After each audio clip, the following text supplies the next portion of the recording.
Wahaha. My foolish and weak little brother, accept reality. You eat all day and sleep all day. You're lazier than a pig. While I train and fight every day, how could you possibly be my opponent? Below the dragon's nest, Altana spread her powerful dragon wings wide and arrogant, swooping down from the sky. She looked down at her little brother who lay on his back with his belly exposed below, and let out a haughty, mocking laugh. As a green dragon who had only just entered her juvenile stage, Altana already exceeded 10 feet in length. The muscular thickness of her limbs and wings was an entire age stage beyond that of her foolish little brother below. Sometimes Altana even felt that among other juvenile dragons, even a red dragon might not be as muscular as she was, although she had never yet seen any chromatic dragons of other races.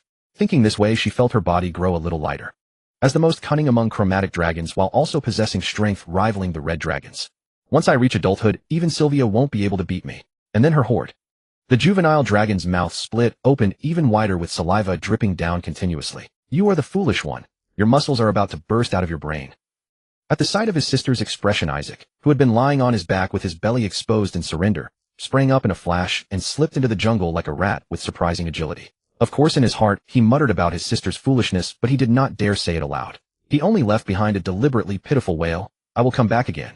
Next time I will definitely beat you. Isaac was also a juvenile dragon, but he was not nearly as aberrant as his elder sister. As a standard green dragon, his limbs appeared slightly slender. Dark emerald scales covered his entire body, and a rudimentary crown of spikes had already begun to form on the top of his head. His pupils were narrow and vertical, seeming to flash with a cunning light within.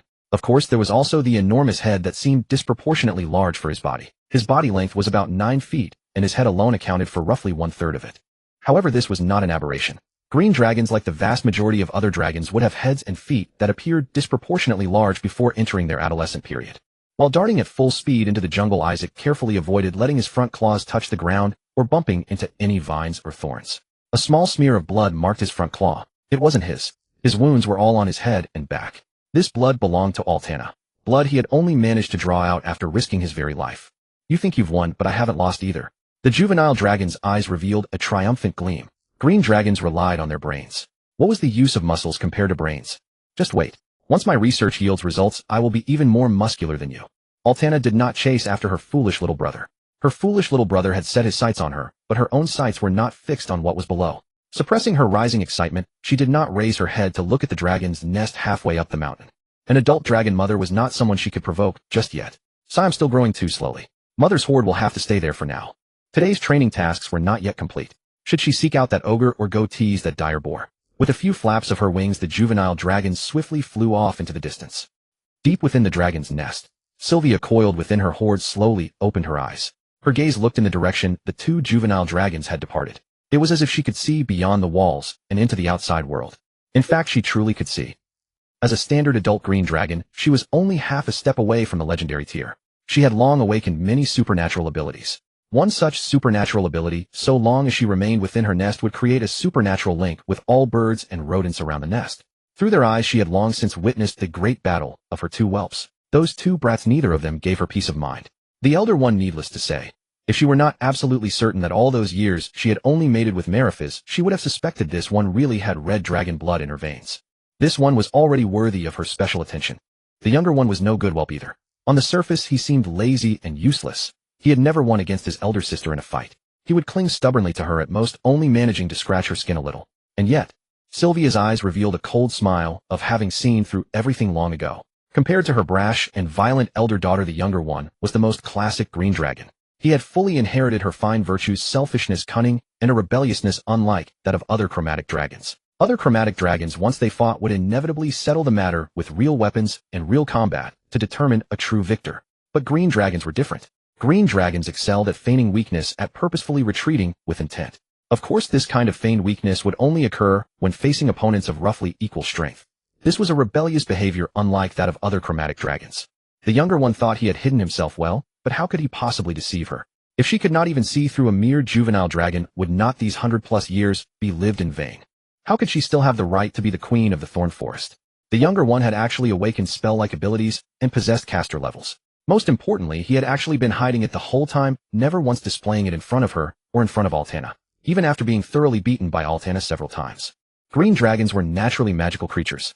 Normally, however, most green dragons would only awaken spell-like abilities by their adolescent period. An exceptional one at the very least would reach the juvenile stage. For Isaac to be able to cast spells the moment he entered his juvenile stage, even if only 0-level cantrips, was exceedingly rare. In other words, both of these brats already posed a potential threat. Neither of them can be left alive. But neither can I just let them walk away like this. These years I have given far too much for this family. Since they have grown up, it is time they gave something back. In almost the blink of an eye, Sylvia had already made her decision. Chromatic dragons were not metallic dragons. They never cared about familial bonds. Green dragons especially took pride in their 3 great virtues: the most cunning, the most selfish, and the most rebellious. In fact, if not for the fact that raising offspring involved certain aspects of true name inheritance, she would have kicked both whelps out of the nest long ago. Because of these 2 brats, she had not even left the thorn forest in all these years. Heaven alone knew how great her losses had been. Of course, her not leaving the thorn forest and refraining from raiding the surrounding areas was not because of how meticulous her care for her 2 whelps was. She simply did not trust her horde to be safe. After all, there were now 2 other creatures in the nest who had also inherited the greedy heart. The death rattle tyrant, the WYRM cult, and those despicable orcs of Belcrane. Is it the white raven or the sword song? In the Thorn Queen's eyes, countless schemes leapt and danced. Isaac did not know the precise life energy level of the mother dragon, but he had a general idea. As an adult green dragon, even if she was not of the legendary rank, she was certainly very close. If he could obtain her dragon blood data, it would undoubtedly greatly advance his research progress, and even point out the direction for his next phase of study. However, after pondering for a long while, he still shook his head. As the ruler of the Thorn Forest, the mother dragon had no natural enemies here.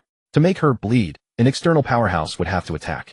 But not to mention that a powerhouse capable of challenging the mother dragon was far beyond his current ability to design. In such a critical moment, the first to suffer would likely be young dragons like him and his dragon sister. Steady step by step. I am not AI Ayrtana. I should not be thrown out too quickly. First, find a suitable guinea pig. Isaac's thoughts raced. The primary criterion for choosing a guinea pig was certainly the ability to adapt to the magic of dragon blood. Kobolds. Almost instantly a name leaped into the young dragon's mind. Although no dragon would ever admit that kobolds are dragon descendants, it was undeniable that among the countless kobolds inhabiting myriad dark realms, many possessed dragon lineage. For instance, the chieftain of the Thorn Forest kobold tribe, Kulala, a deep green-winged kobold, with a life energy level reportedly exceeding 10, even stronger than the dragon sister, possessed the power of dragon lineage. This also indirectly demonstrated that kobolds could adapt at least to some extent to the magic of dragon blood. However, after a brief hesitation, Isaac's gaze narrowed slightly. Kobolds could meet his experimental conditions, but if he could choose. The young dragon slowly shook his head. Though humble kobolds possessed a certain intelligence, and they were loyal servants of the mother dragon. Kulala in particular was known as the mother dragon's first loyal hound, qualified to visit the dragon's lair to pay homage to his queen.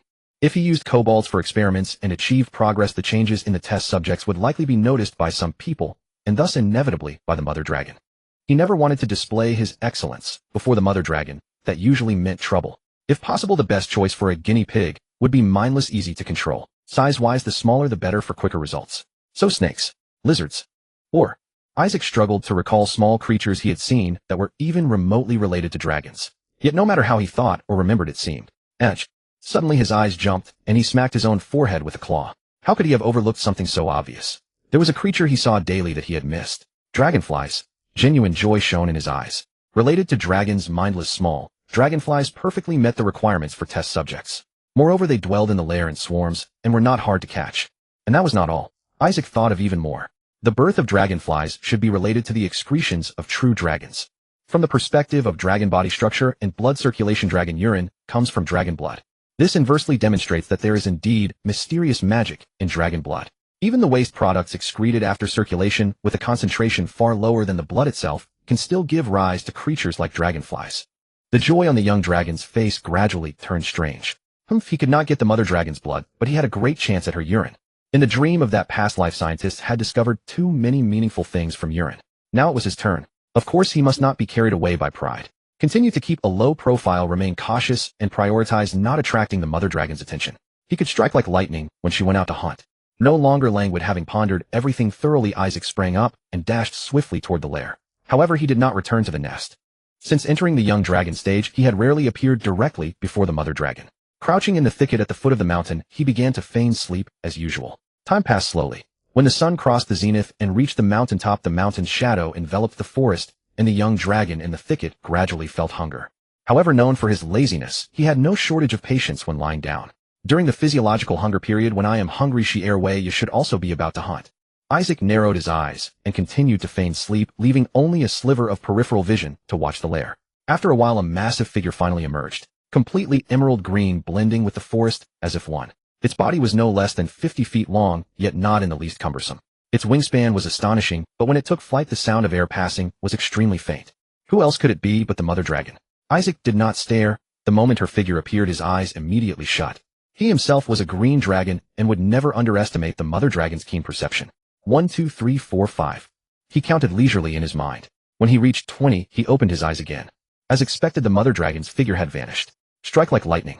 Flapping his wings, the young dragon's figure soared into the air, plunged into the lair in no time, then rushed non-stop to his destination. Only when passing a certain dark pit did he cast a few extra glances. No surprise, his vertical pupils keenly caught several gleams of magical light from there. The mother dragon truly never relaxed her vigilance over the inner lair at any time. If he or his dragon sister took advantage of her absence to probe the inner lair or explore the treasure vault, they would undoubtedly face her wrathful punishment. Regretfully suppressing the greed deep in his eyes, Isaac hurried into the destination, without pause, dashed out moments later, and quickly re-entered the forest. For now, this way. This is no 001, and this is no 002. With the same feeding conditions, first use no 001 as the test subject, then compare with no 002. With great effort, Isaac finally tied the two dragonflies to a tree with vines like dogs. These dragonflies had large heads and slender bodies, ferocious mouthparts, eyes as big as pearls, and were dark green, faintly emitting an aromatic scent of chlorine, clearly highly toxic. However, green dragons were naturally immune to poison, so these deadly toxic flies, to many creatures, were mere toys for them. Sometimes they might even serve as a defense mechanism for the lair. After numbering the two dragonflies, Isaac thought for a moment, then ignoring their struggles, extremely carefully pricked a tiny hole in their tails with his claws, and gently squeezed out a bit of green blood. As usual, first record their data into the database. Laboratory. At the thought, the laboratory quickly emerged from within his mind. Time flowed by day after day. With ample materials and experimental subjects and a new database established, Isaac's research progress steadily advanced. Deep in the forest, on several nearby ancient trees, for dragonflies were already tethered. Moreover, they were no longer 001 and 002. The current numbers were 013 to 016.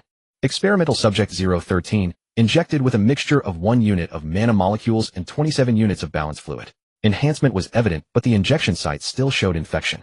Experimental subject 014, injected with a mixture at a ratio of 1:9. Enhancement was evident with infection at the injection site, but slight signs of healing. Experimental subject 015, injected with a mixture at a ratio of 1:1. Enhancement was evident with mild infection at the injection site and good healing progress. Experimental subject 016, injected with a mixture at a ratio of 1:3. Enhancement was noticeable with no significant infection at the injection site. After completing the daily feeding, Isaac first measured the body length and wingspan of each dragonfly, recorded the data in the laboratory, and then carefully observed their conditions. It was evident that aside from subject 013, which was heavily infected and likely to sacrifice itself for science, the other three were in tolerable condition. Especially 015 and 016. They both feared him, yet opened their mouthparts toward him as if issuing a warning. Isaac certainly wouldn't indulge them. Lab mice should be docile. However, he had neither awakened the imposing aura, commonly known as Dragon's Might, nor reached level 5 as a spellcaster to cast suggestion, so he resorted to physical discipline. Tightening the vine rope, he pulled the two dragonflies together, and controlling his strength, flicked his claws repeatedly at the little creatures. The little ones struggled desperately, hissing incessantly, but their fearsome mouthparts were utterly useless against the young dragon's scaled claws. Both agitated and terrified, their bloodshot eyes bulged and swelled. On the other side, subjects 013 and 014 quietly hid behind the tree, not daring to make a sound. Moi. At that moment, Isaac's gaze suddenly shifted. Just as his physical discipline was about to land on subject 015, he halted abruptly. A glint of surprise flashed in his cat-like pupils. How could he not be surprised? From subject 015's mouthparts, a small puff of green mist sprayed out. This little creature had awakened a supernatural ability, somewhat resembling the breath of their green dragon lineage. Intense emotional fluctuations such as fear or agitation. Could they also promote evolution? Is it an effect on the central nervous system? Could it be that under specific conditions the pituitary gland or adrenal glands secrete certain hormones? The Green Dragon Doctor considered subject 015's evolution highly valuable for research. Extracting mana molecules from dragon blood and dragon urine was merely to demonstrate their utility. After all, the extractable amount was limited. It showed effects on small creatures like dragonflies, but held little practical significance for a green dragon itself. His further goal was to uncover the synthetic origin of mana molecules. Just like the erythropoietin in his dream life, if he could find a similar mana molecule stimulating factor and cultivate it quantitatively, that would have genuine practical significance. Subject 015's current state might be the key. Releasing a vine, he let Subject 016 go, then grabbed Subject 015 without hesitation. With practiced skill, he slit its abdomen with a claw tip and squeezed. A drop of green blood quickly extracted. Might it be related to blood? Had some hormone been produced? Seizing the moment of its evolution, he could compare it with previous specimen data. If something unusual was found, it might be possible to trace back certain components in dragon blood and urine through similar structures. Storing the dragonfly blood in the laboratory, Isaac casually released Subject 015, then crawled into the thorny thicket, quickly entering a languid state. When engaged in research, time always flew by. As if in the blink of an eye, more than 10 days had passed. As usual, after feeding himself, Isaac began feeding his experimental subjects. With new discoveries and progress, his subjects sacrificed themselves for science one after another. Except for the evolved Subject 015, which stubbornly persisted, the others had been replaced several times, with the latest number reaching 029. Whether due to evolution or the frequent physical discipline, Subject 015 had developed the professionalism of a lab mouse. It was utterly docile toward the doctor, even during injections and blood draws, merely trembling a few times without any resistance. When new experimental subjects arrived and were still unruly, it would actively signal and subdue them, acting as if it were the foremost loyal fly under the doctor's command. So much so that Isaac even wondered if it had developed a shred of intelligence. But regardless, research continued, and it remained tethered. He was a green dragon. Why should he care about fly rights? Pushing away Subject 015, which was fluttering its wings up and down around him, seemingly ready for an injection or blood donation, Isaac grabbed a new experimental subject. The old subject had been injected too many times, its changes were no longer pronounced. In comparison, the newcomer was fresher. Immediately, the pushed away Subject 015 sidled over, obsequiously hissing at the new subject, as if warning a minion. Its body length was now nearly 2 feet 2 sizes larger than its underlings, exuding leadership and intimidation. Upon receiving its warning, the new subject, whose eyes had already reddened, became less resistant. With practiced skill, Isaac pierced the tough outer skin of the dragonfly with a claw tip, then used a self-made iron bamboo needle to slowly inject the newly synthesized solvent from the laboratory. Mid-injection, his inner ear, not externally visible, twitched slightly. The green dragon's keen senses detected a large group of creatures passing in the distance, their direction seemingly toward the dragon nest. Continuing the injection without any change in expression, doubt arose in his mind. This was the central area of the thorn forest. The presence of the dragon nest made the air slightly pungent with chlorine. Normal creatures would never come here in groups. Unless they were intelligent and had a purpose. Soon finishing the injection, Isaac put away the syringe and released the experimental subject. His eyes flickered as he pondered the possible identities. Were they the dragon mother's servants? Or the rumored adventurers? Could it even be a legendary dragon-slaying squad? After a moment of thought, using the green dragon's unique forest stepping technique, Isaac's figure swayed a few times and merged into the green hues of the forest shade.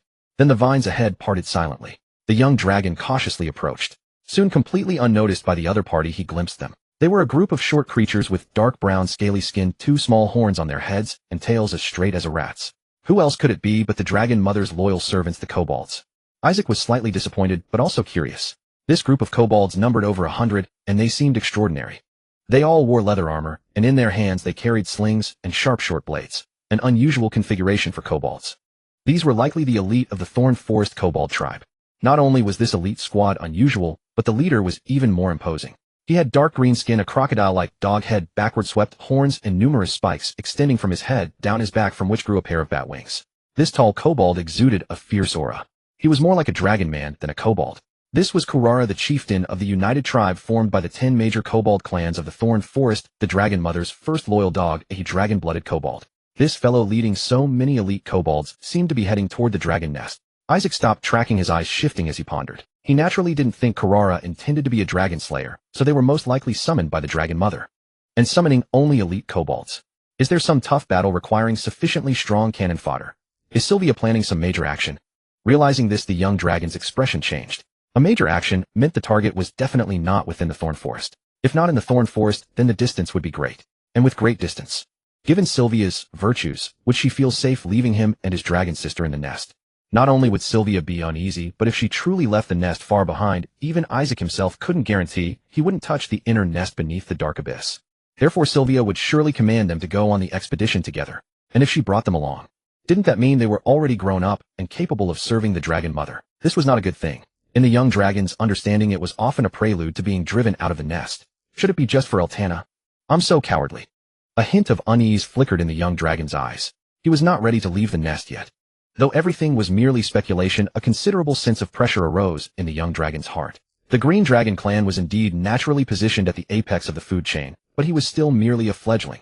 The outside world was so dangerous. If he were truly driven from home, where would he go? And how could his current research possibly continue? I must make more preparations. If the speculation proves true, no matter what grand move Sylvia makes, I must act even more timid than usual, making Eltana appear even more outstanding. But if that still isn't enough. Isaac's eyes flickered with contemplation as he weighed the possibilities. Should he be forced to leave? Which direction should he head? And what region should be his destination? Furthermore, perhaps he could cling to his dragon sister, latching onto her powerful legs and continuing to play the part of a coward. At this thought, the young dragon's eyes brightened. Indeed, when the time came, he truly needed to cling to his dragon sister. Not only did she prefer to charge ahead in battle, but more importantly, she could provide resources for his research. Once he left this place, his experimental subjects would no longer be replenished. He would need to cultivate a dragonfly swarm independently, and with his dragon sister's contribution, the breeding efficiency would undoubtedly accelerate manifold. Let's see how things unfold. Perhaps I'm overthinking this. Back at his original spot, just as Isaac was crouching in thought, experimental subject 015 flew over obsequiously, and mimicking his posture, actually laid down on the ground beside him. Naturally, Isaac couldn't fail to notice, but this time he didn't shoo the sycophant away. Instead, his mind drifted to other possibilities. At the mother dragon's side, having a sycophant wasn't crucial. In fact, an excess of followers might draw her particular attention, which would prove detrimental rather than beneficial. But should he be forced to depart, this obsequious specimen 015 might prove rather valuable. Through numerous experiments and refinements, this creature had already risen to become an elite, perhaps even a leader, within the dragonfly swarm. If truly tamed, it could play a vital role, whether by assisting in cultivating new dragonfly broods or commanding the swarm in battle for him. Pondering thus, he extended a dragon claw, curled it, and snapped. Twang. Subject 015 didn't dodge at all. Instead, it opened its mouth parts, emitted a hissing sound, and its tail whipped about rapidly. With the vine tether still attached, it looked every bit the part of a sycophant. Watching this unfold, Isaac felt another idea stirring. If the mother dragon truly planned to make a move, no one would be around to feed these experimental subjects. Should he release them then? This would be the perfect opportunity to test whether 015 could truly be utilized. Never mind overthinking it. The situation remained uncertain, and he might be reading too much into nothing. Let's see what the mother dragon is doing. Just as he was about to halt his thoughts and project into the laboratory to continue analyzing data, a roaring sound thick with magical energy suddenly erupted from the direction of the dragon's nest, spreading across the forest overhead. Isaac's narrowed eyes flew open. It was the mother dragon's roar, and it carried an unmistakable air of command. She was summoning him and Eltana. His suspicions were likely correct after all. He wasn't fabricating this. As the moment approached, the young dragon grew remarkably calm. He couldn't possibly evade the mother dragon's summons, nor could he hide, even if he tried. Then he would proceed according to plan. Step 1, make the dragon's sister shine by contrast. He rose to his feet. Beside him, 015 also lifted its head. Its wings unfurled in partial extension. 015 hurriedly flapped its wings and took to the air. Witnessing this, the green dragon paused, a flicker passing through his eyes before he suddenly extended a claw, seized 015, and with a deft motion of his other claw finally removed the vine tether that had bound the creature for so long. In truth, given 015's current vitality, the vine tether could scarcely restrain it anymore. What truly held it captive was its own conditioned habit. The moment the restraint was lifted and the green dragon opened his claw, the creature bolted like a wild stallion, unchained, beating its wings furiously as it shot skyward through the canopy in a single bound. Isaac kept his gaze fixed upon it, his body unmoving, wanting to see whether the little creature's behavior these past days might actually be pretense. Did it possess such keen intelligence? A puff of fragrant chlorine gas escaped the young dragon's throat. Though the sound was soft, subject 015 aloft reacted as though struck by thunder, coming to an abrupt halt mid-flight, with its 2-foot-long body freezing at the treetop. It turned its head downward, its blood-red eyes gleaming like precious gems, and with another flutter of its wings it looped back, more overtly servile than before, darting up and down around the green dragon in joyful circles, hissing continuously. It appeared viable after all. Moreover, he could deploy it immediately. Isaac finally allowed himself a smile. By releasing 015 now, his purpose extended beyond verifying whether it had been properly trained. He had another motive. With this little creature in tow, would the mother dragon perceive him as sufficiently diminished, as weak that even his plaything was so negligible? A principle the young dragon held close. The weaker he appeared, the safer he would be. He needed to remain concealed until his research bore fruit and his life force reached a significantly higher tier. Only then might he contemplate departing the nest on his own terms. Spreading his dragon wings, Isaac finally launched himself into the sky. Behind him, 015 beat its wings and followed in close pursuit. It must be said, though small, this dragonfly possessed remarkable speed. Isaac labored at his wings with desperate effort, even while still far from the dragon's nest, as though expending every ounce of his strength. Yet 015 not only kept pace, but also darted above him and to his side, seemingly possessing ample reserves of energy. If he could cultivate experimental subjects with wisdom, even minimal intelligence, the establishment of a dragonfly legion would hold considerable promise. Still, he couldn't yet determine whether 015's transformation was merely a chance occurrence. Regardless, the mass production of mana molecules had to be expedited. The key lay in the mana-promoting agent. Before long, the dragon's nest came into view. Gazing from afar, Isaac's first sight was naturally the mother dragon. Towering over 50 feet in length, the mother dragon stood majestic atop the peak, wings folded, radiating an aura of absolute dominance. A single dragon commanding the entire scene with sheer majesty. His dragon sister had also returned, but she seemed lacking in tact, lingering just 1 or 2 steps behind the mother dragon, adopting the same imperious posture, gazing down as though inspecting the army of monsters before them. An army of monsters. My. Isaac had already closed the distance swiftly. As expected, there was indeed something significant underway. Elite bugbears and ogre family, yeth hounds, orc barbarian warriors. The mother dragon's 4 greatest forces were assembled. Yet what truly startled the young dragon was the figure in purple robes standing at the mother dragon's right hand. Shadow Priestess Stat, a mysterious figure from the dragon cult. Though Isaac had encountered her only twice over the years, he could sense even the mother dragon harbored a measure of wariness toward her. Appearing once more this time, had the mother dragon summoned her? Or was it because of her that the mother dragon had mobilized her forces? With this thought, a clear wariness surfaced in his eyes. Extending his wings, the young dragon executed a wide arc mid-air, veering toward Eltana from the flank. But the might-focused dragon sister held nothing but disdain for her perceived foolish brother. Spotting his approach, she immediately flashed him a menacing glare that spoke volumes. You take one more step, and I'll kick you flying. Isaac slammed on the brakes, wings flapping frantically, barely stopping himself from pressing forward. Then, playing the part of a flustered mess, he circled wide again before landing behind his dragon sister. Following closely behind, 015 naturally flew along with him. Pathetic creature. The structure of a dragon's pupils was naturally attuned to the subtlest details, and his sister certainly didn't miss the dragonfly, a mocking glint flashing in her eyes. Her foolish brother was indeed becoming increasingly ineffectual. Still, she couldn't entirely blame him. After all, with a sister as formidable as herself, inferiority complex was only natural. With this thought, the dragon's sister puffed out her chest with pride. Recent training had made her physique even more imposing. Playing the part quite well. Truly impressive acting. Observing everything, the mother dragon maintained her dignified composure, a cold smile playing on her lips within. The son's display of wretchedness, if she hadn't already seen through his ruse, might almost have deceived her. This fellow had learned to use his movements to perform bluffing. It was a pity, really.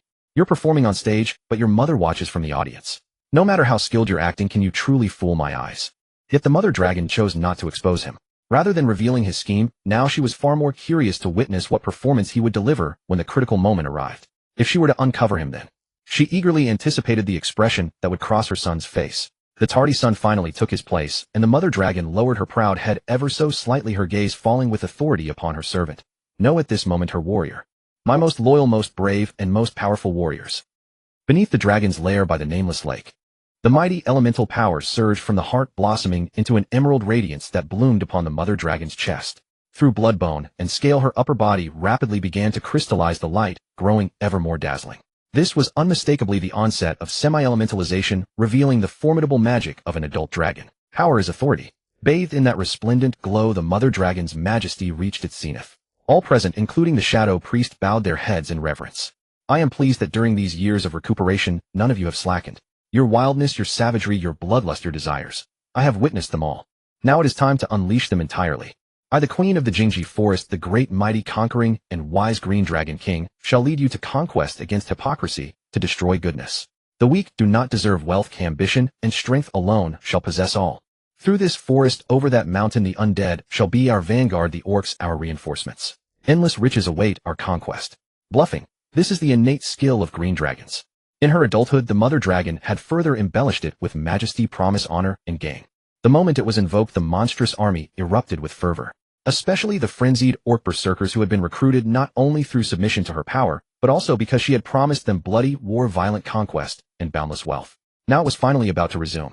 Every orc berserker raised their double-headed battle axes high, roaring with fervor in response to the mother dragon's declaration. I still fall far short. Eltana let out a long breath, flattening her once swollen chest. She had tried to hold her breath, imitating the mother dragon, releasing her own power from her heart to display her majesty, but hatchling, young dragon, juvenile, young adult. I am 4 age stages behind Shirwea. Sai, who knows how many years it will take before I can rival her. So I must work even harder. The future queen of Jingji Forest, no, the common queen of the entire Nanyu. My legendary path begins with this war. The dragon's sister harbored resentment, but even more determination. Compared to her, Isaac was far behind. He had already worn his worry on his face, as if only a single, "I'm still young, can I not go?" remained unspoken. On the right side of the mother dragon in the palm of the shadow priest, after observing what she wished to see, one eye quietly closed. As a high-ranking member of the dragon worship sect frequently in contact with evil dragon state, was thoroughly familiar with certain fine traditions of the chromatic dragons. Barring any surprises, these two young dragons were nearing the time to leave the nest. It was necessary for her to assess whether and how she would interact with them in the future. Ayartana shows excellent potential, but she is competitive, aggressive, and combative. If she can smoothly reach the young adult stage, or perhaps even the juvenile stage, she will surely become a formidable dragon. However, that is only if her temperament allows her to survive until then. It may be worth considering guiding her growth and further intensifying her competitiveness.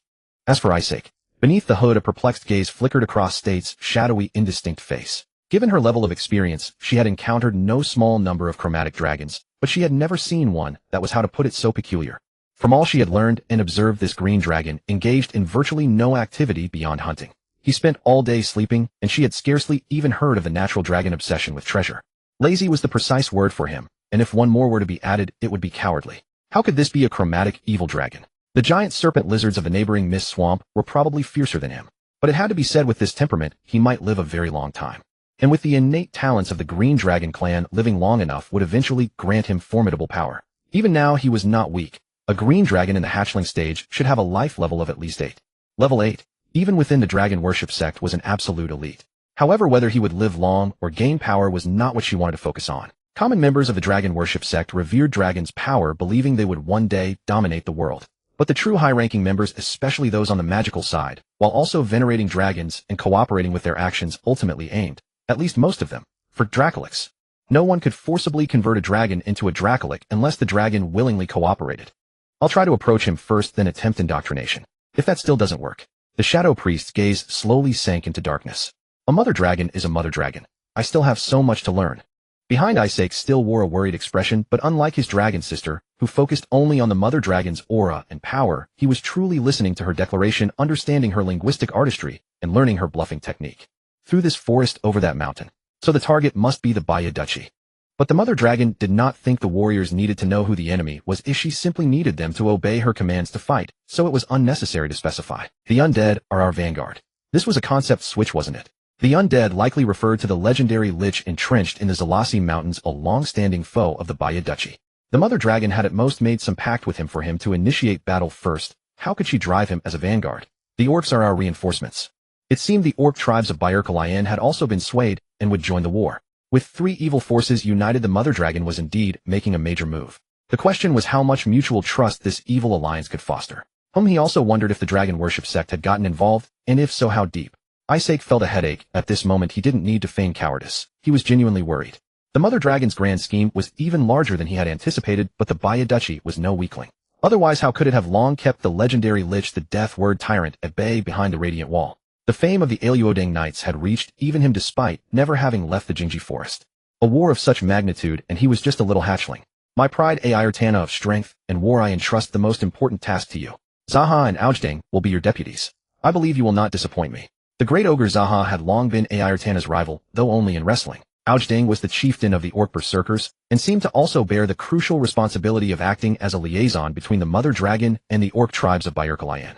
These two sides were truly the heavy forces under the mother dragon's command.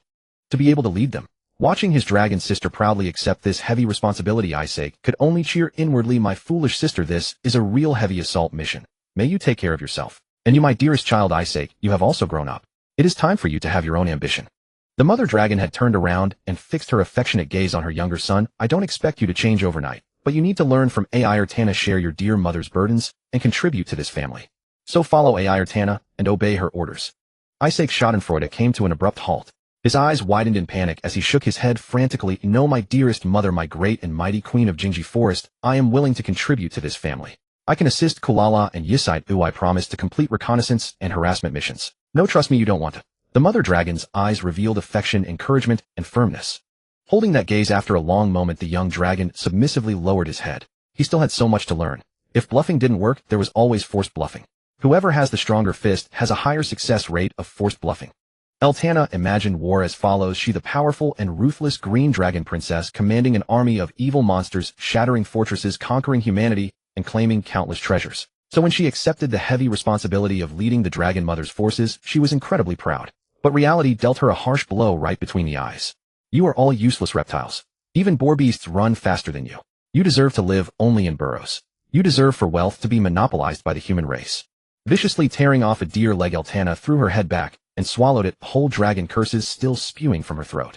She was absolutely furious. She had thought this war would mark the beginning of her legendary dragon life, but now, it could easily become a joke. This was already the third day. They still hadn't even left the Thornwood Forest. And such creatures dared call themselves elites. Had Sylvia truly grown old? Why did she have such reptiles under her command? Calm down, I can see they still follow your orders, but you can't march them on empty stomachs, can you? You can only blame Sylvia for being too greedy. She wants us to risk our lives yet won't provide provisions. How could we move quickly? Isaac lay on one side weakly, advising the dragon sister. At this point he finally understood why the Dragon Mother had only assembled these elites. He wasn't sure of the exact size of the Thornwood Forest, but there were plenty of evil monsters dwelling here. Just speaking of the dog-headed people, the Dragon Mother's loyal servants, if all 10 major clans were to gather, the number could easily reach 10,000. As for the goblins, their numbers might actually exceed those of the dog-headed people.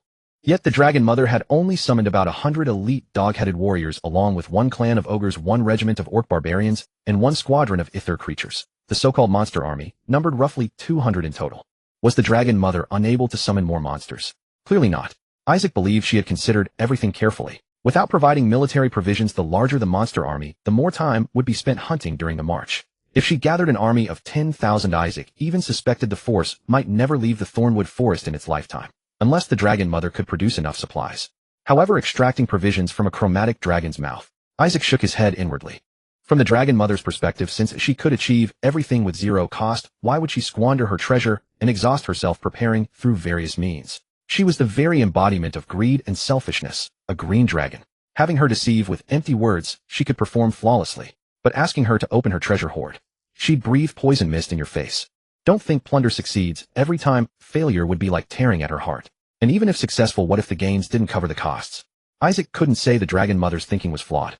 From the perspective of most chromatic dragons, this was likely their most common nature. Yet he had received over 20 years of human education and understood that beyond nature there existed strategic thinking and strategic investment. Looking through dragon history, those predecessors who built vast evil dragon empires must have transcended their nature, right? Must take this as a warning. His mind raced with thoughts, feeling he had grasped much. Yet green dragons' greed and selfishness stemmed from their very souls. Isaac even sensed a mystical connection to true names.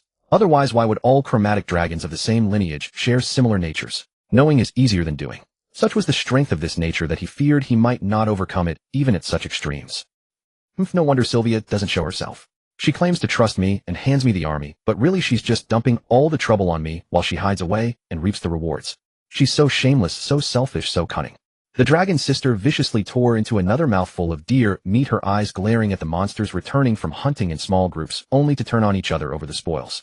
Smoke seemed to rise from her head. Oh, all she wanted was to swipe 10 of them dead to establish her authority properly. Don't rush, keep your composure. With Sylvia's extensive experience, if she knew this was problematic and handed it entirely to you, she must have already accounted for our marching speed. Proceeding as normal will surely arrive at the right moment. It's just. Isaac remained lying down as he spoke, but hesitation flickered in his eyes. Just what? The dragon's sister tilted her head to look over. You know Sylvia's cunning and greed. I'm not worried about arriving too late and missing out on everything. What frightens me is this becoming her excuse, that we risk our lives only to gain nothing in the end. Speaking so gloomily made even himself feel depressed, the young dragon listless. She wouldn't dare. Altana nearly jumped up in outrage, the roar building in her throat before she swallowed it back down. Then her expression darkened instantly.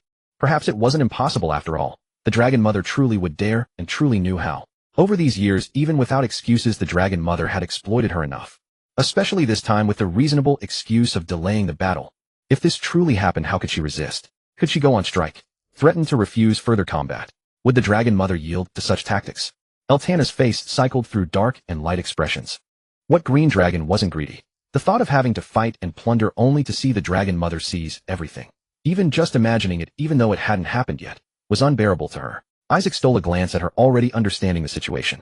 He chose not to press further, continuing his feigned exhaustion before closing his eyes to pretend to sleep. From the moment the Dragon Mother had persuaded him, he had abandoned any hope of remaining. His departure from the nest was now a countdown. The reason he hadn't fled yet was simple: he wanted to bring the dragon sister along to cling to her protection through the most difficult period ahead. He was confident in persuading her to leave. He also had plans for how to secure her protection. Now only one thing remained. Humans are a creative foresight race. They must possess something like maps. Isaac pondered this within himself. Having decided to leave the nest, he naturally needed to find a suitable new nesting ground. But he had never ventured beyond the Thornwood Forest in all these years, knowing virtually nothing of the surrounding area. A map would undoubtedly be the best way to pinpoint his destination. 3 more days passed. Finally, the great mountain the Dragon Mother had pointed toward came into view. Eltana nearly wept from emotion. Leading these so-called elites had been tremendously difficult for her. Despite her utmost efforts, at least 10 had been lost to non-combat casualties among those already few. For instance, going missing. Nobody knew whether they had truly lost their way and vanished, or lacked the courage to fight, and slipped away quietly, or perhaps been devoured by some ferocious monster. They hadn't even left the Thornwood Forest yet, and things had already deteriorated to this state. Eltana vowed then and there that she would never tolerate such disorganized elites under her command again. Now everything was finally reaching its end. Kulala Easter, I'm entrusting the reconnaissance mission to you both. Do not disappoint me, and do not disappoint Sylvia. The Radiant Wall defense line stretches across the Song of Sword Duchy and the White Crow Duchy, and this Madra Mountain is also part of it. Not only are there hidden human sentry posts scattered among the peaks, but beyond the mountain at the exit of the canyon lies the fortress known as Luoding Castle, a truly hard nut to crack. The Orc barbarian chieftain Ogden, who had once followed the Dragon Mother and invaded the White Crow Duchy multiple times, still had some understanding of the situation around Madra Mountain. Knowing that the 2 young dragons were participating in war for the first time, this barbarian, renowned for his cruelty, patiently explained the situation to Ertana. Most of the soldiers at the Madra outpost are elites of the human army, among whom there are no shortage of professionals, with warriors and rogues being the most common. As for warriors, there's little to say. When we clash, it's a matter of life or death. Rogues, however, are far more insidious. These despicable creatures are not only skilled in stealth and ambush, but have also set countless traps across the forest. Even with Karara and Ister scouting and clearing ahead, we must remain extra vigilant as we advance. By this time, the Orc barbarians had already entered a state of alert, forming small groups of 3 or 5, their bloodshot eyes ceaselessly scanning their surroundings. Even Isaac, who had a different agenda and had been coasting with a safety-first mindset, also heightened his vigilance.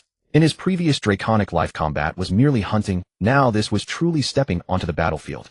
His pupils dilated slightly, and the magical energy within his blood seeped out faster through the capillaries, naturally enhancing his dragon's dark vision. He also concealed his presence, his existence fading rapidly. Before the surrounding monsters could notice anything amiss, he had already merged into the shadows of the forest.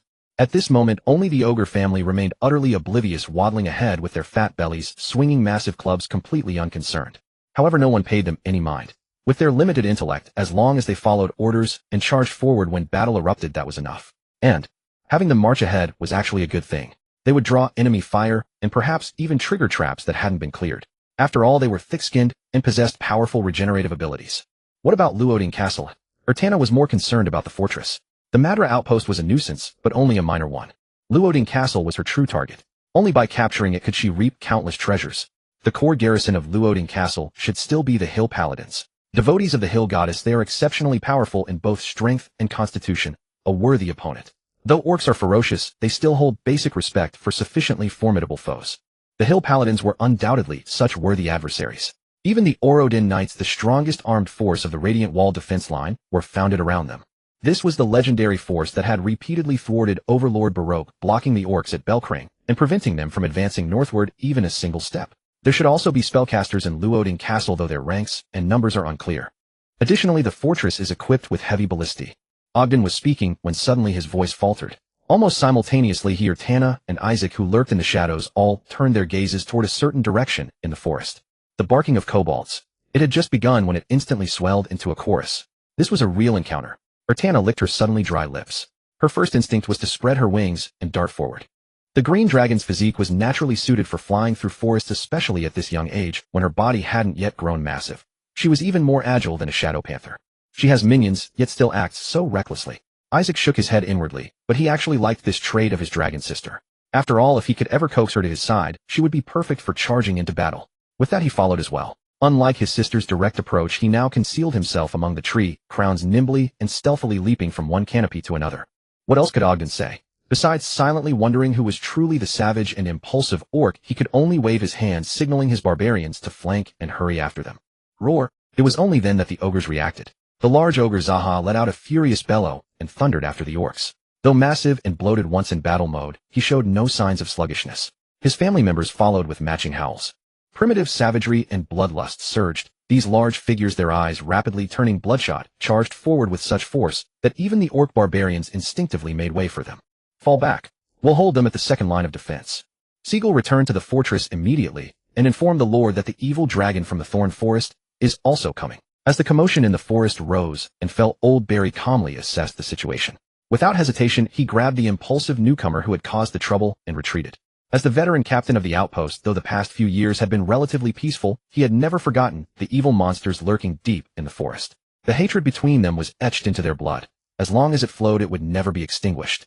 Kobolds and all elites, ettercaps crawling through the trees, and the roar of ogres. Everything indicated that the evil dragon was finally coming again. For now, the first thing he could do was to use the layers of traps to delay these monsters, buying more time for the fortress to react. From his experience, if he could stall them long enough, these monsters would inevitably fall into internal strife once hunger set in, and then perhaps he could do even more.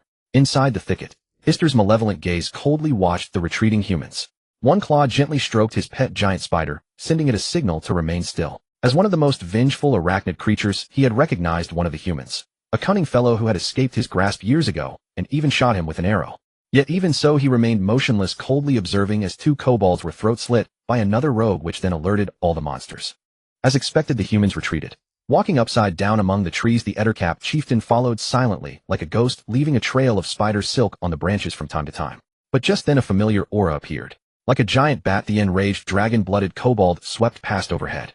Mindless creature. A flicker of disdain passed through Ister's dark eyes, yet at the same time there was a hint of conflicted gravity. Disdain for its lack of wits. Gravity because kobolds were also on the ettercap's menu, and this one's aura seemed even stronger than before. Had it advanced again? Before the thought could finish, another whoosh sounded. Also from the air, their nominal leader, mindless, crude, and not yet strong enough, was charging after it. Ister shook his head lightly, deciding to change his route. Still walking upside down in the trees, he prepared to circle around, and then, moi! Suddenly his heart skipped a beat. His dark vision and passive senses originating from his spider eyes made him turn his head. In the canopy, a pair of emerald eyes were locked onto his dark arachnid gaze. The yite monster resembled a giant humanoid spider possessing two pairs of massive fangs, claw-like limbs, and an abdomen even more bloated than an ogre's, giving them a distinctly cumbersome appearance. Yet this did not hinder their agility in the slightest. Within the forest, they were the finest stalkers and the most patient of hunters. Their abdomens could expel toxic spider silk of extraordinary toughness, capable of strangling prey outright. They were also adept at weaving silk into snares and traps, and held a particular fondness for raising sinister swarms of carnivorous spiders. In terms of racial life energy, they were in no way inferior to ogres, and furthermore, they possessed far greater cunning. Under Dragon Mother's command, were it not for the overwhelming numerical superiority of the kobolds, Kulala's awakening of draconic bloodline, and Dragon Mother's favoritism toward the dragon-blooded kobolds, the Yite monster clan might well have claimed the top-tier position. Of course, Yist himself likely cared little for such matters. In truth, had it not been for Dragon Mother's overwhelming power forcing them into submission, they would have preferred to remain silent forest assassins. Their pursuit of wealth and desire was even far more subdued than that of other evil races. Recalling the racial traits of the Yite monster, Isaac found himself in awe of this creature, who was even more adept at shirking duty than he was, preparing to retreat in the opposite direction of the impending battle. He could only sigh in admiration. Truly, he was still too young. This expedition had taught him and revealed to him so much. Dragon eyes met spider eyes, and the silence between them grew awkwardly profound. Fortunately, at that moment, a series of furious roars erupted from the distance, suggesting that Eltana and Kulala had encountered some trouble. With kobolds and ogres rapidly approaching from behind, the peculiar tension between the two was finally broken. There's a wanderer who is an old adversary. If he's on alert, direct pursuit will only lead us into a chain of his traps. We'll go around and cut off his retreat. Yist drew a circle with his claw, offering a brief explanation to the young dragon. Of course, he would never admit that he had deliberately allowed those humans to slit the kobolds' throats, all for the purpose of tracking them, without alerting them, thereby finding a relatively safe route. Is that so? Isaac's eyes flickered, and he immediately chose to believe him without a shred of doubt. He didn't question whether Yist could intercept the humans' escape route in time, while circling around and watching for potential traps. After all, judging by his dragon sister's furious roars, there was indeed trouble. And seeing Yist's calm and leisurely demeanor, how could he who harbored a desire to shirk duty not believe him? All right then, let's go together and cut off their retreat first. Isaac nodded decisively, adding himself to the list of those tasked with intercepting the enemy. Of course, his words were resolute, but his body remained motionless. He was waiting for Yist to lead the way. After all, Yist was a natural trap expert, and Yist was among the best of them, while he was merely a young dragon with insufficient survival experience. Yist clicked his fangs together, intending to express a look of contempt, but ultimately held back. After all, this one was still a true dragon. Without further words, he turned, and like a spider silently climbed among the trees. Isaac followed cautiously, keeping a slight distance. Seagull, leave the formation and return to the fortress immediately. Joe, provide cover with your bow, watch the skies. Larson, guard Joe, and meet at the second line of defense. Old Barry had fallen a dozen steps behind his comrades. His steps were erratic, seeming to veer left, then abruptly right. The dragon-blooded kobolds pursuing him hurled javelins multiple times, but he dodged them with nimble sidesteps. Suddenly, without turning his head, as if sensing something, he rolled forward, sliding on his back across the ground, while simultaneously raising his right hand. 3 crossbow bolts shot forth like venomous snakes. Eltana, who had lunged forward, only managed to raise her paw to shield her eyes, but 3 wounds appeared on her body. After all, she was merely a young dragon, and her scales were not yet strong enough to ignore sharp weapons. Old Barry's left hand, wielding a short sword, slashed across the ground several times.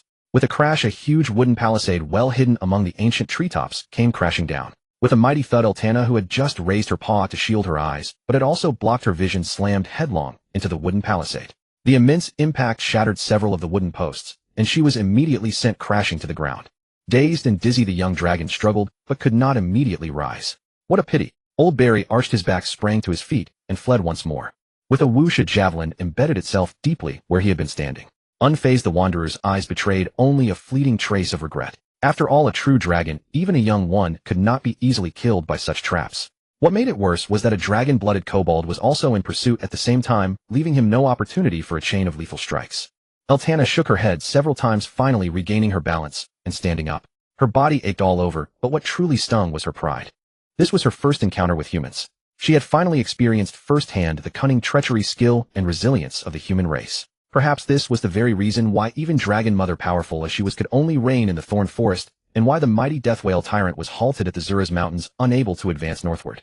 If this outpost was already so troublesome, how tenacious would the fortress beyond the gorge be? Yet Eltana had never known discouragement. The more formidable the enemy, the fiercer her fighting spirit became. In terms of strength, I am definitely his superior. I merely lack experience and skill. True combat is never about brute force alone. I am a green dragon, who I too must employ wisdom. Their traps are mostly set within the forest. If I approach from above the canopy, though visibility would be limited, but I can maneuver or even ambush them in turn. Eltana felt she had made progress, and not a small one at that. The battle had only just begun. With a furious roar, ignoring the pain in her body, she soared into the sky once more. Wretched vermin, I shall tear you all apart. The roars of his dragon sister and Kulala rising and falling astonished Isaac. At this moment, he truly believed Yist's words. For his sister and Kulala to suffer such continuous setbacks, the humans over there were indeed formidable opponents. Yet he did not dwell on it. He merely followed Yist, strolling through the forest, watching as this humanoid spider occasionally left marks on trees, with Silk nimbly avoiding traps, a perfect forest predator. Thanks to the Yite monster leader's efficiency, they managed to circle around and get ahead of his sister's group in no time. Ahead of them, 3 or 4 humans were fleeing in panic. Don't attack.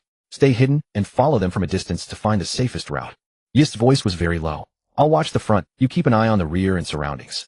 That old adversary is likely still behind, but he'll catch up eventually. Ambush him when the opportunity arises. Isaac nodded in heartfelt agreement, silently cursing the creature. He had come only to shirk duty, and he had assumed it was a fellow shirker. Ambush a wanderer. Given the wanderer's class traits, nimble movements, intuitive evasion, reflexive dodging, an ambush might not achieve much. Unless... Suddenly Isaac's mind stirred, and his eyes lit up. Old Barry fled for his life with erratic, elusive steps, now using trees to obscure the view behind him, now feigning, as if setting a trap, to keep his pursuers on edge, yet in the blink of an eye, he was already far away. His chest heaved violently, his breaths rapid and burning, as if a flame were raging in his heart, his blood boiling, his body and mind both ablaze with exhilaration. However, after years of warfare, no matter how frenzied his spirit, his mind remained lucid and composed. He couldn't hold out much longer. He had to retreat. Larson and the others should have fallen back to the second line of defense. The Sentry brothers must be rallying. Let's settle this over there. A flicker of murderous intent flashed in Old Barry's eyes. This young dragon had to be dealt with. At first he had been able to exploit the terrain, using various traps to cause the 2 pursuing monsters considerable trouble and even harm. But as the young dragon shifted its tactics, no longer merely chasing passively, but beginning to circle, flank, ambush, and strike with growing cunning, he found himself in true peril. Had he not been so intimately familiar with these woods and operating at a heightened state, he might have already fallen under the claws of those 2 monsters. This young dragon was growing too fast. If he didn't eliminate it now, it would become a massive problem in time. Thus, even if it meant making some sacrifices, he had to. His eyes suddenly twitched. He had been sprinting forward, but his acute reflexes made him lunge sideways, rolling his entire body into a thicket. In the same motion, he flung a hand back, firing a blind poison bolt from the wrist-mounted crossbow. Without losing his balance, he rolled smoothly to his feet and continued dashing in another direction. From the side and ahead, Ayurtana pounced down from a tree. Though she missed again this time, she wasn't hit by the crossbow bolt either. With a beat of her dragon wings, clumsy yet brimming with momentum, she soared back into the canopy. The kobold Kulala flashed past below, clinging like a shadow, relentlessly locking onto the rogue. By now the chase had driven them all to a murderous frenzy. They could not stop until they tore the rogue apart. Elsewhere, the orcs and kobolds were also advancing, but the endless traps littering the jungle floor made it impossible for them to pick up speed. Only a few Yite monsters, having spotted the web strands left by Yisite, swiftly moved forward through the trees. 9 human sentries, with dilated pupils and enhanced dark vision eyesight, lurked in the shadows, counting the human sentries one by one. These sentries had already begun to set up an ambush. 2 archers with longbows were climbing trees. Several with short swords were taking cover, likely rogues. A few more were clad in armor bearing swords and shields, though among them one stood out starkly from the surroundings. A heavily armored sword and shield warrior. This must be one of their outposts. Having made that judgment, and feeling he had tracked far enough, Isaac began to quietly withdraw, for he noticed Yisite was also retreating. Their natures dictated that they were not lone monster heroes. Having found a relatively safe route, and detected the ambush ahead, they naturally would not fight against overwhelming odds. Once the main force caught up, they would simply steamroll the enemy. Besides, they still needed to take time to prepare a little welcome ceremony for that one. They quickly withdrew beyond the sentry's field of view. Isaac continued to remain hidden while Yisite began to inspect the nearby traps that might be triggered. Some traps here, some there. Most he ignored outright. But a few, after carefully examining a dangling strand of web, he secretly sprayed with a patch of webbing from his abdomen. The old adversary was being pursued by Kulala and the nominal leader. The first thing he had to consider were traps that could target aerial threats. After a period of arrangement, Yisite climbed back into the foliage and patiently lay in wait. This guy is a talent, no? A weird genius. A strange flicker passed through Isaac's eyes. He had been shadowing Yisite almost the entire time, and he had to admit that this bloated, hideous spider-like humanoid had truly earned his respect. Patience, meticulousness, caution. This creature was the perfect lone assassin. The Dragon Mother truly had real geniuses under her command. A pity. A hint of regret flickered. A pity that he, as he was now, had no right to tame a monster of this caliber, especially when it served under the Dragon Mother. Never mind. One eats a meal bite by bite, and a dragon grows one age at a time. First finish this battle, then lure away the dragon sister, and from the dragonfly swarm onward, cultivate step by step, grow step by step. When that time comes, I won't have to be so cowardly. Ceasing his thoughts, Isaac patiently waited in ambush. Though Yisite was a perfect jungle killer, the young dragon felt that at least in terms of patience he was in no way inferior to it. The forest was utterly silent, the birds had long fled the sudden tension, and even the chirping of insects was unheard. So when an anomalous sound rapidly approached from afar, it stood out starkly. Here it comes. Isaac heard the roar of the dragon sister, but his mind remained as calm as still water. He simply imagined himself as a piece of dead wood. Yes, he was just a piece of wood. Leave the fighting to the professionals. Didn't he see that Yisite had already added extra seasoning to the traps? At most, if the opportunity arose, he would help Yisite a little, ensuring that the old adversary really clashed with them. When that time came, with Yisite ambushing from ahead, and the dragon sister, and Kulala pursuing from behind, if that rogue still managed to escape, then he could only look on helplessly. Thoughts flowed slowly like a stream, and finally the human figure appeared. Isaac averted his gaze at once.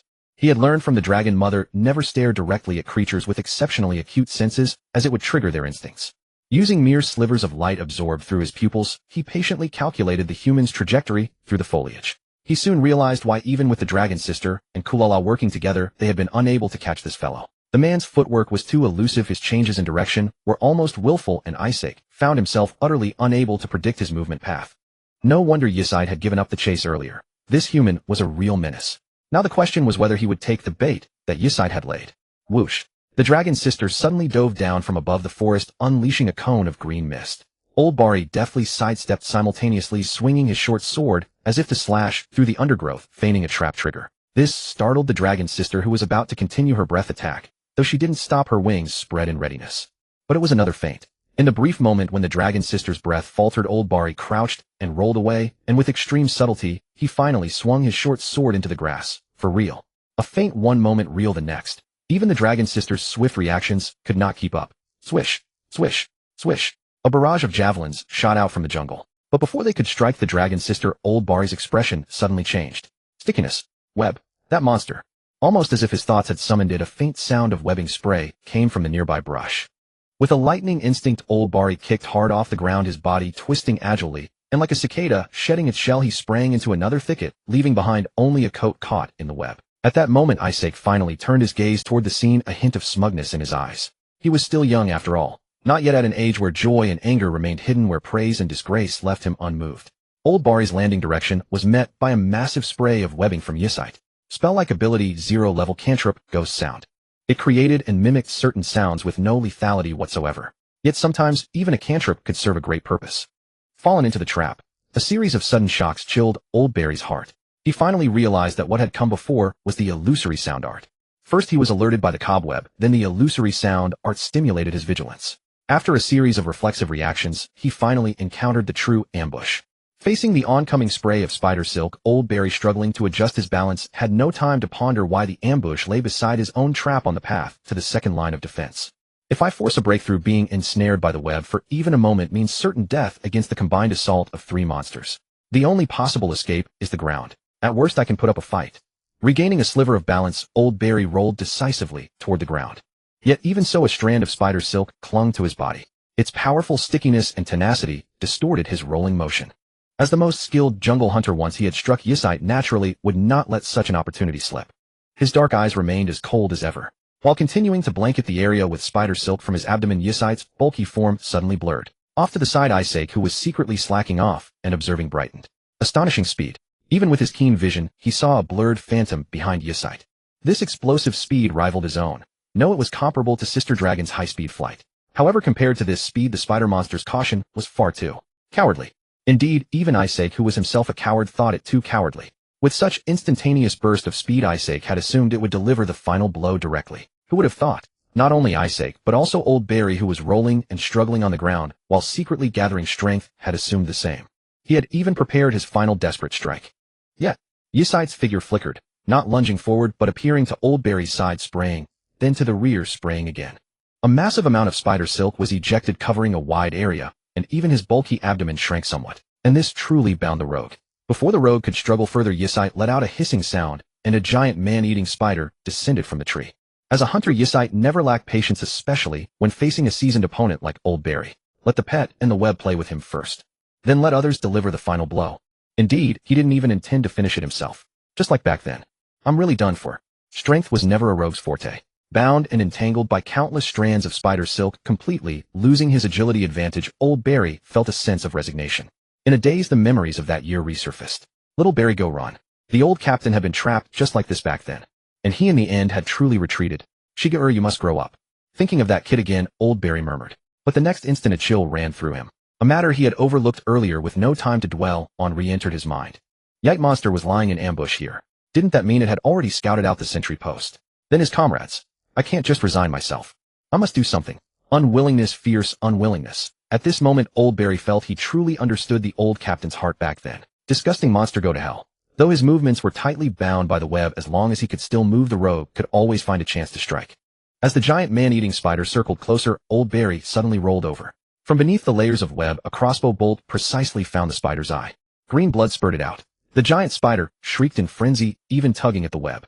But before hope could rise in Old Bari, Yesite calmly sprayed another layer of silk and sent a signal to calm the pet. Though still hopping, the giant spider gradually quieted.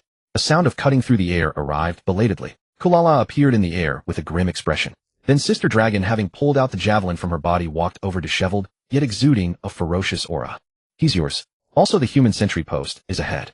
Yesite voluntarily stepped aside. He never liked to vie for meaningless things. Human sentry post. Kulala's expression darkened further. This insidious spider monster had without a sound accomplished yet another feat. Good thing this human was still alive. Little Mistress Ayartana, I have an idea. Chop off this despicable human's limbs, tie him to a tree as bait, and the human sentries will surely come to rescue him. Then we.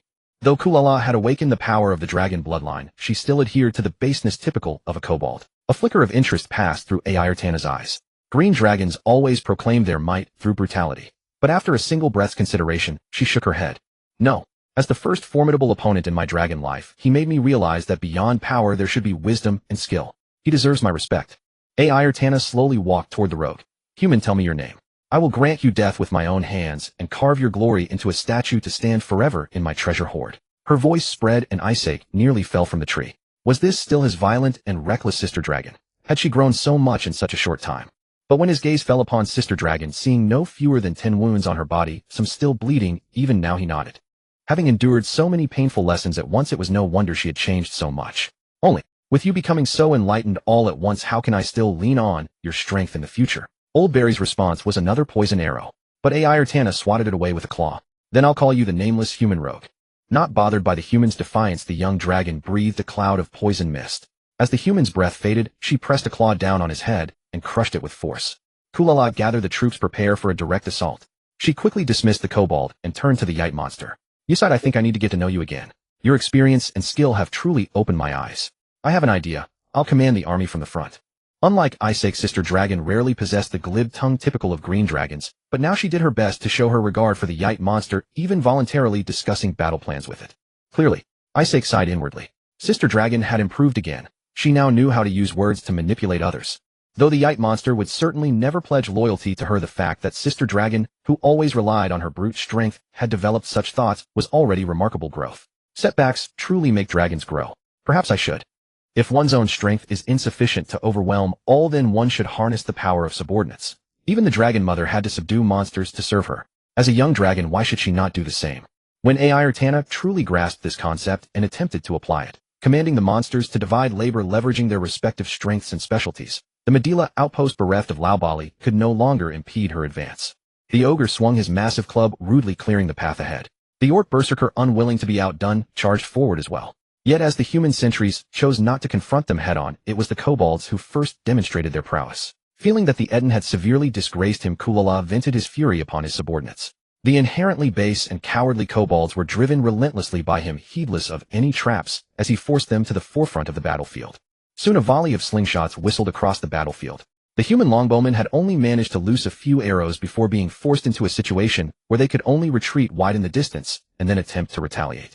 Seeing that in a single encounter the monsters had breached the second line of defense with the human sentries wounded and retreating in disarray, Ayurtana, whose wounds were gradually healing, finally showed a satisfied expression. She did not believe that many of these humans would escape, for before launching the assault she had already ordered the Eden to circle around and lie in ambush behind them. With an air of calm composure, the two young dragons walked unhurriedly at the rear of the battlefield. My dear Ayurtana, I must congratulate you. In your very first battle of dragon life, you have commanded with such brilliance. From now on I will never again mutter under my breath that you lack intelligence. As long as you wish, your wisdom and strength are equally matched. Isaac spoke with a look of utmost sincerity, praising his dragon sister. To demonstrate his genuineness, he even revealed his previous private murmurs. If you have something to say it quickly, Ayurtana said, unswayed by her brother's flattery. Comparing the two of them, one covered in wounds, the other without even a scratch, it would be strange if she gave him a kind look. She was even contemplating whether once they crossed this mountain and truly launched an attack on the Luoding fortress, she should kick her brother into the battlefield as well. That seemed like a good idea. Isaac was clearly unaware of her thoughts, yet the direction of the siblings' considerations was largely aligned. Isaac asked, you have crushed the human outpost. Now we face that fortress. I wonder when Shirwiya will appear. If the dragon mother did not come, he truly did not want to ram the fortress. He had heard from the orc leader Aujdain that the Luoding fortress was built to defend against the monsters of the Thorn Forest, equipped with numerous heavy weapons. Among them the heavy ballistas, specifically designed for anti-air assaults when fitted with special anti-magic and armor-piercing arrows, could even force the dragon mother to take cover, let alone young dragons like themselves. Whether Shirwiya comes or not, the fortress must be taken. If we cannot attack during the day, we will launch a night raid. If we cannot take it in one day, we will take two. Ayurtana did not know the whereabouts of the dragon mother, but she had pondered how to assault the fortress.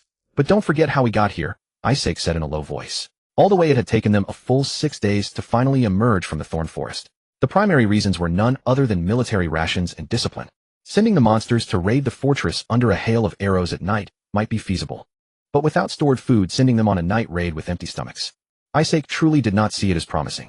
Perhaps after one defeat, then another, the entire army would collapse and disband. So he continued, I have an idea. If Shirwiya comes, we naturally follow her orders. But before she arrives, should we consider bypassing the fortress and entering human territory, first plundering places with little defensive infrastructure? That way at least we won't have to slam into the fortress's defenses. Perhaps we can even lure the garrison out. Without the advantage of terrain, can they possibly defeat us? Ayurtana's expression shifted repeatedly. Had it not been for this battle in the mountains, lacking a sufficient understanding of terrain advantages, she might have directly rebuked her brother's cowardice, overconfident in her own strength, and looked down on small things like villages and towns, deeming them unworthy of the first battle of her dragon life. But now, having grown, she was no longer the same dragon she had been before. Isaac observed his sister's expression and finally decided to speak plainly. My sister, I think we have reached the point where we must consider ourselves. Shirwea believes that since we have grown up, if we wish to continue sheltering under her wings, we must fight for her and plunder wealth for her.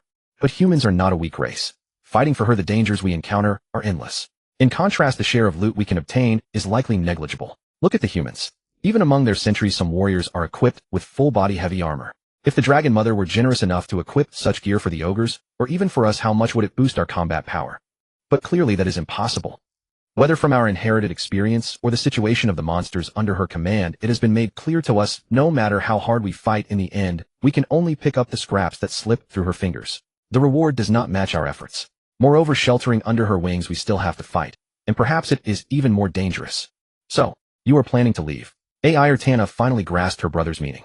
Not wanting to remain under the Dragon Mother's wings meant leaving, did it not? She had not expected that her usually lazy brother would make such a decisive choice.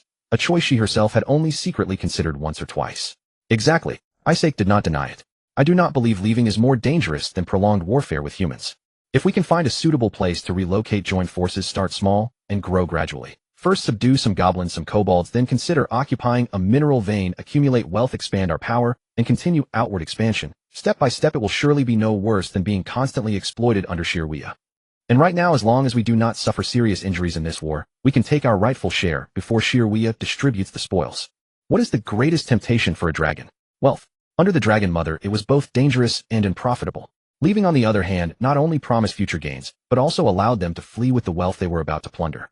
Isaac believed that after careful consideration, his wise dragon sister would undoubtedly make the right decision. Ayartana's eyes darted around. Have you found a place to relocate?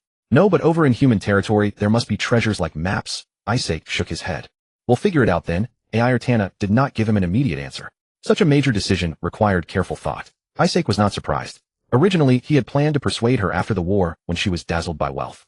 But now he felt that his sister was no longer the same as before and had sufficient judgment, so he let her know his thoughts early. This way they could coordinate better in the battles to come. In the name of the hills, we protect justice. We punish evil. Spiderweb traps, flying axes of evil orcs, javelins of the dragon vein kobolds. One by one, companions fell and departed. He watched with his own eyes as a companion's body had barely hit the ground before being torn apart by the ogre pouncing from behind, blood and flesh splattering everywhere. Luther, in full heavy armor, came to a halt. Blood tears streamed from his eyes as he knelt on one knee, one hand pressed against the holy symbol at his heart, awakening the oath of vengeance. Golden holy light rose around him, radiating an extreme repulsion toward evil and chaos. He was a paladin of the hill goddess Ula. Roar! The great ogre Zahar crushed half a human leg between his jaws, swallowing it whole along with the bone. As he did, the blood in his once whitened eyes suddenly concentrated. Letting out an enraged roar at the paladin, the great ogre charged forward with his massive body, sending tremors through the forest and earth with every thunderous step. Kill! Rather than retreating from the ferocious charge, the paladin pointed his sword at the ogre, channeled divine power, and bound his oath of vengeance upon it, then raised his heavy shield and launched a countercharge. Hill paladins were renowned for their strength as well. Sir, please send reinforcements to the watchpost immediately. Behind the mountain peak beyond the canyon, surrounded by a moat, stood the fortress of Luoding Castle. Having delivered Old Barry's message about the monster attack to Baron Wells, Siegel eagerly requested reinforcements. He understood clearly. Even though his companions were all elites and traps were set throughout the forest, there were simply too many monsters coming, and they were far too powerful. Without reinforcements or backup, he could scarcely imagine what would happen over there. No, according to defense regulations, when a green dragon attacks the fortress, garrison may not leave their posts without authorization. Baron Wells was a stern, middle-aged man with a tufted chin and resolute, unwavering eyes. The only thing I can do for them is this: if they appear in the canyon, even if that green dragon lurks nearby, I will lead my troops to bring them back. Beyond that, he could do nothing else. It was not that he was cold-hearted, his primary concern was the safety of the fortress. Then let me lead the men. Siegel couldn't help but growl. You cannot go either. Take him away. Baron Wells turned his gaze toward the canyon, his firm expression growing complex. Siegel was Old Barry's favorite child, destined to succeed him, and he himself had also bled alongside Old Barry. Yet he could only sit here and wait. That was his duty. He didn't wish to explain further. This is the human world. The battle at Madra Watchpost had already ceased. Aitana soared above the mountain peaks, seeing the legendary human kingdom with her own eyes for the first time. Beyond those peaks lay what must be Luoding Castle. Even from a distance, Aitana could sense its imposing presence. Perched where it was, Luoding Castle resembled a giant earth elemental. No wonder the Dragon Mother had failed to destroy it all this time. A moat surrounded the fortress. Having experienced war firsthand, Aitana immediately realized that once the drawbridge was raised, this river would become an insurmountable barrier for any walking monster. North of the fortress in the far distance, faint traces of cooking smoke drifted upward. Stretching her pupils, she caught glimpses of houses hidden behind hills and within dense forests, scanning a river confluence that must be the legendary city. Even from here, she could see the continuous stretch of city walls, and upon the river the tiny ant-like shapes were likely boats. Civilization. Without realizing it, two words surfaced in Aitana's mind. For the first time she lost interest in the thorn forest. The great green dragon should rule such a kingdom, and this required her to continuously accumulate her own power. In quiet resolve, her already existing decision became crystal clear. Kulala, when will my dear mother arrive? After a long while Aitana withdrew her gaze. The kobold behind her responded, the queen didn't say. She only instructed you, little master, to attack Luoding Castle when the time is right, and she will appear at an appropriate moment as well. As expected, the dragon mother had given special instructions to Kulala. In her heart, this loyal dog was the most trusted, and with such special attention, this faithful hound likely carried some monitoring duties toward her as well. But where could the dragon mother be now? Was she relocating her treasure hoard, or plotting something sinister? Aitana suddenly thought of the Shadow Priest stat and recalled what the dragon mother had said earlier about the undead vanguard and orc reinforcements. Could it be connected to that matter? What a headache. Such thinking should be Isaac's burden. After all, he spent his days eating and sleeping full of energy. Since Kulala carries the dragon mother's orders for me to attack Luoding Castle, I'll use them as the main force. They can't possibly submit to me anyway. The dragon mother wouldn't care about the lowly lives of her servants anyway. But Isaac's plan can proceed simultaneously. While launching the night raid here, I'll have Isaac scout the human world alone. Once the situation is clear, I'll find an opportunity to.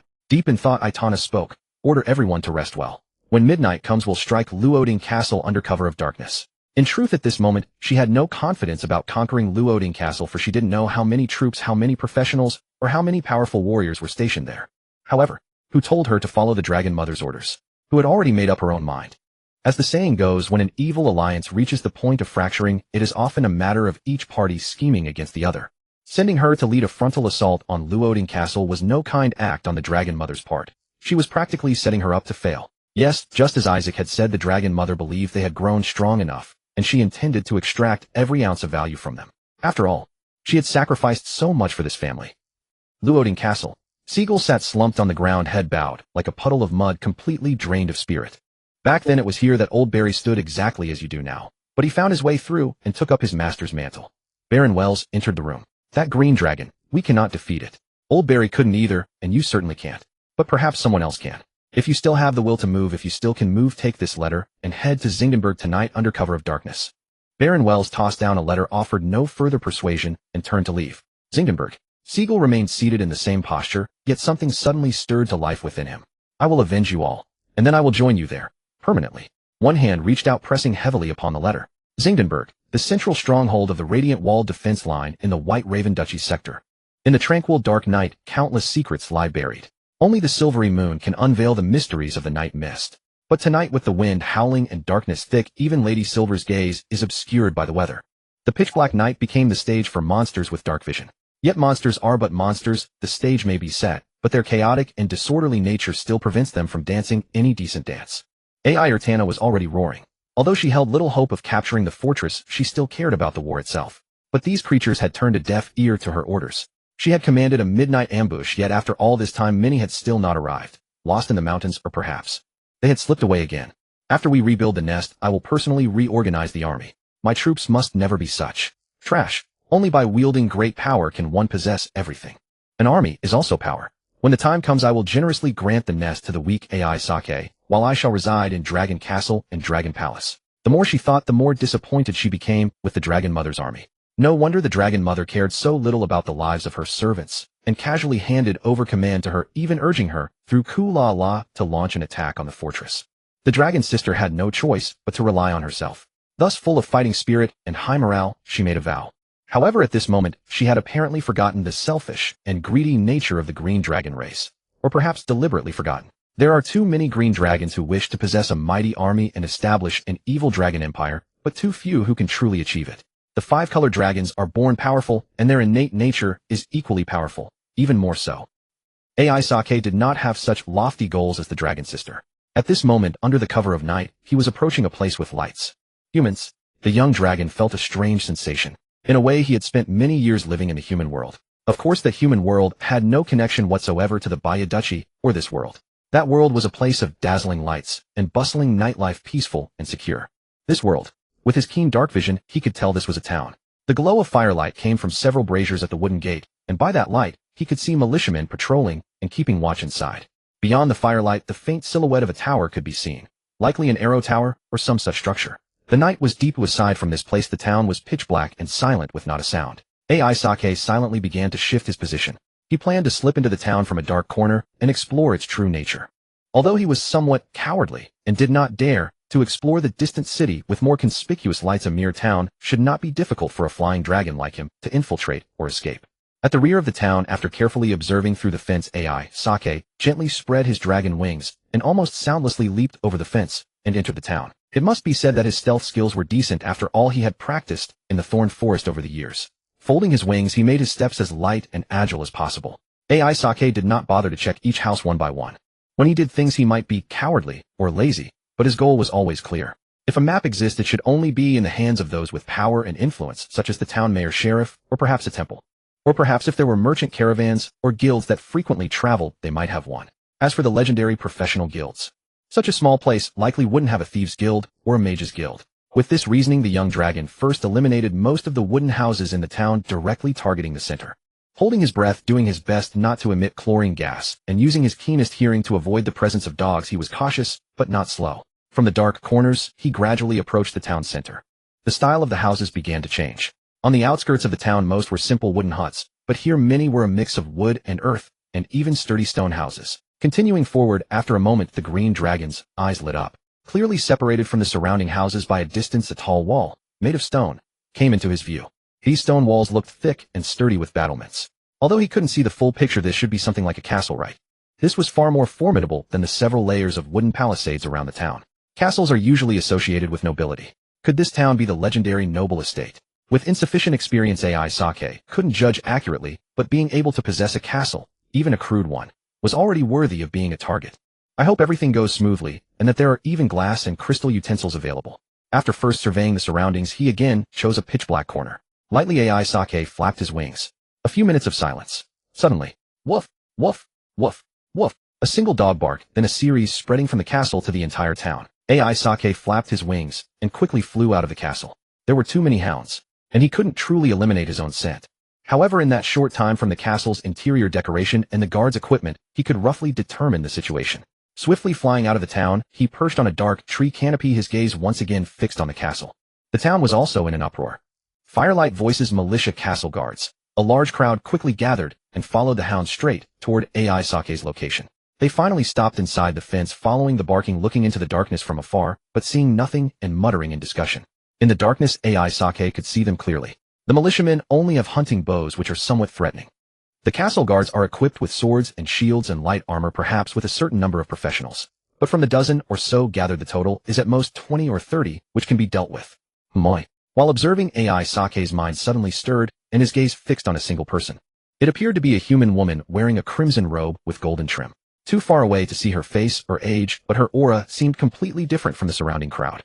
Most importantly, her gaze also turned this way, as if she could see him, and her eyes met his directly. Dark vision. Could she be a human spellcaster? AI Sake grew wary. However, he was hidden in the tree canopy. Even if the woman had a spell that granted dark vision, she probably couldn't see clearly, right? Despite thinking this, AI Sake still turned nimbly, folded his wings, and like an agile beast leaped down from the tree and dashed away. Only after reaching a great distance did he spread his wings again and fly into the night sky. Teresa, what is it? It resembles some kind of beast, but... The woman in red shook her head uncertainly, her brow furrowed, as she found it unreasonable. If it were a beast, Whitestone Town would have too many targets. It would never have sneaked into the castle unless someone was manipulating it from behind. Just then, a raven descended from the night sky, landing on her shoulder. Immediately, a feeling of extreme dread transmitted through the emotional link into her mind. This was her familiar. Unfortunately, her mage level was only 4, still one crucial level away from conversing directly with her familiar. She could only communicate basic emotions through the emotional link. Warn everyone to stay alert. I have a bad feeling. She touched the familiar with a finger, sending soothing emotions, then turned to warn her father, Baron Milton, the Lord of Whitestone Castle. Isaac returned to Madra Mountain right on time. It was just before dawn when the sky was about to lighten, but had not yet brightened. Descending from the clouds, he couldn't help but observe the Lodenberg fortress in the canyon. Their countless braziers blazed fiercely, illuminating the entire fortress. Rows of warriors stood ready, and dozens of giant crossbows aimed at the sky. Clearly, the war was over. Sister Dragon had failed as expected. This was also within her own expectations. Sylvia must not have shown up, otherwise it wouldn't have been so simple. Perhaps, as Altana speculated, she had other motives. Never mind her. No matter what scheme she had, she couldn't possibly predict that Altana and I were ready to wash our hands of this, and just flee, could she? Isaac observed the forest again, confirming the monsters were still there before slowly descending. But before he entered the woods, the kobold Karara appeared. My young master, I beg you not to vanish every time there's a war. Her Majesty the Queen specifically instructed that you must obey Lady Altana's orders and temper your fighting spirit through war.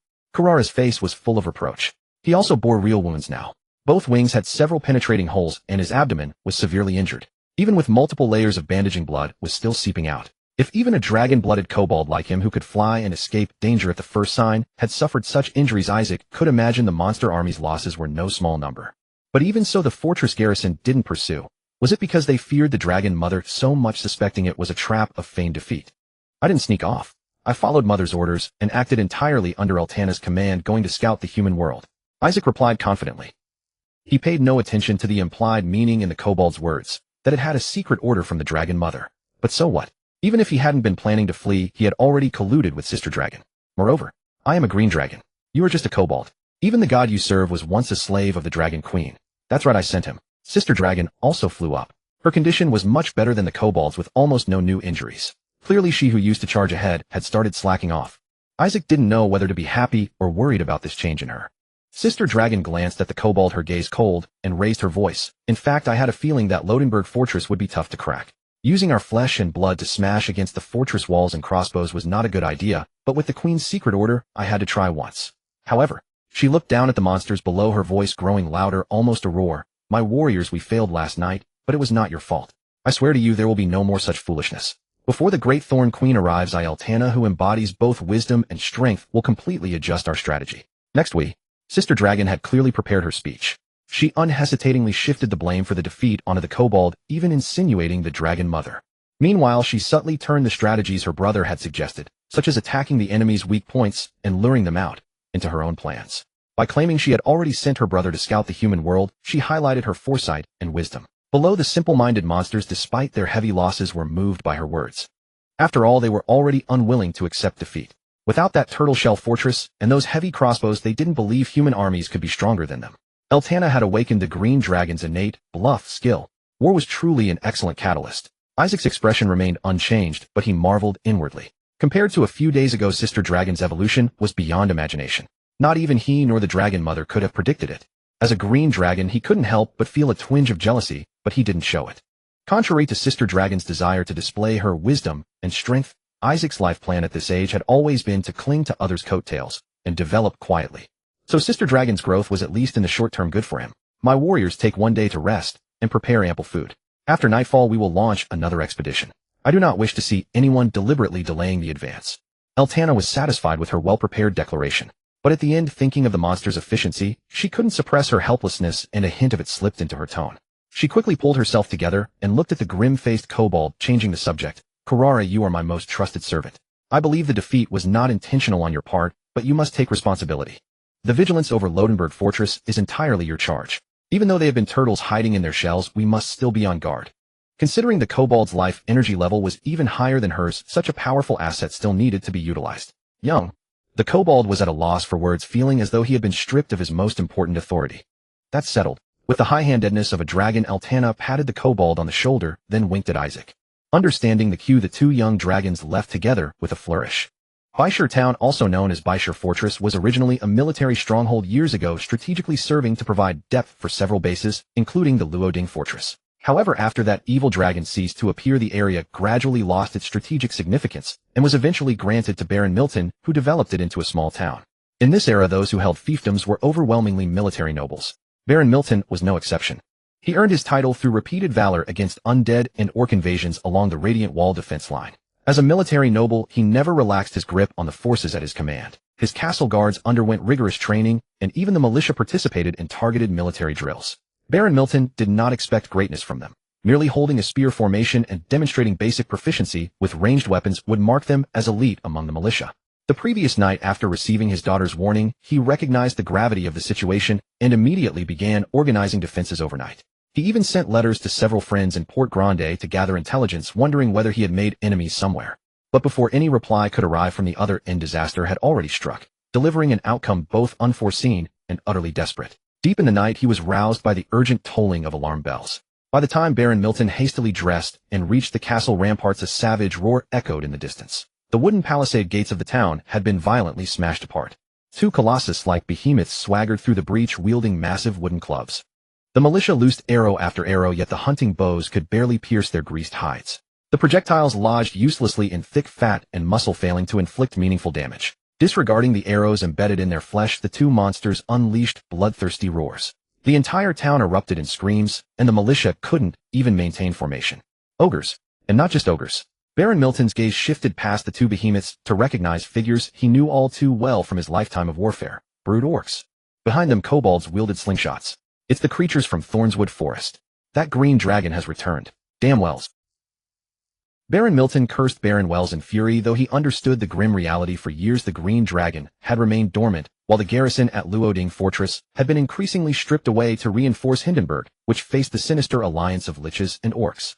Baron Wells likely couldn't hold these monsters. Now what to do? After a fleeting moment of hesitation, Baron Milton roared, "My soldiers, the time has come to defend our homes. Open the castle gates, everyone with me. Teresa, shepherd all the townsfolk into the escape passage and be ready to evacuate at a moment's notice. Militia, all of you take positions on the ramparts and loose your arrows with precision and force. The goddess shields us." As the Lord of Byshire Fortress, Baron Milton bore the sacred duty to protect his people just as he enjoyed the fruits of their loyalty.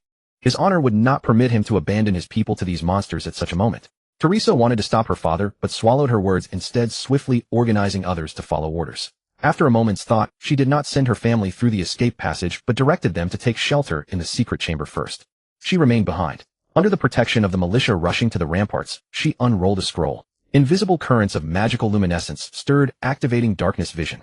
Shadowed regions beyond the reach of torchlight gradually revealed themselves to her. The next instant her heart lurched. Behind the ogres and brute orcs beneath the dark night sky, two grotesque creatures. They were called grotesque because they possessed enormous heads and equally massive wingspans, yet their bodies and tails were completely disproportionate to such grandeur. As a mage, she was not unfamiliar with such beings. Dragons. Green dragons. Green dragon wormlings. In that fleeting moment, she understood why that evil dragon had remained dormant all these years. Taking a deep breath, Teresa calmly averted her gaze while producing another magical scroll from within her sleeve. Though every scroll represented a fortune forged from gold coins at this critical juncture, who still cared about such trifles? She did not activate the scroll immediately. Watching her father lead the guards charging toward the ogres and orcs with townsfolk pouring into the castle behind them, Teresa began muttering the incantation. With flawless technique, she pointed her finger toward the enemy. Flames converged before her fingertip and almost instantly formed a searing beam that shot forth at incredible speed toward the great ogre Zahar. Second-level spell, Scorching Ray. A caster as expected. Beneath the night sky, both Isaac and Altana's eyes hardened with alertness. Casters had always been among the most formidable on the battlefield, and Altana had personally witnessed the devastating power of magic during the previous night's raid. She had refrained from charging today, choosing instead to lurk in the rear and direct the monster's movements precisely because Isaac had warned her that a caster might be present. Split up. Focus fire on the caster first.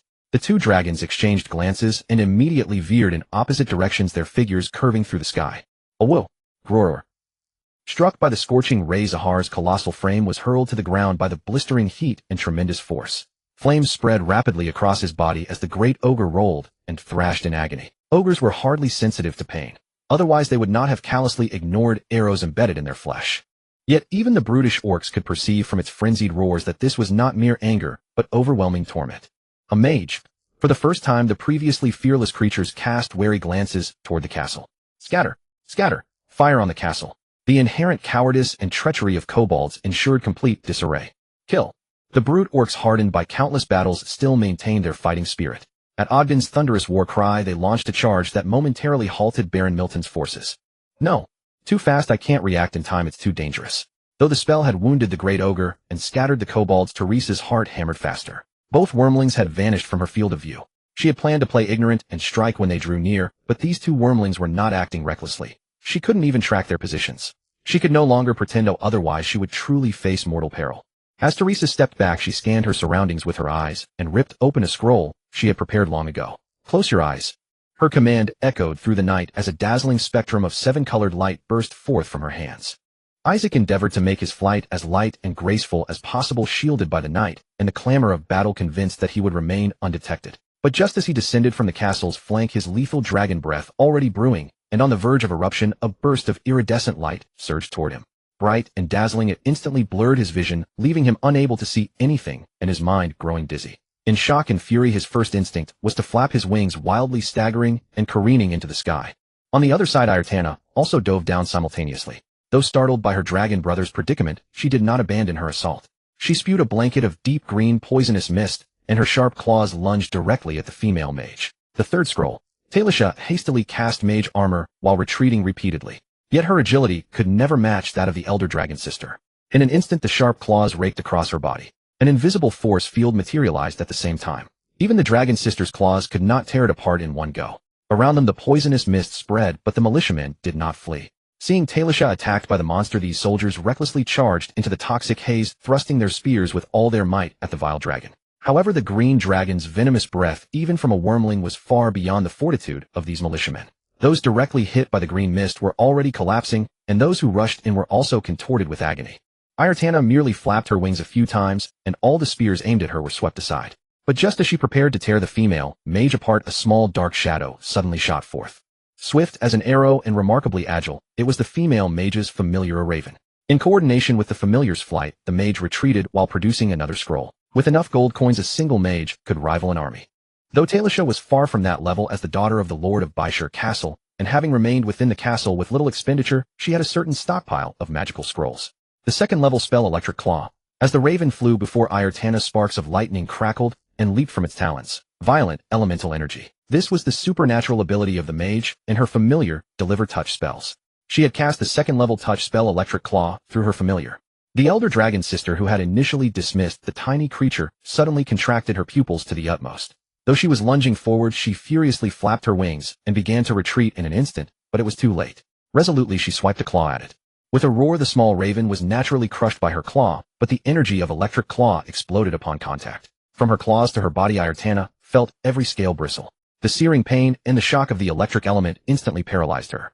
The resistance of a wormling was far from immunity to elemental damage. Meanwhile, on the other side, having finally escaped the wormling's assault, Talisha was in a dire state. She was a level 1 warrior and level 4 mage with a total life energy level of 5. Before the battle, she had cast false life on herself, but being struck by the wormling's poisonous mist still overwhelmed her, face already turning green. Yet no matter how grievous her condition, she had no choice but to fight desperately. Shout! Tell father to retreat immediately. With the men escorted by the last few militiamen, Talisha began preparing her next spell as she retreated. Amid her brief incantation, 2 magic missiles rapidly coalesced at her fingertips. But instead of aiming at Ayartana or the orcs to aid the Baron, her gaze shifted, and she launched both missiles straight into the sky. In the sky, Isaac was returning. Caught off guard by a color spray, he was instantly blinded, and his soul suffered a slight shock. However, as a dragon, his resistances and immunities provided some effect, compounded by the 0-level cantrip resistance. Stumbling into the sky to avoid possible follow-up attacks, he immediately cast his spell-like ability, and his vision began to recover rapidly. Seeing his elder sister go from clearing the field to being struck, he dove down again, spewing a stream of poison breath from afar. Then he was met by 2 magic missiles. With his sister's experience as a warning, he had no desire to endure spells with his body, so he deftly changed his trajectory. Then he witnessed the 2 missiles also twist in midair, tracing 2 elegant curves and finding him with unerring precision. Magic Missile, a homing locking spell. Unless you can outrun it, even hiding behind a wall won't save you. The 2 missiles struck Isaac, causing his body to convulse violently. He nearly fell, but the resistance spell still active on him mitigated some of the impact. As he was about to plummet, he barely spread his wings to glide, landed on the ground with a few stumbling steps, and finally managed to take off again. On his chest, there were 2 sizable depressions, and even his hard dragon scales were cracked in many places. Nevertheless, he was in much better shape than his elder sister, or Jaha. For a green dragon with robust constitution, such injuries were not severe. Mages are truly troublesome, and this is just a low-level one. Isaac's eyes revealed a deep wariness. The endless tricks of mages had opened his eyes wide, a novice like him. In comparison, the spell-like abilities of green dragons were far too limited, not only in variety, but also lacking the mage's capacity to craft magical items. If the opportunity arose, he might even consider multiclassing as a mage. But even so, it would have to wait until Kumo Su could be mass-produced, and such a dual pursuit would not hinder the natural growth of a dragon. On the castle ramparts, the last few militiamen fell to his breath. Only the female mage, already poisoned and still suffering, staggered back into the fortress. Isaac did not pursue. His dark vision had fully recovered, and he could see another magical scroll in the mage's hand. This was the time to test the loyalty of the monsters. My warriors, The human resistance has been crushed. Now charge into the castle. Drag out everyone and seize all the treasure. Let me witness your contributions. The one who contributes the most Ayurtana's body suddenly stirred, recovering from the electric shock. Isaac, noticing this, paused for a moment before continuing. I will grant you honor and wealth on behalf of my sister, the mighty Ayurtana. As a powerfully built wormling, the elder dragon sister's life energy level had likely reached 10-0, and with the dragon's natural elemental resistance, electric claw could not inflict devastating damage on her. Similarly, the great ogre Jaha was also able to stand, though his body was covered in horrific burn wounds. Given time, the ogre race's formidable regenerative abilities would prevent death or permanent disability. In the castle's secret refuge chamber, Talisha tore open a scroll of refuge that every low-level mage kept on hand. A rope rose from the ground, hanging vertically in the air. Climb quickly. There's no time. The second-level spell rope trick magically connects the rope to an extra-dimensional space, allowing a limited number of creatures to hide inside by climbing. Misty Swamp, the Lapania Bandit Wasteland, East Misty Swamp. We should now be nearing the black mist jungle marked on the map. The two weary young dragons, keeping a subtle distance from each other, were studying the map together. Each held a bundle in their front claws. It was the nature of green dragons: when wealth was near, they became extremely sensitive to any approaching creature, and the same applied when they saw others' wealth. In fact, had it not been for AI Sake's constant preoccupation with the efficiency of dragonfly breeding and his repeated concessions, they might have parted ways half a month ago. Yes, time had flown by, and it was already over half a month later. The operation that night had been generally smooth, with Kulala and Isite leading a group of monsters to ambush along the way, guarding against any possible action from the Luoding fortress. He and his dragon sister led the main force to attack the town. During the process, apart from the unexpected injury of his dragon sister and the female mage who suddenly vanished by some unknown means, the objectives of their action were essentially achieved beyond expectations. Two maps. One was of the White Raven Duchy, exquisitely detailed with various place names and city names. It was found in the castle study. The other map was presumably from that female mage, a scroll made of animal hide. Relatively speaking, it lacked precision, but it encompassed many regions beyond the White Raven Duchy, marking danger levels with colors and simple annotations. For instance, the thorn forest where the dragon mother resided was marked with a deep red skull and a green dragon head next to it. Likewise, the Zulus Mountains to the southwest of the thorn forest bore the image of the Lich of the Death's Peak tyrant, which exuded evil just by its look. Further west was Belcrane, inhabited by orcs, with several orc chieftains' portraits and names marked on it. These places associated with the dragon mother were clearly not within their options. They chose to keep heading east. East of the thorn forest was the Misty Swamp. According to the map, there were several dangerous areas in the Misty Swamp, such as the breeding grounds of giant snake lizards and the haunting areas of swamp nagas. If not for the dragon mother's presence in the thorn forest, this vast swamp would be far more dangerous than the thorn forest. The eastern part of the Misty Swamp formed a U-shape separated by a stretch of desert. This desert was called the Lapania Bandit Wasteland on the map, teeming with countless bandits. From here, going west and north led to human kingdoms. Continuing east from the wasteland, after passing through the East Misty Swamp, one entered the realm of the Black Mist Jungle. This was also the first destination of the two dragons. If they could safely establish a nest here, that would be best. But if there were any accidents or great dangers. To the east of the Black Mist Jungle was the edge of the map, a vast ocean. Green dragons possessed the innate ability to breathe underwater. If they encountered a great danger, they could flee into the ocean. After all, they could both fly and swim. If they couldn't defeat flying foes, they would dive into the water. If they couldn't defeat aquatic foes, they would take to the sky. I really hoped to find a gem lake with flower spirits haunting the shore, each one bite a day. The sky had grown light, and it was time to rest again. Burying her treasures beneath her AI air, Tana lazily narrowed her eyes, mumbling something unintelligible. AI Sake folded the map again and lay down dozens of feet away from his dragon sister. However, unlike his dragon sister, he did not press all his treasures beneath him. In his bundle, besides a considerable number of gold and silver coins and a few gems, there were also many notes and books, several test tubes, and even a measuring cup. These items were mostly searched from the female mage's residence.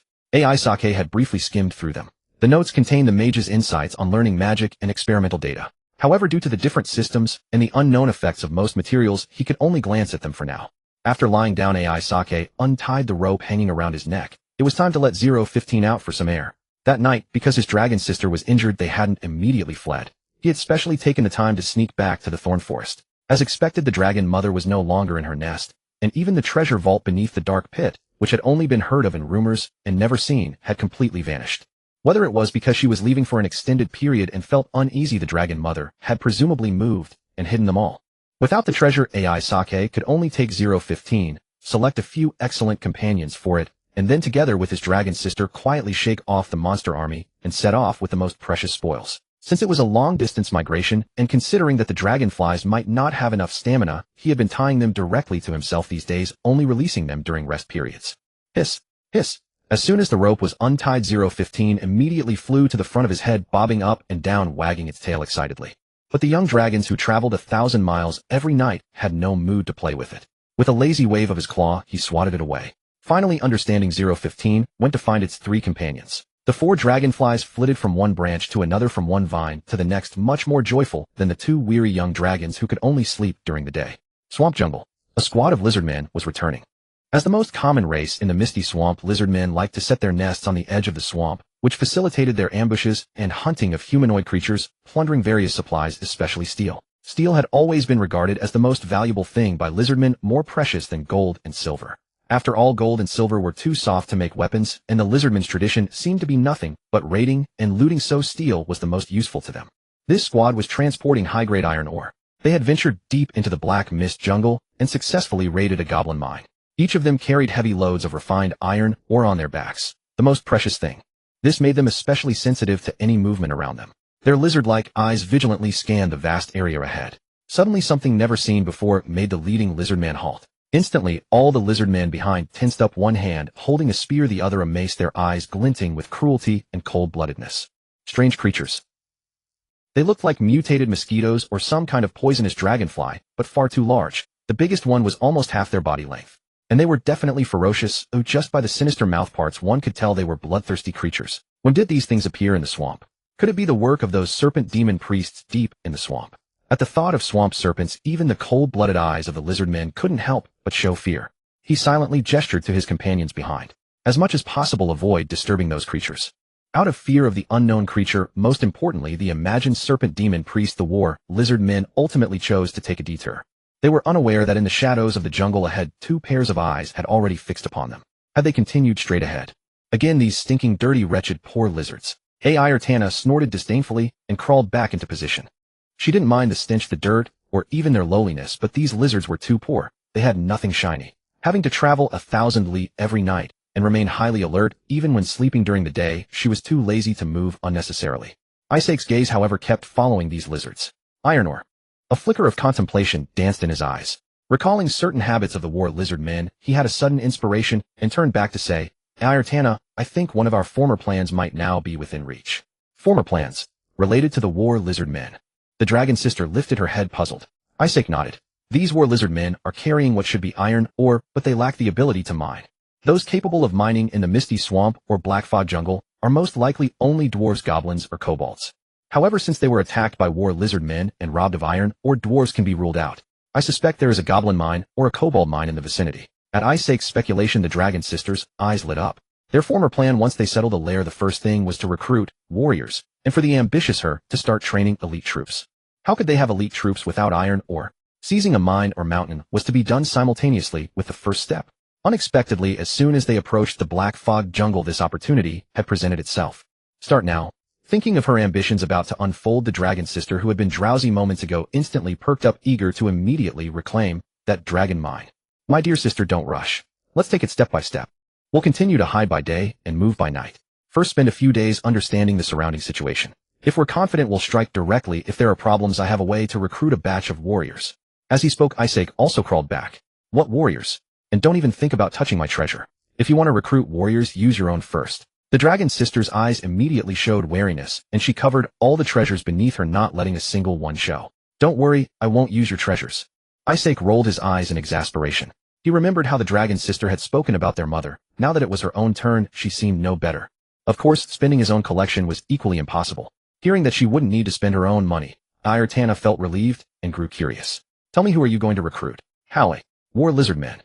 Isaac didn't deliberately keep her in suspense. He and the dragon sister were still in the breaking-in period, and cooperating well to pioneer was key. War lizard men are obsessed with steel. If we can find that mine and use the ore that will belong to us to recruit their service, their poor little minds will surely be willing. Not only the mine. If our future lair is now occupied by others, they will surely be willing to charge into battle for the great green dragon. Whether jungle or swamp, it was always the harsh law of the food chain. For 2 young dragons to establish themselves in the black fog jungle, they would inevitably offend certain apex predators. In all likelihood, places worthy of being chosen, as their lair would in most cases already be occupied by powerful creatures. If directly contending with those creatures might be dangerous, why not recruit a batch of brave and cheap warriors? The dragon sister had commanded wars. After a few mental rotations, she fully grasped his meaning and couldn't help but marvel at her brother's cunning. Previously, she had only thought of his laziness and weakness, never expecting him to have strengths. I think now I fully believe you can become an excellent green dragon. Ayurtana did not spare her praise for her dragon brother's performance. This is to keep up with you, sister. You have to train troops and wage war. If I do nothing, wouldn't I be completely holding you back? But I can't compete with you for power. Of course, even if I tried, I would definitely lose. Waging war and training troops, these are what you excel at. Strength and war are naturally yours. To keep up with you, I thought long and hard, and concluded that I can only take the path of strategy and planning. Although you, sister, are wiser than any dragon, most of your energy is already spent on war. I can use more time to think, helping you fill in the gaps. With this cooperation, I believe our relationship will surely become more stable. Isaac took the opportunity to sell his dragon role positioning concept to the dragon sister. Physical labor, naturally, was for the sister. Mental work he could think about more while sleeping. This way, clinging to her coattails wouldn't be too scorned. Then, he would have plenty of time to engage in research. When his research bore fruit, my no longer foolish sister, the one who laughs last, is the most successful green dragon. Isaac wore a sincere expression. Ayurtana was dubious, but if her dragon brother truly did this, military power would be in her hands, and she was stronger.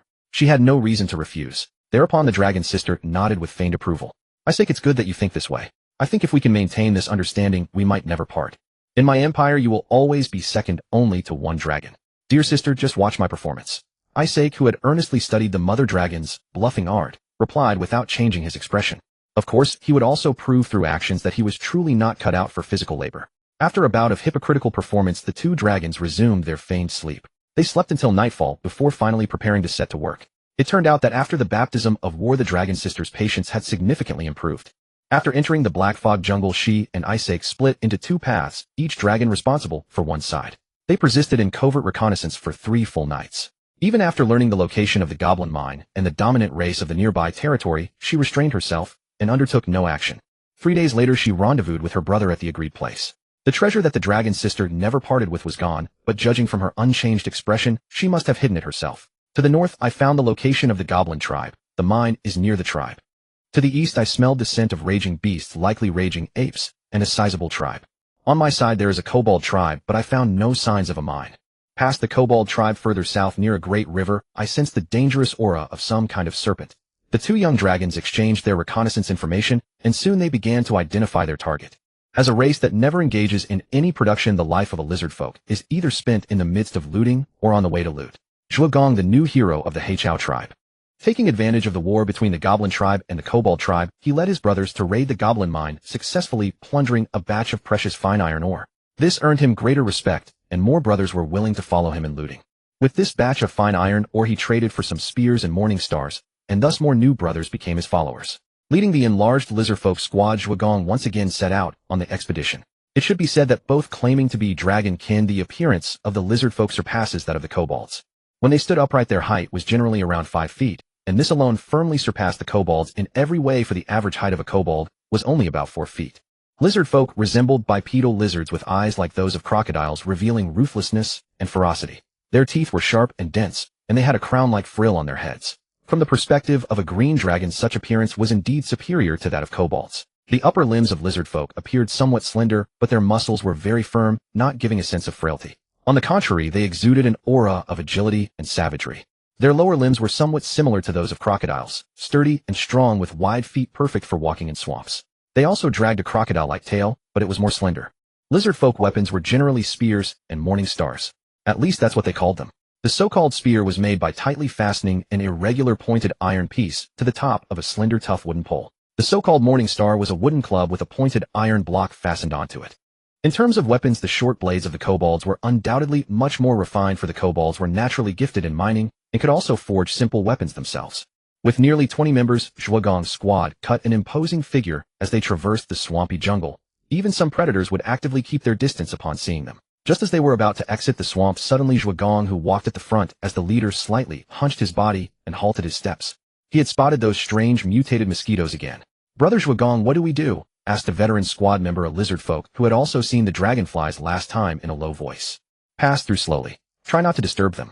This time Zhuogong did not choose to go around from afar. For one thing, without the burden of fine iron or on his back, he was lighter and thus bolder. Moreover, there were new brothers following him. If a few mutated mosquitoes could scare him off, the respect of the new brothers would likely diminish greatly.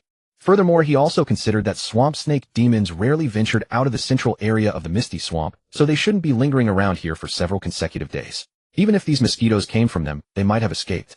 With a gentle wave of his hand signaling to continue onward, Zhuagong stepped even lighter and veered away from the dragonflies.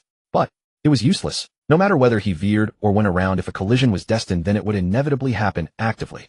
Before they could even enter the black mist forest, starting with Zhuagong one by one, the entire squad of lizard folk suddenly froze. Within sight, under the dark shadows of the trees, two monsters, one on the left and one on the right, with dark green scales resembling giant lizards, but with wings on their backs, appearing more majestic and mysterious, slowly raised their heads. In the monsters' eyes, the radiance of magic was so oppressive, as if they were naturally superior. In fact, they truly were superior. Dragons. Green dragons. Two green dragons. Weak and insignificant little lizards. Do you intend to attack the great green dragons? Your audacity truly impresses me. To show my appreciation, I allow you to choose your own method of death. Ertana, following the script, began to play the bad cop. She stepped out slowly, one step at a time. Although she was a young dragon, her body, far stronger than that of an ordinary green dragon, exuded an extraordinary pressure. This pressure was especially effective on the lizard folk who claimed to be dragonkin. Zhuagong nearly knelt. Trembling, he had no courage to slay dragons. Great green dragons, it is your concealment that is too perfect. We humble ones merely wanted to pass through here to attack even more humble goblins. We only offended you because we did not notice your presence. So you mean this is all our fault? Ertana's vertical pupils emitted a dangerous aura. No, how would we dare? Zhuagong stammered. Lizard folk were a low-intelligence race. If they could solve things by looting, they would never rely on words. So he understood the gist of the words, but in that moment, he could not figure out how to express himself clearly. Wait, you said you were planning to attack goblins. At this moment, Isaac also stepped out.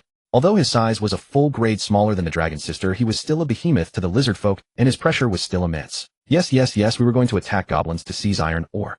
We absolutely dare not offend the great dragon race. Zhuagong and his brothers nodded in unison. Seize iron ore? Do you not know that the goblin mine was originally a dragon mine, and the despicable goblins only occupied it while we were away? Ertana was clearly bullying the lizard folk's intelligence. Presumably, these lizard folk couldn't figure out how many years the goblins had occupied the mine and how old the two young dragons were. Of course, even if they could calculate, it didn't matter. Ertana, I've thought of a way to punish them. Before Zhuagong could continue his clumsy begging, Isaac, as if struck by an idea, said to his dragon sister, those goblins, though weak, are quite skilled at digging. I have no interest in crawling into the intricate mine tunnels to hunt them down one by one. Why not punish these little lizards by having them capture the goblins and then spare them from death? Upon hearing this, the dragon sister glanced down at the lizard folk, snorted, and exhaled a puff of chlorine gas, as if her anger at being offended had not yet subsided. But it was good that she did not object. The lizard folk squad, whose hearts had been tightly clenched, finally loosened a little. Listen, humble lizard folk. Your offense has greatly angered Ertana, who holds power and war. But she has a broad heart, and is still willing to give you a chance to live, and even more a chance to serve the great green dragons. Isaac began to employ the bluff technique he had inherited from his dragon mother. Now return to your lair and recruit more warriors. Tell them that those willing to fight for the green dragon princess will be rewarded with precious iron ore. And you, the more warriors you recruit, the less punishment you will receive. If the number of warriors exceeds 100, not only will you not be punished, but you will also receive even more iron ore than others as a reward for diligently serving the green dragon princess. Lizardmen are a race born with innate life energy levels. A healthy adult lizardman typically possesses a racial life energy level of 2. Although racial life energy levels do not directly equate to actual combat prowess, and in most cases there remains a considerable gap, when compared to level 2 professionals, it is evident that the lizardmen are by no means a weak race. Moreover, due to their inherently savage nature and their specialized focus on plunder, lizardmen occasionally give rise to professionals such as warriors and thugs who often become heroes of the lizardmen, akin to Zhuagong. Uncertain of the size of this lizardman tribe, Isaac understood that as mere hatchlings charging alone into the lizardman lair would hold little hope of subduing the tribe. Thus he chose to recruit. Though the promised iron ore would require the lizardmen to exert themselves in battle before receiving the reward, it was nonetheless a form of compensation.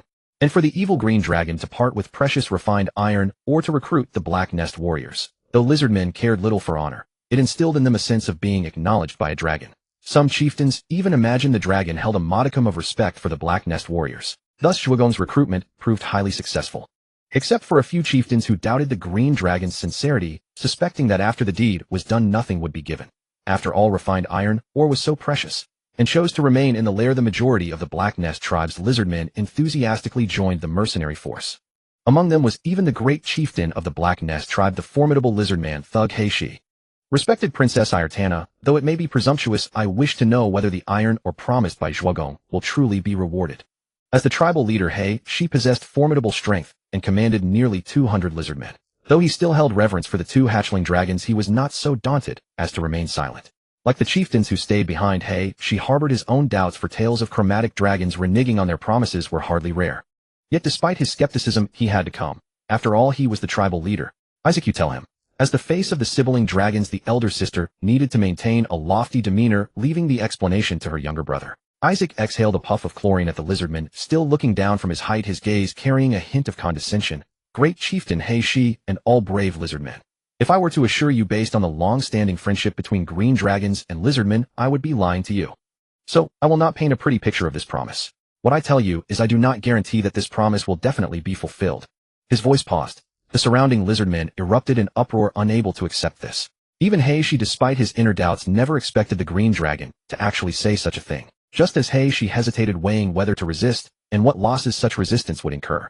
Isaac finally spoke again. Yes, I have always believed that whether this promise is fulfilled does not depend on me nor on the great green dragon princess, but on you lizardmen yourselves. If you lizardmen are truly brave and can prove your worth, why would we abandon our promise?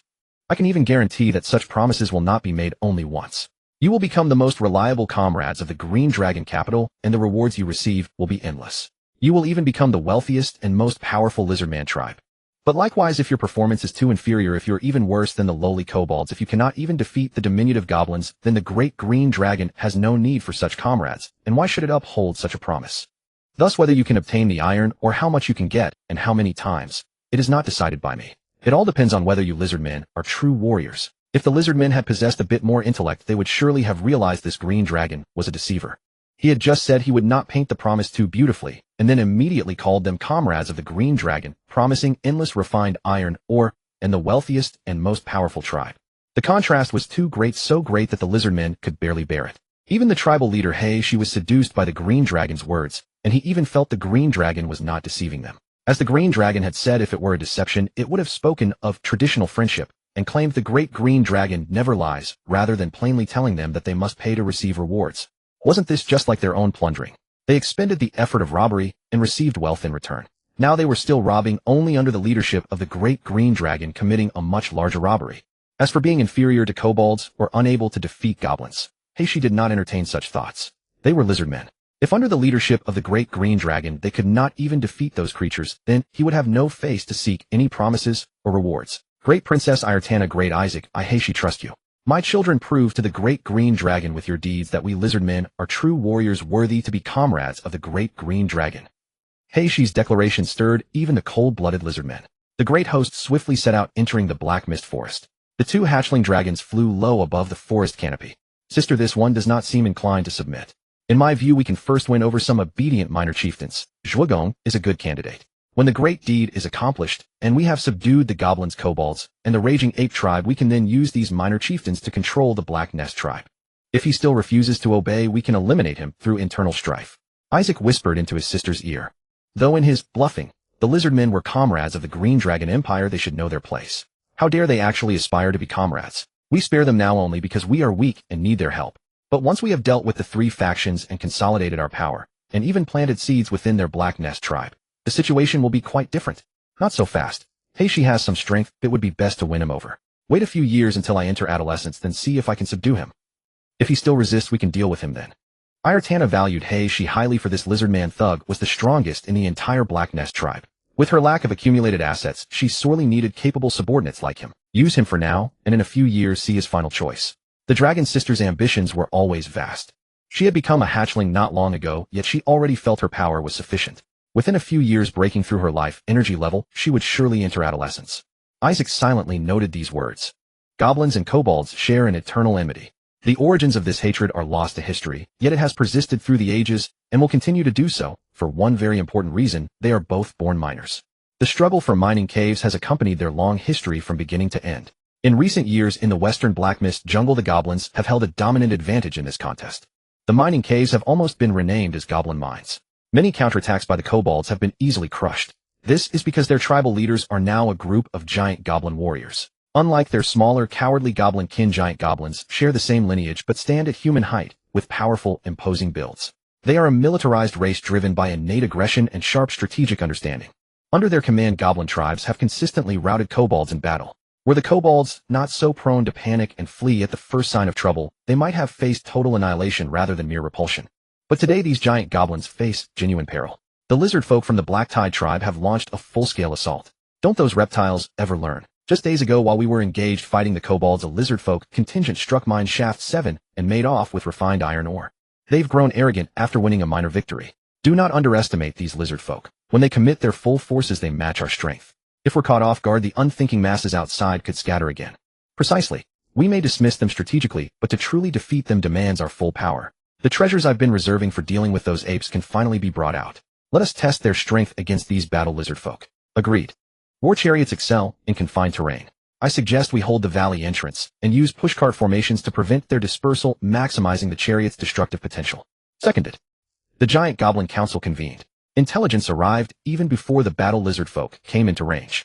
9 giant goblins discussed calmly building the battle plan through rapid exchange. Once unanimous approval was secured and the plan enacted, the entire goblin tribe mobilized within moments. Hordes of goblins emerged from the mineshafts and fell into formation. Pushcarts took position one after another.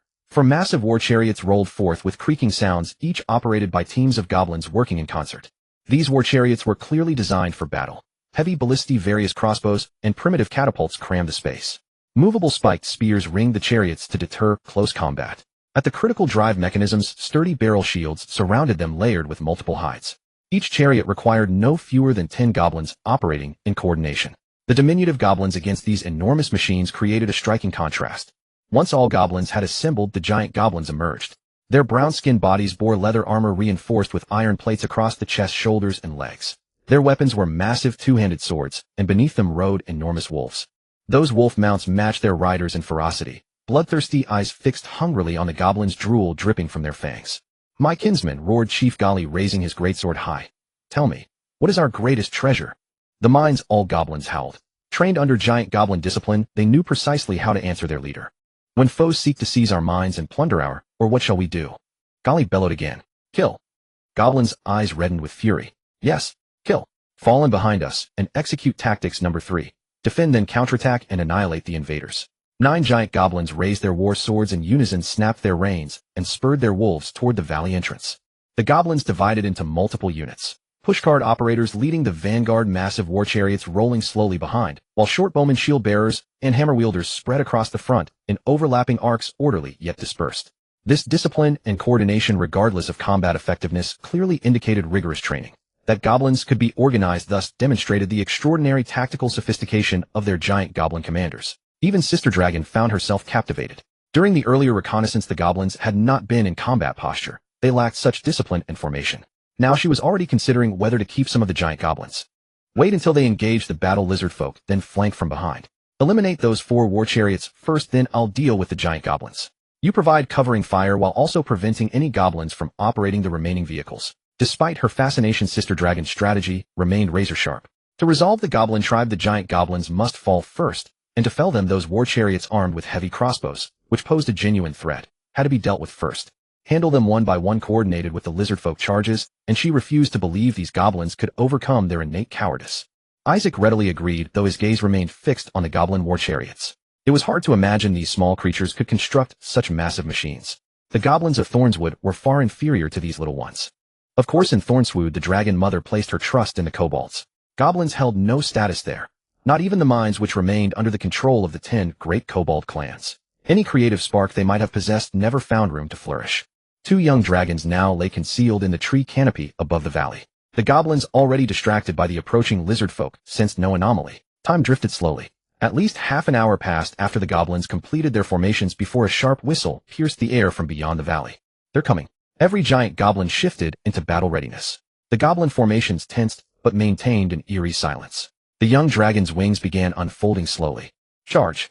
Push through. Annihilate every last goblin. Honor the great green dragon princess with our valor. Our Black Nest tribe shall stand as comrades of the mighty green dragon empire." The battle lizard folk charge erupted, accompanied by frenzied battle cries. Though these mindless reptiles charged in chaotic disarray, their war cries. "Green dragon princess. Green dragon empire." A troubling premonition struck the giant goblins. But there was no time to dwell on it. The savage lizard folk were already upon them. War chariot crossbows ready. First shortbow unit prepare. Third shortbow unit prepare. Advance the pushcart squadrons. Shield bearers hold the line. One after another orders rang out, and each goblin formation responded instantly. Fire, fire, fire, whoosh. Above the valley, 2 green dragons launched into the sky simultaneously. Magic surged powerfully through their veins, from heart to upper stomach, poisonous breath beginning to coalesce rapidly. Goblins were not weak in strength. Among creatures of similar size, they were at least much stronger than kobolds. However, the lizard men still despised them. Even knowing the goblins had archers, they charged without hesitation. This was not only because lizard men inherently lacked tactics and raided in such a manner, but also due to their understanding of goblins. Goblins generally stood about 3 feet tall, the height of a human child. Though their strength was not negligible, their small stature forced them to use short bows. The power of a short bow might inflict decent damage against kobolds, but against lizardmen, it was far insufficient. A dense rain of arrows descended. The lizardmen lowered their upper bodies, moving in a half-crawl, half-charge manner, without slowing down, clearly intending to rely on the thick scales on their backs to withstand the short bows. But they failed to notice that among the rain of short arrows there were distinctly different whistling sounds. The lizardmen in the front row, moments ago bloodthirsty and eager to begin a slaughter, suddenly had their vision go dark. The charging bodies were even knocked backward by the immense impact. Great arrows. On the goblin war chariots, several goblins were frantically winding the mechanisms with both hands and feet, while others specifically loaded the repeating crossbows with long arrows. Then came a series of thud, thud, thud sounds. The goblins repeated the process. Charge spread out. Black Tongue finally saw the massive contraptions on the opposite side. He never imagined goblins would possess such weapons. Despite his shock, he showed no sign of retreat, for he saw not only the goblin war chariots, but also the sky behind them. The lizardmen charged with reckless abandon, and even the 4 repeating crossbows could not suppress them. It seemed they might break into the valley at any moment. Ignite. Press forward. The hobgoblin leader, while preparing to meet the assault, calmly ordered the cart team. They had been waiting anxiously. At the command, goblins behind the small carts quickly struck flint and tore off the cart roofs. With a roar, blazing flames erupted from each cart. Ignoring the heat, the goblins pushed the carts toward the valley entrance. The space that could have allowed the lizard men to disperse upon entering was now occupied by flaming carts. Everything was proceeding according to plan. The hobgoblins gazed at the lizard men with a hint of condescension. This war was a triumph of intellect, of tactical superiority. Thus these brainless creatures deserved only to be called reptiles. But just then shrill cries interrupted their thoughts. It was the cart team who had just completed their task. The hobgoblins glared at them in displeasure. They had always emphasized order and obedience, yet these fellows still. Suddenly the hobgoblins realized something was wrong. The direction their kin were terrified of was not the lizardmen, but they whirled around, and 2 massive figures descending from the sky filled their vision. Deep green scales, enormous dragon wings, and the deadly green mist spewing forth. In an instant the hobgoblins understood why the lizardmen had chanted those fanatical slogans earlier. Green dragons. No matter how well they had reorganized their forces, no matter how strict the hierarchy among goblins, none of it mattered against green dragons. How could their kin overcome racial instincts at such a moment? Even they themselves were equally terrified. But as the 2 young green dragons sprayed their venomous breath over the goblin war chariots, in the blink of an eye all 4 chariots were disabled. Block the entrance with the carts. Everyone prepare to retake the chariots. His scalp tingling and his blood boiling, hobgoblin chief Jilly roared 2 orders. Without the chariots, they had no hope against the combined assault of the green dragons and lizard men. But at this moment their kin were unreliable. Even if they feared the green dragons, they had to rely on themselves. We charge. Only by facing death could they find life. The hobgoblins hoped that in the brief time the lizard men were blocked by the flaming carts and unable to flood, and they could force the dragons back slightly, giving their kin a chance to retake the chariots. After all, there were only 2 green dragons, but 4 chariots. They were not entirely without hope.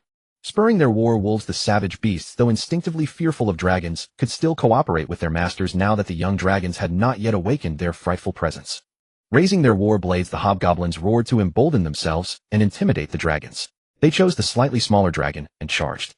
But their choice was theirs alone. Ayartana would not follow their lead. Ignorant ants' resistance only leads to death. Kneeling before the great green dragon is your only path to survival. Just as they roared to intimidate her brother, she wheeled around with an even more furious roar and pounced toward the hobgoblins.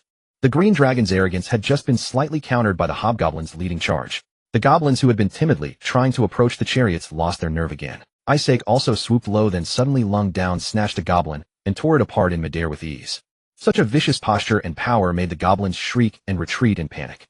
Isaac finally landed on a chariot, gazing down at everything with arrogance, his voice like thunder. Pathetic little creatures, surrendering to the Green Dragon Empire is your only salvation. The great Princess Ayartana needs countless servants to mine for her. Submit now, and you will be honored to serve her. Otherwise this position will be granted to the equally pathetic kobolds. Kneel and live. Kill those around you who refuse, and I will personally grant you the position of leader.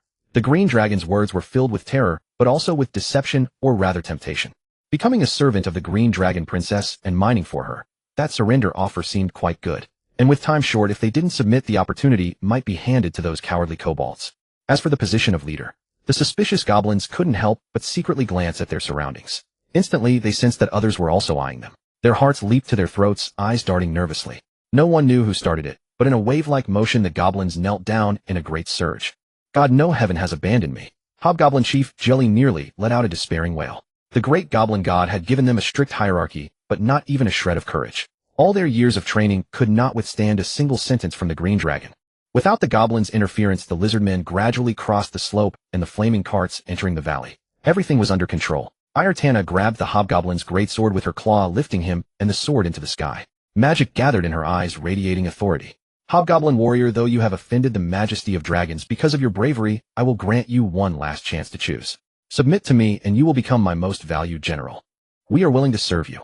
The tide had turned, there was no hope of reversal. Despite their reluctance, the giant ground spawns ultimately bowed their heads. After all, submission to the green dragon was hardly an unacceptable matter for the vast majority of evil races, even for the disciplined and lawful evil of the giant ground spawns. Yet if it were the Saurians rather than the green dragon standing triumphant, the giant ground spawns would never submit, even if humiliated by a decisive defeat at their hands. However, while Lady Dragon believed she could subjugate the entire ground spawn tribe through sheer force, Isaac had to consider more deeply. For instance, what if the giant ground spawns rebelled again? They were all of the evil alignment. Rebellion was hardly unusual. After all, they were still young dragons lacking the absolute power that Mother Dragon commanded to crush all opposition. If Isaac had his way, he would slay more than half of the giant ground spawns, ensuring that even if they desired rebellion, they would lack the strength to mount it. Then he would also bring the Quatoa tribe under control, allowing the two ancient enemies to balance each other. However, Lady Dragon's attitude suggested she placed great value on those giant ground spawns. 9 of them combined with the goblin tribes they controlled. The goblin war chariots must be secured first. Without those heavy weapons, at the very least, Altana and I would be free to advance or retreat and would not be driven into desperate straits. The relationship with the Saurians must also be maintained. With them present, even if the giant ground spawns harbor rebellious thoughts, they will have to consider the disparity in strength first. The Quatoa tribe must also be subdued. Regardless of how weak they are, once their numbers grow, they will have some strength and can serve as a counterbalance. External forces are always just external. At any time, the most important thing is to strengthen one's own power. Once the goblin tribe is conquered, we will have a foothold at last. It is time to resume our research. Isaac quickly formed a plan in his mind and descended slowly from the goblin war chariot, landing right beside the overjoyed Black Tongue. This startled the Saurian chieftain, a hint of wariness creeping into his eyes. He could not help but be on guard. At that moment, under Altana's orders, the goblins were continuously hauling out refined iron ore. All these treasures belonged to his Black Nest tribe. How could he not fear the great green dragon would reconsider? Isaac had not expected him to think so much. He simply asked, "Chieftain Black Tongue, are you satisfied with these iron ore deposits?" Black Tongue hurriedly nodded. "Satisfied, perfectly satisfied. You and Princess Altana are extraordinarily generous. From this day forward, the Green Dragon Empire shall be the guiding star of our Black Tide tribe. Wherever you point, we charge." "Glad to hear it. As I have said before, as long as the Black Nest tribe keeps pace with us, I will make you the wealthiest and most powerful Saurian tribe." Now another opportunity has come. Isaac's voice was plainly calm, yet to the Saurians' ears it sounded like the most beautiful music. Black Tongue slapped his chest with bravado. "Just tell us where to strike." The Green Dragon nodded approvingly. "Soon Princess Altana will launch another campaign. The weak Quatoa tribe has only 2 paths: submission or destruction. I want you to select an elite contingent to accompany her on this expedition." "Absolutely no problem," Black Tongue declared firmly, though his eyes carried an eager anticipation. "But this time I will not give you any iron ore." When Isaac's words reached Black Tongue's ears, the Saurians' eyes clearly filled with countless question marks. "Black Tongue, as the leader of your tribe, your vision must truly extend further. It is true that providing iron ore can make you wealthy, but that will not grant you true strength." Isaac adopted the manner of a seasoned mentor, offering heartfelt counsel to a trusted subordinate. "Consider the goblin tribe. Individually they are far inferior to you, yet why do they dare confront you head-on? Precisely, they possess various refined weapons. As I have said, my goal is not merely to make you rich, but to make you strong. That is why even a straightforward task like conquering the Quatoa tribe includes you. For the reward of this mission, you may retain a portion of the iron ore. I will have it forged into premium weapons. You may also keep some of your warriors to inspect whether these weapons suit the Saurians." Black Tongue was genuinely caught off guard. He felt as though the mighty green dragon at that very moment truly regarded him as someone most trusted. This was entirely considering the interests of his Saurian people. Just imagine, If the entire Black Nest tribe were armed with genuine spears, authentic flanged maces, and even refined iron armor, the spectacle would be. Moreover, the great green dragon even permitted him to retain some of his own people. This was clearly to ease his concerns, certainly not to seize his iron, or, had the Saurians not been known for their cold-blood black tongue, would have forced out tears to express his gratitude. But unable to weep, he raised his spear and pricked his fingertip, drawing forth several drops of cold blood as he swore, "Almighty Isaac, by the name of Black Nest, I vow that the Saurian people will never betray you." Excellent. I shall wait and see. Isaac smiled with satisfaction and raised his claw to gently pat the Saurian on the shoulder. A gesture not unlike that day at Mount Madra, when Lady Dragon had similarly patted the Quatoa Grand Chief Kalula on the shoulder, only for things to unfold differently days later. Of course, he was not Lady Dragon, and his care for the Black Tide tribe was genuine and substantial. He was certain that equipping them with refined weapons would undeniably bolster the Black Nest tribe's combat strength. And then, ahead lay the feral ape tribe awaiting their next campaign. The nest site Lady Dragon had selected was right over there. And for all of this, what would he need to expend? The iron ore came from the goblins, and the weapons were forged by goblin or Quatoa laborers. All he had to offer was perhaps just his words. Turning back, he made his way toward Lady Dragon. "My sister, I have reached an agreement with Chieftain Black Tongue. Soon he will continue to follow you in the conquest of the Quatoa tribe. Great Chief Gary, since you have joined the Green Dragon Empire, I believe your goblin tribe should also make a corresponding contribution. Soon." A flicker of surprise crossed Eltana's mind, though she said nothing. She knew her brother had his reasons. Her gaze turned toward the giant ground spawns. Great Chief Gary of the giant ground spawns, never one to miss the moment, replied without hesitation, "I shall gladly serve the princess." "Excellent. Then count your warriors for the campaign immediately, and use your abilities to prove to the great Princess Eltana that her trust in you is well placed. But remember, the Empire's vision extends far beyond mere tribes. Following the great princess, our primary concern must be how vast the Black Mist jungle can become." Habitually, the Green Dragon employed a touch of artistic expression, one that left even the usually strict giant ground spawns momentarily dazed, who then immediately went about raising troops for the campaign. "What's going on?" With no one else nearby, Eltana finally voiced her surprise. She had not planned to conquer the Quatoa tribe so urgently. "You are removing them, and I will deal with these goblin war chariots so we can sleep peacefully at night. Then I will." Isaac laid out his full plan for strengthening the Black Tide tribe and the timing for reclaiming their stronghold. Eltana found herself nodding repeatedly in approval. Her brother was genuinely filling gaps and eliminating future threats. There were matters she as the figurehead found difficult to address, but he handled them without hesitation. It seemed he truly could be her capable partner. 3 days later, the Quatoa tribe knelt before Eltana with jubilation. Their chieftain nearly shed tears of emotion, regretting only that he could not serve the Green Dragon Empire sooner, and mourning that his people had fallen behind their bitter rivals.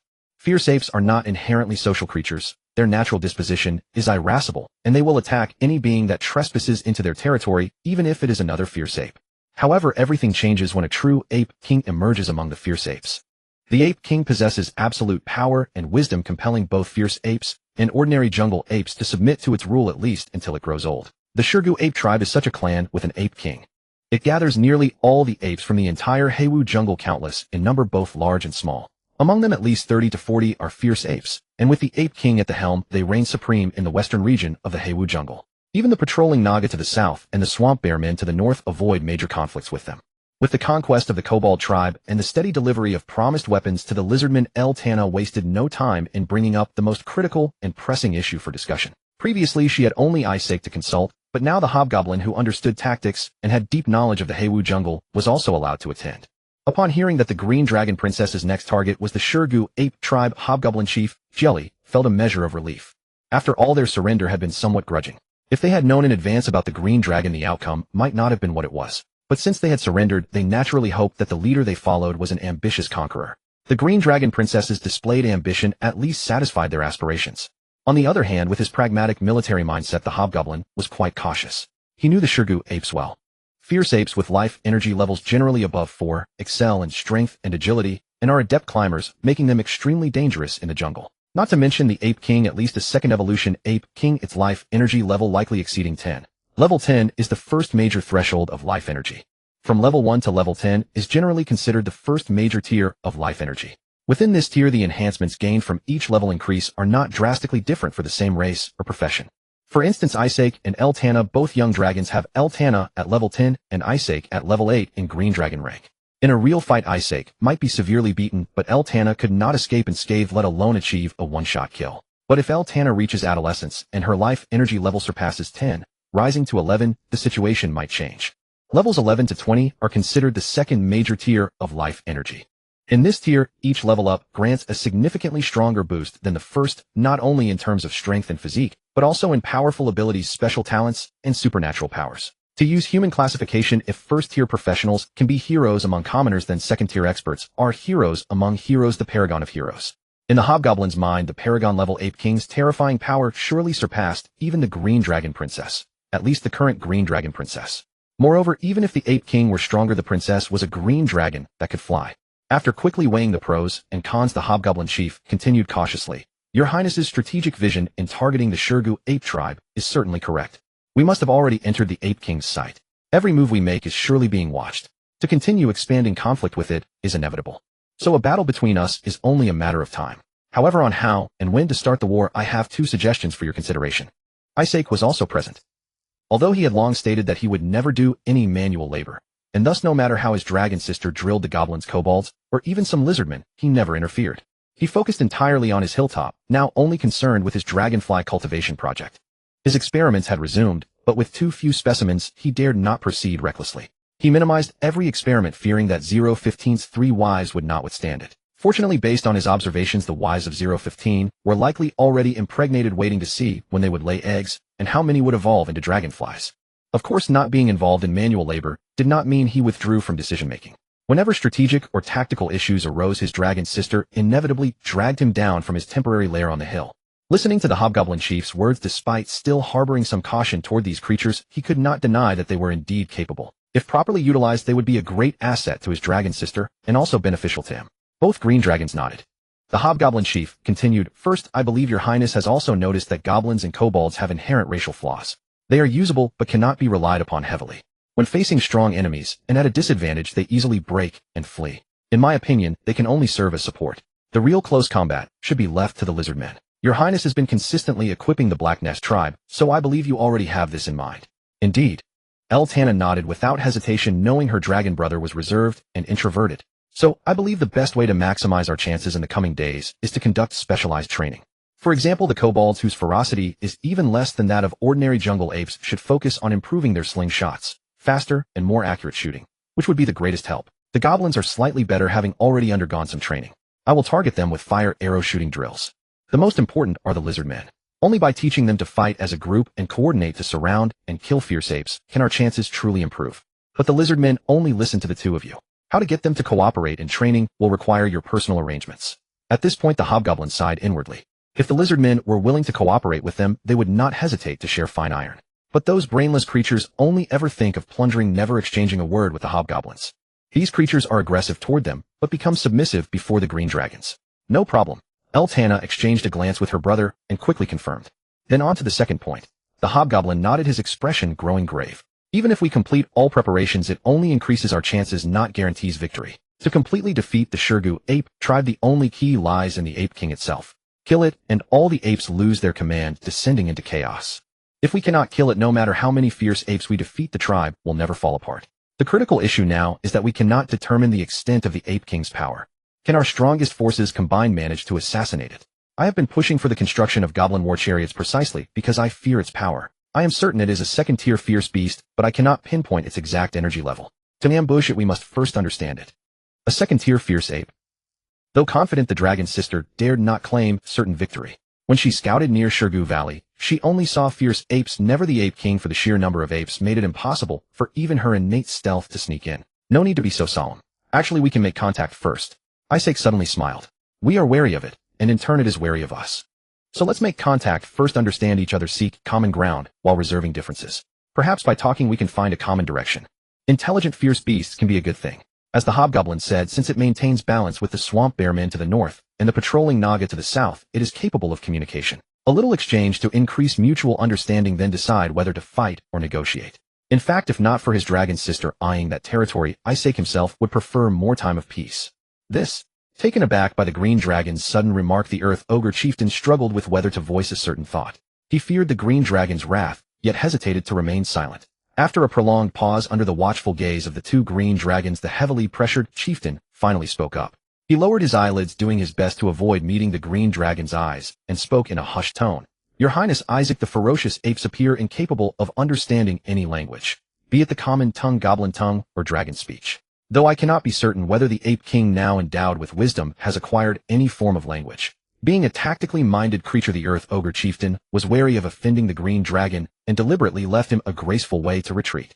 To communicate with someone, they must first possess the ability to speak. For a moment, Eltana felt the urge to cover her eyes. She couldn't help but recall that ferocious boar back in the thornwood forest. During her days under the dragon mother's wings, her most frequently used training companions were the giant ogres and ferocious boars. Though the ogres possessed low intelligence, they were capable of basic communication. The ferocious boars, however, had never shown any inclination toward dialogue, charging headfirst at the mere sight of an opponent. Isaac felt momentarily awkward, but after a few quick glances he smoothly covered it up. Therefore we must rely more on our wits. What does it matter if they don't understand language? We can communicate through drawings. Go fetch a piece of beast hide and bring some charcoal. The earth ogre chieftain hurried off to carry out the task. Isaac, what new idea have you come up with? With no earth ogre chieftain present to hold her back, Eltana didn't hesitate to ask her question directly. Indeed, Golly's words and his demeanor have given me much to ponder. I wonder if we've been too successful these past days, inadvertently overlooking certain issues in our complacency. Isaac's gaze turned grave. In just over 10 days we've managed to gain varying degrees of control over the Black Nest tribe, the Goblin tribe, and the Kobold tribe. While this success is welcome, it has also dulled our vigilance. We've nearly forgotten that the world beyond these borders is not the Thornwood Forest. Within the Thornwood Forest, Sylvia reigned supreme. Any formidable creature unwilling to submit to her authority was either executed on the spot or forced to withdraw from the forest early on. But the Black Mist jungle was different. Its creatures here were likely far more formidable than those in the Thornwood Forest. Despite all of Golly's careful considerations, his attitude made it clear he harbored little optimism about their prospects. That's why I'm considering reaching out to the Ape King first. By observing its capabilities, we might gain insight into the peak power levels of the Black Mist jungle, which would then help us decide whether to keep a low profile and grow steadily or take a different approach. Eltana's eyes flickered with consideration, and she slowly nodded. Then let's observe this Ape King first before deciding. She was no longer a dragon oblivious to the consequences of her actions, at least not anymore. At the Madra watchpost, at the Loadingbird Fortress, and even in that modest human settlement, she had endured numerous hard lessons, each one adding to the wealth of experience she now carried. If the time wasn't right, she would simply try again later. She wasn't one to act rashly out of impatience. Waiting would only help her internalize these lessons, driving her to grow stronger and accelerate her progress. Isaac responded, we should prepare for both possibilities. On one hand, we'll extend an invitation to the Ape King for negotiations, while simultaneously maintaining our targeted training regimens. Should an opportunity arise, we'll strike with full force. If not, we'll exercise patience and bide our time. Once you advance to the next stage of your development, there will be no need to concern yourself with an Ape King. But while we're making contact with it, we should exercise caution and prioritize safety. Then, before Eltana could finish her thought, the Earth Ogre chieftain hurried back as the two dragons exchanged glances. A piece of beast hide and a lump of charcoal were laid out. Isaac's claws were clearly unsuited for gripping charcoal, so after sketching a rough outline on the ground with a few swift scratches, he proceeded to instruct the Earth Ogre chieftain on how to properly execute the drawing.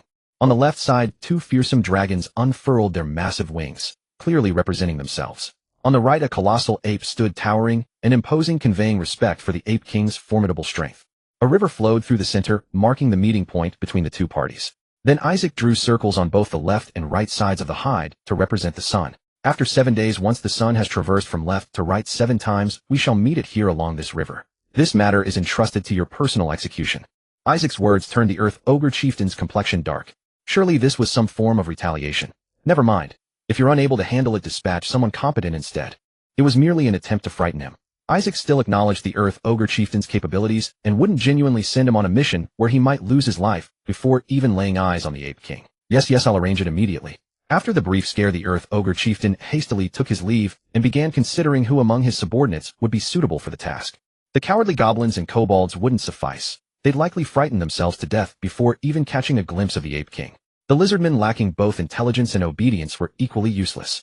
His only option was to select from among his fellow brothers. He decided to have them draw lots for the assignment. Anything but himself. Without dwelling on how the Earth Ogre chieftain delivered the message, the important fact was that he returned safely. Judging by his account, the Ape King seemed to grasp the meaning of the communication. Thus life in the Goblin Valley continued as before. Training proceeded as scheduled. Hunting missions carried on, mining operations maintained their pace, and research work continued uninterrupted. Time slipped away swiftly, and the appointed moment drew near. Great Green Dragon, eternal guiding star of the Black Nest tribe, please give your command. Where shall we strike this time? Black Tongue arrived, leading a massive force, comprising even more lizardmen than when they had assaulted the Goblin Valley.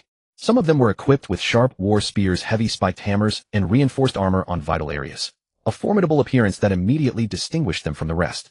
The majority, however, still wielded their old weapons, ones barely worthy of the name. Yet their eyes blazed with intense anticipation. During these recent days, the lizard men who had rejected the Green Dragon's recruitment were consumed with regret, harboring deep resentment toward their own leaders. Their chieftains faced even greater remorse, ridiculed by rival leaders and blamed by their own warriors. When the Green Dragon's summons finally arrived, there was no hesitation. Excluding the handful of unlucky warriors tasked with guarding the nests and protecting the young eggs, the entire Black Nest tribe mobilized in full force. Truly, a strange gleam appeared in Isaac's eyes. I swear upon the name of the Black Nest. Black Tongue slammed his chest, nearly piercing his own fingertip in his fervor. Excellent. Our target this time is the Stone Valley Ape King. A half-smile played across Isaac's face. Then let's. Black Tongue began, but abruptly bit his own tongue mid-sentence, realizing the futility of charging headlong into such a confrontation. As expected, this lizard creature understood the Ape King's formidable reputation. Enough. This time we simply meet with it and establish territorial boundaries. We bring you along so it can witness the Black Nest tribe's might firsthand. It should understand that even its ferocious apes, formidable as they may be, cannot match your current strength. Though Isaac had teased the lizardmen, he refrained from outright mockery. His spirits had been remarkably high over the past couple of days. Just yesterday, the first clutch of offspring emerged from Unit 015, tiny, pale, and brimming with vitality. With his careful tending, he was confident the first generation of dragonfly hatchlings would soon take shape. Black Tongue's face flushed with embarrassment, his teeth clenched as he growled, "O great green dragon, at your command, we would charge even against the Ape King." Enough. I trust you completely. Yet I have no desire for excessive casualties. You are comrades of the Green Dragon Empire, not mere slaves. If our negotiations with the Ape King succeed, there will be little conflict for the foreseeable future. You should seize this opportunity to expand into the swamps, absorb wandering lizardmen, unite smaller nests and tribes, and steadily strengthen the Black Nest's power. And my colleague, the Honorable Green Dragon Princess, and I will stand behind you, offering unwavering support. One day you shall become the most powerful and prosperous force. When addressing simpler minds, the Green Dragons always paint an irresistibly appealing picture, and they follow through on their promises. The only catch is that nothing comes without expectation of return. For a green dragon, when facing a formidable foe, it is perfectly natural to tactfully retreat, then lie in wait for an opportunity, even if it takes years or decades, ultimately slaying the enemy and plundering all their wealth. This is their innate nature. However, for Ayartana, her first true retreat in her dragon life felt unusually sensitive and even humiliating. But her strong-willed nature would never allow her to speak of it to anyone, not even her brother. Thus, she could only vent it all through her daily training, continuously escalating its intensity. The training ground of the Goblin Valley was shrouded in her roars every day. One day, it was the hobgoblins joining forces, the next the lizardmen uniting as a team. Even with this rotation, the monsters grew weary, yet she remained spirited and energetic every day. Isaac, on the other hand, was the complete opposite. On the surface, he showed no change, still lazily curled up on the hilltop, unwilling to manage anything.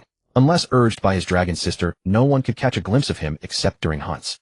But the surface was merely the surface. A green dragon never forgets a grudge. Ferocious ape, when standing upright, it measures about 9 feet tall, with a physique similar to an ogre, but stronger and more agile. In the jungle, its danger level is at least 1 tier higher than an ogre. Weaknesses: 1. Must be commanded by an ape king, otherwise internal strife will cause immediate disintegration. 2. Temperamental, easily provoked. Ape king, when standing upright, it measures about 14 feet tall. Unmatched strength, astonishing leaping ability, extremely tough, physique, high resistance to toxins, temperament. He was secretly filing the Stone Valley Ape clan. While recording the Ape King's profile, he inevitably recalled that day's events. That day they had gathered their strongest forces to negotiate. In their imagination, the negotiation should have been about both sides showcasing their strongest power, then seeking common ground despite differences, and reaching a balance out of mutual restraint. But unexpectedly, as soon as they arrived, the Ape King gave them a surprise. The ferocious apes had arrived early. Under the Ape King's orders, no fewer than 30 ferocious apes stood motionless like stone statues on the opposite bank. But do not mistake this for discipline. These creatures, as large as ogres, either pounded the ground with their forelimbs, raising their upper bodies slightly in a proud posture, or leaned forward, bending their thick arms with wild power radiating from the massive muscles beneath their black fur. Some stood upright, arms raised in a bow-like pose, also flaunting their strength. Dozens of ferocious apes, each with a different pose, but all were showing off. Before they could think further, the Ape King emerged step by step from the jungle. Its limbs were like pillars, its fists like hammers, its flesh like cast iron, its body strong as a mountain. Its face was solemn, its gaze commanding, its stride domineering, its aura magnificent. It must be said that the Ape King's demeanor at that moment truly matched Isaac's expectations of the Ape King. A creature that made hobgoblins tremble and lizardmen change color at its name. Isaac had envisioned the ape king as a forest king of that caliber, precisely such a sovereign. Facing such a king, a temporary retreat was not unacceptable. And then, the scene suddenly shifted. Vicious temperament, yet overbearing. Even now Isaac vividly recalled the ape king's astonishing leap, causing chaos on their side, then leaping back, leading all the ferocious apes in a belly-holding demonic laughter of ho ho ho. The image seemed etched into his soul. Possesses some intelligence, but limited. Has some strategic vision, but similarly limited. Specialty strength, suspected power level exceeds 13. Dwells deep in the stone valley, rarely ventures out. He continued recording while pondering how to strategize when the time came to settle matters with the ape king. But for now he could not find a good approach. However, there was no rush. He was not pressed for time. Having retreated, they would not launch large-scale expansions for a long time, especially toward the Stone Valley. Now he and his dragon sister had reached a consensus. While maintaining vigilance against the ape king's sudden change of heart, they would focus on consolidating the forces at hand and, more importantly, enhancing their own strength. His dragon sister was a persistent training-obsessed dragon, while he devoted himself solely to research. After jotting down the ape king's information, Isaac slowly closed his eyes, calming his mind to set aside all matters, then sank into the laboratory, continuing to observe, think, and study his research data. Scientific research has never been achieved overnight. Every project progresses gradually toward success based on countless experiments and data sets. He was no exception. His own data, his sister's data, a small amount of data from his mother, extensive data from the subject's data on the subject's egg-laying, and the data on the ongoing evolution of larvae into dragonfly whelps. This latter was his primary focus recently, as it determined whether the dragonfly swarm could be mass-bred, and whether the research on the subjects could be restored or even expanded. The egg-laying of a female fly is a continuous process. Over a week, a single female lays an average of 20 larvae per day. After a week, this physiological cycle ends. This may imply that the seed of subject 015 can be stored in the female's body for an extended period, stimulating continuous egg-laying and fertilization. The first batch of larvae has begun to pupate, indicating that the time to enter the pupal stage is about 8 days. For now, I will not interfere with their natural progression to see what proportion successfully evolve into dragonfly whelps. Then examine the data differences between dragonfly whelps and failed specimens. Starting from the second batch, moderate interference with the pupal state can be considered. For the third batch, consider altering the growth process during the larval stage, such as switching from feeding to purified injections. On the hilltop cave, Isaac preferred to sleep outside the cave rather than disturb the warmest environment which he reserved for subject 015's large family. His equipment had also been upgraded. The kobold servants had crafted some needles, allowing him to extract specimens without severely injuring or accidentally killing the larvae with his claws. Additionally, the glassware contributed by the human female mage made experiments, specimen preservation, and preparation of injection reagents much more convenient than before. He had been virtually squatting on the first batch of pupae, recording the exact pupation time for each one in meticulous detail. Finally, right before his eyes, the first pupa broke open. A small, drenched creature crawled out of its chrysalis with great difficulty. Isaac dilated his pupils, observing it meticulously before recording the first piece of data. 8 days to pupate, 3 days to emerge. A failure. In his theory, the birth of the dragonfly swarm was founded upon the trace magical components carried in the excrement of dragons. Yet this did not at all imply that the offspring of a dragonfly would necessarily be dragonflies. If the offspring of a dragonfly were always dragonflies, the world would likely be overrun by these creatures, whose reproductive capacity was exceptionally formidable. In truth, only a minuscule fraction of dragonfly offspring could evolve into dragonfly larvae during the process of emergence. For a dragonfly larva to grow healthily, it also required an environment rich in magical components, which to a great extent limited the scale of their population. Why had he always been clinging to Dragon's sister? Beyond seeking patronage, it was largely due to this consideration as well. Failures had to be eliminated. After all, the magical environment provided by 2 young dragons was limited, there was no need to squander it on failures. Though prolonged exposure might grant failures a minuscule chance of evolution from a scientific perspective, it was not worthwhile. Extracting a sample from the failure, Isaac flicked it away with a finger. His earlier meticulous care utterly vanished. With the first came many more. Over the next 2 days, his recorded data grew increasingly numerous, as did his samples. 8 days to pupate, 3 days to emerge. A failure. 8 days to pupate, 3 days to emerge. A failure. All records were identical, all failures. Yet Isaac felt no disappointment.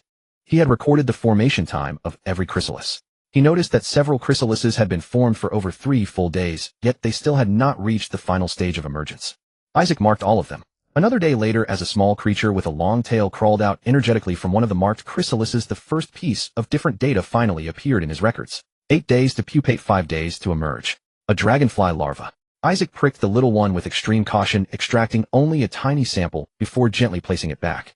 The little creature immediately wriggled its body, its wings vibrating as if trying to fly. Don't be in a hurry. In a few days I'll give you growth hormones. You won't be able to grow slowly even if you want to. Toward his first child, Isaac's eyes were filled with affection. In the following 2 days, one by one, all the marked chrysalises broke open, but only 3 dragonfly larvae emerged. Counting the data records, the first generation of 015's offspring totaled 246 eggs and larvae, yet only 4 dragonfly larvae had evolved. It was not high certainly, but neither could it be considered low. The key factors were how many times a female dragonfly could produce in her lifetime, and how long the interval was before the next batch. Additionally, how long it took for a dragonfly larva to reach maturity was also an important factor. Of course, even if such efficiency was not low, it was far from satisfying to Isaac. Frequently contributing a bit of his own blood, he continuously accelerated the growth of the dragonfly larvae while also monitoring when the 015 family would start their second batch of reproduction. The first batch was natural reproduction, meant to record sample data. From the second batch onward, it would be dragon-based intervention. Time swiftly arrived half a year later. Far away, perhaps 1,000 miles or more in the White Crow Duchy, a ceremony of conferring honors was underway. The invasion of the evil alliance had ultimately been repelled. Though the initial stages were arduous, with several powerful figures falling to sinister schemes under the valiant counterattack of the Aurodon Knights, personally led by Grand Duke Stredge, they had managed to hold the line. With the arrival of reinforcements from the allied Song Sword Principality of the Radiant Defense Line, and several great mages summoned by the Grand Duke, the situation gradually turned in their favor. Ultimately, the Deathword Tyrant was once again expelled, and the evil Green Dragon and Orc Warlord had fled much earlier. Your Grace, this is intelligence from the Thorn Forest. The Thorn Queen has been inactive for years, occupied with raising young dragons. From what was exposed during this war, one particular young dragon warrants attention. If left unchecked in a few decades, it might become another powerful evil green dragon. Baron Wells of Rodenburg Fortress was reporting to Grand Duke Stredge, though many catastrophic events were linked to him. For instance, a powerful knight of the Aurodon Order, responding to his plea for reinforcements, led a force to aid Rodenburg Fortress only to be ambushed and slain en route. Another example, a noble castle behind the fortress was ravaged because he failed to block a monster incursion. Coincidentally, that noble had a daughter who was a student of a mage who was a close friend of the Grand Duke. Nevertheless, Grand Duke Stredge steadfastly believed in the Baron's integrity to the extent that he did not even relieve him of his post as military commander of Rodenburg Fortress. An evolved young dragon suspected to have a life energy level of 10. Flipping through the intelligence report, Grand Duke Stredge's expression remained unchanged, though he lingered a few extra moments on the section about the young dragon mentioned by the Baron. A young dragon, even if noteworthy, could not wreak significant changes in the short term. Moreover, the duchy currently lacked the strength to venture deep into the Thorn Forest and hunt them under the Thorn Queen's watchful gaze. After all, his primary enemy remained the Lich within the Zuras Mountains. Until it was utterly destroyed, he could not leave Hindenburg. As for others in that forest, they might not be a match for an adult green dragon. Weighing the options, Grand Duke Stredge said, the military will not act for now. I will issue a substantial bounty for adventurers to handle it. Yes, the Goblin Valley. After accelerating the growth of dragonfly larvae for the third time, and completing a first-generation egg intervention experiment, pushing the evolution success rate above 10, Isaac expanded the dragonfly population to 3 digits. But at this point, he could no longer continue. At this scale, further acceleration would require an unknown amount of his blood. Moreover, even at this scale, the magical environment provided by him and Dragon's sister was already insufficient to sustain it. This was only possible because he had eliminated all failures, leaving only the dragonfly larvae, avoiding unnecessary waste. To advance further, I must discover the synthesis principle of magical molecules, find a structure similar to growth-promoting magic, and be able to mass-produce it. A 3-digit dragonfly population should be enough to handle experimental losses. Then I will redirect my research focus back to the Thorn Forest period. Apart from the necessary magic environment, dragonflies were still easy to raise. They were omnivorous creatures. They would happily feast on plants, whether fruits, nectar, or sap. As for animals, they were not too picky, either whether it was fresh meat, carrion blood, or even secretions and excrement. Isaac only took them out for a couple of circles during the daily hunt and easily managed to keep them alive. During these circles, he also incidentally trained 015 to understand commands. For instance, when he ordered it to command its children and grandchildren to hunt a wild deer, if it failed to understand or confuse the command, it would receive a swift claw strike. If it did correctly, he would pat its head and reward it with the first bite. After all, 015 possessed a certain level of intelligence, and its acceptance of these commands was quite rapid. It was almost capable of understanding dragon tongue. As 015 grew more and more understanding, Isaac was nearly certain that his vision of a dragonfly tribe and dragonfly legion was not mere fantasy. Although dragonflies were not powerful creatures, they specialized in speed, possessed potent venom, and could fly. Adults barely reached 1 life energy level. As for 015, with its larger size, deadlier toxin, and even the ability to spew poison mist, it was likely approaching the 2nd energy level. Individually, such strength might not be of great use, but hundreds or thousands would be an entirely different concept, let alone tens of thousands forming a legion. And this was only the present. Since 015 could evolve and had the potential to ascend to the second energy level from a scientific perspective, other experimental subjects should also have similar potential. However, the vision remained just a vision. He had yet to find the entry point for the most critical factor. Thus the breadth of research. He continuously extracted components from his own blood, including, but not limited to, the ring structure, magic molecules. The intensity of research. He constantly varied and adjusted the composition and proportions of the injection solution. And he introduced extreme emotion simulation experiments in batches. With even greater intensity than during the Thorn Forest period, batches of experimental subjects were eliminated one after another. But new dragonfly larvae took their place and grew rapidly. Time flowed swiftly, and soon several more months passed. During an extreme emotion simulation experiment, a little fatty gave Isaac a surprise. This was an experimental subject with distinct characteristics. As a grandchild of 015, it was greedier than most of its siblings, thus becoming 2 circles fatter. With only half the body length of 015, it had nearly the same cross-sectional area. Going on circles every day, Isaac naturally remembered this little fatty, but when its turn came, he was still merciless. Binding injection physical taming. Unexpectedly, this little fatty brought him a surprise. Amidst his relentless physical taming, the little fatty glared with bloodshot eyes and actually spat out a small puff of green mist. Just like 015 had done a year ago, as if he had found a rare treasure. Isaac didn't even rush to ponder the essence. His first reaction was to collect the specimen. Single data points were never as valuable as multiple comparisons. He had long established a file for 015's data, but had never achieved a key breakthrough. The emergence of 077 gave him hope. He immediately took the specimen into the laboratory and began research. It was only then that Isaac finally started to think. Let me temporarily set aside the possibility of coincidence and assume this is evolution triggered by extreme emotion. Then it is highly likely related to the hormones secreted by the glands. At the same time, it would be a repeatable experiment.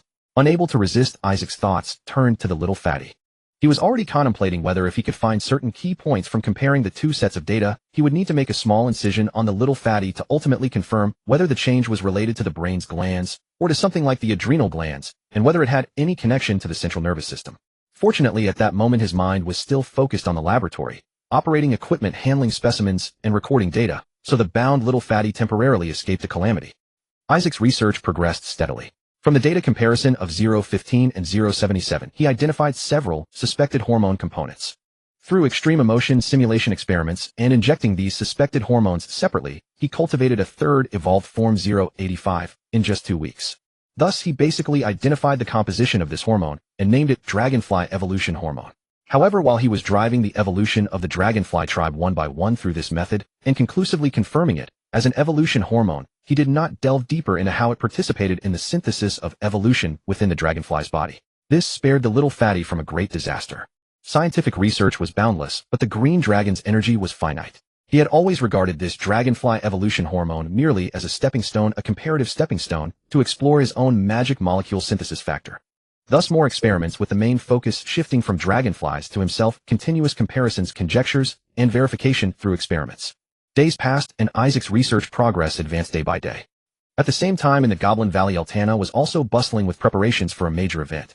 Although she had agreed with her brother to remain stable until the next age stage, when her life energy level would achieve a breakthrough from the first major tier to the second, and only then resume external actions. But the dragon sister was never one for a tranquil disposition. Even if she could not expand outward, she at least intended to be fully prepared for expansion at any time.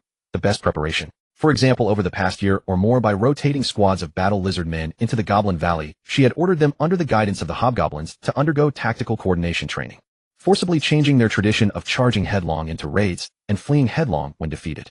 Now the battle lizard men at least knew what cooperation meant, especially how to use coordination to hunt powerful and agile enemies with minimal losses. But that alone could not satisfy the dragon sister. As the Black Nest tribe gradually adapted to this change, she began preparing another major transformation. I have fought against human armies more than once, and I have studied the history of the ancient Green Dragon Empire.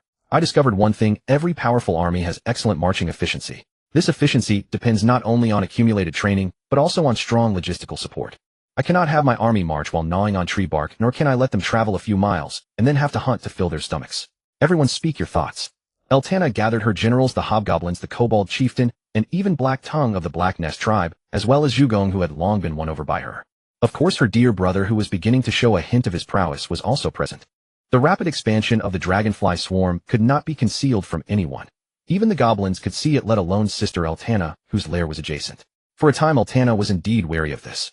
But soon as the dragonfly population stabilized and could no longer expand, she gradually began to feel at ease. She was hardly unfamiliar with dragonflies, having seen them often in their mother's lair. These were creatures that coexisted with dragons, their population size forever influenced by the power of the true dragon. Although she found it strange that Isaac could indirectly control a whole swarm of dragonflies through his close friend, since the size remained under control, his life energy level stayed stable, and he never interfered in any military affairs as agreed, she did not yet feel the need to be wary or guarded. She was a green dragon who had completed her evolution in the wormling stage. Of course, though she was not on guard, her brother's display of talent made Eltana pay more attention to him. So when she spoke, her gaze first fell upon her brother. "Great green dragon, whatever you say shall be done. If you command us to march and plunder the Black Nest tribe, will mobilize in full force." Blacktongue was now accustomed to responding immediately to the green dragon's call. With his limited intellect, he clearly failed to see that the green dragon princess had intended for her brother to speak first. Isaac, however, felt a stir. Claiming to have fought numerous battles against human armies and studied the history of the ancient green dragon empire, growing up alongside his sister, he knew all too well how hollow those boasts were. Yet regardless of the hollowness of the slogans, he had to admit that his sister truly harbored grand ambitions. Could she be considering long-term military food reserves? Even their mother in her adult stage had never thought of such a thing. Yet she, after only personally leading a few campaigns, was already seeking to resolve this issue. Though food like iron ore was not something flashy and did not touch her bottom line, without an insatiable heart, which green dragon upholding the virtue of selfishness would willingly give away their wealth to their servants. But without prior preparation, Isaac could not immediately think of how to proceed.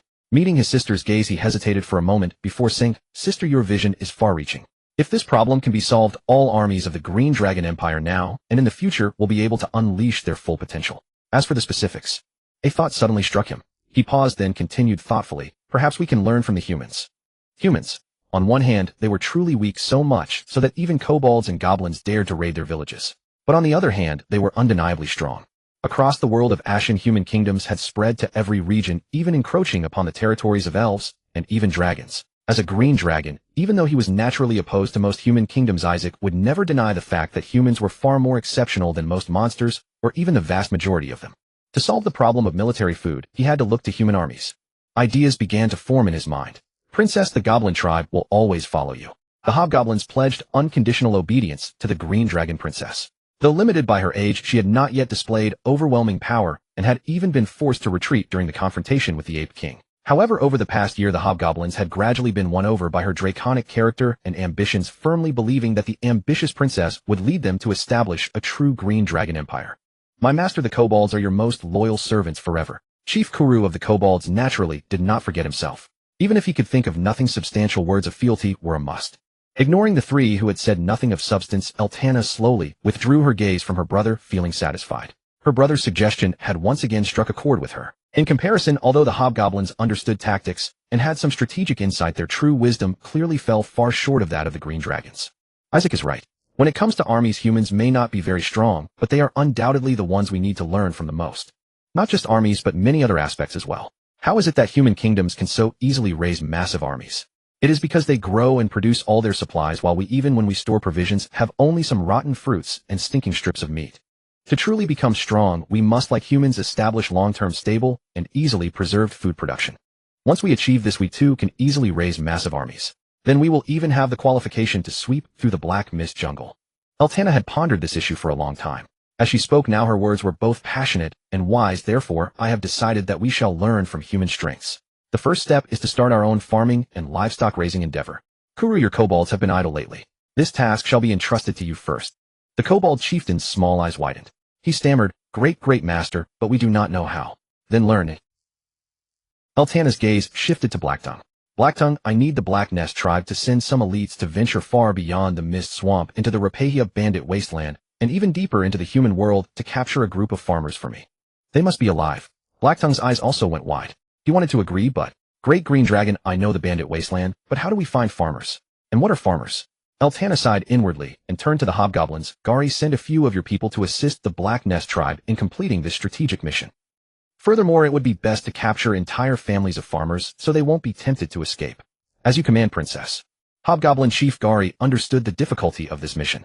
They would first have to cross the Mist Swamp, then venture deeper, possibly even through the bandit wasteland into the heart of human territory, and then bring back human captives.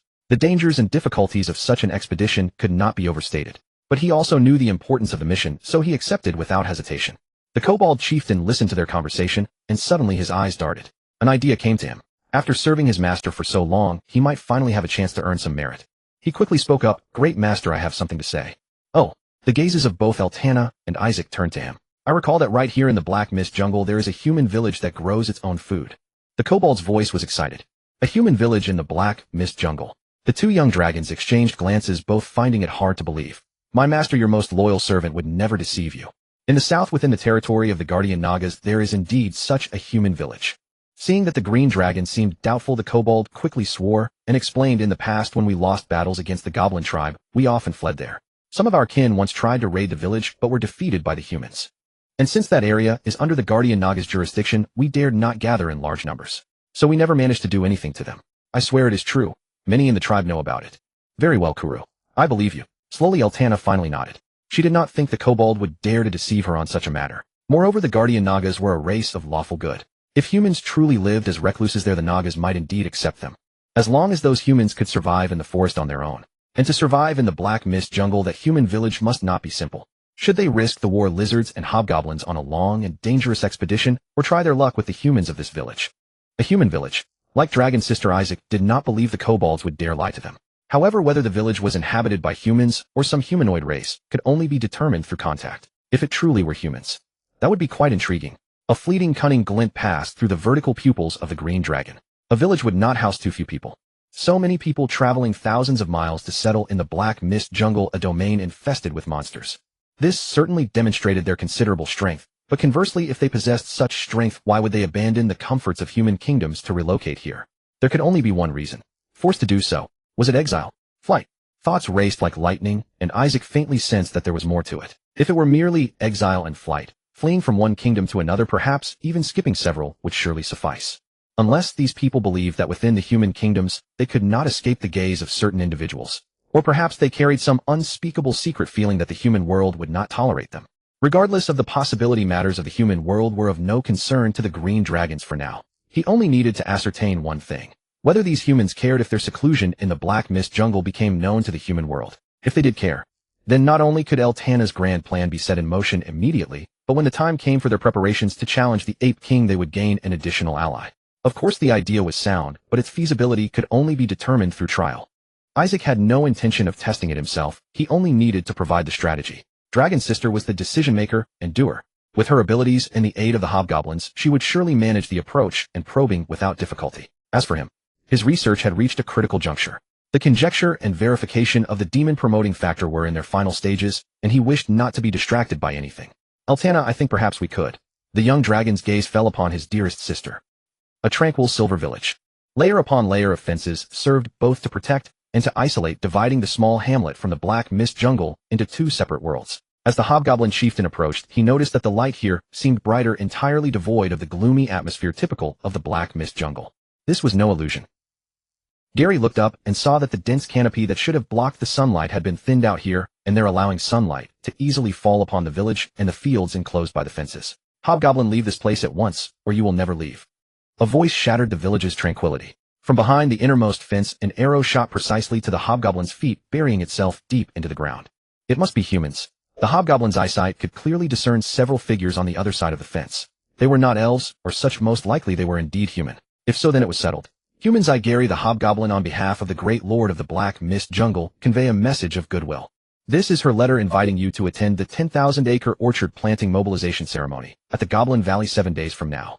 The hobgoblin placed a scroll of animal hide on the ground, and to show he meant no harm stepped back a few paces. "Lord of the Black Mist Jungle." The villagers exchanged bewildered glances. It seemed they had never heard of such a title. Moreover, this was the territory of the patrolling Naga. They only needed to abide by that being's order. The same voice spoke again. "Matters of the Black Mist Jungle are none of our concern, nor is your master. We wish only to live here in peace. Everything outside has nothing to do with us. Leave. Whether it concerns you or not is not for you to decide, but for the great Princess Eltana. The letter is here. I trust that after reading it we shall meet again at the ceremony." With that, the hobgoblin retreated step by step into the jungle, soon vanishing from the villagers' sight. For some reason, a phrase surfaced in the mind of Taiwu, the elite warrior who led the village guard with a longbow in hand and a curved sword at his belt. "The more decisively one leaves, the greater the trouble often is." This saying was often followed by another. "I have an ominous." I seem to sense an ominous foreboding. Taiwu, since they delivered it, let's see what the letter says. A female voice came from within the village. Moments later, with the letter retrieved and read, a roar akin to a beast's howl. Why must they always push us? Angry yet suppressed. Calm down, don't let the beast within control you. They know nothing of the whole truth, they are merely speculating based on our situation. If they truly knew, they wouldn't dare to court us like this. Stay calm, placate them for now, and be ready to relocate at any moment. Perhaps we should contact Hawthorne in advance. The woman's voice seemed to carry a strange magic, and the beastly roars gradually subsided. The Goblin Valley had been bustling for days.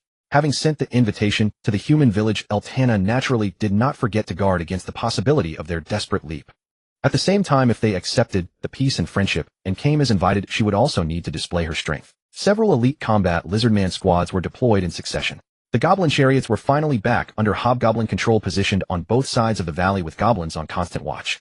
Even Isaac's dragonfly squadron had been mobilized, patrolling the valley's perimeter from time to time.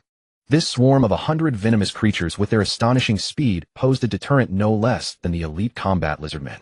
Of course, since the slogan was 10,000 acre orchard, it couldn't be just empty words. Even if only for show, she had the kobolds transplant some fruit trees. For the sake of the century-long plan, Eltana was indeed giving her all, unlike her lazy brother. Thinking of him, she could only shake her head.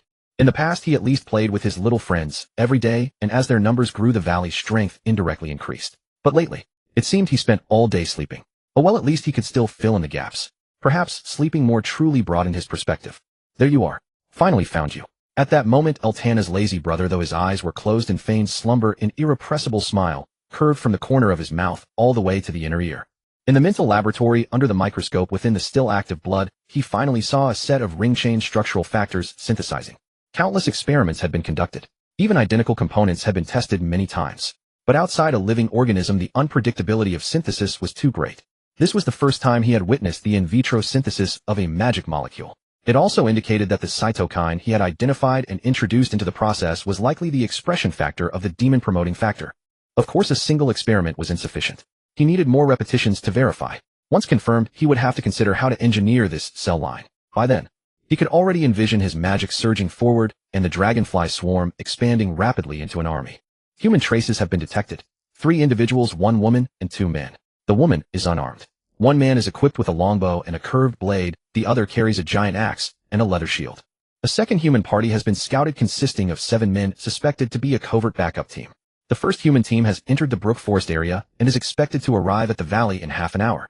On the day of the grand ceremony, intelligence continued to be transmitted to the valley, where it was compiled by the hobgoblins and reported to Eltana. Although the goblins were not capable of hard battles under the training of the hobgoblins, they could at least carry out tasks such as scouting enemy movements. Of course, as to how well they performed, whether they could remain so concealed that the enemy would detect nothing, was beyond Eltana's consideration. She had no such high standards for the lowly goblins. As long as they could by sheer numbers roughly ascertain the enemy's situation, that was enough to satisfy her. Pull yourselves together. Drugong, I'm talking to you. Don't spend your days wanting to sleep when there's no battle. You are the most valiant companions of the Green Dragon Empire. Don't let the humans look down on you at a time like this. Eltana glared displeasedly at the Lizardman hero. The Lizardman hero shuddered, quickly perked up, and narrowed his elongated eyes as if about to start a raid. Great Green Dragon, please rest assured we Black Nest warriors guarantee to be ferocious. Isaac also forced his eyelids open and inadvertently touched his hairless scalp. In his heart, he let out a deep sigh. A green dragon like him, who donated his own blood every day for research in the pursuit of scientific progress to the point that not a single strand of hair could grow, was truly too pitiable. Even with such hardship for the century-long plan of the Green Dragon Empire, his sister had to drag him down just to flaunt their might and make humans willingly contribute to the Green Dragon Empire for the sake of peace and friendship. While support is still necessary, after all, the Green Dragon Empire belongs to you now, but ultimately, it will belong to me. My dear sister, keep working hard. Your beloved brother will always support you. In the Empire, your status will forever be second only to one dragon. Though certain thoughts flickered secretly in his mind, Isaac dared not show any of it on his face. Having donated blood daily, he looked somewhat languid standing next to his increasingly robust dragon sister, as if they belonged to different age groups. He even felt that his dragon sister had already stepped beyond the threshold of the next age stage.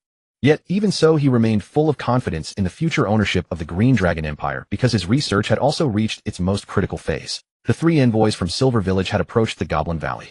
The 2 weapon-carrying combatants grew increasingly vigilant, observing everything around them. Suddenly his ears twitched. One of the men, whose physique was exceptionally robust, comparable to a hobgoblin, and who carried a double-bladed giant axe on his back, raised his gaze and looked toward the sky above the Goblin Valley. When will I look up? What is that creature? So fast. The man was named Cain, one of the two leaders of the Silver Village Guards. To be honest, along the way they had encountered nothing but goblins and kobolds. He had originally held some disdain for this so-called Lord of the Black Mist Jungle, even thinking that if negotiations failed he might launch a surprise attack and wipe out this group of monsters.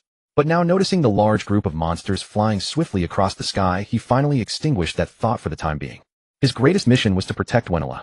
If so many flying monsters attacked together with their speed, he feared he could not protect her even if Taiwu, who was responsible for covert backup, also joined in. It might still be far from secure. It looks like some kind of mutated poison dragonfly, yet also resembles a poison fly. Wait, back there I seem to have seen something similar in a monster bestiary. Wenela was the only woman among the 3 envoys, and the only one unarmed. She appeared to be around 30 years old, in the prime of her charm. Even when frowning in thought, she exuded tenderness and subtle allure. The monster swarm flashed across the sky, yet she seemed to have already discerned them. Her eyes flickered in thought for a moment, and then a trace of shock appeared in her gaze. Her voice carried a hint of uncertainty. Could it be dragonflies? The legendary creatures that coexist with dragons. Could there be a dragon inside? From this speculation, she immediately thought of the so-called Lord of the Black Mist Jungle. Only a dragon surely would dare to make such a claim. But if it really was a dragon, could it be exploited somehow? After all, even for that side, a dragon was not something to be casually ignored. After a brief pause, Wenela lowered her voice. Cain Valny, do not act impulsively later. Without my signal, no matter what happens, hold back as much as possible. Do not attack, and above all, do not reveal yourselves. Don't worry, Wenela, we'll follow your orders. Both men nodded. Goblins were already waiting at the entrance to greet them. The 3 then entered the valley. Facing them, 4 goblin war chariots were aimed at the valley entrance, which inevitably made them more serious. Then, after passing through a small patch of jungle, Wenela quietly let out a sigh of relief in her heart, yet it also seemed like a sigh. Whether of relief or disappointment, she did not know. Beyond the jungle lay a large expanse of barren land, presumably a training ground or drill field. At that moment, several monster formations stood within it. There were various goblin troop types, kobolds, but the most noteworthy were undoubtedly the lizard men. Although the formations of these monster troops were not exceptionally orderly, they were clearly well organized, showing that they had certainly been trained rigorously. And to be able to train them in such a manner, coupled with the so-called mobilization for planting 10,000 acres of orchards, even Wenela, who was here for the first time, could vaguely perceive the immense ambition of the Lord of the Black Mist Jungle. But though the ambition was great, you were still too small. No matter the monster army, it could not hide the 2 green dragons. With just one glance, Wenela knew that the Lord of the Black Mist Jungle must be the one with the larger size, the stronger aura, and the palpable dominance. A juvenile dragon. No matter how domineering or ambitious, it was still just a juvenile dragon. It seemed she could only handle it perfunctorily. She must still be prepared to evacuate at any moment. Humans, welcome to the first stop of the Green Dragon Empire in the Black Mist Jungle. I am Altana, the peaceful and friendly. I am truly delighted that you trusted my goodwill and came here alone. I hope and believe that this will become the beginning of our friendship. Altana rose into the air, spreading her wings to welcome the distant envoys. Her words now were increasingly like those of a typical green dragon. When needed, she could express various emotions without any pretense. If humans were useful to her, she could offer friendship. Respected Altana, it is an honor to receive your invitation, and even more honored that you extend the hand of friendship. I am Wenela from Silver Village. Under the gaze of the lizardmen, who tried to widen their eyes and show more ferocity, Wenela's expression remained unchanged. With a slight smile, she slowly stepped forward. This composure was even more serene than that of the 2 human warriors behind her. Isaac's gaze involuntarily shifted. This woman seemed somewhat extraordinary, but that made sense. For her to have fled into the Black Mist Jungle to live in seclusion, her own experiences must have been extraordinary. Such a person could not be ordinary. Very good then, Wenela. I think we have made an excellent start. I look forward to you becoming my first human friend. I invited you here because I have a dream of peace. I no longer wish to see the Empire's subjects launch attacks and robberies against humans or other intelligent races due to hunger. I hope they can become self-reliant and no longer go hungry. To this end, I have devised an ambitious plan, but since I have never been involved in such matters, I can only extend an invitation to you in the spirit of peace and friendship, seeking your assistance.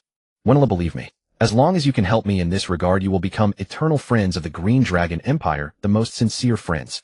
Altana spoke passionately and devotedly. She had spent several days preparing this speech. Wenela reflected that her life had been sufficiently turbulent and sufficiently splendid. She had once been a noble, yet had fallen into slavery. She had been sold into a den of demons, yet had escaped on her own. She had been forced to endure inhuman experiments, yet had ultimately achieved her redemption. But even so, Wenela had never imagined that one day a 5-colored vicious dragon would stand before her, passionately expounding on the dream of peace. This was even more absurd than the tales of aristocratic virtue her grandfather had told her in childhood. If 5-colored dragons could harbor dreams of peace, wouldn't the underworld be empty? Moreover, she had not forgotten how she had come here, willingly accepting this so-called invitation.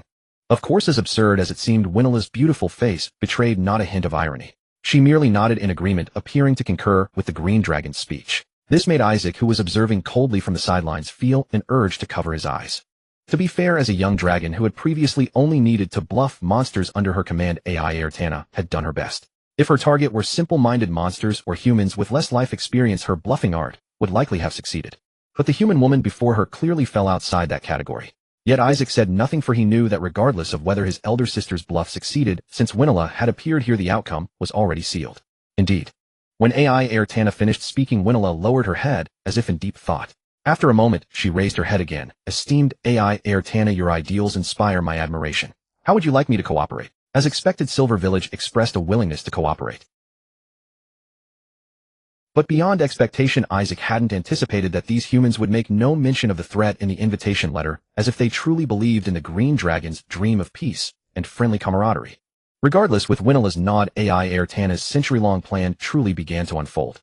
Silver Village agreed to send 2 people long-term to instruct the monsters in planting crops, fruit trees, and even animal husbandry. However, Winola also requested that they be allowed to rotate every half-month, with 2 others taking their place. Since the humans were so accommodating, AI Ayrtana naturally did not disagree. On one hand, she promised Winola that the Green Dragon Empire would guarantee their safety, that Silver Village would henceforth be under the Empire's protection, and that the friendship between them would last forever, and so on. On the other hand, she dispatched her most capable subordinates, tasking the Hobgoblin chieftain with personally overseeing the matter. She insisted that the kobolds and goblins must devote themselves fully and obey the human experts' commands. She even promised that monsters who learned the skills and performed well would enjoy higher status than minors for a long time. As for any monster daring to resist, the Green Dragon Princess revealed her ferocious side. The fields were in dire need of fertilizer. With a mix of bribery and threats, and with the Hobgoblin chieftain occasionally executing disobedient ones publicly, burying them in the ground as fertilizer as the Green Dragon Princess had decreed, they finally managed to suppress the monsters.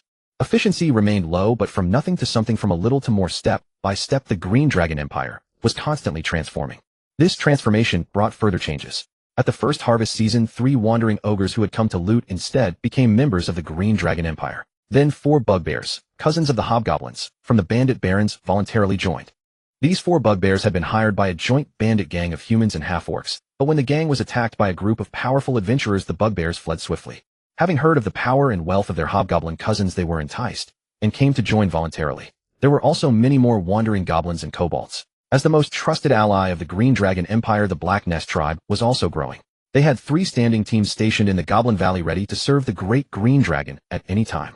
Although their claws did not dare venture deep into the misty swamp, they had infiltrated the bandit barons. Trained by the hobgoblins, the Black Nest lizard folk had learned some offensive tactics and had their weapons and equipment fully upgraded. Their fearsome reputation was rising in the bandit barons. The reason the bugbears had voluntarily joined was partly due to them. However, at least for the time being, AI Ayrtana had little mood to pay attention to all this. Recently, she had been particularly drowsy. Every time she slept, countless things continuously merged into her soul. Each slumber, she felt herself growing. She knew she had entered her growth phase. The inheritance from the true name of the dragon was transmitting all the knowledge of a juvenile green dragon. Power, magic, knowledge, even her nature. Every time she slept and awoke, AI Ayrtana discovered that the world became more beautiful. Everywhere was wealth just waiting for her to reclaim. When the ogres lazily enjoyed the food she had bestowed, she felt it necessary to put them to work quickly to reclaim more wealth for her. When the goblins mined more ore and forged it into weapons, she developed a newfound attachment to these not-so-shiny objects. These at least could not be given to incompetent monsters. Only those capable of bringing her more monsters could earn her rewards. Even when the harvested grains from the fields piled up, items completely absent from a green dragon's diet, she felt a reluctance to part with them. AI Ayrtana, you are a dragon meant for great endeavors. You cannot be so narrow-minded. Your goal is the evil dragon empire, the entire southern domain. Knowing in her heart that this change was undoubtedly an effect of the growth phase inheritance, AI Ayrtana could only use her rationality to forcibly suppress the ever-growing desires. As a result, each time she awoke, her temper grew more violent. Several times, she dragged Isaac, who was feigning slumber in the adjacent lair, out of his nest. After a fierce, life-and-death battle, she would mercilessly thrash her younger brother, venting the restlessness in her heart before striding away energetically. You muscle-headed brute. Just wait. One day I'll pin you down and beat you black and blue. Beaten yet again, Isaac crawled back into his cave, seething with rage, resentment, and helplessness. If his experimental subjects were not in the inner lair, he might have considered fleeing to avoid the tyrant's fury. He could clearly see that his elder sister had entered the growth phase, but he had not expected such a drastic transformation. What is the cause? Amid his frustration, curiosity also stirred. Isaac felt he ought to create a file on his elder sister. When he himself entered this special period, he could use it for comparison. No sooner said than done. With a thought, he projected himself into the laboratory. Dim light reflected from outside, sliding past his body, weaving between scales and cave walls before silently flowing into a darker pit. In the pit, faintly visible, were several short figures with distended abdomens. Wow. Spectacular, truly spectacular. After all these years of adventure, I have finally encountered a chromatic dragon that appreciates the art of farming rather than one that only knows slaughter and plunder. It is a pity that the bounty offered by Duke Bayou is so generous, otherwise I would surely have had a proper conversation with them about ideals. Old Iduin, shut your trap. We are goblins now. Keep your voice down. No, no, no. Little Jonah, you do not understand goblins. I am the true expert in adventure. A goblin should chatter incessantly, just like me. Just wait. Watch Uncle Iduin perform the perfect goblin approach and extract every secret from those two green dragons. Below the sparse branches where bright light filtered through, three goblins were utterly stunned by the scene before them. This should have been a dark territory ruled by monsters, yet instead they saw continuous stretches of farmland with crops planted in neat rows. Goblins patrolled nearby, occasionally making sounds to shoo away birds stealing the harvest. Not only goblins, they even spotted humans further off. The humans were speaking amongst themselves, and the surrounding goblins and kobolds appeared to be obeying their commands. Halfling Iduin's insatiable curiosity could no longer be contained. He signaled to his two companions and strode boldly forward. That old fox. Todd and Jonah exchanged a helpless glance, and with cautious steps they slowly approached as well. Then they witnessed the halfling posing as a goblin, actually striking up a conversation with those goblins. After just a few words, he was already draping his arm around a goblin's neck like brothers. This impressed both of them. This old fox's experience was truly no exaggeration. Especially Jonah, the mage, who thought to himself that this would save him the trouble of casting Charm Person. Charm Person, a first-level spell, could charm not only humans, but also humanoid monsters of similar size, such as goblins and kobolds. Since they were hunting green dragon wormlings, most of the spells he had prepared were targeted at such creatures. Moi.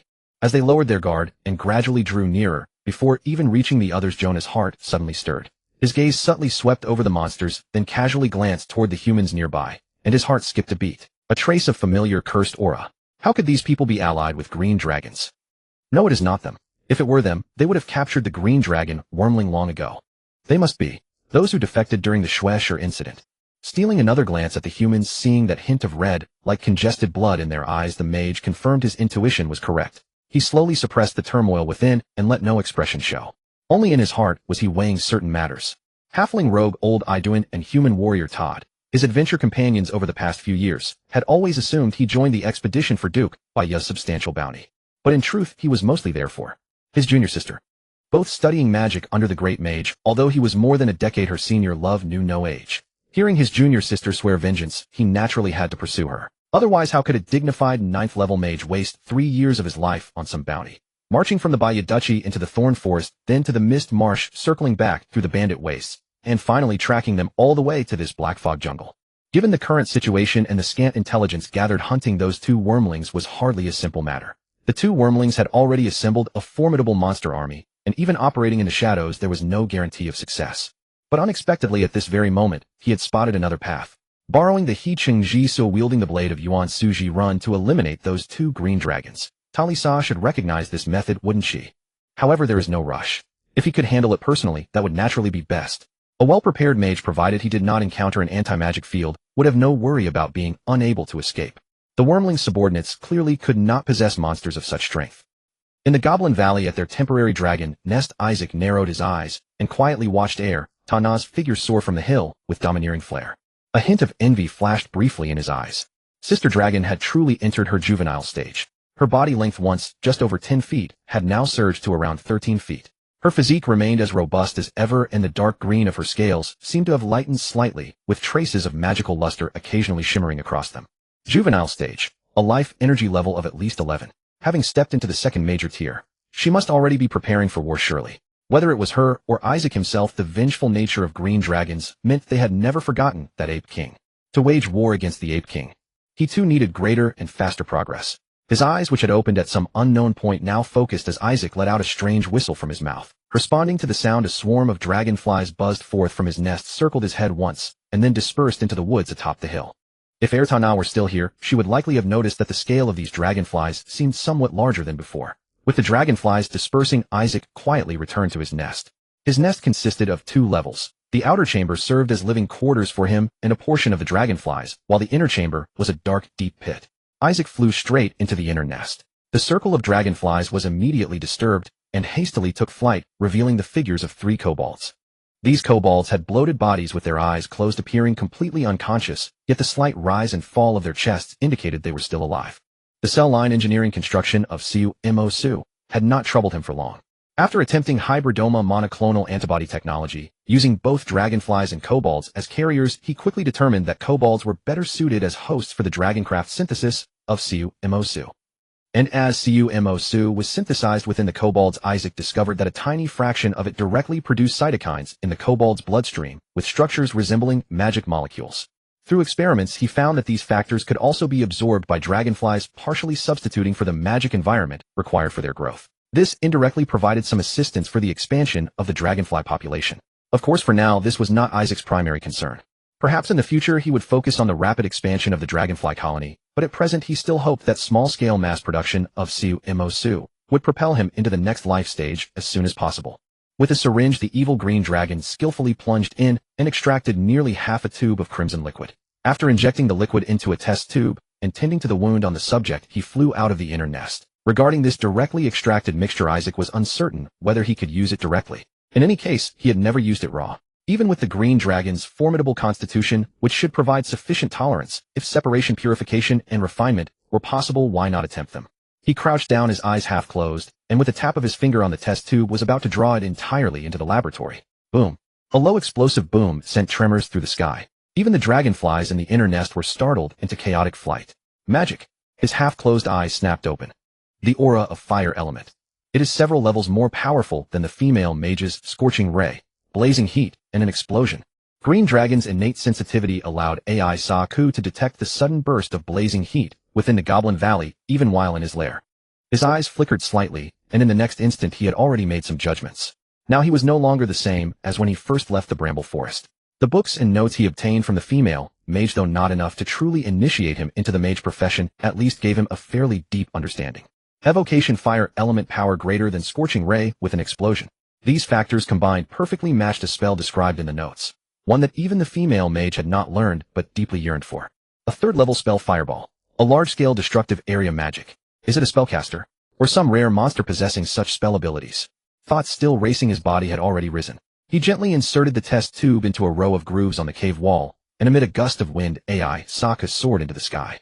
Although he was always rather cowardly and preferred brain work over physical labor, now that someone had attacked his lair, no matter how much he could endure, he could not tolerate it any longer. Moreover, he was not alone. As soon as he flew into the sky, another roar sounded. Following that roar from the lair and the forest, a large number of dragonflies rose into the air. At lightning speed, in the blink of an eye, they gathered around AI Saku, a dense green mass like a dark cloud. Then, AI Saku was slightly stunned. The scene below was truly unexpected. There were indeed attackers, but only 2.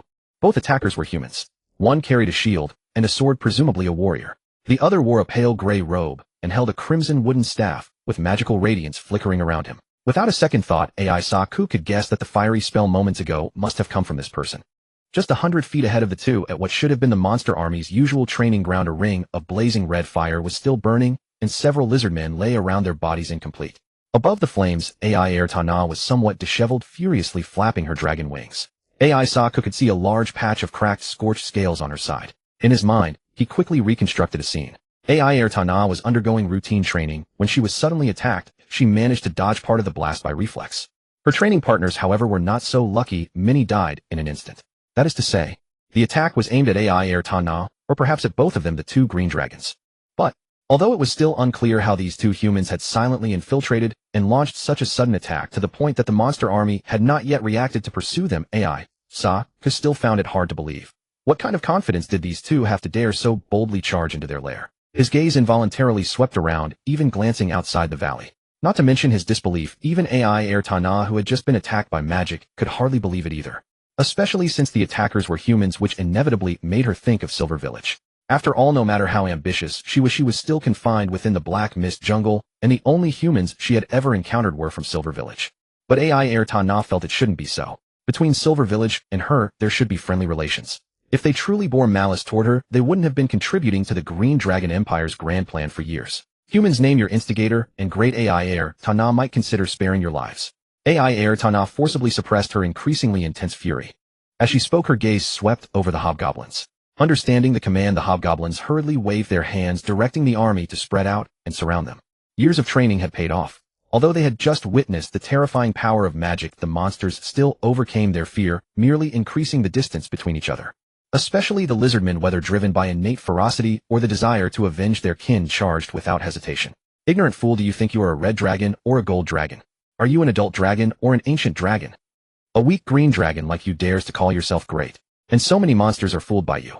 I will spread this far and wide, let everyone know the stupidity of monsters, and let everyone know that ruling over this bunch of idiots is such a great green dragon. The mage Xiao Na laughed without restraint. But in his heart he was not the least bit relaxed. Actually, he felt wronged. The original plan was for the team to polymorph into goblins, infiltrate the valley, and strike at the most opportune moment. Unexpectedly, the Goblin Valley was too orderly. Newly submitted goblins were routinely sent to the mines for a period of reformation. Moreover, there were too many monsters here, far exceeding expectations. Even though Xiao Na had prepared mass charm human, he didn't think it could escape the notice of the surrounding monsters.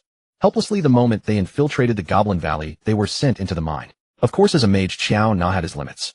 Mining. That was absolutely out of the question. So after a few casts of charm human, they finally gained temporary peace. The halfling, of course, went to scout the outside, only to find that even after transforming into goblins, they still couldn't get close to the training ground, let alone the green dragon there. Only those selected by the hobgoblins could undergo training at the training ground. Ordinary goblins who hadn't passed reformation were at most sent to farm. This meant that at least in the short term, they couldn't complete the task through normal means. And to make matters worse, the polymorph spell had a time limit. They couldn't stay transformed indefinitely. Then they had to resort to abnormal, forceful methods. As a 9th level mage who had studied under a great archmage learning the most systematic knowledge, Xiao Na undoubtedly had a comprehensive repertoire of spells. After 2 casts of invisibility, he and his warrior companion easily walked out of the mine and quickly approached the training ground. However, the invisibility spell's duration was short, and there were too many monsters at the training ground. They also had to avoid the perception of certain monsters. After some maneuvering, they never managed to get close to the green dragon. They could only find a good angle and cast a fireball at the dragon who was training. To be honest, Xiao Na was somewhat hesitant about this fireball. Because getting closer, he realized that the dragon they were hunting was no longer a hatchling. With a body length of over 10 feet and a physique far stronger than a normal green dragon, this was clearly a young dragon. A young green dragon's life energy level had already entered the 2nd tier. Xiao Na couldn't guarantee that a single fireball would be effective, but the invisibility spell was about to expire, and he had no time to think further. Moreover, the halfling had disappeared somewhere, and he couldn't even coordinate a monster hold with the halfling. Helplessly, he still cast the fireball. He even pulled out his most precious wand, ready to fire a third shot without hesitation if the first worked. But he never got the chance. The green dragon's swift descent, its relatively light injuries, and its wariness of him all curbed his impulse. After all, each shot cost over 1,000 gold coins. Moreover, fireball was not a homing spell like magic missile. While retreating and taunting the green dragon, Xiao Na secretly prepared another spell. Seeing the surrounding monster army closing in, he made a gesture toward the ground, and magical radiance burst from his fingertips. Moment earlier, the lizardman warriors charged without hesitation. Now their faces showed terror simultaneously. The original forest had turned into a pool of lava. Go! Xiao Na quickened his pace, and the warrior Teoda was not far behind. The two rushed toward the valley entrance. These two are no pushovers. Old Iduin chattered and hopped anxiously amidst the horde of monsters chasing their companions, as if molten lava churned before him. His panicky demeanor was more goblin-like than any goblin himself. Yet within his mind remained utterly calm. He had observed Xiao Na's taunts clearly, and the fact that the 2 green dragons above could still restrain their fury despite such provocation. The halfling harbored but a single thought at this moment. Winners truly are winners.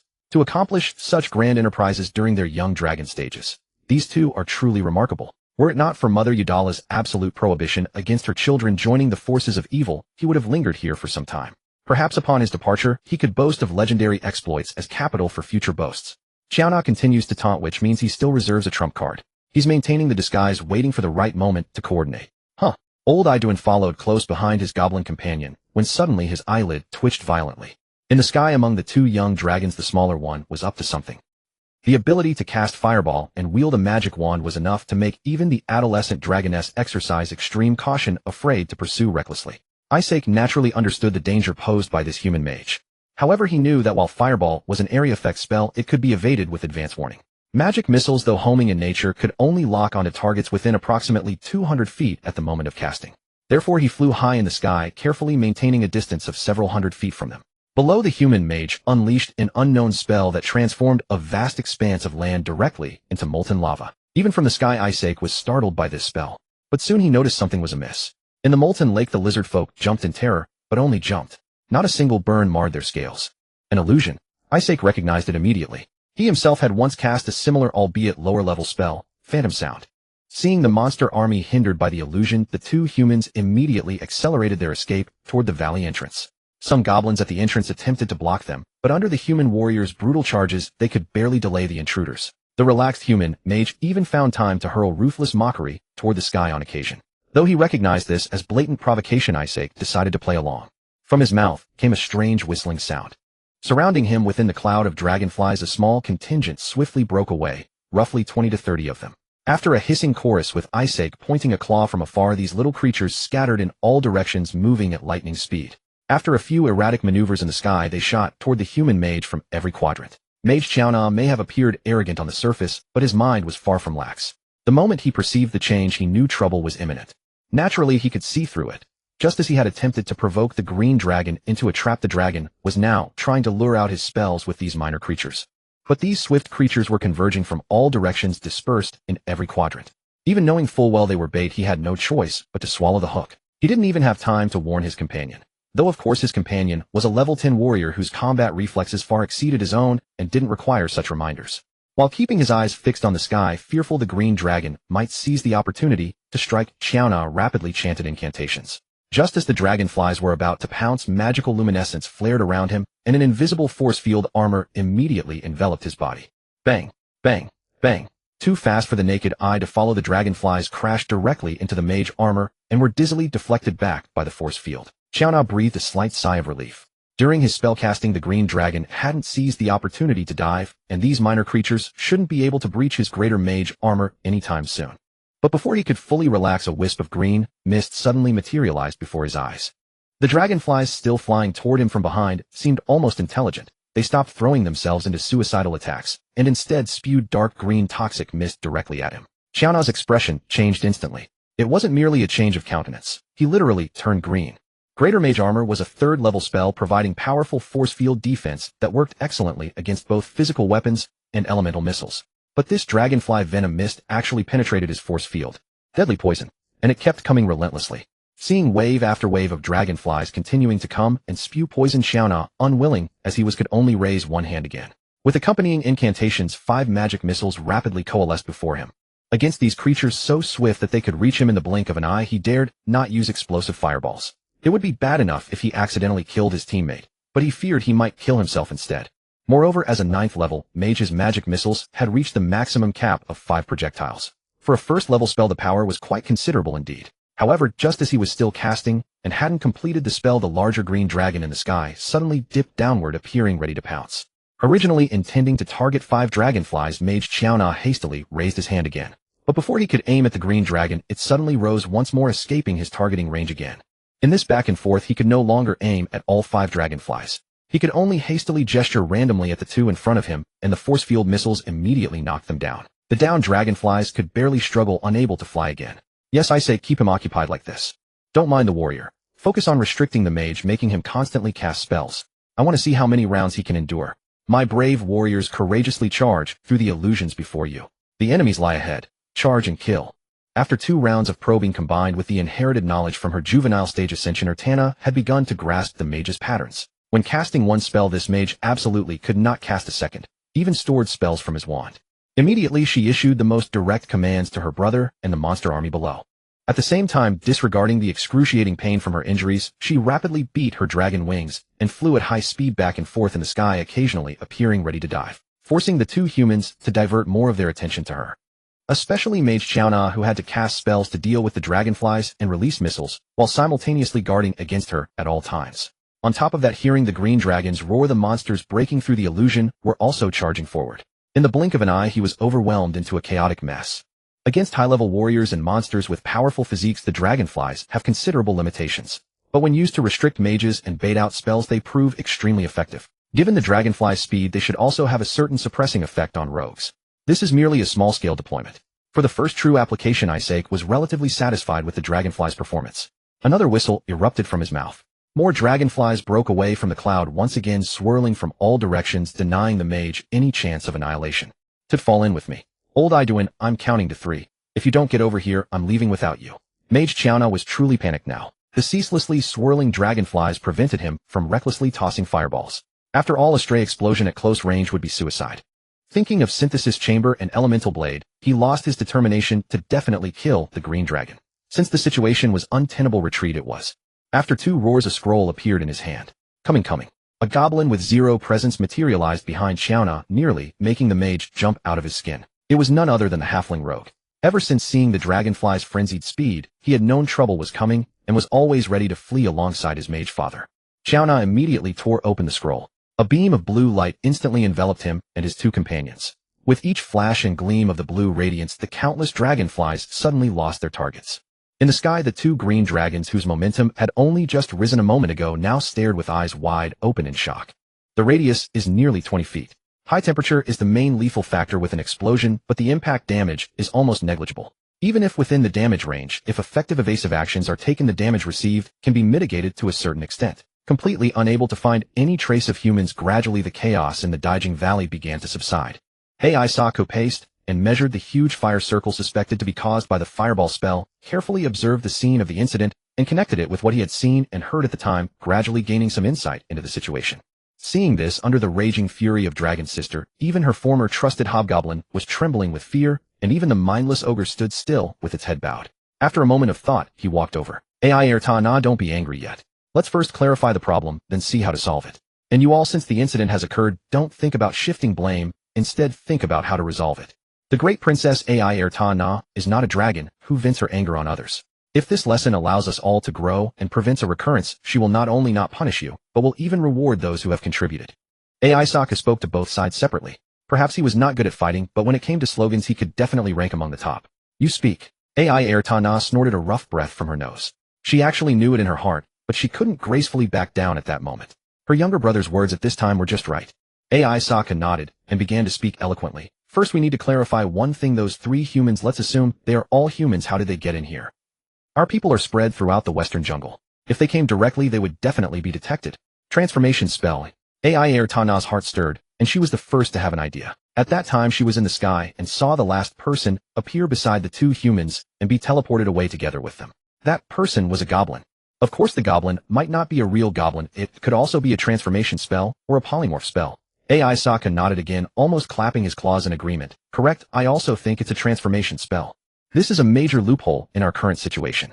Before this, we never imagined such a thing could happen. His gaze then turned to the hobgoblin chief. The hobgoblin Jia Li understood the implication.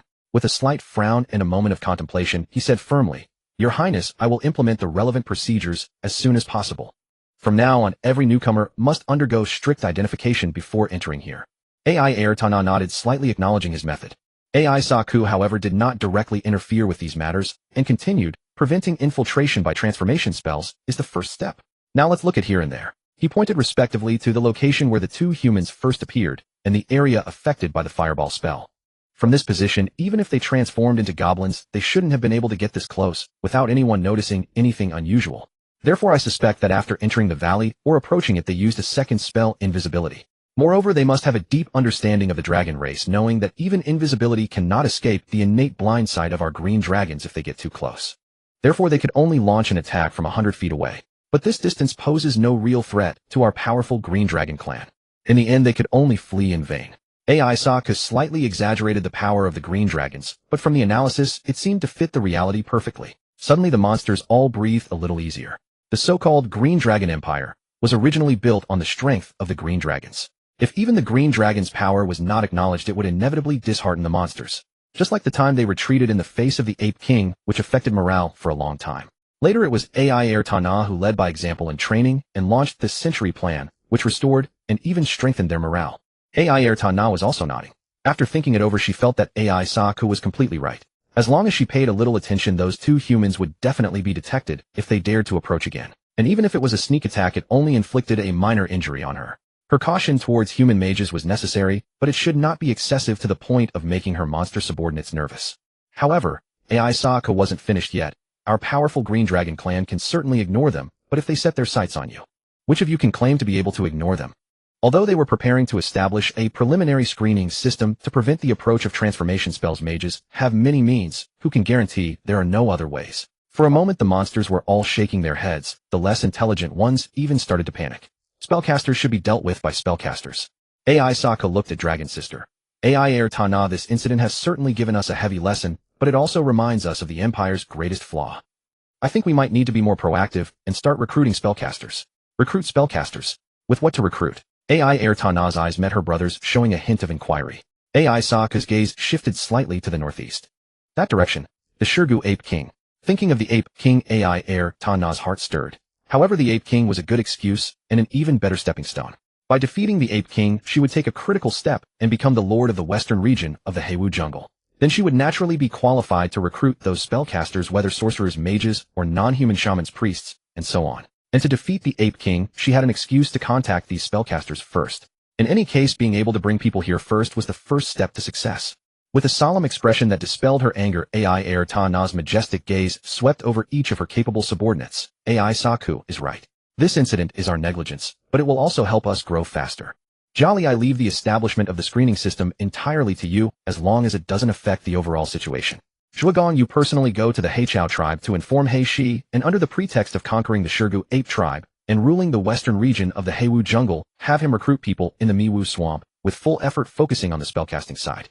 Whatever requirements they have, they can come here and talk to me personally.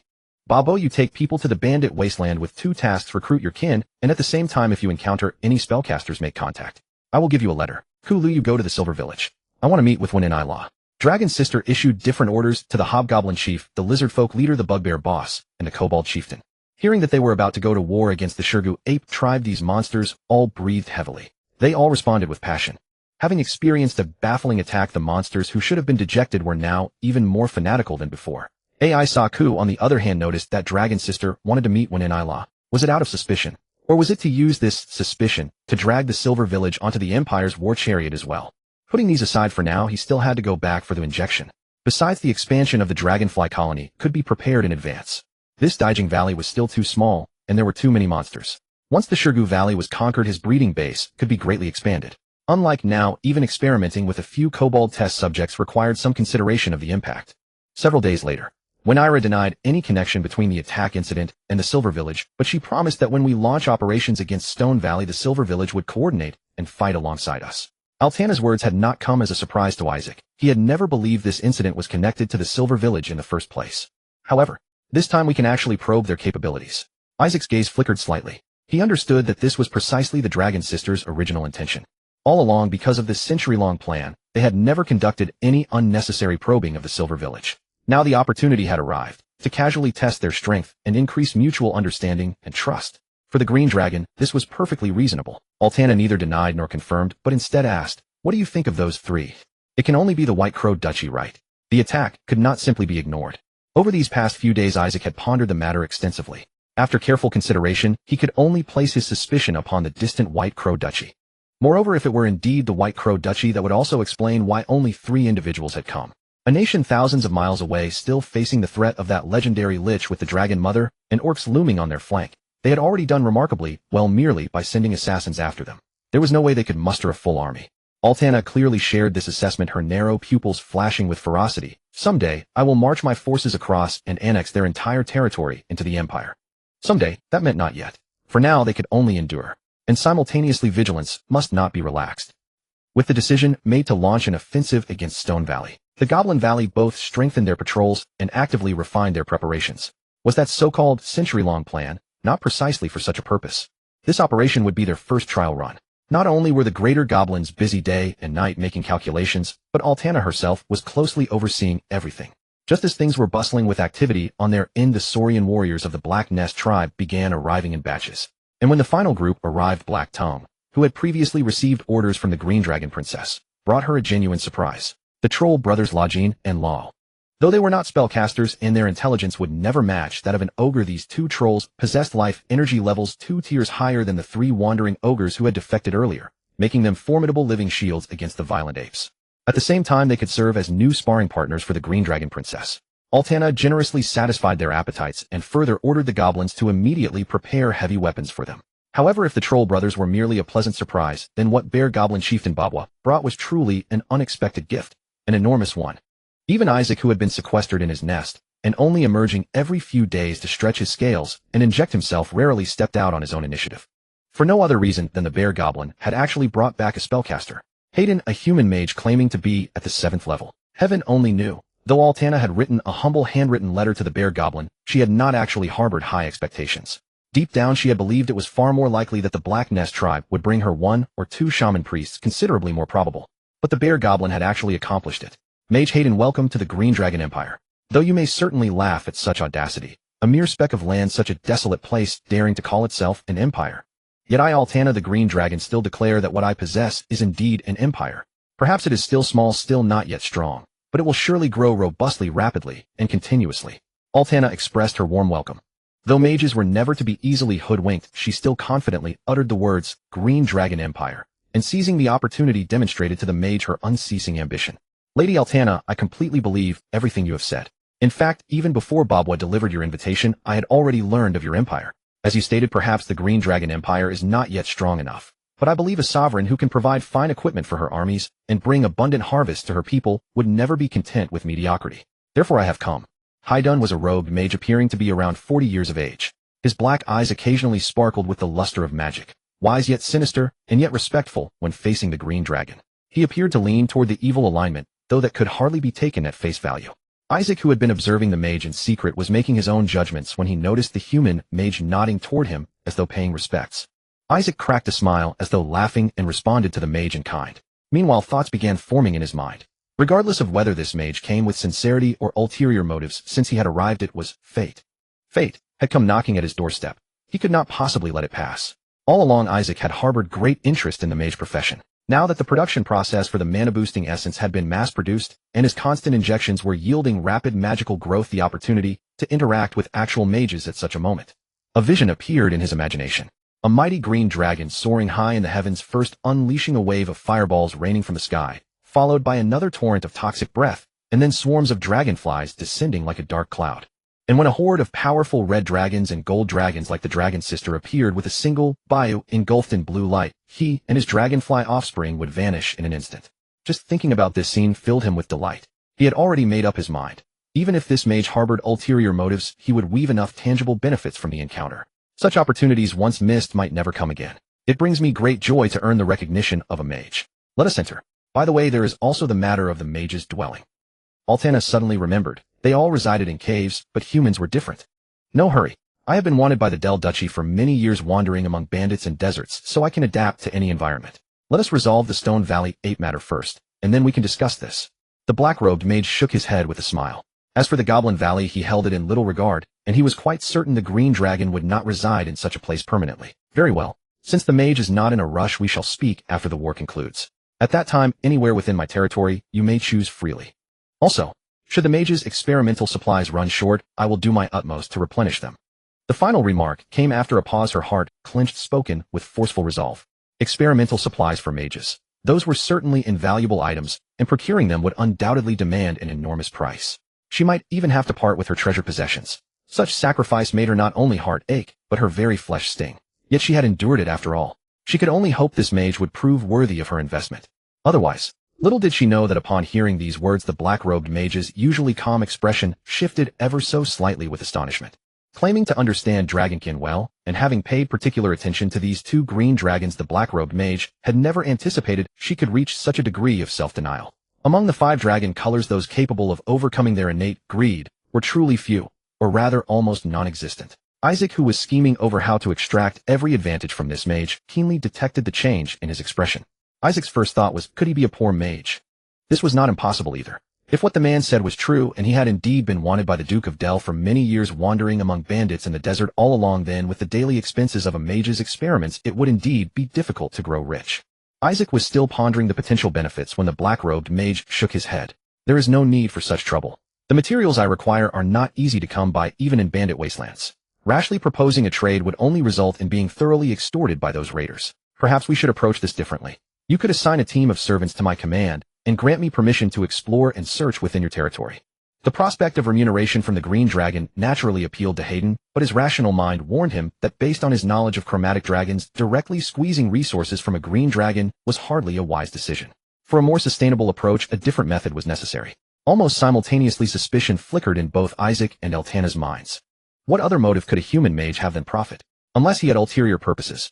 Or perhaps he was confident that he could obtain even more from exploring this forest. Unconsciously, the dragon's siblings exchanged glances, and then Eltana nodded without hesitation. Very well. I will fulfill all the mage's requirements. Should you need anything further, feel free to request it at any time. I shall not refuse what I can provide. Then I thank you, my lady. The black-robed mage could faintly sense the green dragon's alertness, but he paid it no mind. He believed these two would soon understand why he no longer made extravagant demands, though this was precisely the image he wished them to see. With the return of the bear ogres, and Hayden the mage's arrival, everything in the Goblin Valley was now fully prepared. 2 trolls, 3 ogres, 4 bear ogres, 9 large goblins, and nearly 300 lizardman warriors from 2 years of expansion, along with thousands of goblin combat units, and a comparable number of kobold soldiers. Moreover, the vast majority of these monsters had received specialized training targeting the Stone Valley ape tribe. With this scale combined with the human mages and the 2 green dragons, Eltana was fully confident they could defeat the Stone Valley apes. Of course, she had not forgotten the Silver Village. As soon as Lord Hayden arrived, she immediately dispatched kobold messengers to the Silver Village, urging them to mobilize their forces without delay. And then, my lord, great lord, disaster. Several days later, even from outside the valley, Chief Kuru the kobold's panicked voice had already reached within. Useless fool. Over these past few days, Isaac had not remained cooped up in the nest the entire time. With the human female mage's magical notes in hand, he occasionally engaged the black-robed mage in discussion, more accurately sought his guidance. Upon hearing the kobold's voice, he silently cursed under his breath. There was no need to guess. Something had happened at the Silver Village. But only a brainless fool would shout so loudly. This was before the battle had even begun. Was this an attempt to demoralize them? Still beneath his silent frustration, he felt a touch of surprise. What could have gone wrong at the Silver Village? Hayden, shall we go see together? Isaac glanced at the black-robed mage. After several days of contact, they were no longer strangers to each other, and formalities had been considerably reduced. Very well. Hayden nodded slightly and stroked the raven on his shoulder. With a croak, the raven took flight into the sky. One could never truly know another's nature without direct contact. Though he had only been at the Goblin Valley for a few days, he had come to fully understand the meaning of this saying. Before coming his understanding of the 2 green dragons. The elder one was naturally the primary focus of attention. Far greater power than dragons of the same age, intelligence well above the average, and unlike ordinary chromatic dragons, she possessed strategic foresight and an ambition that could never be fully suppressed. It could be said that if this green dragon continued to develop along this path, she even had the potential to etch her name into the long annals of dragon history. The younger one was quite different. Hayden's deepest impression of the younger dragon was that she was lazy and timid, constantly hiding behind the elder, contributing little beyond the occasional suggestion, almost never drawing attention. But upon closer interaction, he quickly discovered something was amiss. Perhaps in terms of physical strength and size, the younger one indeed lagged behind the elder, but her vigorous desire to learn and urgent yearning for magic far exceeded even the excellent elder dragon. Moreover, she happened to excel at breeding and controlling dragonflies. He had observed specially, while this species had considerable shortcomings such as insufficient vitality, its swift speed and aerial advantages more than compensated for this defect. And the apparently cultivated ability to breathe toxic mist along with their numbers and scale further enhanced their value. He felt his previous assessment of the younger one could be completely discarded. This should be a potentially spell-thirsty dragon. If she were human, she would even be a natural candidate for those madmen at the Lorelon Synthesis Institute. As for why Isaac had been clinging to him these past days, Hayden was not unaware. It was simply that some matters were not ones he could casually decide upon. Why don't we first test his potential in meditation? Having cultivated poison-spitting dragonflies, he should have accumulated a certain degree of scholarly knowledge. Walking toward the valley center in succession, a faint glimmer flickered in the black-robed mage's eyes. Speak. What is it now? She kicked out twice, sending 2 trolls flying, then gestured toward them, indicating that training for the day was over. Eltana's gaze swept toward the desperately scrambling kobold. She would not deny that the kobold's loyalty certainly surpassed that of the large goblins. But this could not be relied upon too heavily. My lord, the Silver Village is empty. No one remains. They have all fled. The kobold chief collapsed to his knees, his barking voice filled with panic. Winning over the Silver Village had been his greatest pride and his most significant contribution to his lord. Who would have guessed? In a single night, everything was gone. Empty. Fled. Eltana and Isaac were both taken aback. Had they not done anything excessive right? While they had indeed planned to probe that area, Eltana could swear on her dragon honor that she had never intended to do anything more.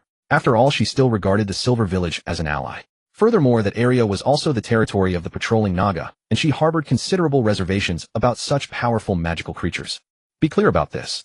Did you observe any signs of battle? Did they leave on their own, or did something happen? Isaac's brow furrowed slightly. None. They definitely fled. They took everything they could carry, leaving not a single grain of food behind. The kobold lamented miserably.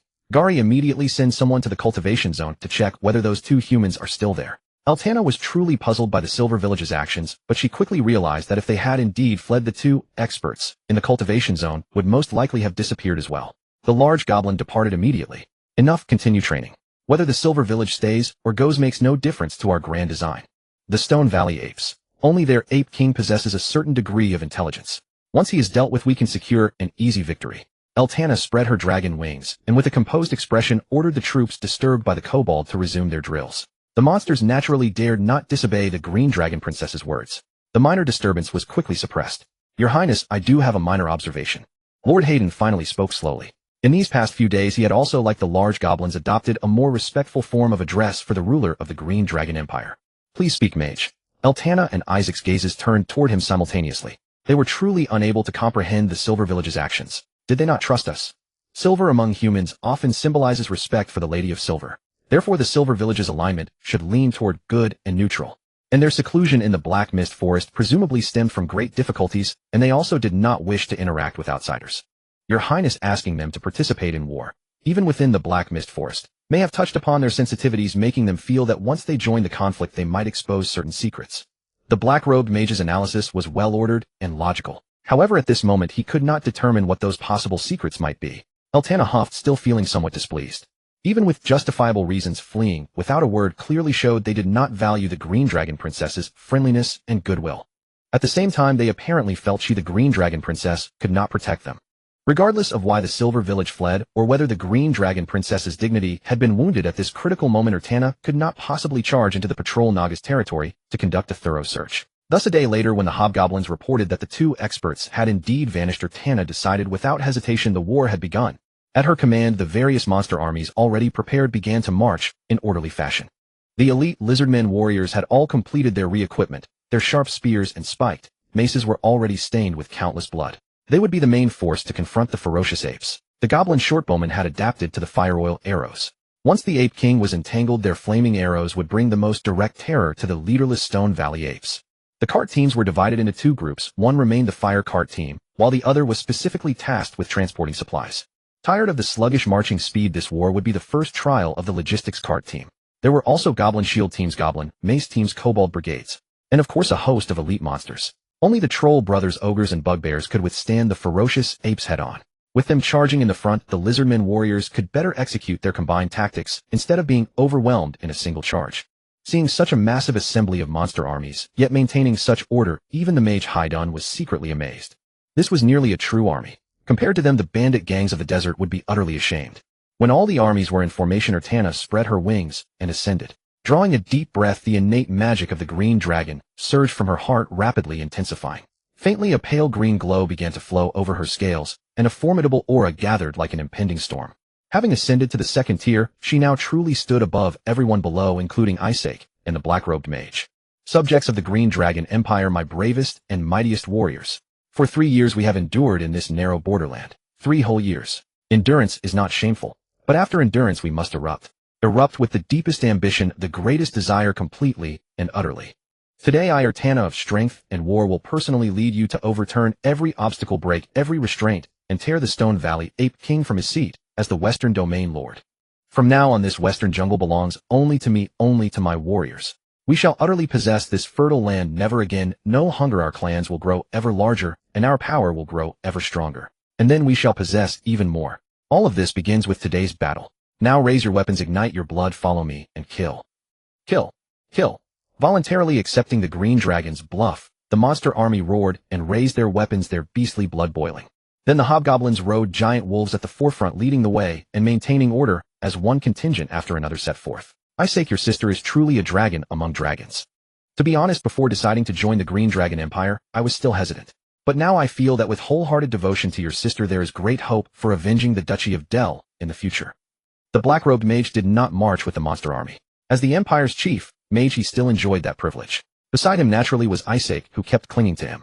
Praising the muscle-bound dragon like that. Was he trying to sow discord between the close siblings? To the black-robed mage's praise, Isaac immediately responded with green dragon-like suspicion. However, since he still needed the mage's help, Isaac showed no trace of doubt on his face, instead swearing solemnly, "Old Hayden, rest assured you are my first human friend. Your matter I will definitely assist. Once the Empire's strength is sufficient, I will surely persuade Urtana to take the Duchy of Del as the primary target and then do everything to help you achieve your revenge. Let's take it step by step. Her Highness must have long planned the Empire's development. We will do our utmost to assist, first making the Empire truly strong." The black-robed mage nodded with a smile, but inwardly believed only half of the green dragon's words. He knew well what the real intention was of this shameless fellow who clung to him daily, demanding routine spells and meditation research, consuming time and nearly overwhelming him. It seemed he truly had to test this fellow's mage talent. At this rate, if he didn't teach him meditation first, he himself wouldn't be able to study and research normally. The black-robed mage finally made a decision in his heart. Little did he know, feeling that his efforts were still insufficient, Isaac was even considering sending the dragonflies to patrol around the mage's place under the guise of protection. While the two were speaking, the monster army had swiftly left the valley. Except for a few goblins on guard, and the 4 relatively cumbersome war chariots better suited for defense, the valley suddenly became empty. Hayden's gaze turned serious. He looked at his friend and said earnestly, "Isaac, my friend, I have seen your yearning for magic these days. But I must remind you, the profession of mage may suit me or others, but it may not be the most correct choice for you. You green dragons are naturally powerful dragons. To some extent, you can be considered as having innate sorcerer levels. If you choose to specialize in sorcerer, you will surely be able to unearth that power easily. But if you insist on becoming a mage, your naturally powerful life magnitude will become an obstacle to advancing your mage level. To a certain extent, this might even hinder the growth of your dragon power itself. I can certainly teach you how to begin the path of a mage, but how to make the right choice is up to you." The black-robed mage's words were somewhat abrupt. Isaac was momentarily stunned, never expecting Haydun to say such things at this moment. Then he was overjoyed. He naturally understood that everything Haydun said was true, for he had long awakened his caster level, which was what Haydun called a certain level of sorcerer level. Precisely because of this, he was well aware of the sorcerer's limitations: far too limited spell selection, too easily countered, lacking adaptability, and being a mere application of talent without understanding the principles or essence. As a scientist, as a Ph.D. in biology, Isaac would never settle for that. As for Hayden's concern about hindering the dragon's growth, he had already developed his growth hormone. Of course, there was no need to explain that to Haydun. Opening his eyes wide, the green dragon tried to convey sincerity from his gaze into the human friend's eyes and said with extraordinary earnestness, "Mage Hayden, I have thought it through clearly. Your warning is certainly correct, but we green dragons have naturally long lives, and I have my powerful sister to rely on, so security is no concern. Why not pursue my aspiration? As you said before, a mage is a learner, a researcher, and I am exactly that." The green dragon's vertical pupils were naturally cunning. Haydun could perceive no sincerity. Nevertheless, he was still considerate of his friend. "My friend, do not rush to decide. Once we conquer Stone Valley, if you still hold this thought, then we shall explore the true mysteries of magic." Within their own territory, they could expel the entire Monkey Clan plan, their training preparations and mobilization, all without fear of the Ape King learning of it beforehand. But once they crossed into the Ape King's territory and marched directly toward Shirgu, it was plainly impossible to conceal such a large-scale deployment from him. As ape after ape scurried back to Shirgu, chattering urgently with animated gestures before their clan leaders, those leaders soon led them straight to the Ape King's cave. Roar! A thunderous bellow that shook the entire valley resonated through the air, and innumerable apes began converging rapidly from the forest. Red-furred, black-furred, white-furred, towering, and diminutive, countless varieties of apes and monkeys dwelt within these lands. Then some enormous silhouettes emerged from the surrounding hills. Their forms were demonic, colossal, powerful, and ferocious. Their blood-red eyes did not even spare ordinary apes a single glance. As they made their passage, common apes kept far away, daring not even to squeak, cowering in terror, as if confronting tigers. These were the savage apes. Only the Ape King could temporarily suppress their savage instincts, otherwise any creature before them would be met with the most ruthless assault. With a single roar, it assembled all its subjects still within Shirgu, and at last the Ape King emerged from its lair. Even if enraged by the agitated reporting of the young apes, even as coarse breath billowed from its nostrils, the Ape King maintained its dignity. Its expression was as stern as stone, its gaze all-conquering, the enduring hallmark of its sovereign majesty. Forelimbs planted upon the earth, its gait moved with the weight and steadiness of a mountain, ever displaying its strength and composure. As it stepped forth, the entire valley fell silent at once, and even the savage apes instinctively lowered their heads in absolute submission. Its invincible gaze swept over all its subjects, and their obedience finally satisfied the Ape King's vanity. Then, shedding its regal composure in a single motion, the Ape King reared upon its hind legs. At 16 feet tall, it loomed like a miniature mountain. Its fists massive as war hammers slammed against its chest, and like peals of thunder, its fury was instantly communicated to every member of the Ape Clan. Roar! Yet another bellow erupted, and with it every member of the ape clan, including the savage apes, joined in a furious roaring chorus. Shirgu trembled, and the surrounding mountains quaked. All forces prepare for battle. Gari, you take command. Aitana's body trembled slightly, not from fear or dread, but from sheer exhilaration. The Ape King's roar reached her, setting her blood ablaze. 3 years prior she had endured her retreat before the Ape King and the mockery of the savage apes. But never for a moment did she forget that profound shame, which drove her to strive relentlessly at every passing instant. Today she would finally unleash it all. She would tear every shred of humiliation asunder with her claws. No sooner had she entrusted command to the goblin chief than Aitana abandoned all concealment. With a single flap of her wings she ascended into the sky, bearing directly toward Shirgu, and hurled a roar at the Ape King in the most direct provocation. Old Hayden, watch yourself. I shall go assist Aitana. Though Aisake was not as fervently excited as Dragon's sister, he too had awaited this day for a long while. When faced with powerful foes, green dragons might indeed voluntarily yield, but every concession would be firmly imprinted upon their vengeful hearts. The longer it fermented, the more intense the eventual eruption. Of course, even at this juncture, when he was about to settle accounts with grudges that had brewed for 3 years, he did not neglect to exchange words with his human companion. Who would dare omit me from the slaying of the Ape King? But before he could take to the sky, the black-robed mage upon the phantom steed was already laughing. In the mage's eyes the ethereal spark of magic blazed with unusual intensity, while an aura of darkness rapidly coalesced and spread. With a single stroke of his hand upon the phantom steed's head, the magically conjured mount was immediately dispelled and dispatched back to its extra-dimensional realm. Another cascade of incantations murmured forth, accompanied by a gesture, and the black-robed mage ascended into the sky as well. Third-level transmutation spell, Fly. Though its speed palely compared to that of dragons, the fact that it granted humans aerial agility equal to their ground prowess determined that Fly was practically mandatory preparation for every mage. Previously, the mage who had ambushed them evidently chose not to employ it, presumably deeming that since their targets were themselves there could be no advantage in aerial superiority, and thus they had abandoned both its use and preparation.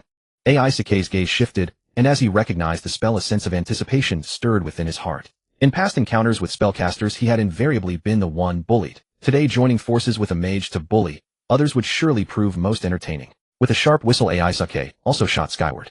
Accompanying his call, a vast buzzing from the jungle rapidly coalesced into a dark cloud and swiftly closed in upon him. On a scale exceeding even that of the valley attack, having left behind only the young and a handful of adult guards to defend the nest, he had brought forth every single dragonfly. Hiding one's strength was a matter for ordinary times. But slaying the Ape King, this was the most critical endeavor of the recent period, if not of his entire draconic existence. He would never confuse the vital with the trivial. With a piercing cry riding his cloud of dragonflies, Aisake rapidly overtook his human companion and drew level with Dragon's sister. From the direction of Shirgu, the sight of the ape horde surging forth like a torrential flood entered his vision. At the vanguard were none other than the Ape King and its commanders of savage apes. Their colossal physiques could not be concealed even by the dense jungle. Aisake's gaze swept across them, and a flash of ferocity passed through his pupils. With logistical supplies sustaining their forced march, they had covered the distance from Goblin Valley to this point in merely a day. Though the goblins and kobolds had found the pace somewhat taxing judging by the number of savage apes present, he knew Dragon's sister's strategy was sound. Across the entirety of Shirgu's ape clan, the number of savage apes should have ranged between 40 and 50, but at this moment, following the Ape King and charging in their direction, there were scarcely 30. The remainder were undoubtedly dispersed throughout the vast wilderness, for even the Ape King could not permanently confine the savage apes to their lair. While their forced march had indeed roused the Ape King and thwarted any element of surprise, it had equally failed to summon all the generals stationed beyond. Today this colossus would surely die, and must die. The moment this thought crystallized in Aisake's mind, Aitana unleashed a roar beside him and dove headlong into the torrent of apes. Immense magical power churned violently within her heart and surged rapidly through her veins, and her venomous breath was ready in an instant. This is far too reckless. The black-robed mage hurriedly closed the distance and witnessed the scene firsthand. In a single instant, words someone had once spoken flashed through his mind. Although she had only recently advanced to her current stage among adolescent dragons, Altana's 13-foot-long body was already large enough. Moreover, she was born naturally stout and bulky. If her scales were dyed red, even if her appearance differed slightly, few would doubt that she was a young red dragon. But even so, in the face of the massive and imposing Ape King, she was still a small figure. And behind the Ape King stood a long line of ferocious apes. To single-handedly dive toward this vast torrent of apes, this was too reckless, almost too foolhardy. The robed wizard couldn't help but recall his teacher's initial assessment of her. But before his thought could fully form, the Ape King across from him had already surged into action. In the vast black mist jungle, there were truly very few creatures that could instill fear in the Ape King. And even among those few that it feared, absolutely none would dare to confront it head-on. It wasn't arrogance on the Ape King's part. If everyone lacked special abilities, supernatural powers, and the knowledge of spells, if they relied solely on fists, the Ape King believed it could punch a path from the northernmost reaches of the Black Mist jungle all the way through to the southernmost edge. As the green dragon dove toward it, the massive beast charged forward on all fours, the earth trembling beneath its weight. Suddenly it crouched low, and with a thunderous crash the ground buckled beneath it, as its colossal body launched skyward like a cannonball.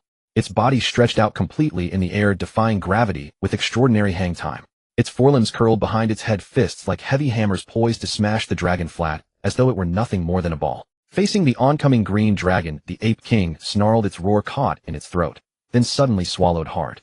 The ball was gone. No, the dragon had vanished. Just moments ago it had charged forward without hesitation, yet when it actually faced the Ape King it cowardly dodged away. With an elegant arc, Altana deftly slipped around the Ape King. Despite her confidence, she knew better than to think her strength could match such a monstrous creature. Even a mother dragon might be somewhat inferior. Besides, the Ape King had never been her real target. She released her prepared breath, a conical spray of deadly green mist that quickly engulfed a vast swath of the savage apes in its wake. In her juvenile phase, her breath was far more toxic than before, powerful enough that even the savage apes' robust constitutions couldn't withstand it. Blood-curdling screams echoed as their fur and hides began corroding in large patches. This single wave of breath utterly disrupted the apes' charging momentum, throwing the dense horde behind them into chaos as well. Roar! The Ape King crashed down heavily. Seeing the turmoil behind it, an uncontrollable fury blazed in its eyes. With a casual swipe, it uprooted an entire fruit tree as if it were nothing more than a weed, then sprinting forward with 2 bounding strides hurled it skyward like a cannonball directly at the green dragon.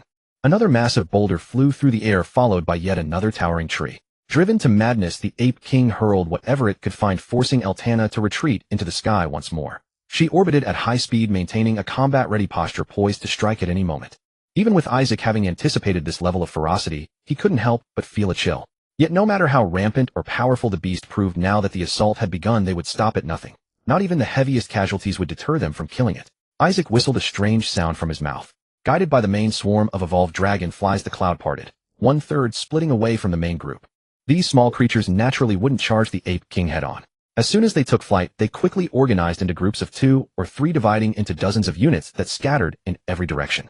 Responding to the next whistle from Green Dragon Father, they hurtled toward the Ape King's head like lightning. Having foreseen the Ape King's savagery, Isaac had specially trained these little ones to attack vulnerable spots. Blinding sprays aimed at the eyes, crawling into the ears, even darting into the mouth and throat. Just moments before, the frenzied Ape King had been unleashing destruction, but now surrounded by these tiny attackers, it could only slam its paws against its own head in blind rage, then suddenly sealed its mouth shut, chewing viciously in silence. Watching the 2 green dragons dismantle the Stone Valley ape tribe's momentum, within moments the robed wizard finally cast aside all distracting thoughts. Dragons, no matter their age, whether young or barely fledged, were beings he could never afford to underestimate. Especially these 2 who had built such a formidable enterprise from nothing. The Ape King's regard for him stemmed from seeing him as useful. Understanding the true nature of the 5 dragon colors, the wizard murmured a spell as the Ape King struggled to open its eyes, creeping closer before extending a finger. Through a series of sharp crackling sounds, a black ray of negative energy shot toward the Ape King's back. The rusted magical aura flared bright as the dark energy seeped into its flesh through its pores. Though no visible wounds appeared, the Ape King's spirit wilted instantly, its massive frame seeming to shrink. Level 4 Necromancy, Spell, Enervation. Suppressing the target's vital energy, reducing its life force for a period of time. But the assault continued. Another brief incantation, and Hayden raised his finger to send a second ray, striking the Ape King, visibly sapping its bulk until its once mighty form grew gaunt. Level 1 Necromancy, Spell, Ray of Enfeeblement. Reducing the target's physical strength. With 2 consecutive rays fired as the Ape King struggled against the dragonflies, and turned, the robed wizard immediately ascended into the sky. Another raven emerged from behind him, swiftly joining Altana. She didn't dodge. The raven's claws pressed against her body, and her already muscular frame swelled further. Level 2 Transmutation, Spell, Bull Strength. Power. Swelling power. No longer content to circle and harass, Altana roared and dove straight at the Ape King from behind. Isaac let out a fierce cry as well, directing all the dragonflies to swarm the Ape King in relentless waves, targeting its vital points. He himself kept to high-altitude circles. But unlike the dragon sisters, he wouldn't recklessly engage. His smaller frame couldn't withstand even a fraction of the Ape King's iron fists, even weakened by the human's continuous curses. His strategy was simple: strike when the Ape King was pinned by the dragon sisters and swarmed by dragonflies, leaving it no ability to defend itself. Then exploit the opening with precise strikes. Alternatively, he'd lend support to the monster army when possible. Already engaged in fierce combat with the ape clan, the goblins' tactical acumen allowed them to read the battlefield and seize the perfect moment to charge. With the ape king preoccupied, he led the main force directly into the sector where the dragon's breath had thrown the apes into disarray. Without the ape king's direct command, the savage apes lost their coordination. Despite their ferocity, even when wounded, they couldn't maintain formation, and within a few exchanges, lizard men, led by the goblin commander, managed to isolate them one by one. The goblin chief immediately rallied 4 bear ogres, employing coordinated attack tactics to deliver devastating blows to individual savage apes. The goblins and dragonkin held their ground as well. Fire carts blazed with flames, arrows soaked in petroleum arced through the sky, and dragonkin slings whistled overhead, sending the ape horde into growing panic. One side had undergone formal military training with specialized tactics, while the other was little more than untamed beasts, and without their king's leadership.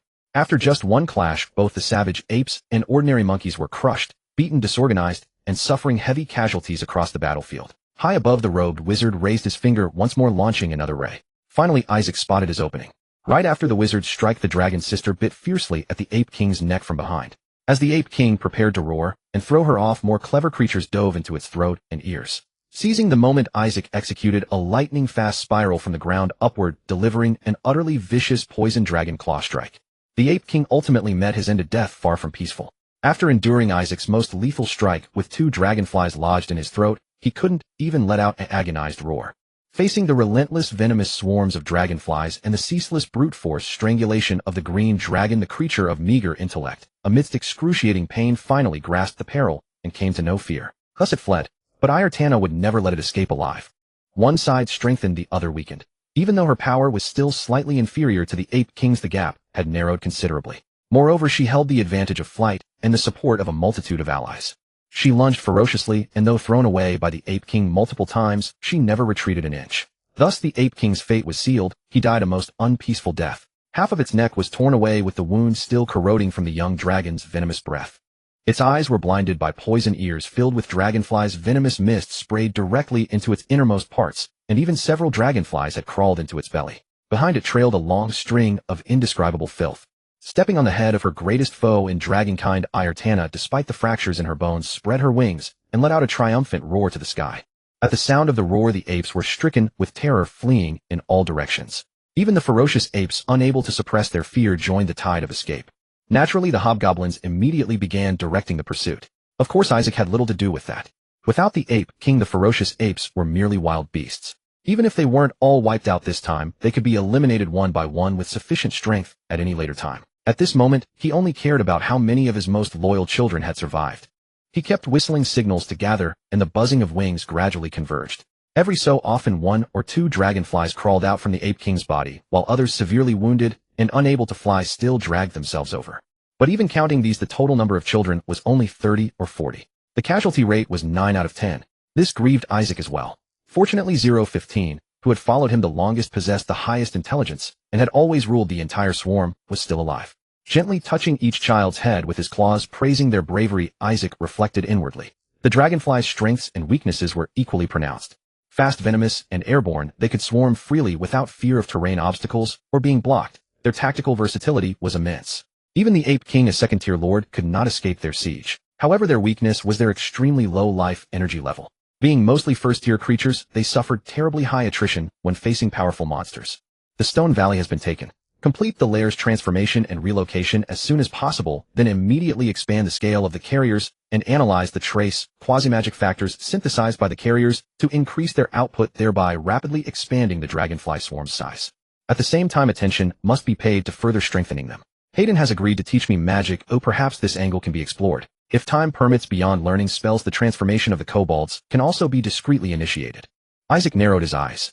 Though kobolds had always been loyal servants of dragons, they were not like dragonflies, possessing a certain intelligence. If they could not endure the cruelty of transformation, who could guarantee they wouldn't harbor betrayal? Therefore, this step, at least in the initial phase, could only be carried out on a small scale and in secret.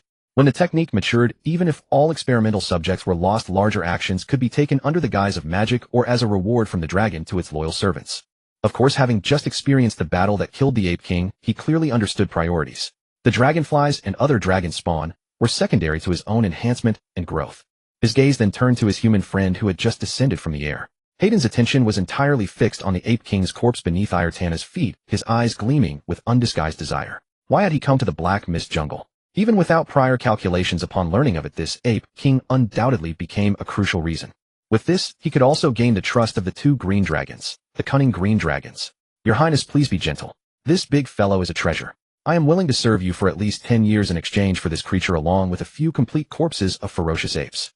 Seeing Ayurtana nearly stomp the Ape King's head into the ground, the black-robed mage, while estimating how to repair the corpse, quickly pleaded. Though he had agreed to the green dragon's recruitment, he had never guaranteed how long he would serve. Who could say whether after 3 months or half a year he would leave as abruptly as he came? But now for this great prize he gave a minimum service term for the first time. 10 years.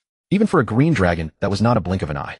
Given the dragon sister's growth rate, in 10 years, she might have already entered the juvenile stage. Even Isaac himself, if the effect of the growth stimulant lasted, might well be a juvenile green dragon by then. The black-robed mage's words caught the attention of both green dragons. Isaac, momentarily forgetting his mourning for his children, looked at his friend with interest. Old Hayden, are you planning to create undead? High-level undead. You overestimate me. High-level undead are created by the 8th level spell Create Greater Undead. Even Create Undead is a 6th level spell requiring an 11th level mage. I am merely a weak 7th level mage capable at most of using Animate Dead to turn it into a zombie.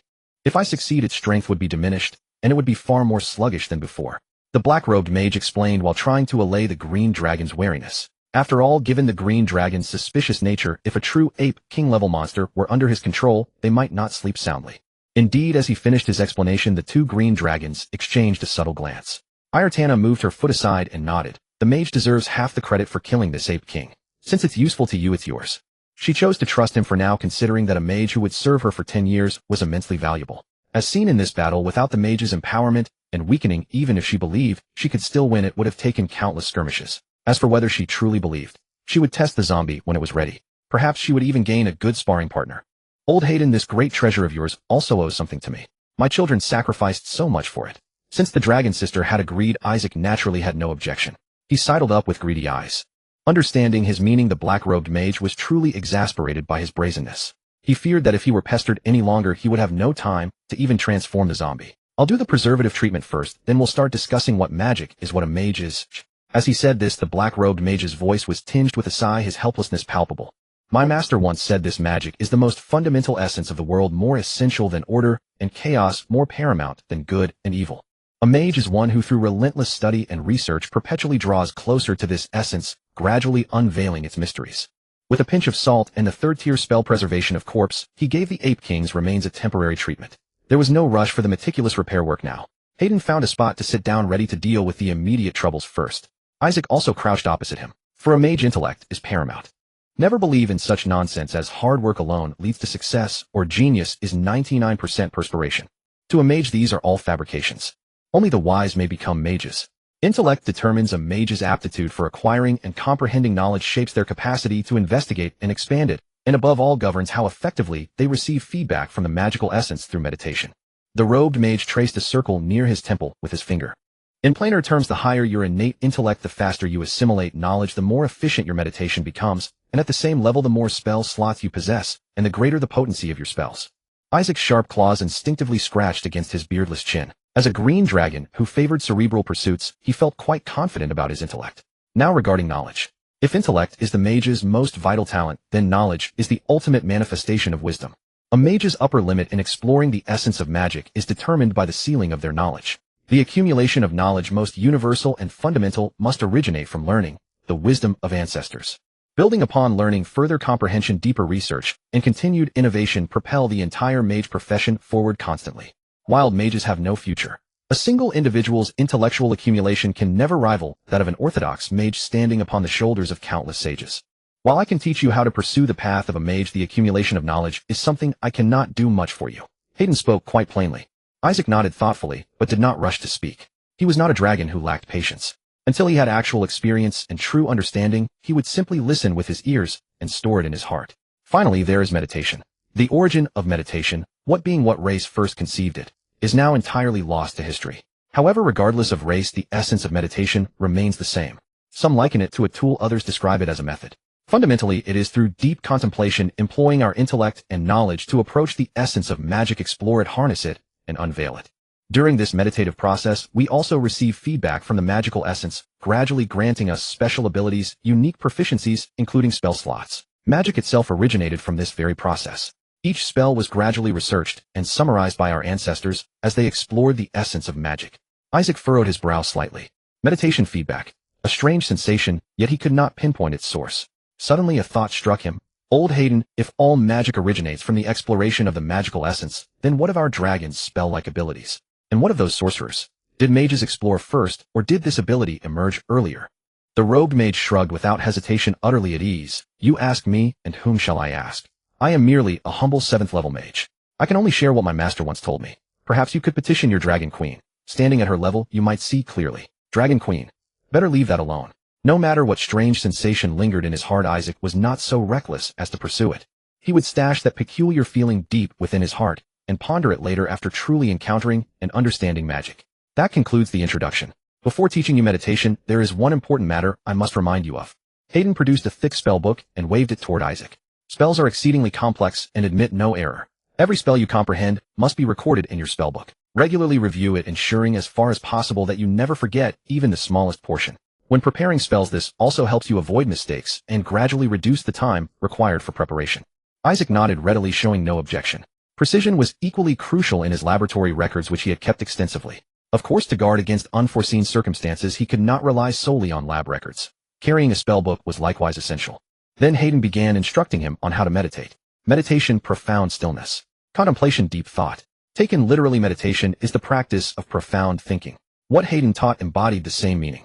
Of course, while the concept seems simple on the surface, entering this deeper state and allowing the mind to perceive the omnipresent magical essence is far from easy.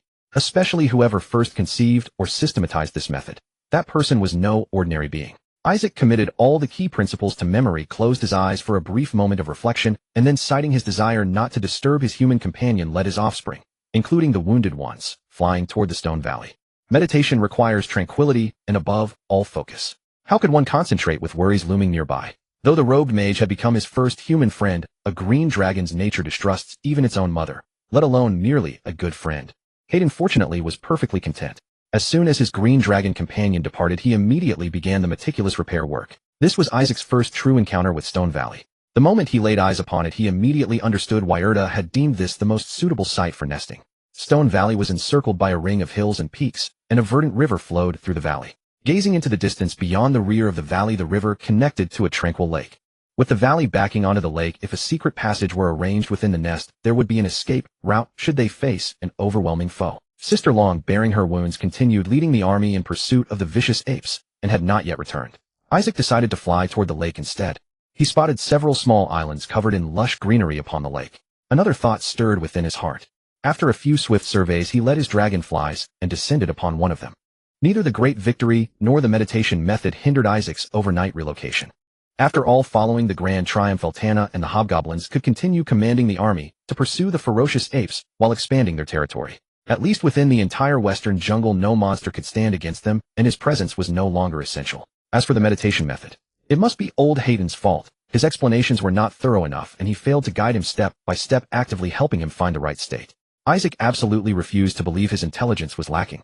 During his first attempt at meditation, he failed to enter the state, unable to reach the deep level Hayden had described.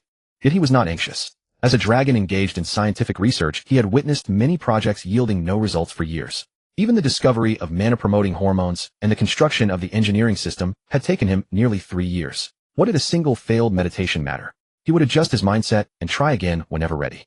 Taking advantage of his sister dragon's busy schedule, Isaac spent the day setting up a temporary shelter on the island. By nightfall, under the cover of darkness, he transferred all the carriers and dragonfly larvae to the island. He replenished the carriers with nutrient solution, injected the dragonfly larvae with growth hormones, and after a series of purification and cleansing steps, he stretched his scales and gave himself a satisfying injection. Set a small goal: master meditation tomorrow. The sky had long grown dark. The young dragon, exhausted from a full day's work, lay down outside the cave and slowly closed his eyes.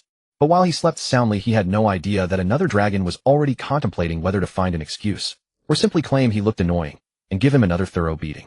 Gary finalized the boundary lines with the south and north as soon as possible and send scouts to explore the east. Conduct a comprehensive survey of the territory, identify which beings can join the empire, which must be eliminated where mineral deposits lie, and which areas are suitable for farming. Also find a way to dispose of those wine pools through the bandit wastelands. Continue the pursuit of the ferocious apes. You will have to bear extra burdens during this period. The more Altana spoke, the more furious she became. She had fought with a body full of wounds, enduring multiple broken bones, struggling and killing while worrying about imperial affairs. Yet that fellow had no idea where he was hiding to slack off. If not for the significant contributions of his dragonflies, despite their heavy casualties, and the Ape King's glittering treasures that temporarily made her unwilling to move, she would have lost her patience by now. The hobgoblins recorded everything and soon withdrew. Altana finally stopped restraining herself. She prostrated herself, gritting her teeth to forcibly align the broken bones as best she could. After a moment's thought, she used some of the Ape King's large gems as cushions, spreading them comfortably beneath her. She too slowly closed her eyes, soon letting out faint moans. The true dragon's mana continuously generated from her heart, flowing through her blood vessels to every part of her body. Though invisible to the naked eye, it was indeed happening. The fractures were gradually healing. Dawn arrived. A ray of sunlight pierced through the sparse canopy and fell upon Isaac's eyelids. Sensitive to light, his eyelids twitched involuntarily. He let out a huge yawn and soon woke up. Dragons always brimmed with boundless energy. Even after a full day's work until late at night, just a few hours later Isaac felt completely recovered. But instead of getting up, he closed his eyelids again and used his wings to block the light. Tranquility. Dust. Listen. Sigh. After a long breath, Isaac reluctantly retracted his wings. It was all because a green dragon's perception was too sharp. As he attempted to begin meditation, the sounds of the dragonfly's activities from the temporary shelter reached his ears. At this hour, they were at their peak energy. Oh, well, you want to expand your population so you're the strongest. Your green dragon father can only hide from you. Lazily rising, he shook off the dew, spread his wings, and soon flew to another island. After inevitably scaring away all the birds on the island, he found a dark corner and prostrated himself again. Quiet the mind. Imagine yourself as a tiny speck of dust. Listen to the sound of blood flowing. Let your thoughts travel along with that flow. Gradually, Isaac seemed to fall asleep, occasionally letting out soft snorts. Hazy and indistinct, as if nothing existed, yet as if surrounded by an omnipresent something like a dream. Illusory, yet tinged with reality. Ding! A sound from deep within his subconscious seemed to urge him onward. Think. Think. Yes, think. The mental suggestion of the meditation method, Isaac's consciousness began to focus. Think. Use intellect to drive knowledge and expand thought. Knowledge. Isaac couldn't help recalling those magic notes and the things he had discussed with Mage Hayton. He tried to picture them more clearly, but they remained blurred. A voice seemed to remind him within his heart, and he naturally understood he had never truly mastered these things. He knew their names, but only their names. So-called knowledge accumulation means what you have grasped and understood, not merely memorized. With this realization, Isaac recalled some things he had learned during his dream life, but whether theoretical or experimental, they could barely touch upon any essence. Finally, he thought of mana molecules, mana-promoting hormones, dragonfly evolution, dragon-engineered population size intervention. The environment around his consciousness, which was both existent and non-existent, illusory and real, finally changed, and changed with extraordinary speed. In an instant before his consciousness appeared an indescribable, ineffable presence. The essence of magic. The essence of the school of transmutation. This cognition naturally surfaced in Isaac's mind. At this moment, he finally understood why mages called it essence. It was indeed essence. Isaac continued to think. Layer by layer, from the shallow to the deep. From dragon blood to mana molecules, then to dragonfly evolution. From mana-promoting hormones to cellular engineering, then to accelerated growth. There were also mana-like factors in the dragonfly population. Accompanying this deep contemplation, his consciousness and the essence of magic drew closer and closer. He approached it, and it approached him. The feedback Mage Hayton had mentioned was also occurring throughout this process. Within his consciousness, magical words, magical runes, and magical auras continuously emerged, flowed, and combined. Naturally, Isaac could understand their meanings. This was the magical manifestation of his experiments. If he completed their final combination, it would result in a spell equivalent or similar to the experiment. No wonder mages always spared no expense in conducting experiments. Even that human female mage had numerous experimental records in her notes. Mage Hayton was right. Mages rely on intellect. But he didn't tell the whole story. Mages burn through money even more. Considering Isaac's own experiments, not to mention the mental laboratory, just the dragon blood and dragonflies, if converted into gold coins, would have been an astronomical sum. Gradually withdrawing from meditation, Isaac did not open his eyes, nor did he have time for deep contemplation. At this moment, his mind was entirely occupied with the knowledge of magical scripts and runes. His consciousness plunged directly into the laboratory, initiating a record without delay. After a long while, having meticulously transcribed all the information and cross-referenced it to ensure accuracy, he finally relaxed his mind. No wonder Hayton once said that wild mages have no future. This was undoubtedly a successful meditation, and thanks to the 3 years of experimentation, he had unexpectedly received feedback on the essence of magic. He was now halfway through finding the threshold to becoming a mage. However, it was merely finding the threshold. Even though his experimental accumulation was substantial, this was only a single meditation incapable of fully releasing all that he had gathered. Moreover, and most importantly, he was a green dragon. Even as a wormling, he possessed 8 life energy levels, which meant becoming a mage was far more difficult for him than for ordinary creatures. Not only was initiation arduous, but advancing his mage rank in the future would prove equally challenging. From this perspective, his years of accidental accumulation were evidently insufficient to carry him far along the path of magic. He needed more knowledge. Involuntarily, he recalled the words of his human friend at that time. Compared to orthodox mages who inherited the wisdom of countless predecessors, wild mages indeed had little prospect. Yet if he remembered correctly, right after that sentence Haydn had added, "I can certainly teach you how to become a mage, but I cannot help you much with the accumulation of knowledge." A peculiar gleam flickered in Isaac's eyes. "Cannot help much" meant that some assistance was still possible. Of course some help, but only a little. While scheming to extract this assistance, he also needed to ponder how to acquire more knowledge, whether through external means or by conducting broader and deeper research on his own. Thinking of research, Isaac's heart stirred again. During meditation, his mind could not wander too much, so he had not considered it deeply. Now as he reflected, he realized that the knowledge he had learned from his dream life, whether theoretical or experimental, had never triggered any reaction from the essence of magic. Was it because it hadn't been truly realized in this world, so it couldn't trigger a response? Or could it be that the essences of the two worlds are fundamentally different? Isaac's gaze flickered. The success of magic molecules and magic-boosting hormones did not necessarily mean that the microscopic levels of the worlds were consistent. At most, it could only suggest that the functional cellular structures of living organisms shared certain similarities. Of course, this was merely a hypothesis. The truth would require step-by-step investigation. Having sorted out some ideas, Isaac's mind returned to the newly acquired magical knowledge. A trace of regret surfaced involuntarily. The spell derived from the experiments had not been completed. It was not due to insufficient detail in his experiments, but rather because his lack of a mage rank could not support the spell's completion. When his mage rank was sufficient, and he had the corresponding spell slots, perhaps he could finally complete the construction. And also the essence of magic. Isaac's gaze began to drift. Even now, as he recalled, he could not describe or depict it. It was the ineffable essence.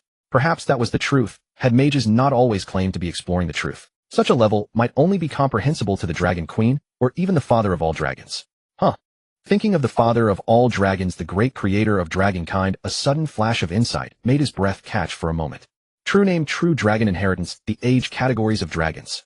A particularly sharp light shone in Isaac's eyes. From hatching to entering the wormling stage, he had already received the true dragon inheritance twice. Reflecting now, if one considered dragons as a profession, the true dragon inheritance, granted by the true name, seemed to bear a certain resemblance to the feedback mages receive from the essence of magic through meditation with knowledge. One method used the true name, bestowed by the father of all dragons, to receive the dragon's inheritance and continuously elevate life energy levels. The other used knowledge, through meditation, to gain feedback from the essence of magic, and thus raise mage rank. If one considered warriors. Although Isaac had limited exposure to the warrior profession from what little he knew, such as among the lizard folk where warrior professions existed, they all awakened, naturally through prolonged combat. Awakening in battle. Could this be seen as warriors requiring passionate combat? Similarly, rogues, barbarians, and even clerics and paladins who serve deities. Could it be that the essence of professions is to achieve a certain resonance with certain essences, beings, or deities through specific methods? If that were true, this resonance should be accomplished through the soul, which would likely be related to the brain, the central nervous system, or something similar. But whether it's brainwaves or the soul, different professions should have different specific frequency ranges. However, how could this be verified? If it could be verified, what could be exploited? Isaac pondered deeply, but eventually recorded this sudden inspiration in his laboratory. At least for now, he would never touch professions like warrior. For a green dragon, becoming a mage was already difficult enough, adding a warrior class. However, perhaps this could explain why there were penalties for multiclassing. Beyond the body's own rejection effects, perhaps the ultimate frequencies of different professions also exhibited rejection effects among themselves. Still, my level is too low and my knowledge reserve is too meager. I need to settle down for a few years, raising both my age category and mage rank. First, let's go try old Haydn. See what I can squeeze out of him. Spreading his wings, Isaac swiftly flew toward the stone valley. Before landing, a creature caught his attention. In the stone valley, 2 ogres and 2 trolls were working together, wrestling with a giant ape. The giant ape's movement seemed sluggish, but its strength was overwhelming. Even with the combined force of the ogres and trolls, it was pushing them back step by step. The giant ape's eyes were dull, its neck twisted, its movement slow, and it was utterly lifeless. Who else could it be but the Ape King? Old Haydn had transformed it into a zombie so quickly. By the way, he had also requested several bodies of dire apes, meaning his zombie forces would be further strengthened. Nevertheless, it should still be within controllable limits. After all, judging by its movements, the zombie was indeed too sluggish. Isaac saw that his dragon sister was also watching from the sidelines, but had no intention of joining in. He immediately descended. Before advancing in rank or making significant progress in his mage profession, he would still have to cling to his dear sister for some time. Greeting him was a roll of Eltana's eyes and a light snort. Here, don't say, I didn't leave any for you. There are several wine pools in the Stone Valley, pick one yourself. As for the glittering gemstones, don't be ridiculous. Monkeys never liked these things, how could they have collected any? They certainly weren't listed in the spoils inventory compiled by the hobgoblins. Wine pool. Isaac's mind stirred. He was not surprised that Eltana would distribute the spoils. His sister had always possessed a generosity uncommon among ordinary green dragons. She had certainly noticed the heavy losses his dragonfly offspring had suffered. Of course, no matter how generous she was still a green dragon. Isaac did not doubt that she had already claimed the finest portions for herself. But that was only natural. After all, she was the one in charge of the household, and her fists were mightier. Isaac had no intention of challenging her distribution system, at least not until his own strength could rival hers, which would make any such defiance pointless. He was simply curious. A wine pool. Would it be for him to drink or to sell? And how would he go about selling it? Regardless, since it had been offered, he naturally wouldn't refuse it. A look of keen interest crossed his face as Isaac nodded, indicating he would go choose later. Then he leaned toward his human friend on the side, forcing an expression of discontent onto his features. Old Hayden, you're really being unfair. I helped bring down this massive creature, yet you didn't even wait for me to be present before turning it into a zombie. You owe me compensation. While manipulating the Gorilla King zombie to smash the ogre and troll together, the black-robed mage couldn't help but laugh at this. What's there to see in converting zombies? It's just casting animate corpse. If you want to watch, I'll call you when I'm transforming the vicious ape. The vicious ape is one thing, but the Gorilla King is another. I can handle the vicious ape on my own, yet even my sister struggles with the Gorilla King. How can these be compared? Isaac continued to act displeased. Hayden immediately understood that this fellow was looking for trouble once more. Thinking of his persistent nature, he lost his patience. All right, tell me, what is it this time? Is there a problem with your meditation, or what? With your personal instruction and my exceptional intelligence as a green dragon, how could there be any issue with meditation? The displeasure on Isaac's face vanished instantly. He gave his human friend a meaningful glance. You know what I mean. Hayden understood immediately, yet while comprehending this, he couldn't help feeling secretly astonished. Having listened to just a single explanation, and in barely over a day's time, he had successfully achieved meditation. All Hayden could say was, true dragon, indeed a true dragon. No wonder some have always firmly believed they would become the ultimate rulers of the world. And since he had already succeeded in meditation, his current intentions clearly pointed toward the pursuit of knowledge. Hayden's mind began to race with rapid thoughts. First and foremost, he himself had intended to teach the dragon companion arts. Although his master's primary assignment had been to guide the Elder One's continuous growth, he discovered that the Elder One actually required little more direction. Her ambition was already substantial enough that when the time came and she realized her power could not sustain such grand aspirations, the outcome would naturally unfold. It was the younger one, his dragon friend, whom he found could be guided through an entirely different approach. However, this still required waiting for a response from his master, though he largely believed the teacher would certainly approve this plan. With this in mind, Hayden quickly reached a decision. Meeting the green dragon's gaze, his eyes grew serious. Isaac, I understand what you mean. My master once said that for those who do not respect knowledge, knowledge is priceless, but for those who seek knowledge, it rests upon the bookshelves. I am preparing to build a laboratory in Stone Valley. Once it is ready, you can come here and work as my assistant. In return, my bookshelves will be open to you. When I studied under my master back, then it was the same arrangement. Building a laboratory would undoubtedly take time. By the time it was complete, his master should have responded. And bringing the green dragon to conduct experiments together while opening his carefully prepared professional books. Hayden felt confident in guiding his dragon friend toward the right path. No problem. Isaac's dragon face curved into a smile, and he found himself somewhat curious. His human friend, though skilled in necromancy, was reasonable and understanding. So why was he being pursued by the Duke of Dell? Given their friendship, the fault must lie with the Duke of Dell. As for being a laboratory assistant, that was not a problem at all. He had done such work before. This was also an opportunity to experience firsthand how a true mage conducted experiments. At this moment, Isaac genuinely felt that his friendship with his human companion was elevating to something new. To preserve the purity of this friendship, he felt it should not be tainted by money filled with the stench of greed. After much deliberation over the legendary tuition fees, he generously told his friend that his wine pool was at his disposal anytime he wished to drink.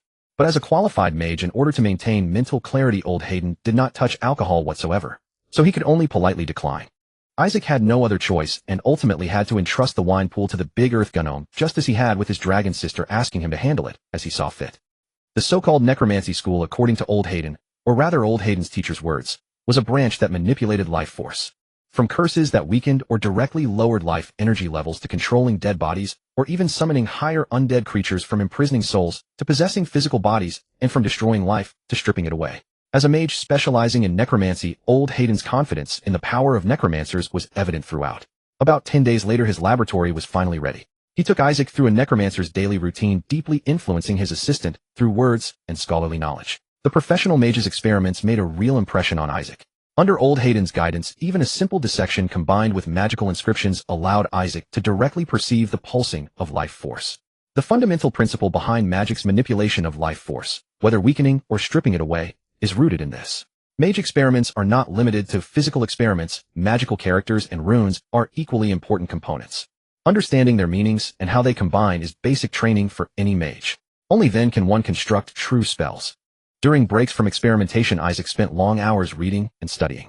Alongside his own pursuits, expanding his carrier scale, enlarging his dragonfly population, and mandatory nightly meditation. Being a green dragon gave him boundless energy that most others could not match. Before long, 2 months had passed. Late at night, just as usual, Isaac began his meditation. He offered up the day's learned achievements, recalled his accumulation, and continuously engaged in exchange with the essence of magic.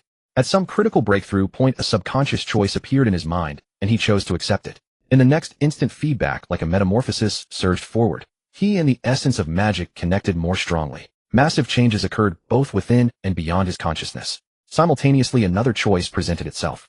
School specialization. My dear friend, is that what you intend? After years of experimental accumulation combined with his recent studies under Old Hayden, and after more than 2 months of meditation and feedback, Isaac had finally achieved the rank of mage. However, he didn't even have time to reflect on the series of changes that accompanied his ascension when an option abruptly appeared in his mind. Through his connection with the essence of magic, Isaac naturally determined that this option originated from it. Specialization in schools, necromancy, specialization, transmutation, specialization, or no specialization, a generalist mage. As the option appeared, Isaac also understood everything about the 3 choices. The essence of magic possessed 9 distinct attributes. 8 of these corresponded to the 8 magical schools: abjuration, conjuration, divination, enchantment, evocation, illusion, necromancy, and transmutation, while everything outside these 8 fell under the category of universal spells corresponding to the 9th attribute of the magic essence. Upon achieving their rank, mages must make a choice: specialize in a particular school or forego specialization entirely and become a generalist mage. If they chose to specialize, the mage would forge a deeper connection with the magic essence corresponding to that school and gain an additional special spell slot at each spell tier reserved exclusively for preparing spells from their specialized school. However, they must also designate 1 or 2 schools as forbidden. They would no longer receive any attunement from the magic essences corresponding to these banned schools, and could not even use scrolls or staves belonging to the prohibited schools. This was precisely the choice now appearing in Isaac's mind. He could select 1 school from 2 options to specialize in. Transmutation needed no introduction, for it was the school whose magic essence he himself had resonated with through his experiments. Necromancy, on the other hand, was what Old Hayden had taught him. In an instant, a thought surfaced in Isaac's mind. Old Hayden had been so cooperative, even so eager to teach him magic. Could his purpose have been this all along? But during meditation, he could not allow his thoughts to stray too far. He could only suppress the thought for now and delve deeper once it was over. Choosing to specialize in either transmutation or necromancy means forsaking 2 schools besides divination.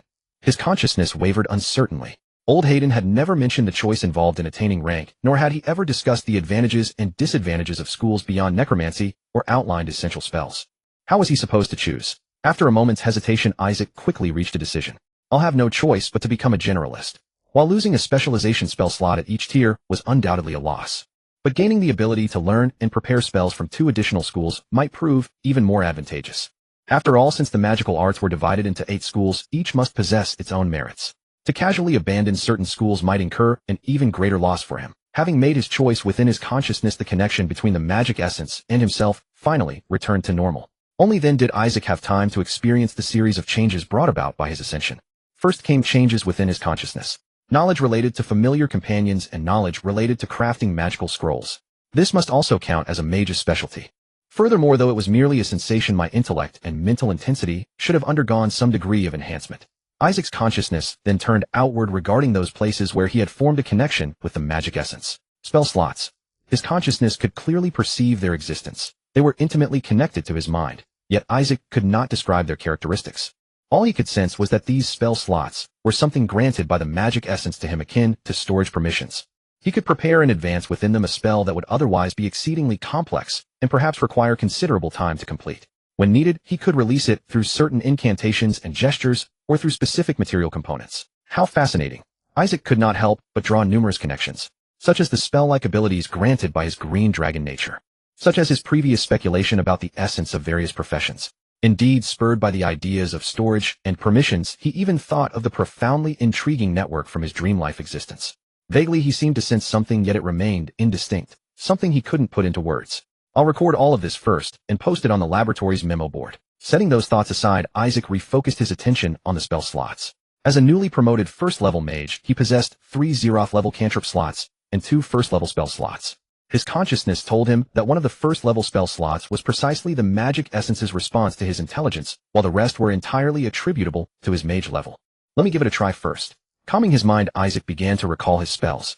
Under old Hayden's tutelage, he had learned little else, but he did have some exposure to necromancy cantrips. Zeroth-level cantrip, Touch of Fatigue. Through patient recollection, Isaac's consciousness slowly established a connection with the magic essence through a spell slot.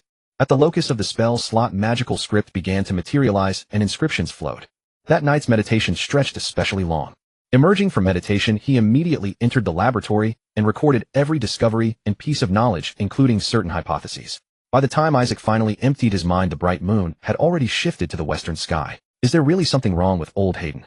His thoughts returned to tracks beyond mere knowledge. Did he deliberately intend for me to choose specialization in necromancy? Isaac's eyes narrowed slightly. He felt that certainty remained out of reach for now.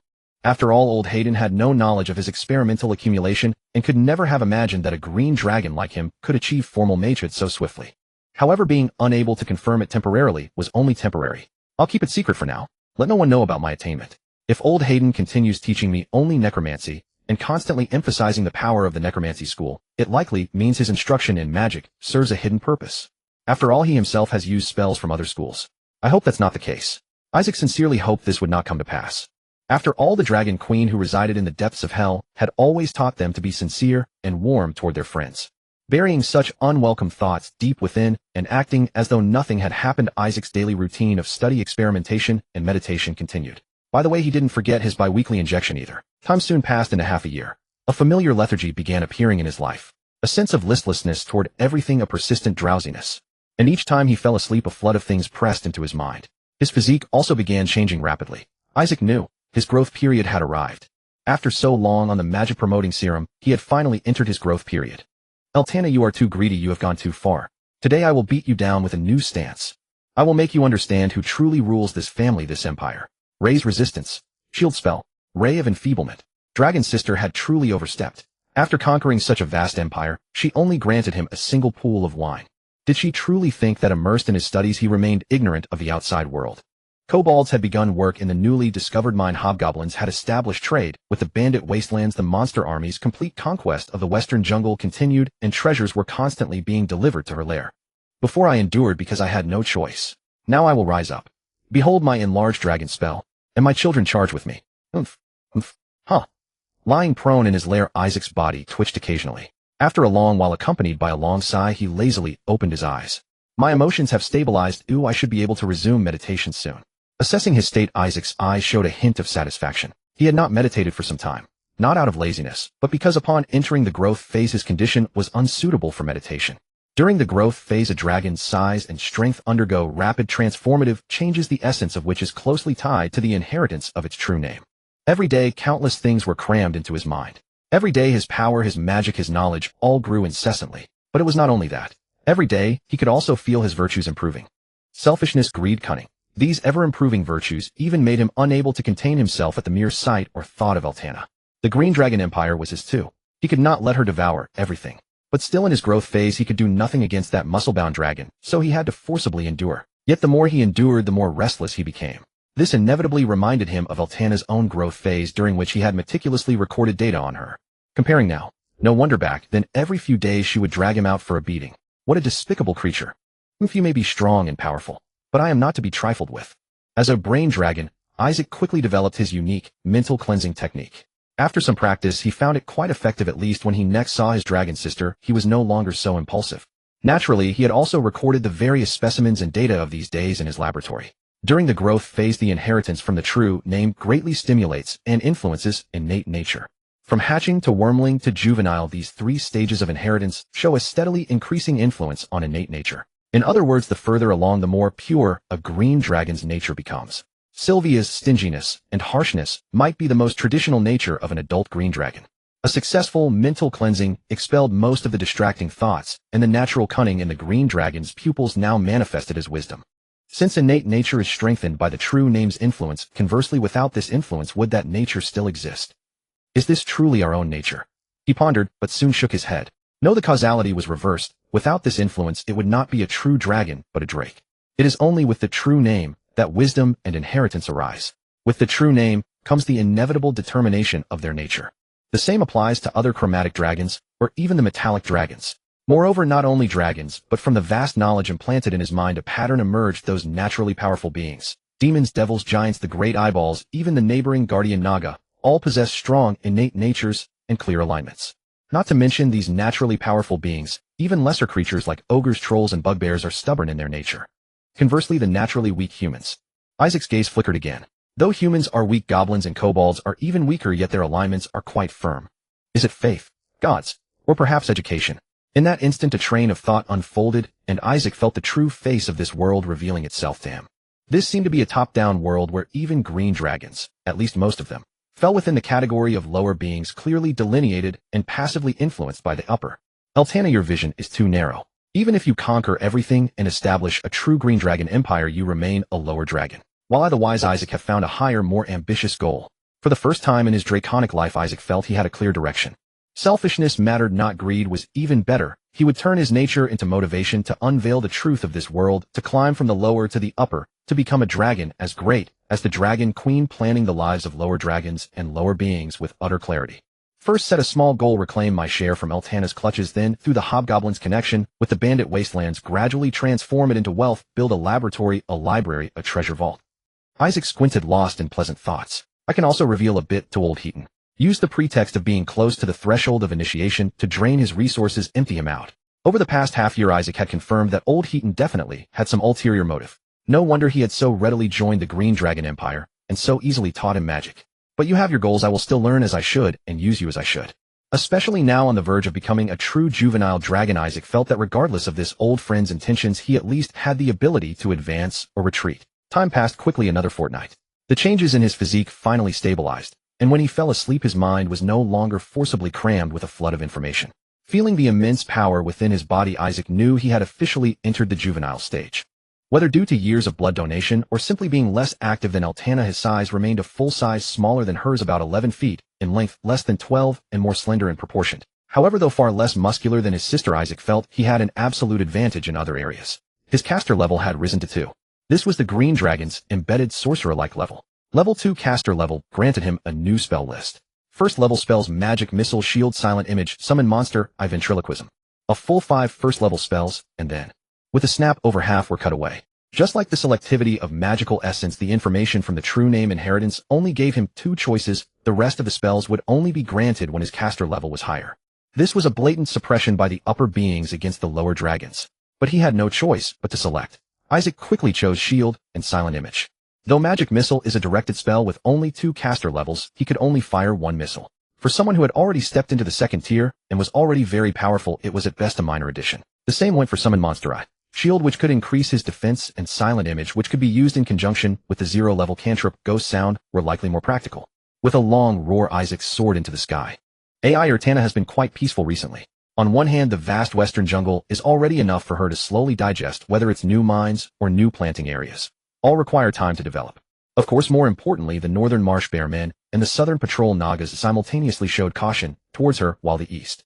Although she continuously sent monsters to probe the eastern situation, the east seemed somewhat strange. She didn't casually send troops north or south, largely because she also harbored reservations about the east. Of course, being peaceful doesn't mean AI Eltana would stay holed up in her lair all day like her brother. Her daily routine consists of training and combat. Moreover, she took her training to new heights. When AI Sokka flew excitedly to Stone Valley, he saw his dear sister flying at low altitude. On each side, a squad of lizardmen, using spears as javelins, took turns hurling them at her in pairs, while she nimbly dodged and weaved through the rain of spears. You're already this strong with such thick scales, yet you still train like this.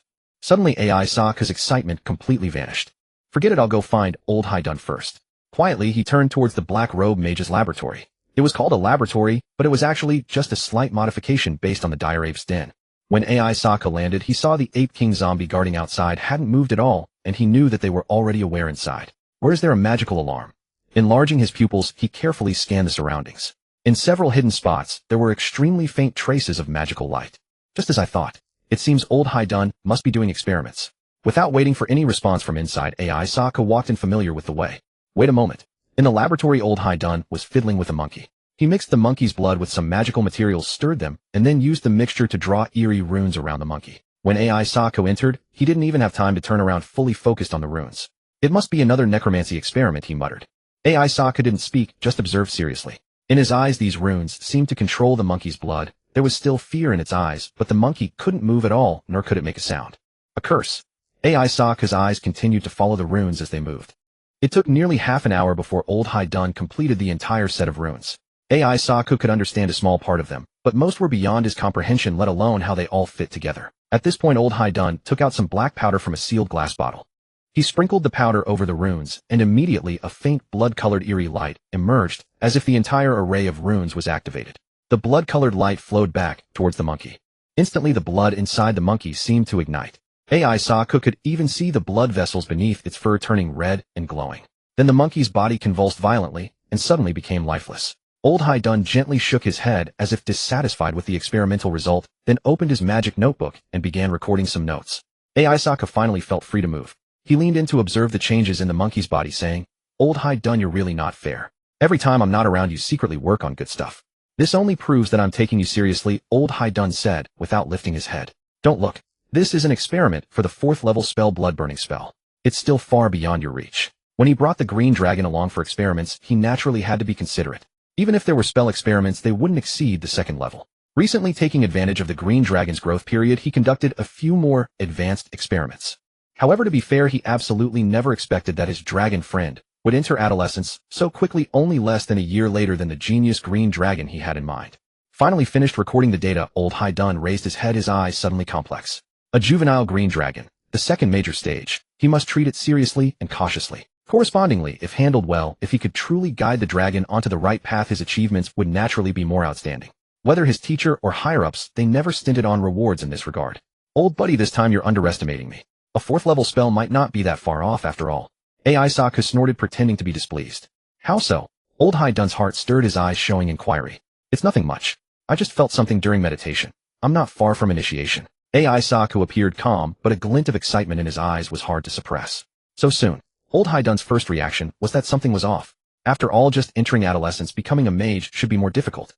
But then again, this guy learned meditation in a single day, followed him in experiments for so long, plus his expertise in cultivating dragonflies. Moreover, since he wasn't a true dragon, no one could say whether the legendary true dragon inheritance also played a role. Most importantly, this guy seemed to have no reason to deceive him. Everything came too suddenly. Fortunately, he was already prepared. "Then you must be careful." During the initiation, old Haidun immediately became serious. But just as he started speaking, a tremor came from the valley, and a surge of scorching fire, elemental energy erupted. His voice stopped abruptly. He and AI Sokka exchanged a glance, and both turned cold. Fireball. No one in the valley could cast fireball, including old Haidun himself. Could it be those humans again? AI Sokka's figure had already darted out. Just as he reached the cave entrance, he soared into the sky. Old Haidun followed closely.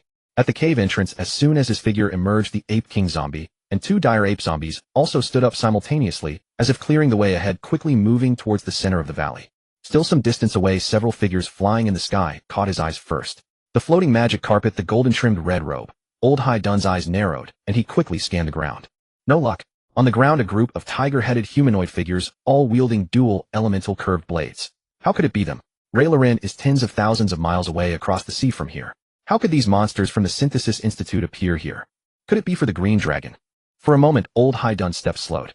Even his teacher was extremely wary of these monsters. Even the core eternal sanctuary of the necromancy faction had its funding cut by the Synthesis Institute and 2 other organizations. To have him face the elemental blades. "Damned wretches, who are you?" AI Urtana roared furiously. What she hated most in her dragon life was being ambushed by fireball spells. Therefore, she had been tirelessly practicing her evasive reflexes. Today, her relentless efforts finally paid off. The moment she sensed a hint of dangerous fire elemental aura, she abruptly soared into the sky. A massive ring of flame explosion erupted almost against her body, scorching flames chasing her scales like a shadow. But it ultimately failed to match her reflexes and speed. In an instant, she flew high into the sky, casting the fireball explosion far behind. AI Urtana let out a furious roar both to intimidate and question the enemy, and also to summon her minions. Unlike the previous attack, this time the enemy stormed in openly and directly. The reason the goblin scouts had not sent any alarm. AI Urtana saw at a glance their speed was so fast that the goblin scouts could not keep up even if they wanted to report. The enemy arrived in two groups, one in the sky and one on the ground. In the sky there were 4 figures, each seated on a flying carpet, all wearing identical crimson robes with gold-threaded borders, exuding an extraordinary aura. In their hands some held staves, others cradled crystal balls, clearly spellcasters. On the ground there were dozens of humanoid figures with tiger heads cloaked in capes, dual-wielding curved blades that shimmered with magical light. Obviously extraordinary.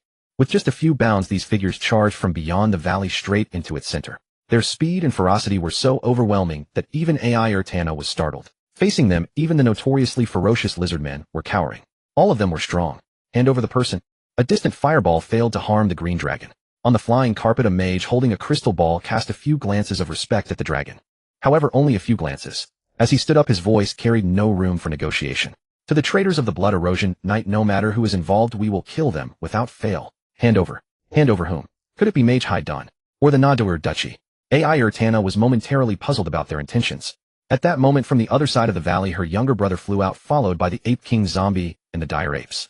Involuntarily her gaze shifted to behind the Ape King Zombie. Then with a hint of inquiry, she glanced at the crimson-robed mage. Necromancer. The crystal ball mage swept his gaze, then narrowed his eyes with a trace of coldness. Could it be that they have intervened? That would explain why even my divination cannot locate the traitor. Green Dragon, do not test our patience. The elemental blades will never let any rebel go unpunished. Either hand over the person, or we will tear down this valley and find them ourselves. The crimson-robed mage gently stroked his crystal ball, and streaks of lightning began to dance across its surface. AI Urtana's eyes narrowed slightly. Though she was wary of these people, it did not mean she was afraid. Their continuous threats, each more excessive than the last. Did they truly not regard a green dragon as one of the chromatic dragons? Behind her, hobgoblins and ogres were rapidly emerging, while more lizard men and goblins were gathering. AI Urtana shot a meaningful glance at her brother, then turned to the crimson-robed mage. The anger in her eyes was gone, replaced by coldness. Humans, it is you who have been provoking my patience. You came here for no reason, attacked with fireballs, and I have been very restrained. Yet you keep pushing your luck. However, before she could finish, old Haidon finally understood something. Seeing the situation rapidly escalating, he hurriedly quickened his sluggish steps. Lady AI Urtana, wait. I think I understand their meaning. Esteemed mage, since you are from the Synthesis Institute, the rebels you speak of, could they be the escaped lycanthropes? In an instant the several mages on the flying carpets all revealed cold sneers. So they do know. Lycanthropes. Receiving AI Urtana's glance, AI Saku, who was about to alter his course and summon his dragonfly children, had a sudden realization. Vaguely he knew who old Haidon was referring to. Indeed, they brought enormous trouble. No wonder they left abruptly without a trace before any news spread. Old Haidon continued to explain. I think this is a huge misunderstanding. If those humans hiding in the southern jungle are truly your targets, you might want to seek out the patrol Nagas of the southern jungle. Though they left suddenly, they surely could not have completely evaded the patrol Nagas. So you mean to say that those patrol Nagas can deceive my divination? The mage holding the crystal ball sneered with a hint of mockery. To the Synthesis Institute, not to mention the creatures of this plane, even the beings of the abyss and hell have been studied extensively. How could we not know the patrol Nagas? Though the patrol Nagas are powerful, born with high sorcerer levels, they are not skilled in divination. And the only ones who can deceive him are peers who, like him, have profound research and expertise in divination. The Institute's high-ranking members have long suspected that during the Blood Erosion Night incident, there was covert interference from certain colleagues. Today we will capture them all and bring them back for thorough investigation. This, old Haidon frowned deeply. He didn't know how to explain. He couldn't very well say that the mage's divination might not be accurate, otherwise how did those lycanthropes escape back then? Attack. Having essentially confirmed the facts in his mind, the crimson-robed mage hesitated no longer. At the command, the bloodlust in the eyes of the cloaked, tiger-headed warriors surged. From beneath their skin, magical tattoos rapidly emerged, and on their elemental curved blades a layer of lightning transformed into light blades. Fierce as dire tigers and agile as shadow leopards, treating the monster army as nothing, the dozens of tiger-headed figures flashed and pounced into the ranks of the lizardmen. Their dual-wielded elemental blades turned into curtains of light. The light curtains swept through shattering spears and hammers, sending severed limbs flying. Not to mention the lizardmen. Even the raging ogres, when caught between two light curtains, were similarly sliced into pieces. With just one charge, AI Urtana's most elite army was utterly broken. The bugbears were already fleeing without hesitation. Even the mindless trolls couldn't help but follow. The hobgoblins tried to urge them on, but facing these demons of slaughter, they ultimately retreated on their war wolves. Old Haidon was not at all surprised by this battle situation. The Synthesis Institute, foremost among the four major institutions of the mage nation of Leylolan. If its elite elemental blades could not even handle the monster army of the Green Dragon Empire, that would be the greatest surprise. But he just wanted to curse. This is really just a damn misunderstanding. A scroll had already appeared in his hand, with a standard gesture of blue light enveloped him. However, a crimson-robed mage in the sky was already waiting. With a point of his staff, the blue light was instantly dispelled. Another mage followed up with a dominate human. Even though Old High Dun was himself a mage, his body instantly froze, only his eyes showing signs of struggle. Meanwhile, the crystal ball mage pointed at AI Urtana, casting Monster Hold. Only then AI Saku, who had been circling in an arc and approaching the lake, let out a long roar. From several islands in the lake, patches of green clouds rapidly rose into the sky. Massive pressure. From the eyes of the crystal ball mage, a mysterious power transformed into a tremendous vortex, tightly imprisoning Urtana's soul. Unable to move her body at all, her spread dragon wings made her glide down from the sky like a giant bat. Damn it! Damn it! Get away from me! Inside her mind, Urtana roared in fury, struggling frantically. She would never accept being bound. She never feared anyone. Her eyes were bloodshot with anger. Thump! Thump! Thump! Her heart beat rapidly, yet heavily and firmly, magic power surging quickly within her. Roar! Before she even touched the ground, a roar erupted from her throat. Her body instantly regained control, and facing the tiger-headed humanoid already lunging toward her, she unleashed a cone-shaped breath of devastating dragon poison. The crystal ball mage couldn't help but murmur softly in surprise. Previously, she had skillfully evaded his extended fireball technique. This time, her willpower's resilience allowed her to break free from his monster-pinning spell once more. Observing its physique and strength, this young dragon is no ordinary creature. No wonder certain individuals from the Eternal Sanctuary had already set their sights on it from the start. But since he had discovered it, it now belonged to the Synthesis Sanctuary. Gently stroking the crystal ball, he began preparing his next spell. However, at that moment, a rapid buzzing sound approached from the distant sky, causing him to glance over involuntarily. Urtana! Isaac roared with anxious fury. Even though he had anticipated the strength of their approaching enemies, he had not expected them to be this formidable. Even the Dragon Mother would likely flee in disgrace if confronted by such opponents. Watching his monster army crumble at the first strike and seeing Urtana captured, he, the one who had always held selfishness as his highest virtue, found himself overcome with unprecedented fury. Yet he did not charge back directly, partly out of cowardice, but more crucially, he understood that rushing in would only mean delivering himself to his enemies. Among the four mages, one had yet to act and was watching him from a distance. He could only maneuver at the valley's edge, screaming urgently for the dragonflies to arrive as swiftly as possible. Seeing Urtana break free at such a critical moment, Isaac felt overwhelming relief and urgency, calling out immediately. At that instant, the dragonflies arrived at full speed. After more than half a year of cultivation, and especially with the expansion of kobold hosts, the adult dragonflies had already exceeded 1,000, with juveniles numbering twice that amount. Responding to his roar, all the dragonflies scattered simultaneously, swarming the four mages from every direction. Even in such a desperate situation, he maintained his composure. Though those tiger-headed humanoids were powerful, as long as they did not get grounded under enemy control, they could not threaten them.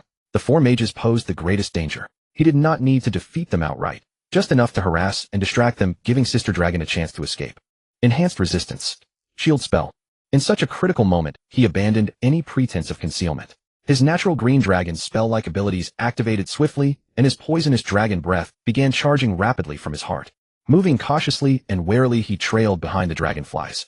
Dragonflies. This large a swarm. Could there be an adult or older green dragon? The crystal ball mage glanced over his immediate reaction, one of alertness. Other mages familiar with dragonflies shared his raised guard. Maintaining a dragonfly swarm of this magnitude would likely overwhelm an ordinary adult dragon. The odds pointed even more strongly toward an elder. While he did not fear an elder green dragon outright, at minimum these opponents likely could not handle one either. With carelessness, danger could still arise. The mage who had held back until now murmured an incantation and signaled with a gesture, releasing mass mage armor. The mage who had earlier dispelled Old Haddon's teleportation spell swept his staff, and fragments of whirling wind converged rapidly before dispersing outward. Wherever the whirlwinds swept, vast swathes of dragonflies were torn apart. The crystal ball mage chanted silently and brushed his hand across the orb, unleashing a blinding electric grid before him. Crackling explosions followed as countless dragonflies were swept away in the mesh.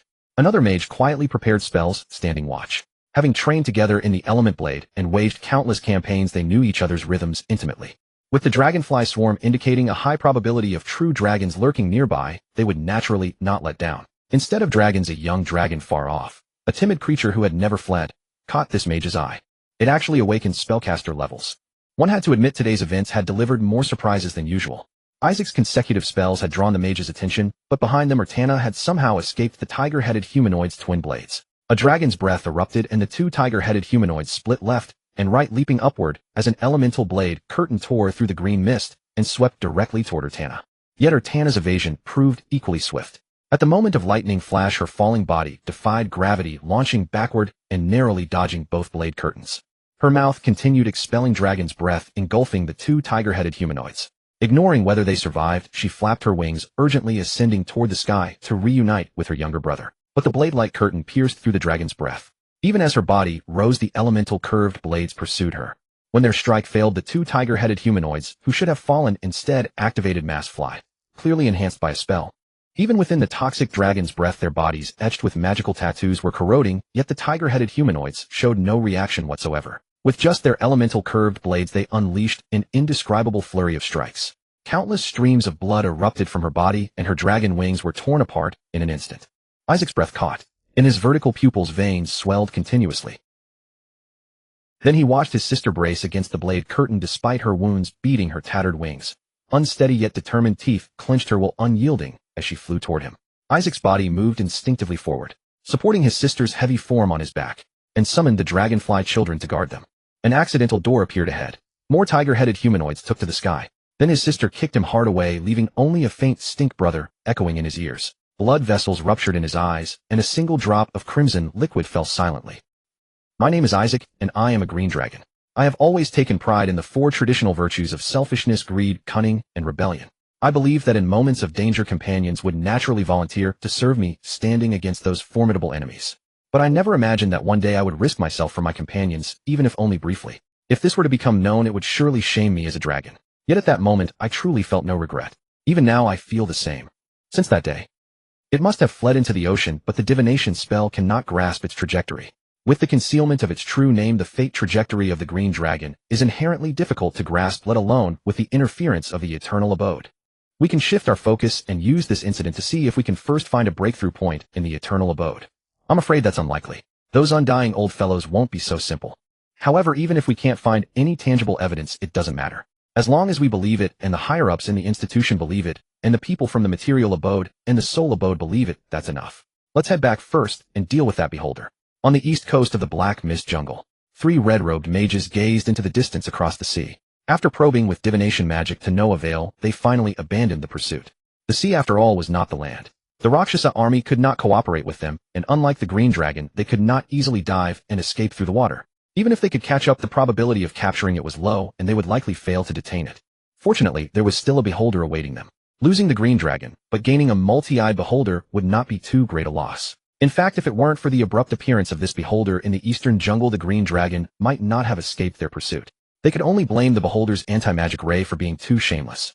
But no matter how shameless, with four of them and an entire squad of Rakshasa soldiers, as long as the beholder wasn't at the legendary level, it would be difficult for it to escape. The magic carpet swiftly flew back into the jungle. What did I do wrong? Isaac swam aimlessly in the depths of the ocean. To avoid having the mages grasp his direction, he followed his instincts, moving without even knowing north from south. In his heart, he had already calmed down completely. He was reflecting on what had brought him to this point.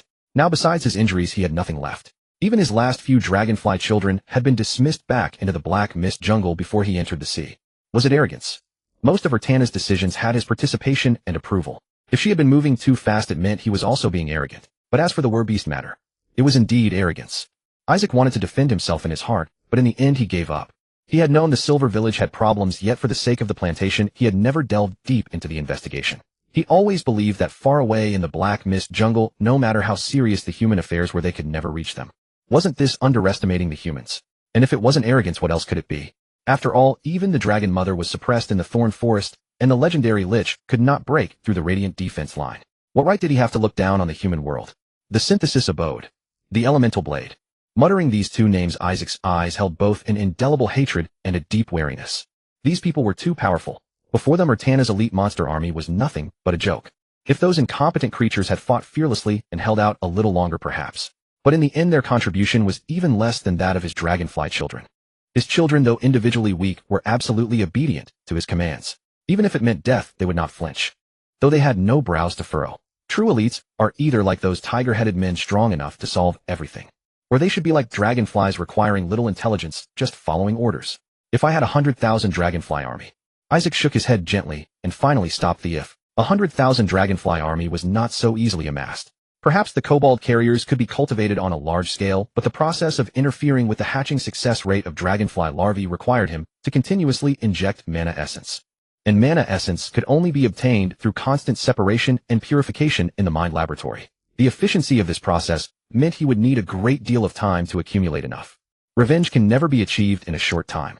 First shake off their pursuit, then quickly cultivate a sufficiently powerful dragonfly army, and then, although he no longer had a single child by his side, Isaac was no longer the young dragon who had just left the nest. His knowledge was enough to start cultivation from scratch.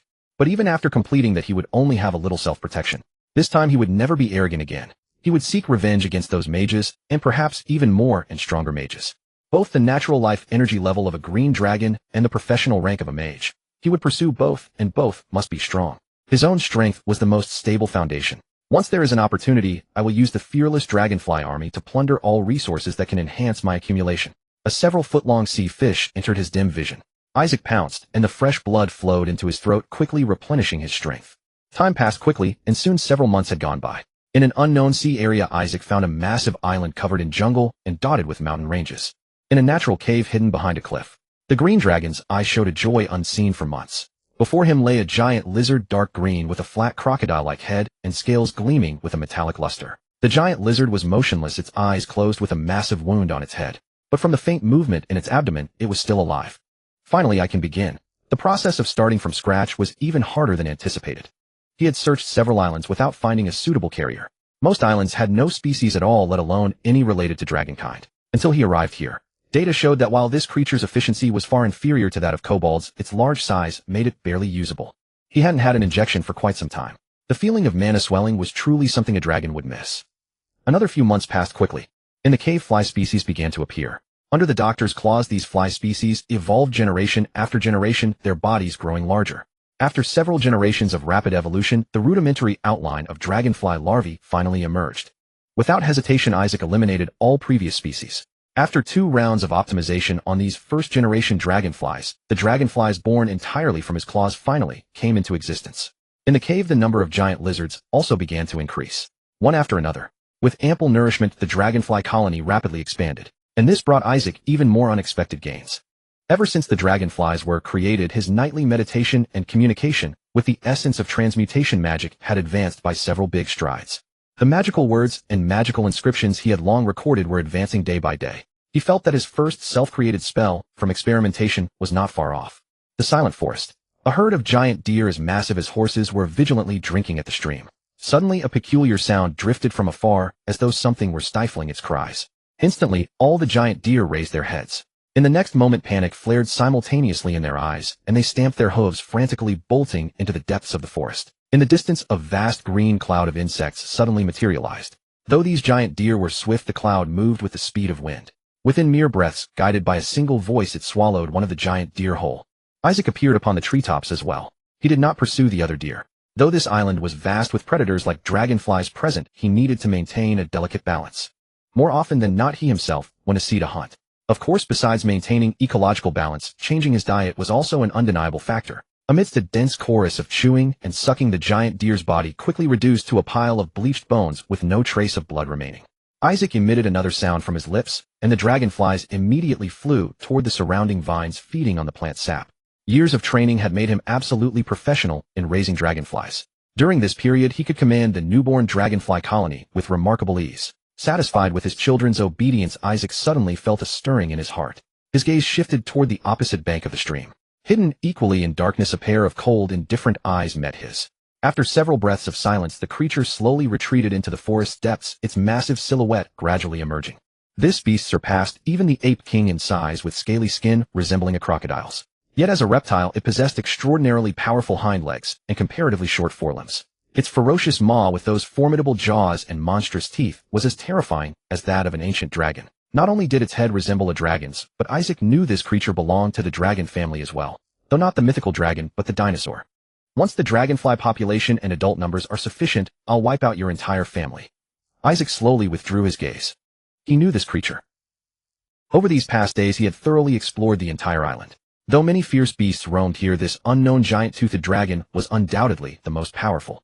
And it was not alone, at least 2 mates accompanied it. In essence, before his arrival, this family of giant-toothed dragons had been the undisputed rulers of the island. One island cannot harbor 2 dragons. Dragonflies had no need for such apex predators to share their prey. Isaac had long planned to eliminate them. Once the dragonflies had finished feeding, a soft whistle escaped his lips, and he led them back to the cliff. Now even the caves could no longer accommodate so many dragonflies. Scattered across various small caves along the cliffs and within hollow trees throughout the forest, the dragonfly colonies spread thinly. This was dictated by the oceanic climate. Storms struck frequently, and dragonflies relying on wings found adaptation here far more challenging than in the black fog jungle. Another month passed, and on a certain deep night atop the cliff, the green dragon entered meditation. His consciousness merged extraordinarily closely with the essence of magic, and the fusion of magical words and runes proceeded with exceptional smoothness. A first-level spell slot. Using consciousness to propel knowledge and knowledge to leverage the essence of magic, an entirely new spell structure gradually took shape. Though this was his first true construction, he already understood everything intimately. With maximum patience and meticulous care, it took over half an hour for Isaac to carefully prepare every word and rune. The next moment, an immense surge of feedback erupted from the transformation school's magical essence, flooding into his consciousness and soul like a torrent. By casting with specific materials within a small area, the probability of eggs evolving into dragonfly infants can be enhanced. The materials can be dragon blood or mana element, with the mana element proving even more effective than dragon blood. Originally, this should have been a second-level spell, but because I created the dragonflies, I was able to reduce it to first level given the material requirements. Receiving the feedback, Isaac quickly learned all information about the spell, yet he was somewhat astonished. Magical essence could be discounted. Specially designed for egg insects to evolve into dragonflies to expand the dragonfly colony scale. Let's call it Isaac's dragonfly induction technique. As the feedback gradually subsided, Isaac slowly withdrew from meditation and immediately recorded all the data in the laboratory. After completing the data, recording, his consciousness reconnected with the magical essence, preparing the dragonfly induction technique once more on another first-level spell slot. The next day, as the morning sun's rays first broke above the sea horizon, some industrious dragonflies had already begun contributing to the colony's expansion. Isaac first prepared the mana element, then used his mage hand to quickly gather a group of egg insect infants. Reciting the incantation after his dragon claw executed a standard gesture, the mana element rose before him. Amidst waves of magical radiance, it suddenly transformed into a cloud of green mist enveloping all the eggs below. Isaac enlarged his pupils slightly, and through careful observation, he could faintly see traces of magical light within certain egg insects. Unfortunately, all his instruments had been left behind in the black fog jungle. Unable to mark them, he could only sort them individually, placing the modified ones aside and the rest elsewhere. Then came patient waiting. Throughout the waiting period, he performed the spell twice daily. A week later, the egg insects began forming cocoons in succession. 3 to 5 days later, batches started emerging as adults. Naturally, many failures were eliminated, but the evolution success rate reached about 20%, nearly doubling compared to manual injection. This should be the standard spell completion, superior to manual operations, perhaps also due to the involvement of magical essence. Wait, if this pattern holds, and I can refine the mana accelerator experiment that promotes dragon body evolution into a spell as well, does that mean I can further accelerate the age stage progression? However, regarding dragon body evolution, this spell is likely not a first-level one. I still have a long way to go. First-level spells could be prepared by first-level mages. Second-level spells required third-level mages. Third-level spells required fifth-level mages. Though he had received another wave of feedback last night, he still hadn't reached the threshold of a second-level mage. The gap was indeed considerable. At the thought, his hatred toward the Blade of Elements and the Synthesis Sanctum deepened once more. If not for those guys, he would have already exhausted Elder Haddon's knowledge. Perhaps he could have already stepped into the second-level threshold. Aside from conducting independent research, how should I accumulate knowledge in this ocean? Could I venture to the seabed to plunder the cities of merfolk and mermaids? The completion of the dragonfly induction technique not only saved Isaac considerable time, but also significantly accelerated the expansion of the dragonfly colony. Within the colony, adult forms were rapidly increasing, and evolved forms grew ever more numerous. Isaac's gaze finally turned toward those giant-toothed dragons. Running speed is average, but its instantaneous explosive power is extremely formidable. The forelimbs are basically useless. The hind limbs are used for locomotion, while biting and ramming are their primary methods of attack. Their bite force is astonishingly terrifying, posing extreme danger, yet their combat style is rather monotonous. They should be more manageable than the Ape King. Blind them first, then harass and grind them down. For the first time in his dragon life, Isaac was preparing to hunt a formidable enemy alone, and the green dragon's instincts within him were rapidly awakening. Instead of charging recklessly, he set aside his dragonflies and spent several days stealthily observing the megalodon's every move. Once he felt he had grasped their habits sufficiently, a safest hunting plan quickly formed in his mind. At this moment, another name involuntarily surfaced in his thoughts. Eltana. If only you were here too. If Dragon Sister were here, he would basically just hide high in the sky, commanding the dragonflies to cooperate with her without lifting a finger. A touch of sadness deep in his eyes quickly dispersed. Hadn't Sylvia also told him to learn more from Eltana? And hadn't the Dragon Queen taught him that when venturing out, a boy must rely on himself? From today on, I'll have to do at least some physical work. That day, the weather was beautiful, the sky crystal clear blue, not a single cloud between heaven and sea. Isaac had observed the sky all day and predicted no storms would come. It was the perfect time to take the children out. With a long roar, he spread his wings and flew into the sky. Having entered his juvenile period for nearly a year now, his physique had basically stabilized amid subtle changes. He was now nearly 12 chi in length with a similar wingspan. Although his head still appeared disproportionately large, it was at least no longer too deformed. His roar echoed abroad, and from the cliffs and surrounding forests a buzzing sound erupted. Vast clouds of flies swarmed beneath him. Evolved forms leading adults leading juveniles. Innumerable dragonflies converging below. This scale was already larger than during the Stone Valley period, numbering in the thousands. Such massive size was precisely why he couldn't wait to eliminate the megalodons. After all, although the island was large, it could hardly sustain 2 apex predator populations, especially when one of them kept growing. After dealing with the megalodons, I'll clean up the other fierce beasts too. Then it's necessary to establish a dynamic database to see what scale of dragonfly population this island can sustain. Before finding a better place, we need to keep our numbers below this limit. The ocean is ultimately less convenient than land. However, if I could operate from beneath the sea. With thousands of dragonflies, Isaac felt that in this remote seascape he at least had some ability to defend himself. Nevertheless, he remained clear-headed with no arrogance. Times had changed. Even in peace, he must prepare for danger. He needed to constantly monitor his army's prospects and never exhaust his resources lest he lose everything again. With these thoughts in mind, his roar shifted once more, and leading his children, he dove straight toward the megalodon's most common hunting grounds. The thunderous advance through the forest into chaos. Carnivores and herbivores alike fled in panic, forgetting their natural enmity in their desperation to escape. Roar. The lightning-fast approach couldn't escape the megalodon's senses. Far off, sensing profound malice, the male megalodon let out an angry bellow to the heavens. Not far away, 2 more identical voices joined the roar, and thunderous footsteps rapidly closed in on the male megalodon's position. Isaac never expected to sneak past them. An attack of this scale was impossible to conceal. Racing toward the male megalodon, his voice shifted, and the sky-filled dragonflies instantly scattered into countless formations. Responding to his command, employing the most traditional method against giant creatures, the first wave swooped toward the megalodon's head. Evolved forms spewed poison mist, mature ones tore at the eyes, juveniles crawled into ears and nostrils, some even rushing straight into its massive maw. Roar. Though the megalodon was the island's overlord, it had never faced such an assault. In an instant its eyes snapped shut, and as it roared it violently whipped its head, but the roar cut off abruptly, as its massive jaws clenched down, immediately spraying green putrid venom from its mouth. Just then a howling force descended from the flank. Without hesitation, the megalodon whipped its head, jaws parting impossibly wide before crashing shut. Clang. The tremendous sound of steel meeting steel. It had bitten nothing but air. Utterly stunned, its teeth rattling, the megalodon's eyes snapped open in reflex. From another direction, a wave of poison mist struck, precisely drenching its head and eyes. A young dragon's breath was infinitely more potent than any dragonfly venom. The male megalodon shrieked as its eyes turned green and began corroding violently. This overwhelming assault left it completely stunned, vision obliterated, terrified to open its eyes. Eyes sealed shut, braving the corrosive mist, it crashed blindly into the forest, toppling great trees and crushing massive boulders in its path.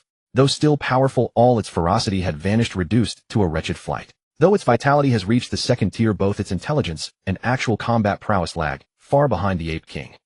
Isaac had already returned to the sky, calmly watching the male megalodon flee without urgency. With a piercing whistle, the dragonflies swooped after him toward the remaining 2.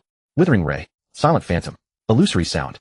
Skillfully timed minor spells came in succession, and the 2 female megalodons, already weaker than the male, met their downfall one by one. One, blinded by poison, stumbled blindly into the woods. The other was seized by the neck and Isaac's jaws thrown down hard, then overwhelmed by a storm of dragonflies.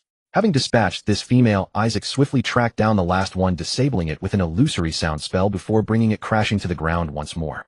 Yet the male megalodon offered an unexpected twist. Pursuing its trail, Isaac found himself before a vast cave echoing with rushing water. This must be the megalodon's den, but to be able to return to its den, it wasn't fully blinded, or perhaps not blind at all. Isaac was genuinely surprised.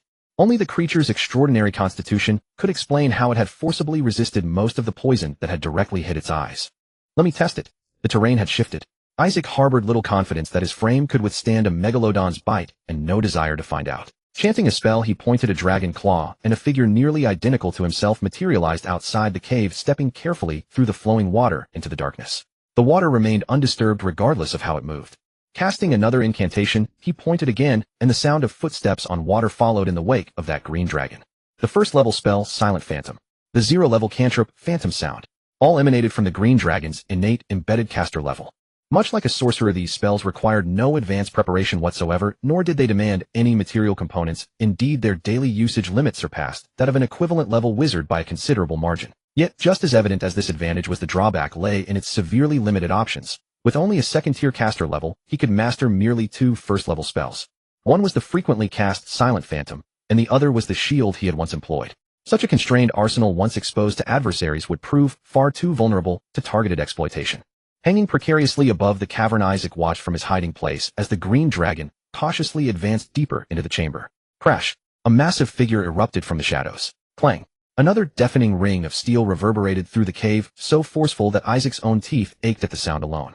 Inside, the giant-toothed dragon appeared, visibly dazed, shaking its massive head before retreating back into the cavern's darkness. Through his keen dark vision, Isaac observed that despite the corrosive wounds marring its form, the creature's eyes remained open. It seems I'll need to let it linger a few more days. With a sharp whistle, the dragonflies scattered into the surrounding forest, and Isaac followed them into the treeline. He had no intention of commanding his entire swarm to overwhelm the giant-toothed dragon through sheer numbers. Even if such a strategy might succeed, the losses would be far too severe. He certainly wasn't planning to venture in blindly himself. Cavernous terrain like this was no match for a boy whose heart belonged to the open skies. Instead, he decided to besiege it until it perished. Judging from the water flow within the cavern, even if fish were present, they would hardly suffice to sate the giant-toothed dragon's insatiable hunger. By starving it out over several days, I can weaken it until its legs tremble and its resolve falters. Establishing landing zones for his dragonflies around the cavern entrance required no elaboration. Nor did he need to explain how he would periodically swoop past the opening with piercing cries, keeping the creature perpetually on edge and fraying its nerves. When he felt particularly inclined, he would even mount another dramatic descent into the cavern to further torment its occupant. At times, he wouldn't hesitate to roar through the night, disturbing nearby neighbors with his thunderous calls. After 3 harrowing days, the giant-toothed dragon, gaunt, staggering on unsteady legs, its vision so shattered that golden stars danced before its eyes, its mind unraveling into madness, could endure no longer. Thus its fate was sealed. Isaac, in his calculated mercy, ensured the beast remained at a safe distance before unleashing his swarm.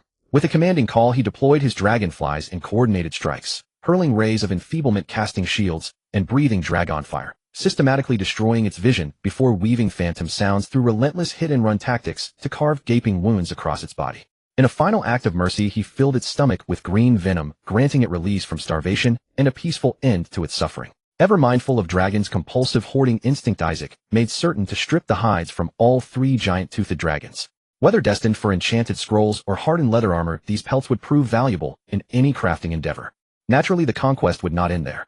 No young adventurer's mind, having vanquished a great demon lord, would ever overlook the monster's hidden treasure vault. Exercising measured caution, Isaac sent his dragonflies to scout ahead while he surveyed the cavern's architecture and assessed the surrounding environment. The cavern appeared entirely natural, fed by multiple spring sources, some emerging from the ground, others cascading from the stone walls, all converging into a gentle murmuring stream. The passage twisted and turned rather than running straight, branching into several winding tunnels. After a careful examination of the ground traces, Isaac entered the largest cavern. The faint light filtering from outside dimmed steadily as they ventured deeper, and a barely perceptible phosphorescence began flickering against the cave walls. Unimpeded by the darkness, his green dragon's superior night vision guided him swiftly into the cavern's depths. Colored luminescence emerged ahead, and his gaze snapped forward with sudden intensity. His throat moved as he swallowed involuntarily. Jewels of every color, crystal clear and radiant. Pearls shimmering with inner fire. All of them. The very treasures that chromatic dragons prized most as their softest bedding. Did draconic species share this compulsive hoarding instinct? If this held true, then no WIRM of the draconic order would ever escape his attention again. Fighting the instinct to lunge toward the glittering hoard, he forced his gaze to sweep the surroundings. Then something unexpected caught his eye. His pupils dilated sharply, and for a moment, even the precious bedding faded from consideration. It was a weapon, a trident-like implement, yet the faint silver-blue sheen radiating from its surface spoke of extraordinary power. Through his magical sight, he could see silver scale-like enchantment radiance pulsing from the blade. While it paled compared to the elemental blade wielded by the tiger-headed man, it was undeniably an enchanted weapon. At the trident's tip, Isaac spied a metal ring with several sections of chain coiled within it. His gaze paused, lingering on the chain. Enchanted weapons cannot be forged without the involvement of a spellcaster, such as a wizard. Its presence here suggests it did not originate from this island's native population. Should beings capable of crafting such weapons have existed, even in extinction their ruins would surely remain. Most likely it belonged to a creature that came to this island and was ultimately devoured by these giant-toothed dragons, or their predecessors. With its ring chain and trident form, this weapon appears designed by a land-dwelling creature specifically to combat marine monsters. Marine threats would include merfolk and triton kind, or perhaps giants of the great shark or octopus bloodlines. Land dwellers crafting such specialized enchanted weaponry against sea monsters and ending up here. This seems unlikely to originate from purely terrestrial beings. A greater probability lies in distant maritime regions where island settlements might exist, potentially harboring their own spellcasters among the inhabitants. His thoughts raced like lightning. From a single weapon, Isaac gradually pieced together clues and formed hypotheses. He couldn't guarantee his theories held truth, but he knew that whether right or wrong, this weapon signified the undeniable presence of a spellcaster. I hope they're on the islands. But there's no need to rush, none whatsoever. To draw out the spellcaster's secrets, I must proceed with greater caution. First, expand the dragonfly population to its carrying capacity. Then wait through the next growth cycle, and the one after that. And then, uneasy about the cavern's security, Isaac quickly transferred the great demon Lord Giant-Toothed Dragon's treasures to his cliffside lair. True to his word, he showed no haste, as he constructed a dynamic database according to plan to manage the dragonfly population scale. He simultaneously explored ideas from the dragonflies inward to himself and the other creatures on the island, seeking inspiration and new directions for his studies. Among the 5 chromatic dragons, green dragons and black dragons are naturally endowed with the ability to breathe underwater and can even freely use their breath weapons and spell-like abilities beneath the waves. However, the deep sea has never belonged to the chromatic dragons. The depths of the ocean belong to the fishmen riding on giant sharks, the terrifying deep-sea monsters, and the benthic demon fish that are even more evil than the chromatic dragons. Although the slogans were shouted loudly about plundering fishermen cities, seizing treasures, resources, knowledge, and everything, Isaac had never truly considered the specific plans. But that was in the past. At this very moment, he was seriously considering it for the first time. With his wings flapping, rapidly moving at an incredible speed, as if flying underwater, Isaac caught up to a swordfish ahead in the blink of an eye. With a nimble somersault, he bit the swordfish's head from behind, ignoring its struggles. With a splash, he burst out of the sea and soared into the sky. What exhilaration! So exhilarating! Crushing the swordfish's head in one bite, he tossed it onto the island for the dragonflies to feast on. Spreading his wings, Isaac dove back into the sea. His claws were always clenched around a harpoon upon which magical light was constantly flickering. He never expected that a mere whim to test whether the harpoon had any special attack effect on marine creatures would unexpectedly bring him such a great surprise. With the harpoon in hand, under the effect of its silver-blue magical light, the sea offered no resistance to him at all. Swimming in the ocean felt like soaring in the sky. Such speed! As long as I'm not restrained by a spellcaster or the effect is not dispelled, there should be nothing in the seabed that can catch up to me. But I'll hold back a little longer. After all, my main target is the spellcasters. The Dragon Queen said that a young dragon must be careful when out in the world. I'll wait a few more years. Adolescence is a crucial period of transformation in size and strength. When I reach that stage, even if I encounter accidents while exploring the seabed, it won't be too dangerous. The juvenile period of a green dragon generally lasts about 10 years, but many develop faster to some extent, or even significantly shorter than that. Injecting himself every 2 or 3 days, Isaac felt that even if becoming a wizard had some effects on him, it would certainly not take 10 years for him to enter adolescence. It was just about enduring and staying home. Sleeping on a bed of gemstones every day, he didn't feel lonely at all. Perhaps a few years would pass in the blink of an eye. When the time comes, all the pearls and gems stolen by those despicable fishmen will return to my treasure vault. Forcing down the restless impulse in his soul, Isaac only experienced the effect of the silver-blue harpoon in the shallow sea area. After about an hour, the feeling of freely soaring underwater finally began to fade. In the following days, he tried it once every day, and by observing the magical light, roughly determined the approximate duration of the harpoon's daily effect. A little over an hour. To be safe, let's assume it's only 1 hour. Separating reconnaissance and action, acting with purpose multiple times. That should be enough. Once his curiosity passed, Isaac carefully put away this treasure.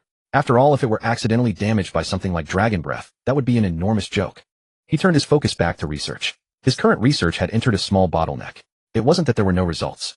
For instance, his cultivation research on a white crown mold, though not yet advanced to the point of forming a spell, had already triggered a feedback from the necromantic magical essence. But it was of no substantial use. The toxicity of this mold was nothing compared to his dragon breath, and even the dragonflies were more poisonous. Similarly, the carrier experiment on giant lizards also triggered a feedback from the transmutation magical essence, but the magnitude was much smaller compared to the initial kobold carrier. Most importantly, in his research on his own evolution and the enhancement of dragonflies, he had been unable to find a key breakthrough. Life science is never a science that can be achieved overnight. Perhaps I should change my approach. Touching his bald head, Isaac's eyes showed a hint of hesitation. With the caution of a scientist, he had only taken blood samples and injected some hormones on himself, not daring to do anything major. But for others, he had no scruples. Injecting only mana essence, at least in the short term, I see no sign of a major breakthrough for individual dragonflies. Then let me change my thinking. Can I make them not just simple dragonflies from the start? For example, Isaac recalled the life in his dreams, the cloning technology that once set the world ablaze, and even nuclear cytoplasmic hybridization between different species. His slightly narrowed eyes went from contemplation to hesitation, and finally to determination. Although he was a Ph.D. in biology, he was not sure if he could succeed in this project. However, he knew better. If he didn't try, he would never have any certainty and never achieve any results. If he did it, at least he would keep making progress. Moreover, as a green dragon, he didn't need to consider all the influences and restrictions like in that world. Start from simple to complex. Begin with single-species cloning experiments. Once I have results and master the basics, then consider which species to use for interspecies nuclear cytoplasmic hybridization. This project should be very promising. When it reaches a certain level, perhaps I can try cloning with my own cell nuclei to see what breed will be cultivated without the influence of a true name. The project was chosen, and it was time to take action. Once again, Isaac's hatred for the elemental blade deepened. He had no instruments. He could only find some relatively smooth shells from the beach for temporary use, while also shifting his initial target from dragonflies to the smaller forest frogs. After all, without a microscope or similar, most of his experiments still had to be completed in the laboratory. Even though his current soul strength was far beyond that of his wormling days, it was still difficult to take in a dragonfly nearly 2 feet in length, especially for long experiments. Nuclear recipient cells, nuclear donor cells, nuclear transfer, activating the fertilization state, culture of recombinant embryos. Amidst difficulty, the experiment progressed step by step. The number of forest frogs in the woods was also decreasing. Isaac too quickly matured from a novice. In this process, before he knew it, a year had passed. Embryo transfer successful. This year's efforts all depend on you, little one. Isaac gently touched the frog's head, his claws very soft. He felt that at least these days he had poured all his love for the dragonfly children into this frog without reservation. The frog trembled lightly under his claws as if feeling his sincere emotion and being moved. To avoid disturbing the pregnant frog, Isaac carefully lifted it up and gently placed it into a pool beside him. This pool was dug out by his own claws with great effort for its rest. It was filled with his love. To prevent it from being too active jumping out of the pool and accidentally falling off the cliff, Isaac lay down beside it, ready to take good care of it for a while and help it adapt to the environment. His slightly raised eyelids cast his gaze from the cliff to the distant sea. If the cloning succeeds, I should be able to advance to a second-level wizard. And this feedback has great potential and continuity. I wonder what level of spells it might form in the future. It's all those wizards' fault. Now I have the level, but only a few spells. One day I will surely overturn and crush that synthesis place completely. The research has progressed to this point, and the feedback in meditation has already begun. Even before reaching the final step, the intensity of the feedback is already greater and stronger than any previous experiment. 2 weeks later, some black little tadpoles appeared in the pond. On the same day, deep within his nighttime meditation, an overwhelming feedback surged through him. His mage level was directly advanced to the 2nd tier, and the connection between magical essence and his consciousness grew tighter than ever before. Faintly, he could even perceive the contours of the 2nd layer. The 2nd layer, which referred to 2nd-tier spells, could only be directly grasped when his mage level reached the 3rd stage. A massive amount of related magical characters and runic inscriptions unfolded before his consciousness, which greedily absorbed every fragment of this knowledge. At the same time, his intelligence received a significant enhancement, a sensation far more pronounced than during his initial class awakening. The number of 1st-tier spell slots increased directly to 4. 2 of these came from the mage profession itself, while the other 2 were granted by his elevated intelligence. After slowly adapting to this surge, Isaac soon withdrew from meditation and immediately entered his laboratory, beginning to record various magical knowledge. Once everything was completed, he closed his eyes again. Using his consciousness, he simulated certain pathways of the 2nd layer of magical essence, continuously filling them with magical knowledge related to specific spells, drawing upon his accumulated experience. He wasn't sure how much time had passed, but gradually the spell began to take shape. Dragonfly Enlightenment Technique. The essence should involve using magical power to stimulate the dragonfly to produce evolutionary hormones, thereby generating feigned intelligence. Throughout this process, a constant charm effect should also be applied. As a 2nd-tier spell, its effects should surpass manual operations. However, his mage level remains insufficient. He cannot yet fully construct it. The forest frog cloning is complete. Pushing forward, first finish the dragonfly's same species cloning, then seek suitable different species for hybrid cloning. Try various combinations, hoping to discover breeds that significantly enhance their individual power. Lost in thought, Isaac slowly closed his eyes. When he woke the next day, his new interest quickly faded. It was nothing compared to his original passion. The forest frogs and tadpoles were immediately set aside, and the dragonfly children once again became his primary concern. Over the course of a year, he couldn't count how many forest frogs he had used, but Isaac had grown very skilled at same-species cloning. Dragonflies proved considerably more difficult to work with than forest frogs, but after dissecting several specimens, he quickly established his protocols and began experimentally preparing the culture medium for recombinant embryos. Thus, everything returned to the old rhythm of constant experimentation and steady progress. Throughout this process, Isaac continued to tirelessly search and document all species on the island. Whether colossal or microscopic insect or beast, he knew you could only determine viability through testing. Any creature with notable traits that might enhance the dragonflies would be recorded first. This survey extended beyond the island itself to include various marine organisms, all added to his investigation roster. That day, after placing a new batch of recombinant embryos into freshly prepared culture medium, Isaac first pacified the experimental host, then soared from the cliff, once more heading toward the beach. Over the past few days, he had been observing a coastal octopus species, not only extremely resilient, but capable of regenerating severed limbs, exhibiting extraordinary vitality. There was also a millipede that typically burrowed underground, striking with blinding speed when prey passed overhead. Its 4 massive fangs delivered remarkably potent strikes relative to its size. He also continued observing other creatures with notable abilities. Finally, after savoring a rich feast from the sea and gathering nutritious blood meals for the experimental host, he took flight once more from the water's surface, returning toward his nest. 1. A sound like a howling wind suddenly pierced his acute hearing. His first instinct was to check the sky. Though there were some white clouds, the weather remained clear, and the sea breeze was mild. Without hesitation, his gaze shifted toward the sound's origin, and he rose higher, soon clearing a mountain peak on the island. His eyes locked onto something in the distance, pupils dilating as he strained his vision. Far across the water, a sailing vessel with multiple sails. Even from this distance, he could tell the ship's tonnage was substantial. Intelligent beings aboard, certainly not those of the ocean depths. Could these be the people connected to that harpoon? Are there spellcasters on board? They must carry considerable treasures, surely. What are their intentions?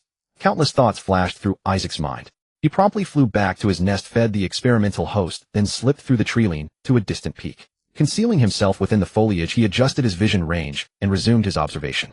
Is this a naval battle?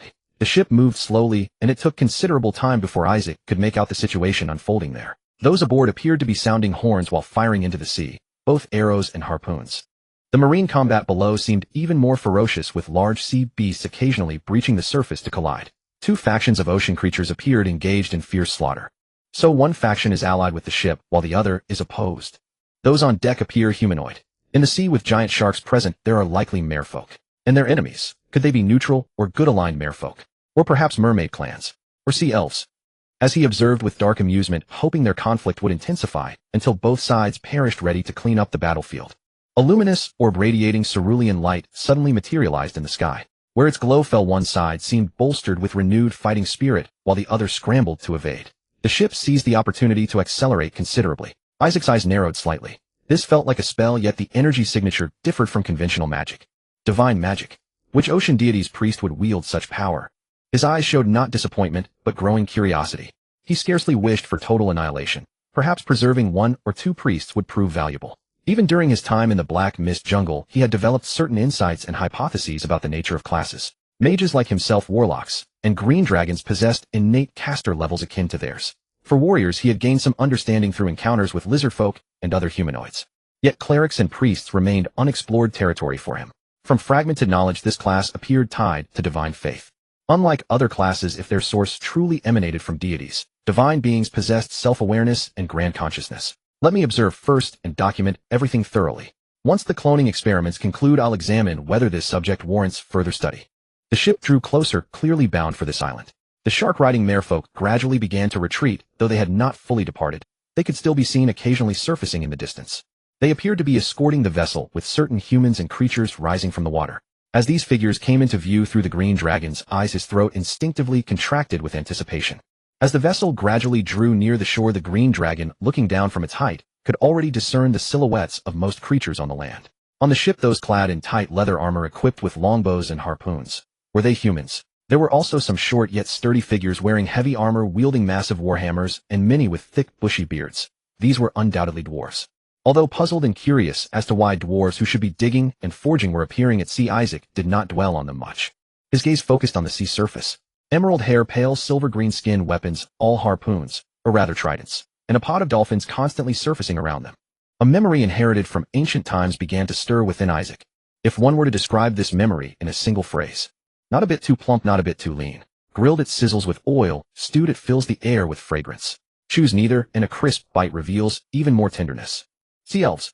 In the green dragon's inherited memory, they were said to be a delicacy, rivaling flower spirits filled with the taste of free waves. Involuntarily, saliva began to secrete profusely. Yet while his throat instinctively bobbed, his eyes also resisted. No, Isaac, you are an honest and trustworthy green dragon. You promised to stay in seclusion until the next age. You are wandering alone and must prioritize your safety. Possessing such a massive vessel, their strength must not be underestimated. That spell just now revealed they have a spellcaster of no low rank. Yet his gaze could not look away. What is there to fear? Sea elves once ashore are walking delicacies. If a vessel comes, destroy the vessel. Moreover, you are a mighty green dragon with tens of thousands of offspring. Do not forget there are gems and gold waiting for you to reclaim inside. Two thoughts waged war within Isaac's mind, one overpowering the other, then being overpowered in turn. Finally, he forced his eyes shut. With eyes closed, there was nothing. No sea elves, no delicacies. Be a green dragon who keeps his word. Wait a little longer. The dragonfly enhancement experiment is about to commence. Do not let these creatures disrupt your research. Once the experiment is complete, use your most powerful strength to conquer them. Drawing a deep breath, he finally calmed the turmoil within. When Isaac opened his eyes again, reason had fully returned. Were these people driven here by the pursuit of fishmen, or did they have some other purpose? Could it be related to my water-parting trident? With a contemplative look, he continued to lurk, quietly observing. Soon the vessel anchored at the shore. The humans and dwarves disembarked, exchanged a few words with the sea elves, then cautiously crossed the sandy beach and entered the forest. The sea elves and dolphins submerged once more. Silently, Isaac's figure also slipped into the dense canopy. Soon, having an intimate knowledge of the island's terrain, he appeared far behind the visitors. His eyes showed a hint of doubt. The visitors numbered about 40, with around 10 dwarves and the rest humans. They halted at the entrance of a valley. They were setting up layers of rope nets within which were strung a large number of sharp caltrops. Some nets were placed on the ground, others in the trees, such density. Not driven by fishmen. They came with a purpose. Their target, those megalosaurs. At this moment, Isaac was almost certain that his trident was definitely connected to these people. But for just a trident, even an enchanted weapon, would they go to such trouble? Or was there something else on this island that attracted them? After the traps were laid and concealed, a man carrying a longbow and holding a cerulean trident gestured for silence, closed his eyes, and held the trident horizontally, murmuring something. Soon points of spiritual light gathered before him. Only he could perceive the information. A direction appeared in his mind. Slowly he opened his eyes. Even from a distance, Isaac could almost see the confusion on his face. After exchanging words with his companions, the visitors split into two groups. Most remained hidden, while this man led 3 companions along the valley's edge toward another part of the island. A direction that made Isaac's eyes narrow slightly. Could it be the locate object spell? Is it pinpointing my treasure? The direction deviated completely from the megalosaur lair, pointing straight toward his cliff. Isaac couldn't help but think of a spell. Though Old Heighton had never mentioned it, he had learned of this spell from his mother back in the Thorn Forest. A second-level divination spell, locate object. For a green dragon, when its innate caster level reached 3, this spell would appear in its selectable list. With it, as long as the treasure hadn't grown legs and run too far, there was only one path: to obediently return to the green dragon's hoard. His mother had shown off this spell more than once in front of him and his sister. Now it seemed that the priest's divine magic also included this spell. I had already decided to let you go. Must you force me? Isaac's gaze darkened. He felt that a peace-loving green dragon like him was truly rare among his kind. But no matter how much he loved peace, he could never tolerate mere humans stealing his treasure, and doing so right before his eyes. His eyes flickered uncertainly. After a wide turn, his figure vanished swiftly into the forest. Christian, look around. Something's off. I see it. Don't startle them. Don't look at them. The 4 humans were clearly skilled in stealth, moving through the forest with almost no sound. When passing streams, even vigilant stags did not flee or attack upon seeing them. But as they neared their target before reaching it, just entering a dense thicket, unanimously the 4's expressions grew grave. They cautiously scanned their surroundings, their breathing becoming softer. Giant insects. So many giant insects. Their mouthparts and colors were far from benign. Such a sudden appearance of ferocious insects in this thicket. They were all too familiar with jungle warfare. The more familiar they were, the more they knew that when abnormal environments appeared in the jungle, it often signified something unusual. Magill said the rulers here were those savage reptiles. But it doesn't seem that way. Has something changed? Christian, the leader of the 4, had green eyes full of doubt and alertness. If it were those reptiles, their lair shouldn't be on a steep mountainside. But the sea elves would never deceive them. Something had changed here. With a gesture, the 4 slowed their pace significantly. Something is wrong. After forming some guesses about the possible changes to the island, Christian finally realized something. The island was overly quiet. They had crossed half the island to reach here, yet had not heard a single roar from any fierce beast. Along the way, aside from those relatively docile herbivores, not to mention tyrannosaurs, let alone crocodilians or pythons, they had not even encountered any mere carnivores. It was not until they arrived at this dense forest ahead. Could it be that the carnivorous beasts were all devoured by these insects? But if they ate all the carnivorous beasts yet left the herbivores? Christian's eyes immediately filled with deep vigilance. He naturally would not think these grotesque large insects belonged to the righteous faction. A greater possibility was that something was manipulating them from behind. The aquatic left by Zelia must be in this creature's nest. Those tyrannosaurs were surely devoured by it as well. We must determine what this thing truly is. Otherwise, the relocation plan for this shipping route will have to be halted. He took a deep breath, suppressing his unease, and placed his hand on his chest where a holy symbol rested, depicting a sea blue dolphin upon it. Great King of the ocean depths, God of deep sea knowledge and beauty, please guide your devout followers forward. The silent prayer did not summon divine attention, yet it calmed Christian. His gaze swept over the ever-increasing and denser bugs ahead. Walking at the front, he lightly raised his hand. The three behind him stopped, immediately relieved. He then made a circling gesture. Understanding, the four began retreating stealthily and slowly backward. But before they could exit the dense forest, a dense buzzing sound suddenly came from the sky beyond the cliff. At incomprehensible speed, a dark cloud composed entirely of insects flew past overhead, disappearing into a patch of trees in an instant. Several animal cries of alarm arose, only to be abruptly silenced. Unconsciously, the four exchanged glances, each seeing alarm in the other's eyes. Too many. Before this thought settled, one of them suddenly raised his gaze, his alarmed expression instantly turning to terror. Immediately, the others followed his line of sight. It seemed nothing unusual was visible. But before that thought completed, an even more intense, buzzing roar erupted. From countless caves along the cliff, innumerable large insects surged forth like storm clouds before a tempest. Those blood-red giant eyes were so densely packed that merely glimpsing them was unbearable. Daring no movement, the four hid silently behind trees frozen in place. After a long while, the commotion on the other side gradually subsided. Retreat. Christian finally abandoned his intention to probe further. Such a vast sea of insects, if commanded by something behind it, was utterly despairing. His evil protection magic array would likely be overwhelmed in an instant. Unless they could lure them to the sea, unless they could summon the high priestess of the sea elves, unless Lord Sonus could be invited as well. Otherwise, this relocation route would genuinely have to be suspended. Avoiding the insects as much as possible, the four quietly withdrew from the dense forest. Only after traveling far away did the one who had first shown terror finally exhale and speak. It is a green dragon. Christian and the other three immediately turned their gaze toward him. Behind the cliff lies the green dragon's lair. I saw it flying past. Its body was even larger than Lord Sonus's. Those insects were only stirred up after it returned to its nest. In an instant, Christian and the others fell silent. A colossal dragon's size often indicated its age. Larger than Sonus meant it was at least a young dragon, possibly an adult, or even higher. Such a magnificent dragon, an evil chromatic dragon, controlling an insect swarm of this magnitude. For a moment, Christian felt a flicker of relief in his heart. Fortunately, they had been cautious enough not to disturb that green dragon otherwise. This confirmed their decision to retreat. The four quickly reunited with their companions, immediately dismantled the traps, and hurried back to their warship. They did not even dare to blow the horn, only explaining briefly to the companions left on the ship, and the sea elves then immediately set sail directly toward the southeast. The southeast was precisely the direction they had come from. It seemed this must be where their stronghold was located. Watching the ship depart swiftly from afar, and noticing shark traces beginning to appear on the sea surface, once more a sarcastic sneer curled Isaac's lips. After all, he was still a man who preferred peace. Even after being oppressed this way, he had still given them one final chance. Through the dragonfly swarm, he had displayed his power and sown confusion. Seizing the opportunity, he combined two silent illusions, left and right, and a green dragon with a wingspan exceeding 40 feet appeared. This green dragon flashed and vanished. After ensuring the priests over there had not detected any anomaly, he once again activated his children. He believed that if anyone knowledgeable understood, they would naturally realize what level the green dragon here must be given the massive scale of the dragonfly colony. If even this level could not deter them, then he had no other choice. After all, running once was the same as running twice. It would only cost a few more years of time at most. As for those who did not understand, he actually hoped the opposition was ignorant. This would certainly be far easier to handle in the future than dealing with someone who knew better. Come on, boy. While these people are frightened, quickly complete the Dragonfly Legion modification project and advance to the next stage. At that time, this entire sea area, at least the skies above it, will belong entirely to you. Encouraging himself, feeling full of energy, Isaac immediately threw himself into the fulfilling experiment. 2 weeks later, the Dragonfly single-species recombinant embryo culture medium was finally successfully prepared, and the first group of recombinant embryos was transplanted into the experimental host body.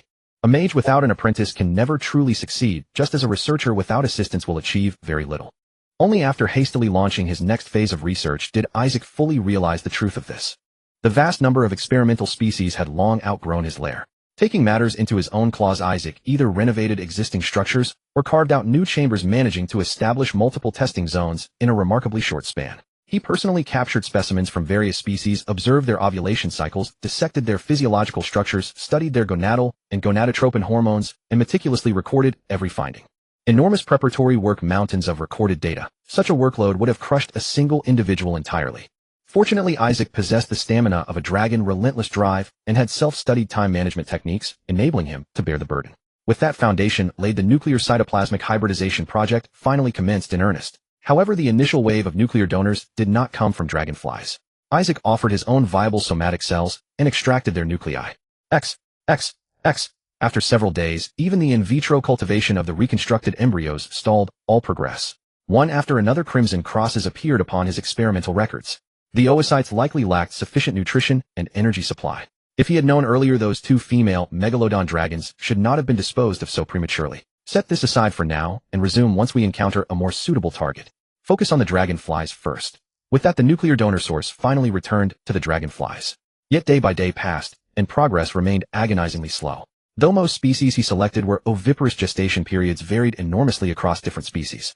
For dragonflies once pregnant, they could lay eggs within days. The larvae would then develop and pupate, maturing into young dragonflies in barely over 10 days. But for marine centipedes, octopuses, giant clawed crabs, and numerous insect, lizard, and snake species, gestation periods range from remarkably brief to exceedingly lengthy. After numerous experiments, he could only inject them with varying gonadotropins to induce premature pseudo-pregnancy, then transplant the reconstructed embryos into their bodies once they reached the appropriate stage. Even so, the mortality rate among newborns remained unacceptably high, especially when the species divergence was too great, resulting in total failure. Only those with insect lineage showed any reasonable chance of survival. Since the nuclear donor was a dragonfly, surviving newborns retained dragonfly characteristics, displaying only vestigial traits from the nuclear recipient in rare instances.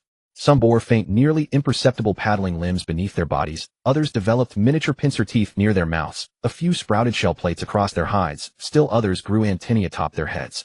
Disregarding the seemingly useless specimens, Isaac centered his focus on aggressiveness.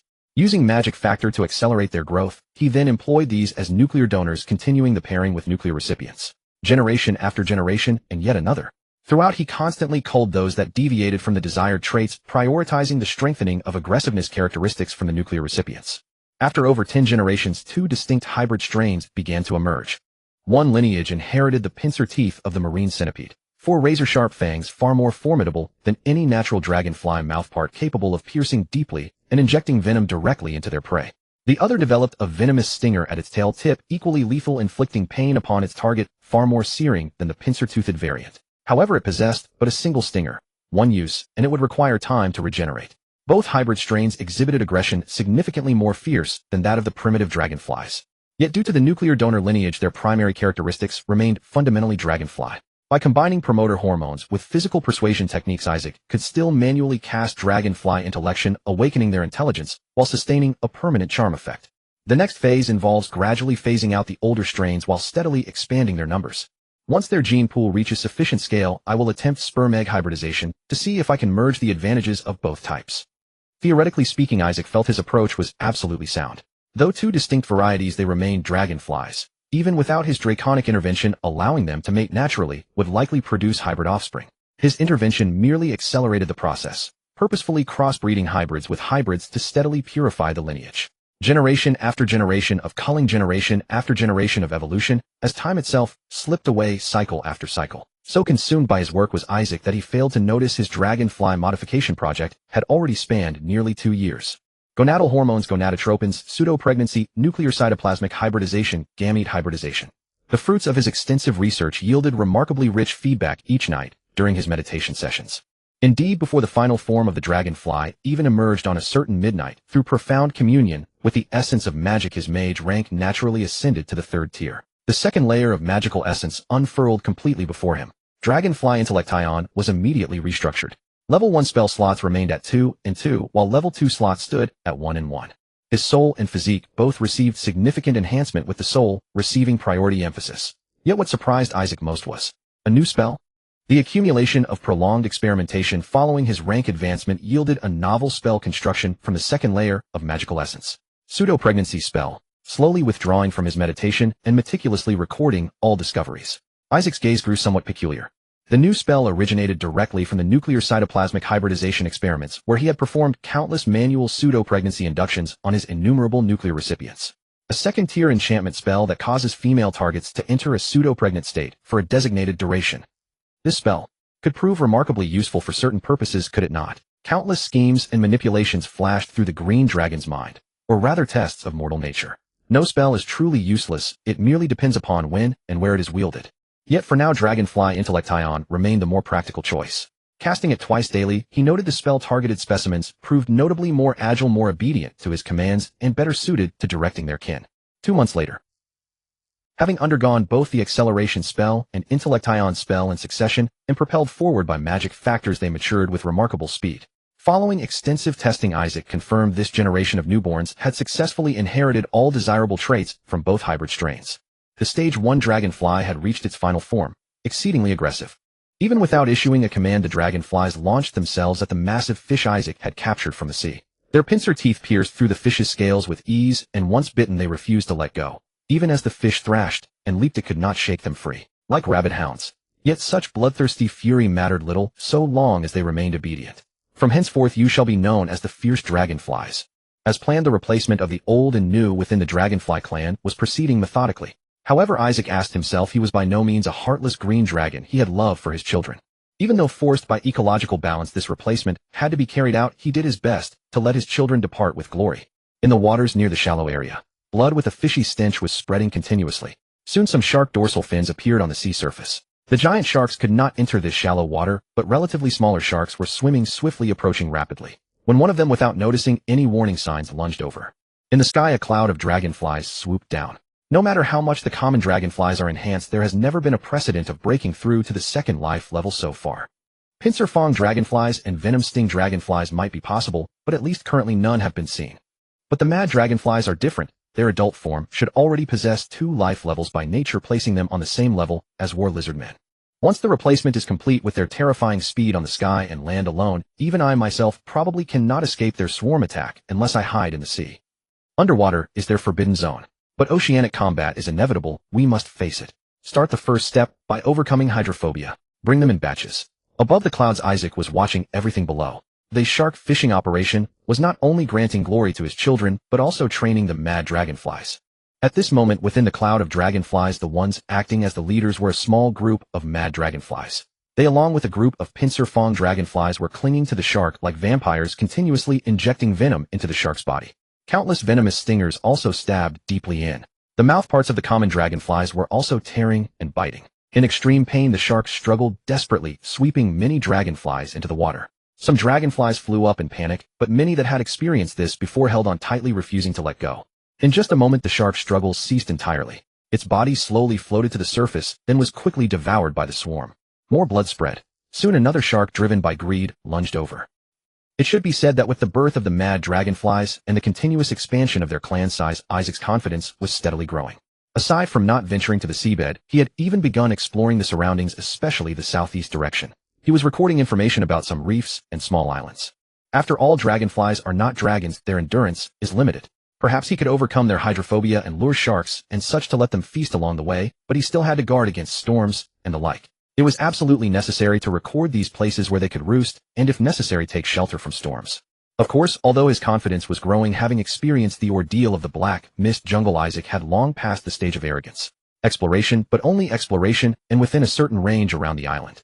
Once encountering any incident, he could return at any time and summon his army. Before truly advancing to the next stage, he would absolutely not undertake any major actions. Some time passed. He gradually gained considerable understanding of the surrounding situation. The battles between sea elves and fishmen should normally occur on the seabed. On the western and northern sea surfaces they never appear, but heading east and south occasionally one can see them fighting on the surface. Lying in his lair, a hint of contemplation flickered in Isaac's eyes. He knew little about fishmen, only that there were lawful good or neutral ones, but the majority were of the evil alignment, notorious for their boundless greed and cruelty. But he knew quite a lot about sea elves. Delicious. Let's not mention that for now. Swallowing his saliva, Isaac continued his train of thought.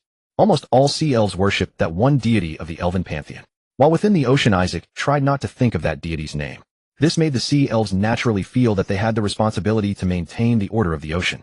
Preventing evil and destruction was what the sea elves had always been doing. This also put them in opposition to the evil-aligned fishmen for countless years. Heading east and south, they occasionally fought on the sea surface. This should be because the fishmen have shallow sea attack targets and the sea elves are trying to stop them. My speculation is correct. In that direction, there must be a large island or other civilized gathering place. After all, guard against thieves for 1,000 days, and you will inevitably lose one day. If they were not strong enough themselves, even with the help of the sea elves, they would have been conquered by the fishmen long ago. Isaac's eyes slowly closed. It was necessary to probe the situation over there. Then he could decide whether to directly overwhelm them with a single wave after advancing, or to use some other tactics. If we can overwhelm them in one go, there is no need for too much bloodshed. Green symbolizes love, and green dragons are peace-loving. It is said that the deity worshipped by the sea elves is a symbol of ocean knowledge. Over thousands of years, the sea elves must have accumulated countless knowledge.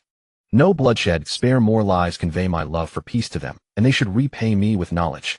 After forming a rough judgment in his mind to avoid alerting the enemy, Isaac did not continue exploring the outer areas. Every day, aside from continuing to expand the Mad Dragonfly clan and continue shark fishing to overcome the children's hydrophobia, he suddenly found himself quite at leisure.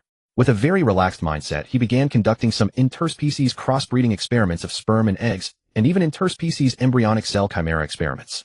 The former actually had limited manipulability since genes were split halfway already within a fixed range. The latter, however, was different. The adjustability of the proportion of chimeric embryonic cells gave the experimental subjects more possibilities. Some bizarre creatures began to appear on the island. For example, an octopus with mouthparts growing on its tentacles, or a chimeric dragonfly that lost its wings but grew gills. The dragonfly intelligence enlightenment spell was ineffective on it, so it had to be expelled from the clan.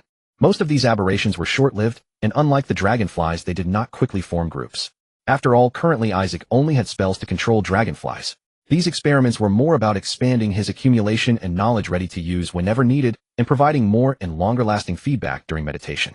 Amid his patient preparation and patient waiting on this day, while he was directing the new children to fish for sharks and practice swimming, some uninvited guests suddenly appeared beyond the island.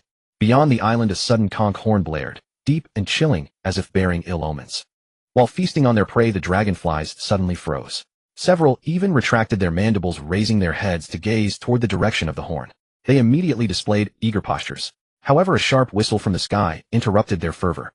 The dragonflies once again bowed their heads to resume their feast. Sirens. Isaac could hardly fail to notice these unwelcome guests. These creatures bore piranha-like heads lined with serrated teeth, topped with shark-like dorsal fins. Their deep green skin gleamed with a gelatinous sheen sculpted into powerful sinewy forms free of any excess bulk. Webbed feet and claws marked their limbs, while crude spears and tridents gripped in their hands echoed the primitive weaponry of the lizard warriors from years past. Simple armor crafted from deep sea shells adorned their bodies, with long fish tails trailing behind them. Their fierce appearance was evident even from a distance. Worthy of the evil faction indeed. After a lingering examination, Isaac found himself secretly nodding. These creatures had caught his interest. As the leader of the dark faction, he could not afford any weaknesses. Though he had trained the dragonflies to be less averse to water, they were ultimately not suited for underwater combat. If he could subjugate these creatures and properly organize them. More importantly, their green hue seemed destined to align with his own, as if fate itself had designed them to serve him. He commanded the dragonflies to halt, paying no mind to the sirens summoning their allies. Isaac's foreclaws traced along the scales beneath his jaw, his pupils narrowing with contemplation. The appearance of these sirens was hardly unexpected. His frequent trips to hunt sharks with the children would naturally draw those who dwell alongside such predators. Now that the Dragonfly Legion had largely completed its upgrades, he had grown increasingly interested in quietly assessing the situation to the southeast without raising alarms. The sirens would scarcely relay information from his side to theirs. Still, he had intended merely to establish contact and explore whether some arrangement could be reached with these creatures. Now, it was a pity that Erdana was absent. At moments like this, he could not help but think of his dragon sister. Such matters were far more suited to her expertise. She played the harsh enforcer while he wielded the kinder approach. Together the two dragons faced no challenge they could not overcome. He cursed the mages under his breath, then exhaled slowly to steady his thoughts. With his sister gone, he would have to rely on others to carry out the intimidation. He wondered whether the conch horn carried some peculiar property.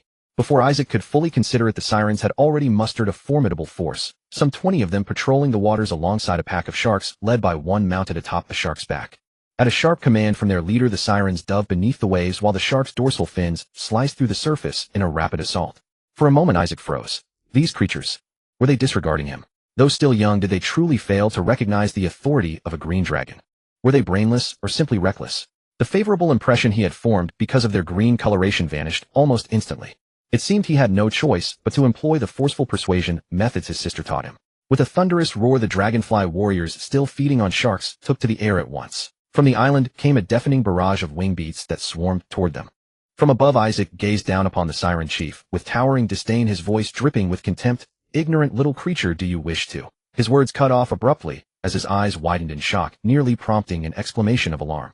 Below, the siren chief barked orders in his tongue, then raised his trident. A spectral shark jaw of bone materialized midair and lunged toward him. Isaac's wings snapped open as he dodged, speaking rapidly to weave an invisible force field that intercepted the bone jaw's strike. Though he deflected the attack, his anger flared. He had not even intended to engage, yet this creature kept provoking him. Switching to the aquatic tongue, his voice grew menacing. "Foolish being, do you realize you are?" Whoosh, whoosh, whoosh. A volley of spears and tridents hurtled toward him. The siren chief shouted urgently, and his warriors erupted from the sea, launching their weapons in unison. His voice was interrupted once more. Rising into the air to evade, he switched to the dragon tongue. "Can you not speak?" Then to Elvish. "Then you wish to refuse negotiation?" Below, only incomprehensible chatter answered him. "Kill them." Each language he tried fell on deaf ears, and his patience finally snapped. At his battle cry, the frenzied dragonflies surged downward with violent enthusiasm, while those racing from the island beat their wings with desperate force. The sirens and sharks dove beneath the waves at once. With a thunderous crash, countless dragonflies followed, plunging straight into the sea. They did not slow their descent at all, creating massive splashes as they struck the water. Sharks and sirens, slower to dive, were immediately overwhelmed by swarms of dragonflies. Their razor-sharp pincers pierced through flesh, pumping venom into their prey. But that was the extent of their advantage. Underwater was not their domain. After that initial barrage, sharks thrashed violently against their attackers while sirens fought with desperate ferocity. Even surrounded by swarming dragonflies, neither showed fear, only bloodlust. Beneath the surface, green blood seeped into the water. More courageous than the lizard warriors. Pitiful, they are all illiterate, brainless, and savage. As chaos erupted below, Isaac descended into the water without a sound. Though the siren's provocation had succeeded in inflaming his rage, he had to concede these creatures were formidable underwater. Each one likely stronger than an ogre driven mad by the scent of blood. To dominate the seas as ignorant creatures was no small feat. They had earned it through sheer violence. But ignorance was still ignorance. He dove deep and shot upward, targeting the siren chief, unleashing a sweeping breath weapon in fury. Yet beneath the waves, the siren chief's senses were likely sharper than his own. Even mid-battle with the dragonflies, he sensed the threat immediately. With agile grace surpassing any fish, he darted behind his shark mount as a green mist swept through the water. Both shark and siren began rotting rapidly, as if consumed by acid. The green dragon's breath retained its full potency underwater, unaffected by the ocean. These first-tier creatures, despite their physical prowess, were no match for the venom's power. A single breath weapon shattered the siren's momentum. Isaac scanned the battlefield, spoke several syllables, and pointed a claw at a shark. A ray of negative energy shot forth, striking the siren chief concealed behind it. A flash of green shadow marked his lunge forward. An invisible force field shimmered around him. His careful preparation had included a shield spell before entering the water. After being struck by a ray of decay, the fishman chief's body visibly withered. Seeing the green dragon seized the opportunity to pounce this brutal creature, which revered the shark god, and took plundering slaughter and domination as its mission, chattered frantically in its guttural tongue, then suddenly opened its mouth and unleashed a ferocious roar. An indescribable terror. Isaac's mind was instantly seized by dread. Reacting on instinct, he flapped his wings and surged straight up to the sea surface. Some dragonflies from the surroundings rose up with him. Even soaring above the sea surface, these little creatures remained in a state of panic, flying aimlessly in all directions. Fear spell. The green dragon's innate resistance allowed Isaac to quickly regain his composure. The fear spell was a 4th-level necromancy spell, which should require a caster of at least level 7 to master. He had learned about it while studying under Old Hydon. However, that fishman chief down there did not at all look like a caster of level 7 or above. Either it's some magical artifact, or perhaps clerics and priests possess certain special abilities. Clerics and priests were both professions connected to deities. As superior beings, granting some abilities to lesser professions was completely no problem for a deity. Just as the series of special abilities possessed by dragons were also closely related to their true names and the supreme dragon god. In his heart, Isaac leaned toward the latter possibility. While making his judgment rapidly, a howling sound accompanied by more dragonflies, and he dashed down to the sea surface once more. Having been provoked to such an extent, insulted in this manner. And more importantly, the ones who did all this were merely some fishman ants. No matter how rebellious a green dragon's nature might be, he would not possibly back down at a time like this. Abundant magical power surged from his heart into the base blood vessels once more, and his toxic breath began to charge for the second time. Unlike ordinary green dragons of the same age with injections of magic-enhancing serum twice over 3 days, his magical concentration was far denser than that of his peers. After one round of breath attacks, a peer might need to rest for a while before launching a second attack. He had barely completed one breath attack, yet quickly followed up with a second. He quickly locked onto the Fishman chief. On the other side, the weakened status had not yet dissipated. Relying on his heavily injured shark mount for cover, he fought off dragonflies while retreating toward the deep sea. Without a moment's hesitation, as Isaac sped up to catch him, green mist once again spewed out and engulfed the area, already hit by one round of breath attacks to suffer another. A circle of sharks and fishmen instantly lost their lives. The Fishman chief was also splashed full in the face. The poisonous fog corroded his skin and burned his eyes. No matter how brutal he was, he could not help but scream in agony. A claw reached out from behind and grabbed him by the neck, then soared into the sky once more. A piercing howl rang out. The dragonflies in the water all began to take flight. Accompanying him, they returned to the island. The all-encompassing sea gradually erased all traces of what lay beneath its surface. It's actually a female, eh? Isaac did not execute the Fishman chief directly. Although he had taken one breath attack, the fellow was already half dead. Tossing him into the pool from the former experimental zone, Isaac only then noticed that this savage, illiterate creature, who was undoubtedly responsible for the war and owed him compensation, was actually a female fishman. In an instant, countless scenarios flashed through Isaac's mind, each one detailing the compensation the fishman would have to pay. First, she was a caster, so she had the obligation to cooperate with his observations and research in this regard. Second, she was a captive, so she similarly had the obligation to cooperate with some experiments. Observe and explore the essence of the priest profession as thoroughly as possible. If that doesn't work, Fishman's innate vitality level isn't particularly low. I wonder if her egg cells could sustain a green dragon's cell nucleus. If I cloned a batch of little fishmen and trained them from birth, could I cultivate them into underwater warriors who obey commands?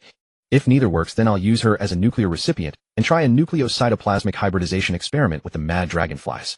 Thinking along these lines, Isaac suddenly felt that this creature had become rather precious. After all, she was the first caster he had captured, one affiliated with a deity-related profession. Of course, he was by no means a bad person.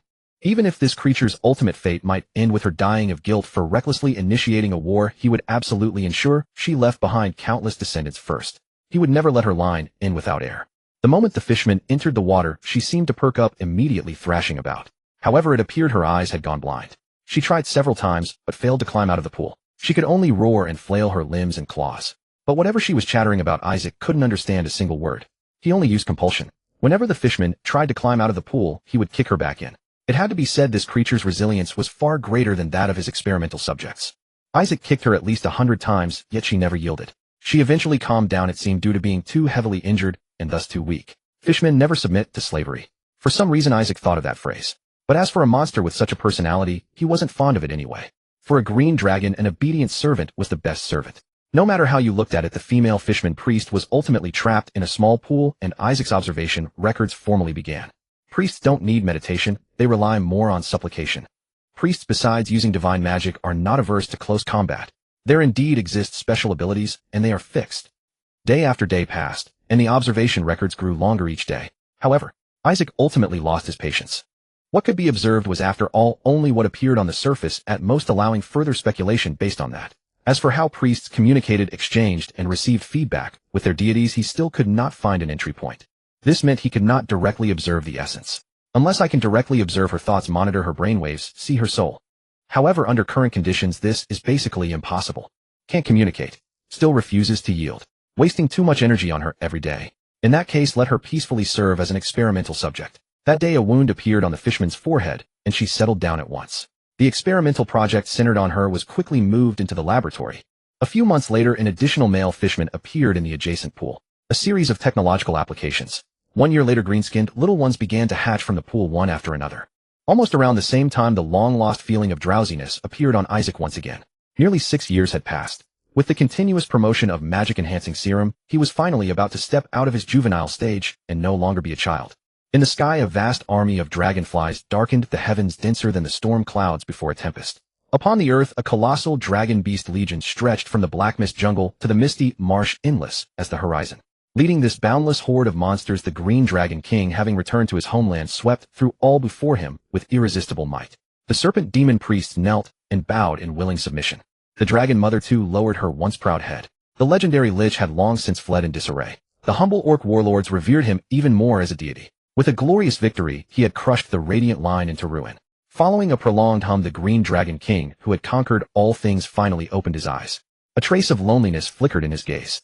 Though he employed the spiritual guidance technique to transform the natural impulses inherited through his lineage, yet he never regarded it as mere fantasy. He built upon reality itself, bringing the future forward with only the slightest artistic embellishment. It was precisely this authenticity that allowed him to effectively address the various impacts stemming from his inheritance. And it was this very truth that left him with a faint sense of solitude.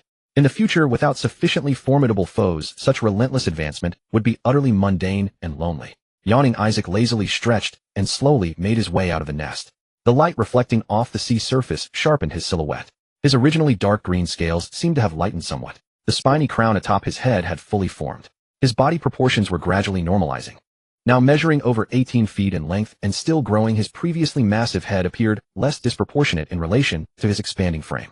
Stepping from the nest, Isaac spread his wings and glided instinctively toward the test zone. But before he could land, the pleasant mood from moments before instantly darkened. These ungrateful fish spawn. Below the pond where he kept the little merfolk lay empty once more. No need to search further. They must have breached their boundaries again. Once beyond those limits, there was only one path waiting for them. Compared to vegetarian fare, the dragonflies outside preferred flesh and blood. This wasn't the first time. He had raised countless children, but none as rebellious as these little merfolk. Despite his daily spiritual guidance sessions managing the dragonfly population and teaching them the common tongue along with obedience to the Green Dragon Father, all to no avail. His efforts had been entirely wasted. Possessing intelligence, quite capable intelligence, yet stubbornly refusing any form of education. Had their creator predetermined their nature from above? If that were true, perhaps experimenting on two fish people of the same species hadn't been wise. Anger proved useless, so Isaac calmed himself and resumed his reflections. He had essentially confirmed his hypothesis: races naturally endowed with powerful life energy possess correspondingly stronger innate nature. Drawing from dragon lineage traditions and speculation about practitioners' essence, he had connected this to the hypothesis of upper-level design. Natural strength demands sacrifice, nature itself the alignment it brings. At this thought, a warning echoed within him. These upper beings played with souls themselves. Compared to them, he who manipulated flesh was woefully inferior in scale. He had nearly forgotten his own place in the lower tier, subject to the same design. Pause the merfolk experiments for now. Focus your energy. Once fully matured, launch operations there immediately. Expanding knowledge and spell mastery remains paramount. If I can uncover why they play with souls so recklessly and how they accomplish it, perhaps I'll find a way to instill nature of integrity, goodness, courage, and obedience to Green Dragon Father into my children. Months passed quickly. Once reaching over 20 feet, Isaac's growth slowed and stabilized. Yet his development continued. Through spiritual guidance, knowledge flooded his soul, while magic power constantly evolved. His scales lightened further as spell resistance grew. Soul-driven power deepened his gaze, making his eyes increasingly luminous and profound. At his core, power surged like a spring. In his brain, a sacred region tied to his soul, something from his true name, caused rapid transformation through constant resonance. At a critical juncture, a door opened within him. Caster level 4. Two new options materialized in his mind simultaneously. First level spells: magic missile, summon monster, ventriloquism. Second level spells: alter self, detect thoughts, locate object, mirror image, see invisibility. As his age bracket advanced and caster level grew, his sorcerer-like abilities expanded. He could now learn one second-level spell and had an additional first-level spell slot. Summon monster and ventriloquism remained impractical, so Isaac chose magic missile as his new first-level option. At 4 caster levels, magic missile fired 2 bolts per casting. Allocating all 7 daily uses to it, without shield or silent image, would yield meaningful damage output. The first-level choice required no hesitation, but the second-level options presented more difficulty. Alter Self allowed transformation into a creature of similar type within one size category, though his effective challenge level dropped to caster level. Isaac dismissed it outright. Without the freedom to change freely, only into similar creatures of adjacent sizes, it held little value for a green dragon. See invisibility would reveal hidden or incorporeal foes. Useful certainly, but green dragons already possessed blind fight as a natural ability, making this redundant for now. With those 2 eliminated, the remaining 3 options proved far harder to choose between. Detect thoughts reads surface-level thoughts, but is limited by the target's intelligence and willpower. Locate object, a divination spell essential for dragons protecting their hordes. Mirror image creates up to 8 identical duplicates that mimic the caster's movements and can merge and separate at will. Once hit by a successful attack, the duplicates vanished. Isaac pondered briefly, ultimately setting aside locate object. He lacked substantial treasure to begin with, and his countless children would scarcely find it easy to breach his lair and steal from him. Furthermore, he had already reached 3rd-level wizard status. Such spells could be learned when opportunity arose. There was no need to squander his sole choice on it. Detect thoughts and mirror image. In the past, he would have chosen mirror image without hesitation. It was invaluable in dragon combat. Yet after failing to learn anything from the merfolk priestess, and watching his teaching efforts prove fruitless, he now valued detect thoughts equally. If only it reached past surface consciousness. If it weren't constrained by intelligence and will. Mere surface observations might not reveal the exchange between priest and deity, nor how the upper levels influenced the lower. Better to set this aside for now. With action, imminent mirror image takes priority. After hesitation, Isaac made his choice. With 4 embedded caster levels, he now had 6 daily cantrips, 7 first-level spell uses, and 4 second-level spell uses per day. Compared to a third-level wizard's for cantrips, 4 first-level spells, and 2 second-level spells per day, his capabilities were substantially superior.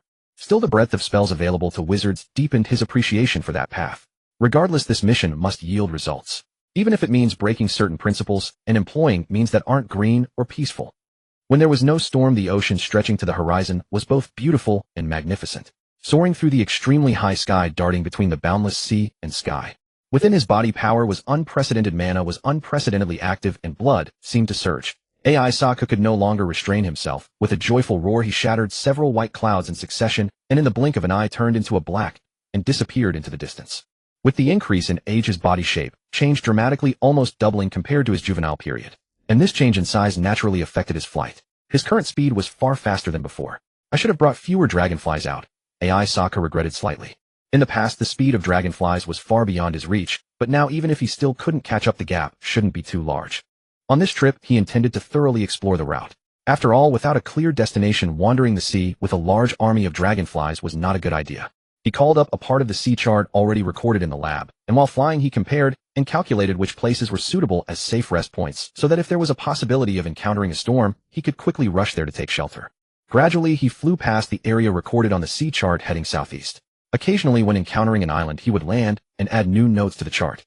At times, he would dive into the ocean in search of a delicious feast.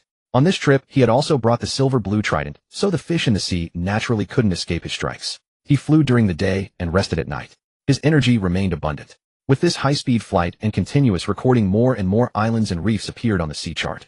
For days quickly passed. While soaring above the clouds, Isaac's eyes blinked, his speed suddenly slowing as he dilated his pupils.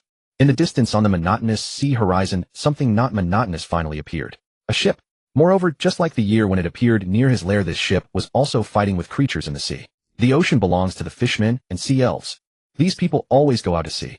Isaac showed a hint of curiosity in his eyes. It certainly wasn't for fishing. It certainly wasn't for fighting fishmen. Could it be for some treasure? For a moment, he couldn't figure it out. However, since he saw a ship, it meant his direction was basically correct. Spreading his wings, Isaac glided towards them. The illiterate fishmen and their shark companions. The sea elves and their dolphin companions. Longbow archers, harpoon warriors on the ship, and Isaac's eyes suddenly lit up. There were also several different humans on the ship. They were not wearing armor or leather, but mage robes similar to those of old High Dun back, then except not black, mainly sea blue with some dark yellow trims. At that moment, a sharp alarm sounded. The people on the ship had spotted him. As if facing a great enemy, they even stopped targeting the fishmen. Longbowmen knocked arrows, harpoon warriors guarded the mages, and the mages began preparing spells. Almost all the guards on the ship stared nervously at the sky. Isaac nodded with satisfaction in his heart. This was the treatment worthy of the top dog of the evil faction. Unlike those illiterate fishmen who didn't regard the green dragon as their boss at all. Human friends, no need to be so nervous. Opening his jaws, Isaac tried to make his smile more sincere. I am Isaac, the peace-loving and helpful green dragon. My good friend the mage High Dun once said that on the sea the enemies of the illiterate fishmen are our friends. Friends should help each other. I think you won't refuse help from a friend, right? As he spoke, he swallowed, and under the condition of not looking too much at the sea elves, he finally didn't let drool drip. Respected Lord Isaac, thank you for your kindness, but I think we can handle this crisis and dare not trouble you. The speaker was a thin man in dark brown leather armor, holding a turquoise trident that looked similar to the one held by the human leader who had come to the island back then. My mother once said that when a friend says no, it often means yes. I think you need it. Isaac hovered at a height of 100 feet above the ship, an invisible force field already protecting him. His eyes showed friendliness, enthusiasm, and the same determination as Mother Dragon back then. Airman was momentarily puzzled about what the chromatic dragon above really meant. He didn't believe that a chromatic dragon could be anything good.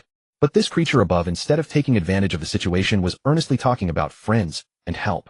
Did he think that could make them let their guard down? However, asking him to actively attack the green dragon was too difficult a decision. Judging by size, although this green dragon was slightly smaller than Lord Sanasi, it was definitely at the adolescent stage. On this ocean, if it were truly angered, probably few ship masts would survive.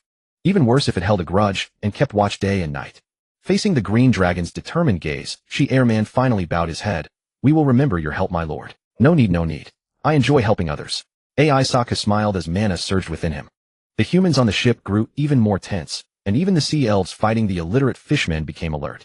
With a few simple incantations, the sky suddenly darkened. From a single green dragon, it instantly became 6.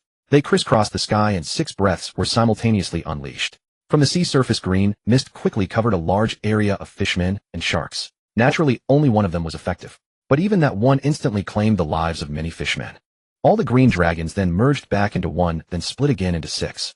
With a dizzying circling maneuver, a fishman leader riding a shark was immediately lifted into the sky. With a claw squeeze, he broke its neck and threw it directly onto the ship. The human warriors then finished it off with a flurry of blades and spears. At this moment, the exposed real body and the illusions merged again and then split anew. After a few more confusing exchanges that made it impossible to distinguish reality from illusion, another strong fishman was thrown onto the ship. Unexpectedly, the green dragon seemed to be genuinely helping. But no matter how surprising at this moment, whether the sea elves or the humans on the ship, while remaining vigilant, they did not forget to press the advantage. Cooperating with the mighty green dragon, they who were already at an advantage routed the fishmen, who fled straight into the seabed. Before the mirror image spell had even ended, with 2 illusions remaining, AI Sokka, as if completely at ease, landed on the stern with his illusions. This startled some people into screams, most of which came from inside the cabin, and there were both old and young voices. This made his heart stir. But before he could ponder too much, the humans hurriedly gathered around. Lord AI Sokka, I should not have doubted your friendliness. On behalf of everyone, I thank you again, and sincerely thank you for your help. She Airman gestured for his men to stay still, stepped forward alone, and bowed with great respect. No need, I said earlier, I enjoy helping others. AI Sokka's eyes showed a slight peculiarity.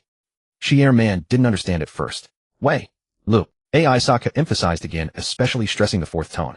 For pleasure. For happiness. So helping others was for his own happiness. Then what matters, or what things could bring joy to a green dragon? Hillman finally realized. As he realized, a slight relief washed over him. It wasn't the green dragon having an agenda that worried him, it was not knowing what that agenda was. A green dragon that was truly peace-loving and selfless was the most unsettling of all. Go and invite Ms. Mello. Hillman turned and quietly instructed his subordinate. Professional matters were best left to professionals. The subordinate immediately hurried toward the cabin. Before long, escorted by several scale-armored warriors, a woman in ornate robes ascended gracefully. Though her guards were on alert at the sight of the green dragon, she remained composed. She nodded to Hillman to indicate she understood, then smiled and walked toward the green dragon. Naturally, she dared not approach too closely, stopping at a distance similar to Hillman's. Honorable Lord Isaac, we are deeply grateful for your selfless assistance. Because of you, our brave soldiers and our dearest allies have achieved a glorious victory with far less bloodshed. Your friendship shall be our eternal honor. Perhaps in your enduring life we are but insignificant passers-by. Yet we hope that through some mementos you might occasionally remember that upon this vast ocean there are true friends who will forever hold you in their hearts. These mementos have been carefully prepared, not to repay your kindness, for you are not a dragon who helps expecting reward, but in the hope that they will remind you of us. As she spoke, a warrior respectfully presented a heavy bundle at Isaac's feet. Humans truly knew how to speak, unlike those monsters of old, unlike his own children. Isaac's gaze inadvertently dropped. The glint of gold coins the luster of precious gems. He had meant to appear nonchalant, but his eyes lingered nonetheless. Even the curve of his smile softened. Human, tell me your name, and you shall be honored as my second human friend. When I see them, I shall think of you. Isaac liked such friends. Thea Mello. You may call me Thea. Very well, Thea. If we meet again, and if you ever need help, you may come to me. I like friends like you. Then farewell. With that, Isaac grabbed the bundle, swept his gaze over the crowd, spread his wings, and prepared to take flight. Those around him could not help but breathe a sigh of relief. Suddenly he stopped. The relieved breath was instantly caught again. I almost forgot the main business. My friends, can anyone tell me who is the most learned and powerful mage nearby? How can I find him? Isaac looked first at Lady Mello, then at the several mages nearby. Sir, what is your intention? Lady Mello's eyes showed a hint of inquiry. For exchange and learning, naturally. My friend the mage Heighton left on business and recommended I come here to study magic. Isaac spoke as if he had long known of the nearby waters and that there were mages here. Whether Lady Mello believed him was uncertain, but such matters were not for her to interfere with, as she was not directly involved. She turned her gaze to Hillman. Hillman pondered for a moment, exchanged glances with the mages nearby, and they all nodded subtly. Sir, you may proceed in this direction. In the central region of the Star Ring Islands, Grand Mage Dunlo resides in Eternal Gathering City on Falling Star Island. He pointed to the southeast. Then farewell, my human friends. With the direction confirmed, Isaac finally took to the sky, soon becoming a black dot vanishing on the horizon. Hillman, have we? This is the most appropriate approach. Whatever his true purpose, sending him directly to Grand Mage Dunlow with Lord Sonus nearby is far better than letting him wander aimlessly and possibly cause a disaster. The warship continued its voyage. These humans are not so easily fooled. It seems I must resort to the less favorable plan. Flying high in the sky, the expression in Isaac's eyes had already cooled. His joy in helping others was not merely for his own happiness. Otherwise he could have allied with the illiterate fishmen to attack the entire ship, plunder all its wealth, and be happier. His yearning for magical knowledge was far more urgent than his desire for treasure. But after a tentative encounter, some goals were achieved, such as learning that it was an archipelago and that a powerful mage indeed resided there. Yet even though he had helped selflessly and acted harmoniously, the humans' wariness of him was still plainly evident. This is looking at a dragon through tinted eyes. No wonder they allied with sea elves. Blame the red and black dragons. One too violent, the other too evil. They have tarnished the reputation of all chromatic dragons. He sighed softly. If even these folk aren't easy to fool, then that Grand Mage Dunlow will surely be even more difficult. It seems I must reluctantly depart from the principle of harmony. As he flew, Isaac's thoughts returned to the ship. There seemed to be many people in the cabin, both young and old. Could it be a slave ship? Impossible. If it were, sea elves would never accompany them. Then what was the purpose of taking such people out to sea? And what about his second human friend, Fiamello? If he judged correctly, she was not of the same party as the soldiers on board. The warriors guarding her wore scale armor and carried weapons entirely different from those of the ship's soldiers. The human world is truly complicated. Unable to discern the truth for now, Isaac set the matter aside. After a full day of flight, a scattered cluster of islands came into view. Many of the islands were even larger than his own lair. Various vessels plied the waters. Most seemed to be fishing boats, but many also traveled between the islands. Before anyone below could react, Isaac looped back and flew the way he had come. Believing the humans had a deep misunderstanding of green dragons, he decided not to meet the Grand Mage alone. That would seem insincere. A few days later, Isaac returned to his lair. After resting briefly, he sorted and organized his dragonfly swarm, then disposed of the giant lizard carriers and the fishman experimental subjects. The next day, amidst a buzzing roar, a vast greenish fly cloud rose into the sky.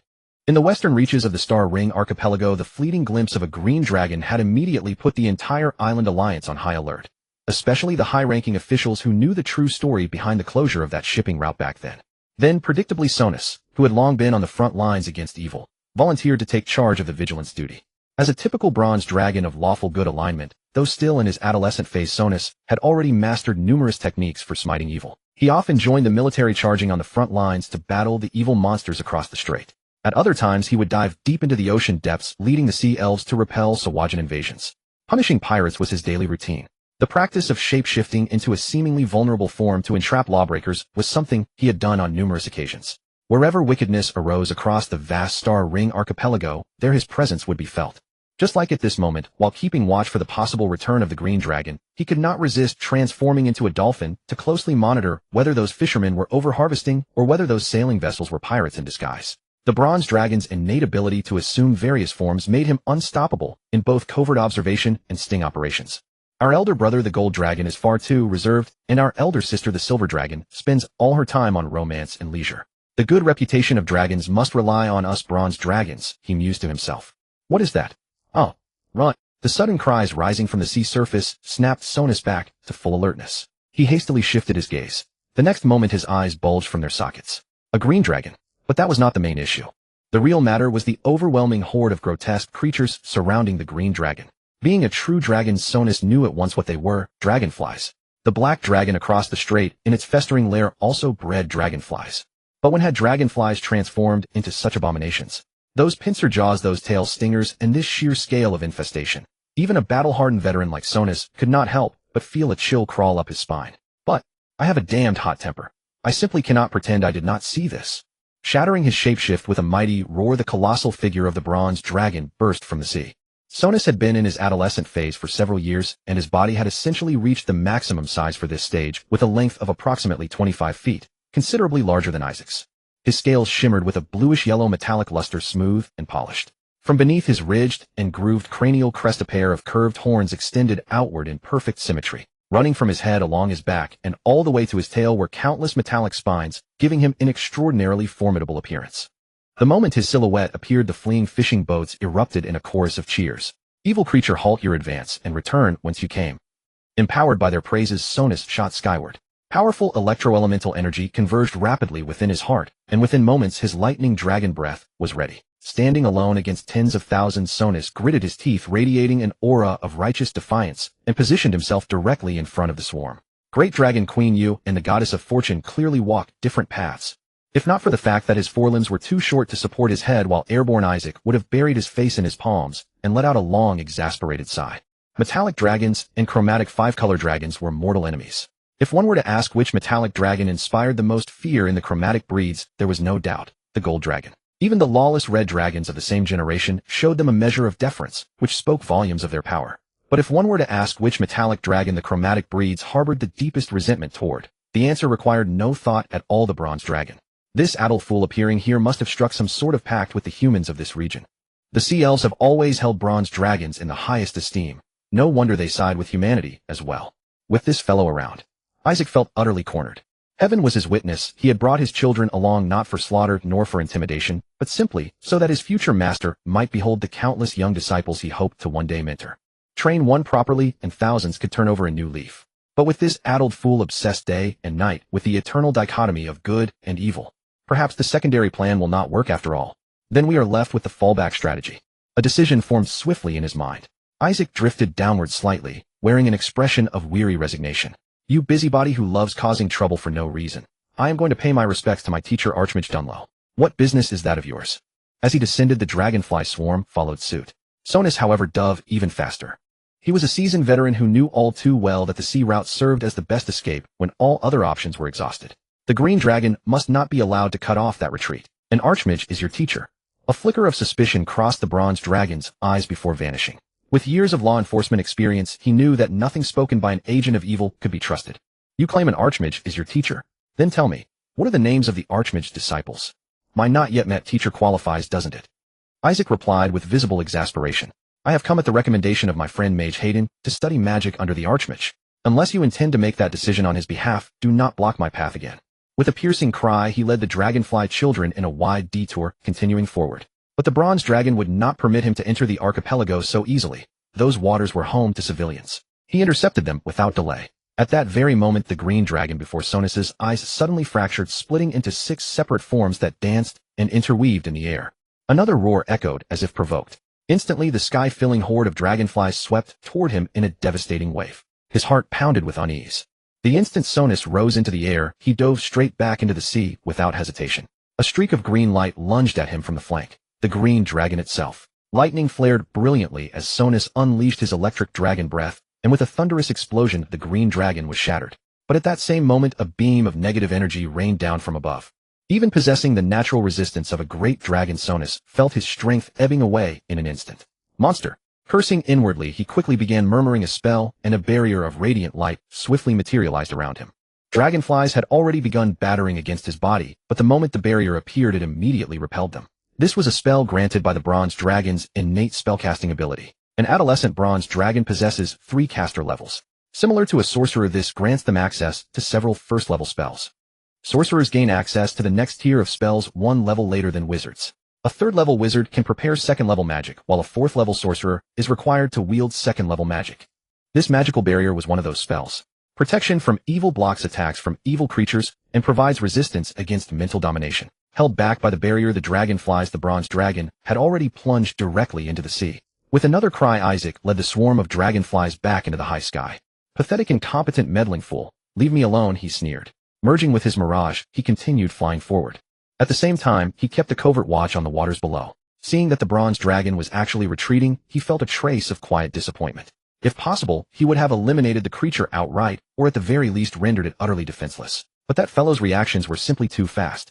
Preaching righteousness on the surface while trembling with fear within, he fled before the battle had even begun. Never mind, there is no time to waste on him. I will handle everything first, then wait for my teacher to arrive and instruct me in spells. The swarm of flies surged swiftly into the archipelago. After a swift scan, Isaac led the swarm directly down to a densely populated island. Beneath the water, Sonus continued the pursuit, though frustration weighed heavily upon him. Dragonflies were monsters, and this green dragon was a monster as well. Yet unlike the 5-color chromatic dragons, metallic dragons educated their young in very traditional ways. If Sonus recalled correctly, an adolescent green dragon should possess only 1st-level caster ability. But Mirror Image was a 2nd-level spell requiring at least 4 caster levels to cast. Either this green dragon was an anomaly whose caster level had advanced 2 stages early, or It had taken on a wizard class profession. It must have taken on a wizard profession then. No wonder he has come to study under an archmage. How wonderful the human world is. Behold these islands. The coastal defenses are arranged in orderly layers. The farming and residential zones are distributed with pleasing asymmetry. There are also planned areas that appear to be pastures for fish. Herds of livestock can be seen in clusters on the islands. Such is the vast difference between civilized beings and monsters. Isaac too could not help but admire this. Compared to the human race, even the great farming plan he had once executed in the Black Mist jungle was utterly insignificant. If all these people were his servants, if all these seas were his domain, if all these resources served him, how many legions could he cultivate?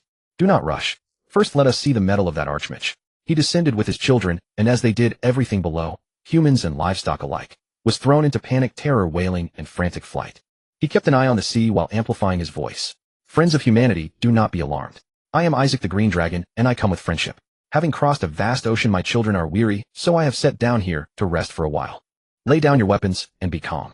As long as you do not disturb them, they are the most gentle of children. I will not remain long. Once my teacher Archmage Dunlow arrives, my children, and I will soon depart. Do not be afraid. Trust your own judgment, and the Archmage, rather than blindly following some brainless bronze reptile that sees only black and white. Were it not for him, my children would not be so weary, nor would we need to rest here. Vile wretch. Taking hostages. Corrupting minds. In a corner beyond the Green Dragon's sight, a dragonfly slipped into the island unnoticed. Hearing the Green Dragon's declarations, its blood-red eyes burned with fury. Yet it could not utter a sound. This vast swarm of insects had tightly protected every human on the island. The protected humans, terrified and seeing that the dragonflies indeed made no move to attack, dared not provoke them. They soothed their children and gently placed their weapons at their feet. Yes, that is right. Trust your own judgment. Nature is green and nature is peaceful. The Green Dragon is green, and the Green Dragon is likewise friendly and peaceful. As he spoke, Isaac slowly descended, landing before a group of armored, well-built individuals who were clearly no ordinary humans. Behind these humans were many civilians and children. As he touched down, they all bristled with vigilance. The children buried their faces in the adults' bodies, though a few particularly bold ones stole glances at the great demon king through gaps. My friends, I am sure you can feel that I bear you no ill will. Otherwise things would not be so peaceful. I was forced to land here partly because of that bronze reptile's fault and partly because I wished to avoid venturing deeper into the archipelago and causing more misunderstandings. Relax. Green dragons do not eat people.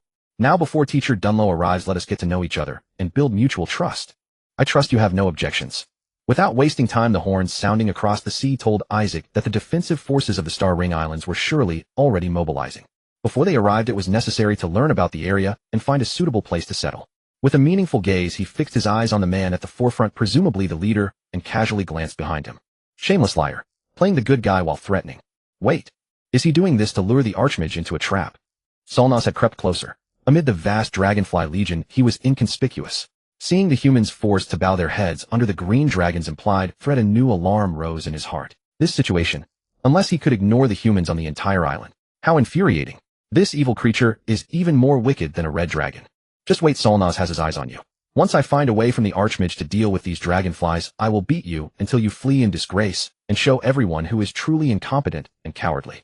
The bronze dragon was already calculating how much treasure he would need to offer the Archmage in exchange for a batch of targeted magic items to achieve this goal. Star Ring Islands, Falling Star Strait, Boltan Peninsula. The Sawajan in the depths, the evil sea monsters, the elder people across the strait. Sea elf allies, bronze dragon companions. In the simple, candid exchange of trust, Isaac quickly grasped a general picture of these waters. Just then warships broke through the waves and several figures flew through the sky. Faster than the ships, they reached the island in moments. They appeared to be humans. 3 were clad in mage robes, while 2 others, one bearing a sword and shield, the other a trident. They all seemed formidable, especially the 3 mages. Isaac narrowed his eyes and could see the magical aura blazing around them. 2 wore sea blue robes and held crimson wands, the fiery heat of fire elements almost visible to the naked eye. Isaac guessed these were wands imbued with fireball. He had encountered fireball before and had ways to counter it, so he was not overly concerned. The 3rd mage was an old man with pure white hair and beard, dressed in a deep red robe different from the others. At first glance, Isaac even thought of Elemental Blade, but on closer inspection, the deep red robe lacked the golden trim. The old man held a purple staff with a spiraling twisted top and a colored agate set in the tip. Etched runes pulsed with light, clearly no ordinary artifact.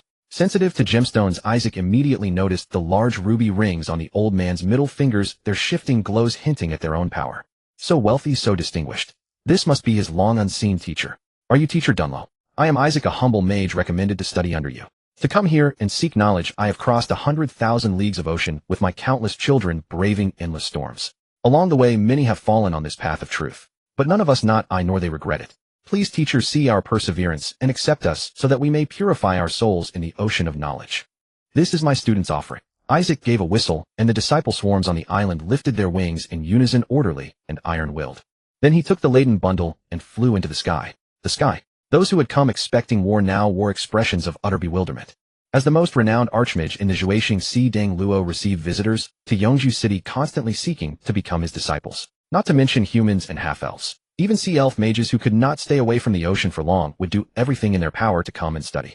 Yet even so, this was the first time they had ever seen a true dragon approach to seek apprenticeship. And a chromatic dragon of the evil alignment, no less, bringing along thousands upon thousands of children.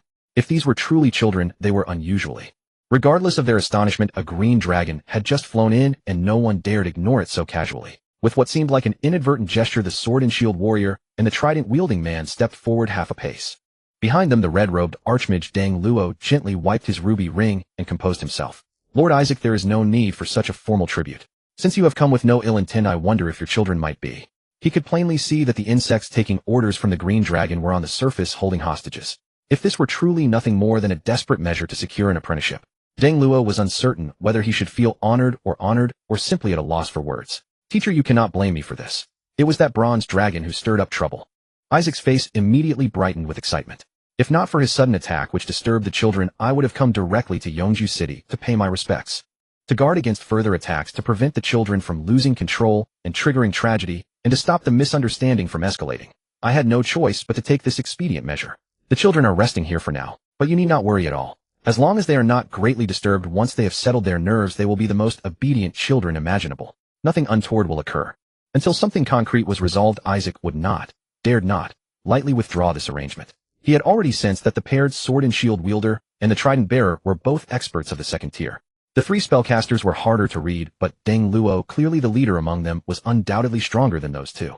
On top of that, the bronze dragon lay concealed in the shadows nearby. Alone and far from home, he could not afford to trust strangers blindly. Without hesitation, he shifted the blame back onto the bronze dragon once more.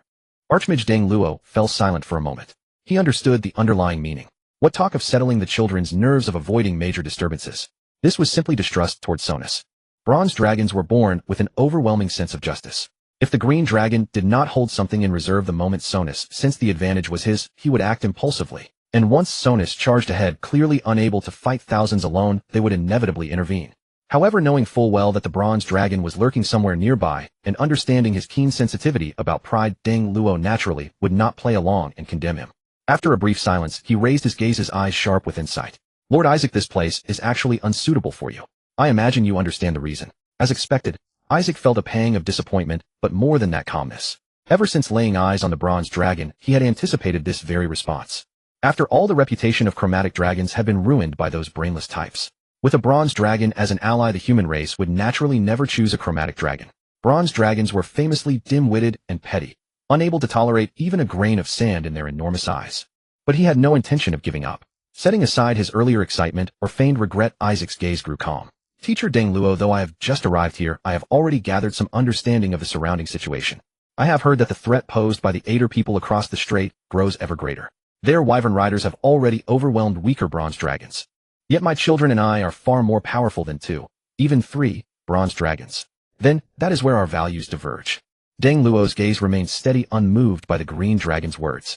Sonus is a child I have watched grow up. He is upright and brave. Though sometimes impulsive, he remains the dearest companion of everyone in the Xinghuan archipelago. If we abandon our allies simply because of differences in power, then what purpose does this alliance serve? This old man, why stir up emotions like this? Below Sonus's dragonfly eyes burned with anger, yet he held his head high. Sonus would never admit to being inferior to this green dragon. This time he merely brought his subordinates while I had no magical artifacts prepared. If Isaac were not holding a trident in one claw and a bundle in the other, he might have applauded the archmage. With such a performance, that brainless bronze reptile would certainly be moved to tears. Maintaining his composure, Isaac said, "My mentor in magic once told me magic knows neither good nor evil nor order nor chaos. Therefore, setting aside the bronze dragon factor, Teacher Deng Luo, would you not object to me studying under you?" Deng Luo's smile carried a note of seriousness. "Your teacher is partly right, but not entirely. Magic transcends good, and evil transcends alignments. But the one who wields magic is different. I would rather my students use magic for righteous purposes at the very least, not for wicked deeds. This old fool. What a stubborn creature. Isaac drew in a breath, restraining himself from retorting sharply. His mind raced, stepping back from his original argument. I understand your meaning, teacher. So, if I were to apply my spells to just causes, you would have no objection. A chromatic dragon, speaking of justice. Are you not afraid that one will rise from the depths of hell? A sudden voice interjected. From below, Sonus immediately assumed his true form, startling the humans behind him even as he positioned himself to shield them. Isaac paid no mind to the creature. Meeting the old archmage's probing gaze, he spoke calmly. I can assist you in resisting the evil Aether forces. And to avoid burdening you unnecessarily, I can remain hidden from your sight when not absolutely needed. If you agree, I will find a remote island to settle upon.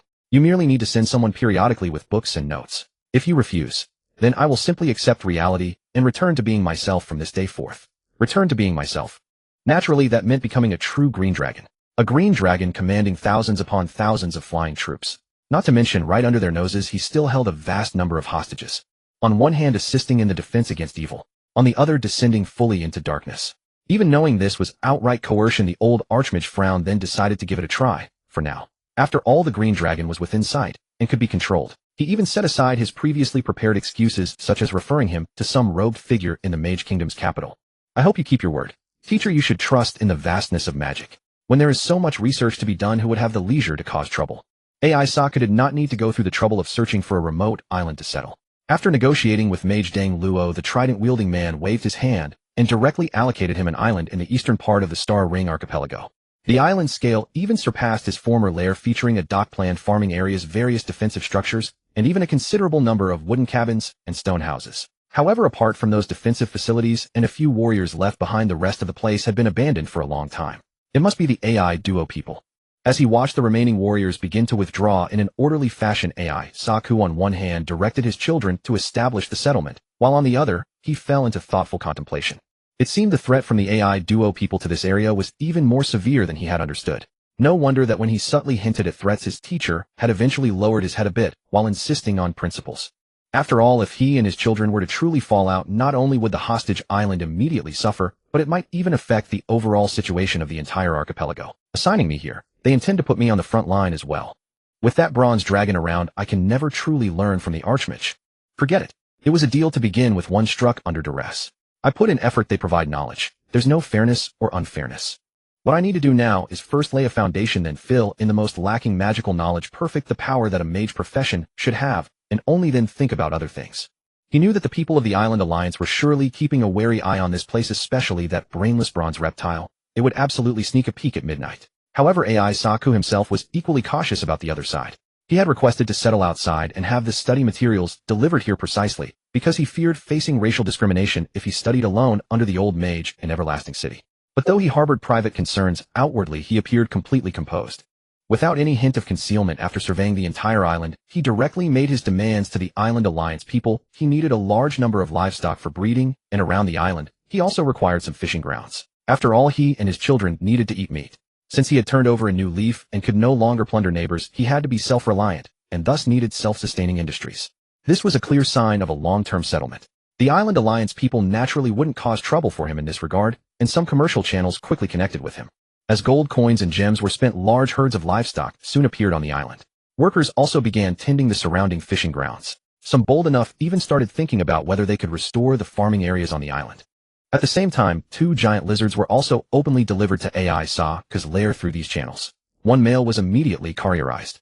The female, promoted by technical means, quickly entered ovulation and precisely completed a somatic cell cloning experiment with 8 recombinant embryos being cultivated simultaneously. It was worth noting that after settling here, AI Sokka's experimental equipment finally became complete.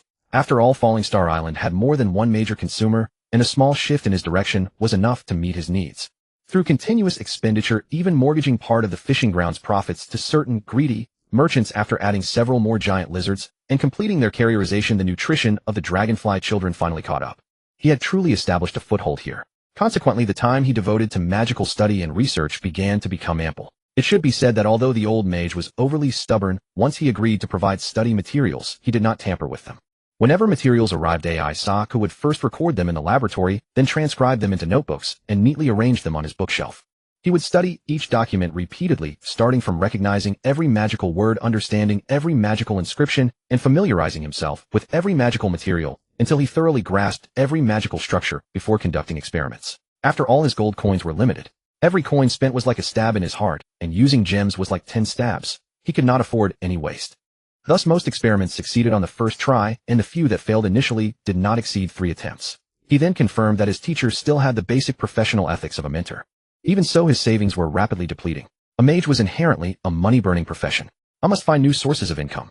In the evening, having finally completed the experiment on the second-level spell Bull's Strength, AI Sako felt a sudden surge of power within his body, both delighted and pained. The completion of the experiment would undoubtedly greatly accelerate his construction of the corresponding magic, while also promoting his accumulation of knowledge, which in turn would continuously feed back into himself. However, for this experiment, he had even mortgaged his most beloved quilt, the colorful gemstones obtained from the giant-toothed dragon's lair. This was even after he had tightened expenses recording most spells without conducting actual research. The consumption of the Dragonfly Legion cannot be supported by the island's production. Even the fishing ground's output has to be heavily subsidized. Moreover, I still need the teacher's help, so I cannot touch the surrounding islands, including the sea elves. He was also not prepared to reveal certain technologies, so to open up new sources of income. Fishman, or the AI duo people on the other side. Twisting his slightly sore neck from long hours of experimentation, suddenly AI Sokka's eyes flickered, and he calmly walked out of the laboratory. With a few low-chance 2 magic missiles materialized on one of his claws. He then pointed unhesitatingly at a dragonfly resting on the cave's ceiling, and the magic missile shot forth. The next moment, the dragonfly flapped its wings and transformed into the bronze dragon's true form, swiftly flying out of the cave. As the 2 missiles struck him, a voice lingered, "Green-skinned fellow, I'll keep an eye on you. Don't let me catch you doing evil things." What a nuisance. If not for the concern over the old mage, he would have wanted his children to corner him right here. But, since he dared to come here, this fellow must have prepared something. Even if they fought, he might not be able to truly keep him there. My teacher education is not about being willful and indulgent like this. Racial discrimination really affects the psychological growth of teenagers. While grumbling inwardly, AI Sokka glanced at the cave ceiling. A tiny venomous snake flicked its tongue at him. His familiar. After coming here, he finally had the resources to summon it. Mindful of the ferocity of the dragonflies and fearing that a raven or owl might be devoured entirely, he eventually chose a tiny venomous snake as his familiar. It usually hid above the lair, and anything that entered would immediately come into its sight. That annoying fellow had already fallen into its trap several times. The layout of Longji Island. The mountain ridges at the center of the island are all habitats for dragonflies. Without the green dragon's call, they would not easily fly out of this specially cultivated magical environment. To the southwest and north of the mountain ridges are the livestock pens. Combining meat and plants, these plump and robust animals along with tree sap, fruit juice, and stem juice constitute the main food source for the dragonflies. Near the docks at the edge of the island, there are stone houses converted from defense facilities, and beneath each stone house a cellar has been dug. This is where the fishermen who manage the green dragon's fishery rest daily and take shelter in times of crisis. By the dock beside the stone house. It is as black as ink with a fragrant aroma of fresh ink sac taken within 3 days. This fire lizard blood has been preserved quite well. The aura of the fire element is stronger than last time. In front of a chest, Isaac was meticulously inspecting each material. On one side, there were more humans with forced smiles on their faces, but unable to conceal the secret tension in their hearts, as if fearing the green dragon would find some excuse to make a scene. Finally, the entire round of inspection was completed. Seeing that the green dragon still seemed somewhat unsatisfied, the merchant Golin, who specialized in supplying him with magical materials, hastily said, "Your Excellency, these materials have all been verified by the Mage Tower, and because we are serving you, we have specially selected the best quality among them. What do you think this time? Still mortgage?" A puff of chlorine gas shot from his nostrils. Isaac reluctantly released one of his claws. Another colorful gemstone. Unwilling to watch his treasure being taken away, he turned his head and squinted his eyes. How frustrating. A dignified green dragon actually has to pay for things. Very well, Your Excellency. Here is the agreement. Still the same rule: within 6 months, if you pay the full amount, we will immediately send the gemstone back to you, and because it is you, we have waived all interest and miscellaneous fees. Golin, while joyfully putting the gemstone into a secret box, handed over the prepared agreement, and then said cautiously, "You see, if you have no other instructions, we will not disturb your research. Don't rush off." The sound of the secret box closing, and Isaac also turned his head. At once everyone became nervous. This person had never kept guests before. Just beneath the dock, a quiet sea fish suddenly had its eyes light up. "You finally revealed your true colors. My friend, don't worry. Although the green dragon before you is a chromatic dragon, he who roams the halls of magic is no longer an evil dragon." Isaac curved his lower jaw, trying to appear amiable and kind. However, faced with his fangs, even trying to hide it, Golin could not conceal his tension and fear, and his voice stammered a bit. "Your Excellency, we of course believe you, otherwise we wouldn't dare come to your place." As if not seeing his expression, Isaac nodded with satisfaction. "Good. Your trust has earned my friendship. From today, you Gulin, a merchant from the north, will become my third human friend. I think you won't refuse this friendship, right? Gulin, nervous and confused, could only nod repeatedly with a strange expression. Of course, your friendship is certainly my honor. He obviously couldn't answer with words like, I refuse. That's it. Isaac's mouth kept curling, extremely friendly. In my understanding, friends should help each other promote each other so that both can be better. So Gulin, I will continuously in large quantities purchase more and more magical materials from you, and will also sell my supplies through you. The more resources I have, the more materials I need, and you will be able to earn more gold coins, become a more successful merchant, and also have the strongest backing. But now there is a problem. The powerful green dragon Isaac, with 100,000 dragonfly soldiers under his command, has strength, but no territory and wealth to match. Staring intently at his third human friend, Isaac paused. Gulin was completely captivated by the green dragon's description, so much so that he momentarily forgot his fear. As a member of the Northern Merchant Guild operating in this far southern land, wasn't it all for the glittering gold coins? As a human, the first to brave the risk of coming to the Green Dragon's Island, wasn't it also for the glittering gold coins? Following the Green Dragon's description if he could. While understanding the Green Dragon's meaning, Gulin's eyes also gleamed. Your Excellency, I will closely watch and inquire for you. Once there is news, I will report to you immediately. Remember, the target must be of the evil alignment. My teacher would not allow an evil dragon under his tutelage. Isaac nodded with a smile. Under the sunlight, his peaceful face faintly reflected the radiance of justice. Splash. Beneath the dock, the sound of water splashing, the sea fish quickly sank into the deep sea, its eyes still showing unconcealed shock. This evil green-skinned one actually wants to cut off his profits. Woo. Having successively developed 2 merchant friends among the humans, Isaac continued his daily studies and research while patiently waiting. After more than 10 days, no news came from the friends, but the endless sound of horns and bugles suddenly broke the tranquility of the ocean. Finally they came. Not sure if it's fishmen or Idwa people. Calmly stopping his experiment, Isaac's eyes flickered slightly. It should be said that he was more looking forward to the Idwa people. Although the Idwa people posed a greater threat to the Xinghuan archipelago, he was extremely interested in the legendary pterosaur warriors. In aerial combat, they could even overwhelm the bronze reptile, though partly due to numbers it showed they were by no means weak. And more importantly, they also lay eggs and hatch. Having already missed out on the giant-toothed dragon, he naturally had great interest in the pterosaur, which had considerable research potential. After tidying up the laboratory a bit, Isaac stepped out of the lair. Greenskin freak, dare you compete with me to see who can shoot down more big birds? At some unknown time, the bronze reptile that had lurked near Longji Island had already taken to the sky first. As soon as he saw the green dragon's figure appear outside the lair, he immediately let out a challenging roar. Brainless fool. If you keep annoying me like this, be careful, I might strike back and together with the Idwa people simply wipe you out. Isaac couldn't be bothered to acknowledge him, nor even to look at him. This dismissive attitude instantly enraged the bronze dragon to the point where his eyes seemed to smoke, but at this moment, he could only hold it in. In the eastern sky, those familiar big birds were coming. With a roar, the bronze dragon once again launched a solo charge against his old rivals, his signature move. Behind him, fishing boats were docking one after another, warriors were entering defense facilities, and the residents were hiding in concealed cellars and caves. Among them, naturally, were the fishing boats from Isaac's fishery. Casting a distant glance at the pterosaur warriors entangled with the bronze dragon, confirming that those pterosaurs were indeed robust enough, and seeing the panicked look of the fishermen working for him, Isaac's body once again radiated a light of justice. O great dragon queen, sovereign of the chromatic dragons, mother of chaos and immortality, I come to make confession before you. Today I may be forced to transgress your teachings. Isaac prayed with devout fervor. Watching his comrade charge ahead, holding off the wyvern riders single-handedly with the might of one dragon alone. Though bearing the radiance of righteousness and eager to strike as a traditional chromatic dragon, he felt it necessary to first offer devout prayers and repentance to the dragon queen dwelling in the abyss before the great battle commenced. After all, the dragon queen had always taught them that harmony was paramount, and today he was about to break that precept once again. Bronze crawler, hold the line for now.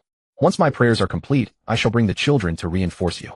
The combat on his comrade's front was so fierce that even during his prayers, Isaac's attention inevitably drifted. The incoming wyvern riders were not numerous, only dozens or so. Yet those capable of taming wyverns were by no means ordinary fighters. Isaac dilated his pupils and adjusted his focus. He saw warriors clad in beast-hide skirts below their upper bodies, painted with black and white spotted patterns adorned with eerie bronze ornaments. Though wielding long-shafted spears, their martial skill was so exquisite that even the bronze crawler's agility was no match. They were struck repeatedly, their dragon scales pierced, blood dripping steadily. Yet these very warriors could also cast spells. Intermittently, they unleashed touch of cold or spells of fear. Though most were low-tier magic, they effectively disrupted the bronze crawler's combat rhythm. Even as the bronze crawler angrily unleashed its lightning dragon's breath, a layer of black mist armor suddenly materialized around one of the wyvern riders. Though still at a distance, Isaac could see that this magical armor appeared woven from countless tormented souls, radiating an evil and withering deathly aura as dense as that of a high-level undead. A barrage of lightning dragon's breath shattered the soul armor, yet when the residual force struck the wyvern rider, his black and white, tattooed magical sigils flared, and he endured the blow purely through physical resilience, sustaining little more than minor wounds. A second-tier powerhouse. Though if that's all they have, it shouldn't be enough to threaten the Star Ring Archipelago. Isaac continued praying while simultaneously analyzing the situation. The wyvern riders were indeed formidable, but wyverns could not match the aerial speed and agility of a bronze dragon. Not to mention his master and those students of his. Just as he was pondering, a string of panicked screams erupted from the sea below the battlefield. Sea elves. Before he could process it, Sonus appeared, enraged by something. An anti-evil barrier flared around him as he executed a sharp turn to break free from the wyvern riders, then dove steeply toward the ocean. Boom. A colossal column of water erupted. A massive black entity rose from the depths to meet him. Simultaneously, a torrent of corrosive acidic breath was unleashed. The creature was entirely black, clearly not something benevolent. Its skull-like visage radiated pure malevolence. A flash of understanding crossed Isaac's eyes. Whether this was a partnership or the Black Dragon enslaving these Eder people having such a disgrace to the noble reputation of chromatic dragons among them explained why the Star Ring Archipelago held such deep reservations. Judging from the size comparison between the two dragons, the Black Dragon's length must exceed 30 feet, indicating it was in its juvenile stage, a full tier above both Isaac and the Bronze Crawler. However, among the 5 chromatic dragon colors, Black Dragons were only marginally stronger than whites. If memory served correctly, unless they were mutated variants, most Black Dragons at the juvenile stage possessed merely a single caster level. Meanwhile, his own embedded caster level had already reached forth with 3 additional wizard levels, and several practical spells were prepared. Even without bringing the children, Isaac did not believe this juvenile Black Dragon could pose any real threat to him. A disgrace to our chromatic dragon kind. I shall let you and the Bronze Crawler settle things between yourselves first. As for kin slaying kin, let me make one more confession to the Dragon Queen, then I will deal with you. Isaac's gaze remained locked on the battlefield. Wyvern riders circled above in pursuit and encirclement, while the Black Dragon surged forward from below. Its acidic breath pierced the magical barrier in an instant, and the Bronze Crawler's situation grew dire. Suddenly, a flash of magical light, and the Bronze Crawler vanished. The acidic breath struck empty air. The Black Dragon skidded to an abrupt halt mid-air, and the surrounding wyvern riders were momentarily thrown into disarray. In the next instant, the Bronze Crawler reappeared, delivering a savage claw strike to the Black Dragon's face. Meanwhile, it streaked low across the ocean surface, flickering in and out of visibility as it sped toward Green Dragon Island, its voice filled with fury. Greenskin, are you going to break our agreement?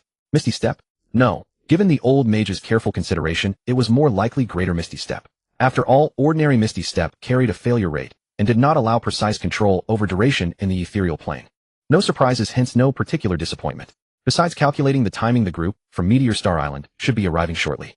No. You are far too impulsive, too reckless, and far too irreverent. His scales reflecting the righteous green light, Isaac ascended steadily into the sky. Looking down at the Bronze Crawler with open contempt, he said, "The Dragon Queen once taught us that before any great battle one must first remain calm, cultivate both courage and strategy, and pray and repent to the one for the slaughter to come. This is common knowledge every true dragon should possess. Yet you simply close your eyes and charge headlong. If you cannot win, you flee. You display neither strategy nor tactical awareness nor any reverence for the honored Lord of the Northern Wind. I do not doubt that you received an education, but the fact that you persist in such behavior despite it, this makes me wonder about your lineage. Or perhaps your intellect has devolved to that of a white dragon. Greenskin, you've gone too far." Already seething with suspicion and rage over the Green Dragon's deliberate inaction, now insulted regarding his bloodline, and compared to a white dragon. Lightning elements within Sonus's heart surged at an alarming rate, his lightning dragon's breath charging rapidly. Only the intellectually deficient grow irrationally angry at moments like these. Isaac taunted freely, yet he had no fear that the Bronze Dragon would turn against him at such a time. Fighting alongside metallic dragons was uncomfortable and strange, yet regarding certain codes of conduct, as long as no outright betrayal was displayed, at minimum this creature would not strike from behind silently, the way certain chromatic dragons were known to do. The wyverns are mine, the Black Dragon is yours. Don't tell me you can't even handle one on your own. Even as he spoke, the Eder tribe followed closely behind the Bronze Dragon, arriving at the island. Ignoring the Bronze Dragon's fury, Isaac let out a mighty roar. A humming vibration erupted far more tremendous than the Black Dragon's emergence from the sea. It was as if a layer of the island's surface had been uplifted. A vast green curtain like rolling storm clouds materialized beneath the Green Dragon in an instant. Countless blood-red eyes densely packed to the point of vertigo. Above, the Green Dragon blazed with the radiance of righteousness. The pursuing evil halted abruptly as if pierced by countless needles. Pierced deeply by the emerald radiance in the sky, the eyes of Ogres the Black Dragon nearly bulged from their sockets.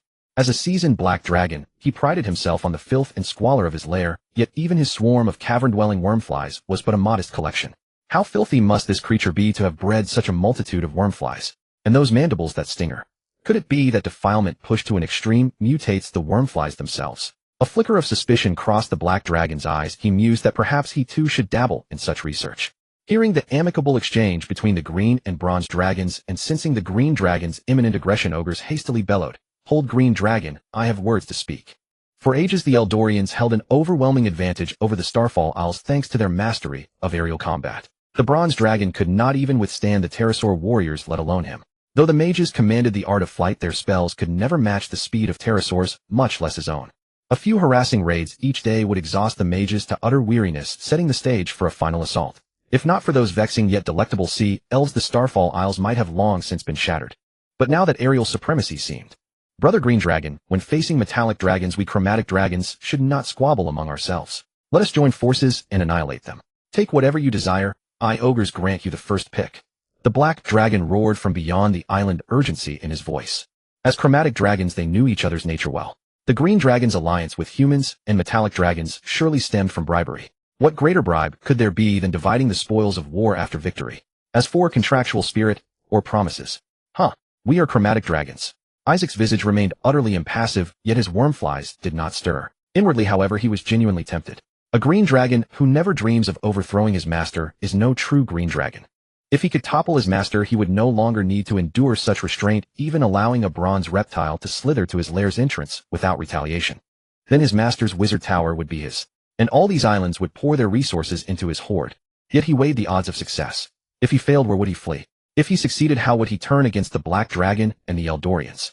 Filthy black-scaled fiend, you'd be better off pondering how to break your shadow oath bind than dreaming of destroying our Starfall Isles. Are you so lonely that you wish to drag the green-scaled one into your company?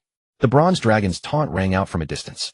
He had not dared to approach the green dragon, especially after the wormflies emerged. He had retreated far away. Shadow oath bind. Isaac's gaze swept over the black dragon.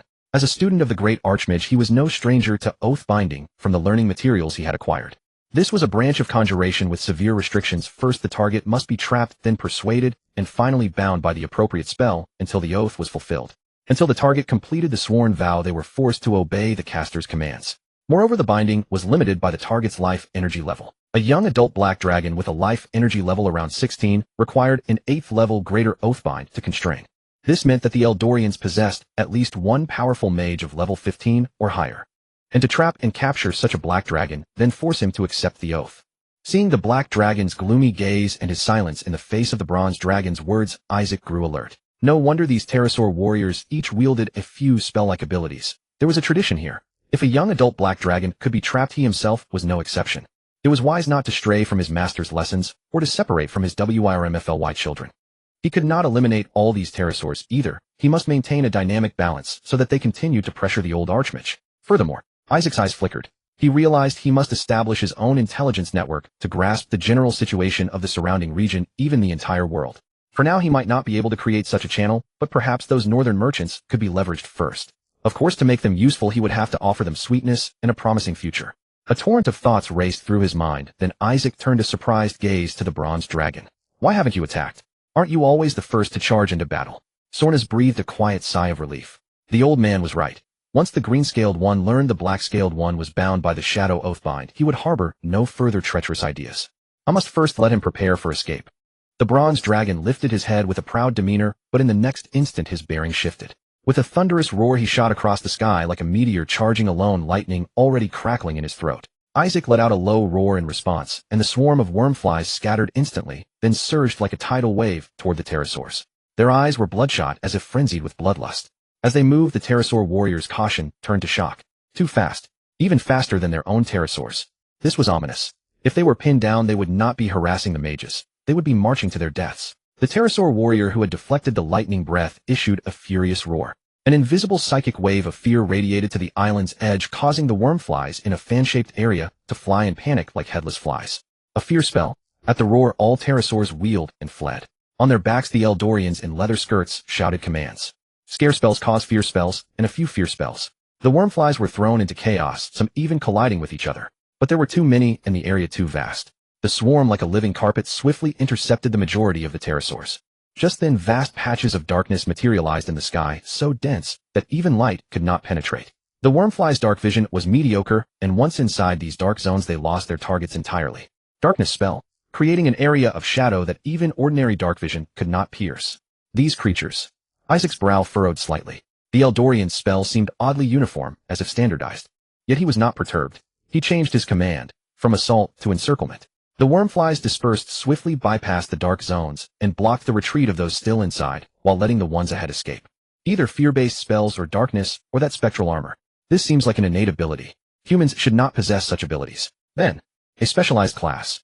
While his mind was pondering the true nature of the Edo, his mouth never ceased its activity.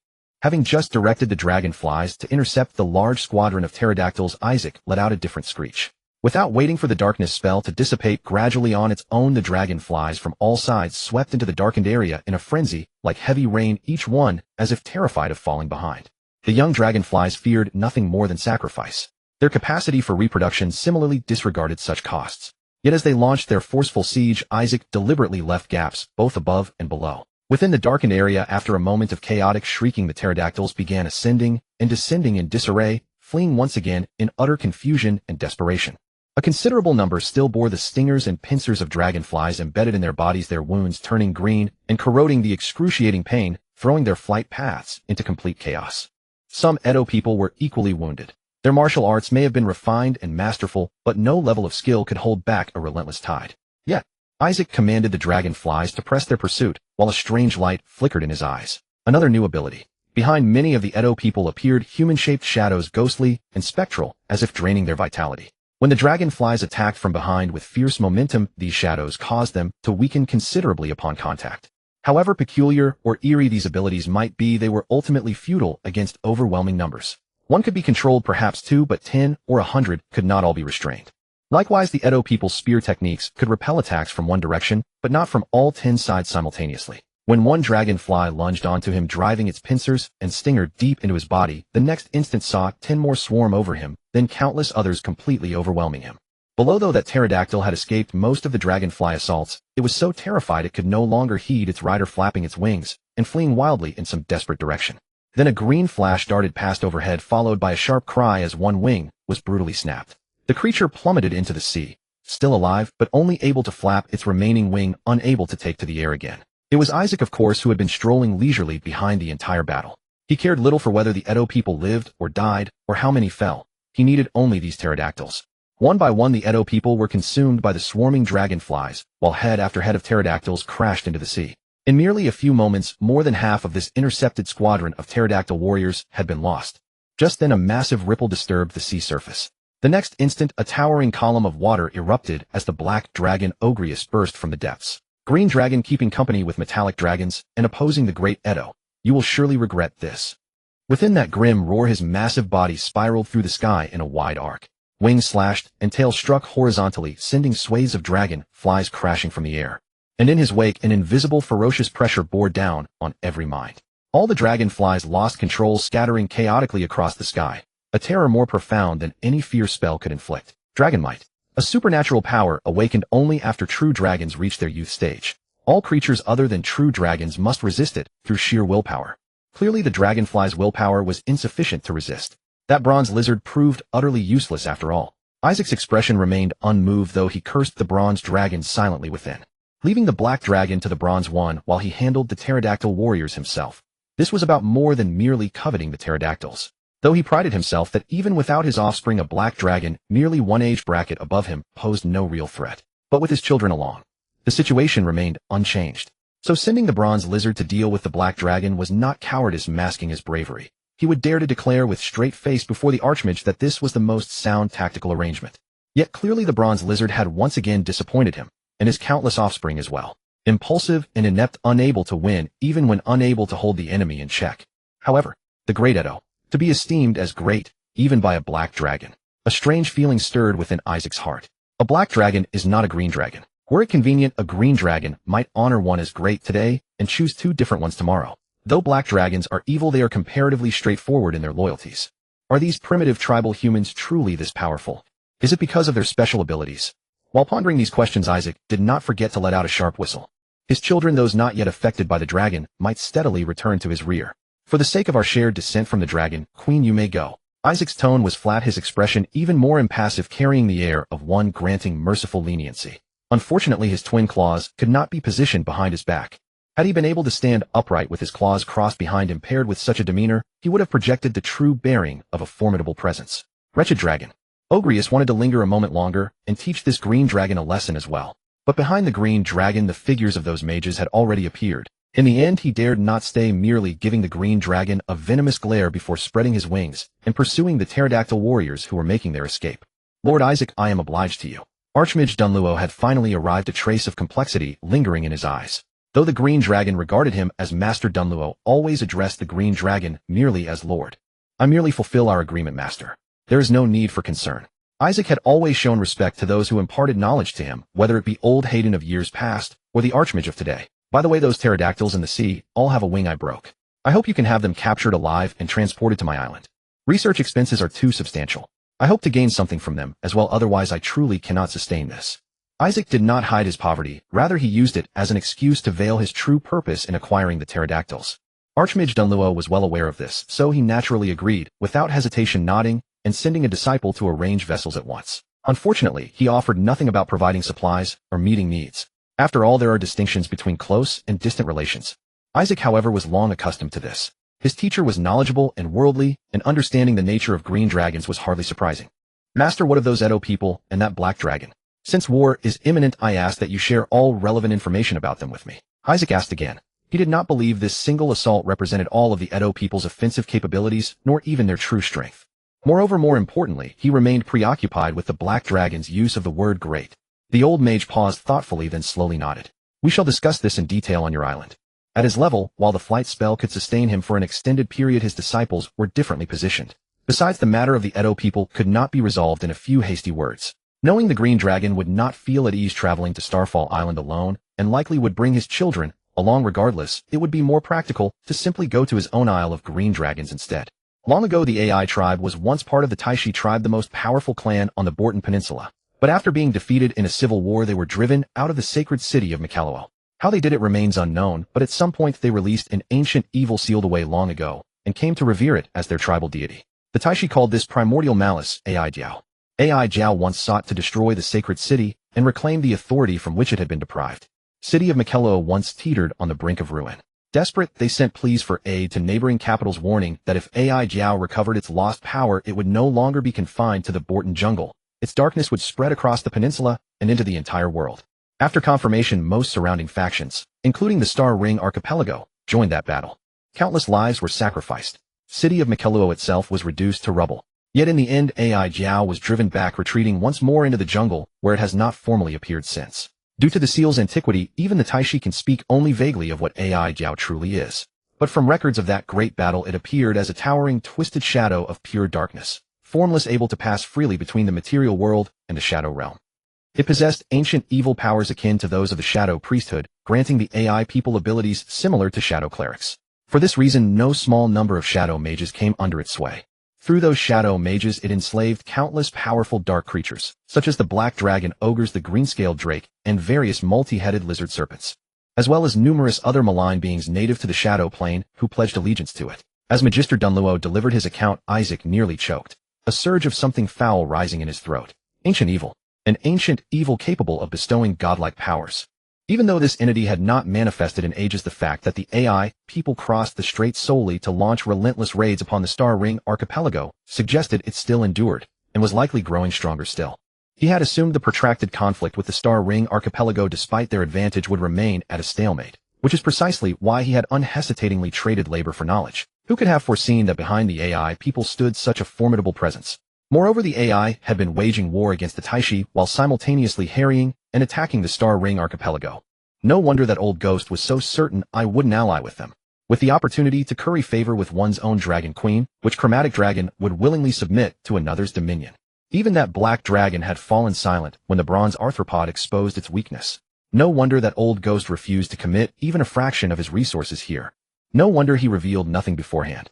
Clearly terrified Isaac would abandon him without lifting a finger. Such contempt for dragons. While he dared not speak ill of other green dragons behind their backs, he considered himself a true dragon who honored his word. Those two northern merchants still haven't arrived. Research here is running dangerously close to starvation. We must seize territory soon. Once I have accumulated enough, I will certainly return. A plan immediately took shape in his mind. Only, where should the target be chosen? A suitable migration route for the dragonfly children needed to be studied. And those monitor lizard carriers. And the pterosaurs. And his entire bookshelf of records. Outwardly composed, inwardly in turmoil. That is precisely why I said earlier, Lord Isaac, this place is not suited for you. The old mage's wise gaze seemed to pierce straight through the green dragon's innermost thoughts. Nevertheless, I still hope you can wait until this war concludes before making your final decision. And I will grant you the reward you desire most. Isaac's puzzled expression. The old mage smiled, gently unbothered by the dragon's careful concealment. I have an old friend, a magister at the Soul Sanctuary, one of the 4 great institutions in the mage capital Lulun. I can recommend you to him. The Soul Sanctuary, the 4 great institutions, the mage capital. In one fleeting moment, the expression in Isaac's eyes could no longer be concealed, not because of the magister, but because the Soul Sanctuary. Forcing his shock into delight, Isaac curved his lips into a smile of genuine pleasure. Master, rest assured. I am a green dragon who has received years of education. Since I promised to fight alongside you against the AI people, I will see it through to the very end. Magister Dunluo observed the green dragon's shifting expression, regret heavy in his heart. Indeed, through all his observations over this time, if one set aside standpoint and faction focusing only on the pursuit of magic and knowledge, he had high hopes for this green dragon. It was only regrettable that his own heir was such a mediocre student, all day long thinking only of charging forward. But entrusted with the dragon's care, and having guided him for so many years, what else could he do? Moreover, while this green dragon's pursuit of magic was sincere enough, his true nature, especially that capacity for patience and endurance, he really couldn't bear to keep him close. It was far wiser to leverage his strength to deliver a devastating blow to the AI people, and then send him away as swiftly as possible. After giving Isaac a brief introduction to his old friend, Magister Dunluo departed from Dragon Isle, the mage capital Lulun. Etching the name deeply into his heart, his face remaining calm, Isaac began to receive his pterosaurs. All had lost a wing. These pterosaurs were bound in layers of iron mesh and transported by ship. There were 8 in total. Beyond their severed wings, they bore various wounds from dragonfly attacks, fly heads embedded deep from relentless bites that could not be shaken loose, along with venom stings, coupled with prolonged immersion in seawater. Some of them were in rather poor condition. Isaac personally handled them, tossing each one onto the island, first examining injuries, then determining gender. Then he patted a wound on a severely injured male pterosaur. Even with the green dragon's natural aura of dread, the creature thrashed violently. Then with a shriek, a cloud of flies swept down from the forest. When they departed, only a skeleton remained upon the ground. Prodding the wounds of the remaining pterosaurs, these small creatures, barely 15 feet in length, immediately grew considerably more docile. Prepare language comprehension and mind detection tonight. Tomorrow we work with the females. Males won't be of much use. Let's see if they can serve as carriers. If so, compare quality against the monitor lizards. If not, they'll serve as examples to warn the others. Females follow the old routine. Dissect one first to determine physiological structure. Then use false pregnancy techniques to stimulate ovulation. Let's see if they can sustain dragon cell nuclei. Through the brief encounter with the black dragon, Isaac had discovered another vulnerability of his dragonflies beyond naval combat. Against creatures possessing innate abilities such as menacing aura or fearful presence, their life energy level was simply too low to be effective. His Dragon Beast Legion plan needed to accelerate steadily. Caught, caught, caught, hungry, hungry, eat.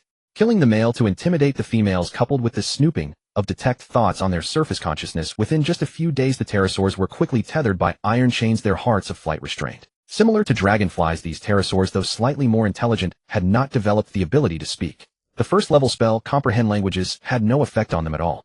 However, by using Detect Thoughts, over a long sustained observation, Isaac discovered another function of this spell.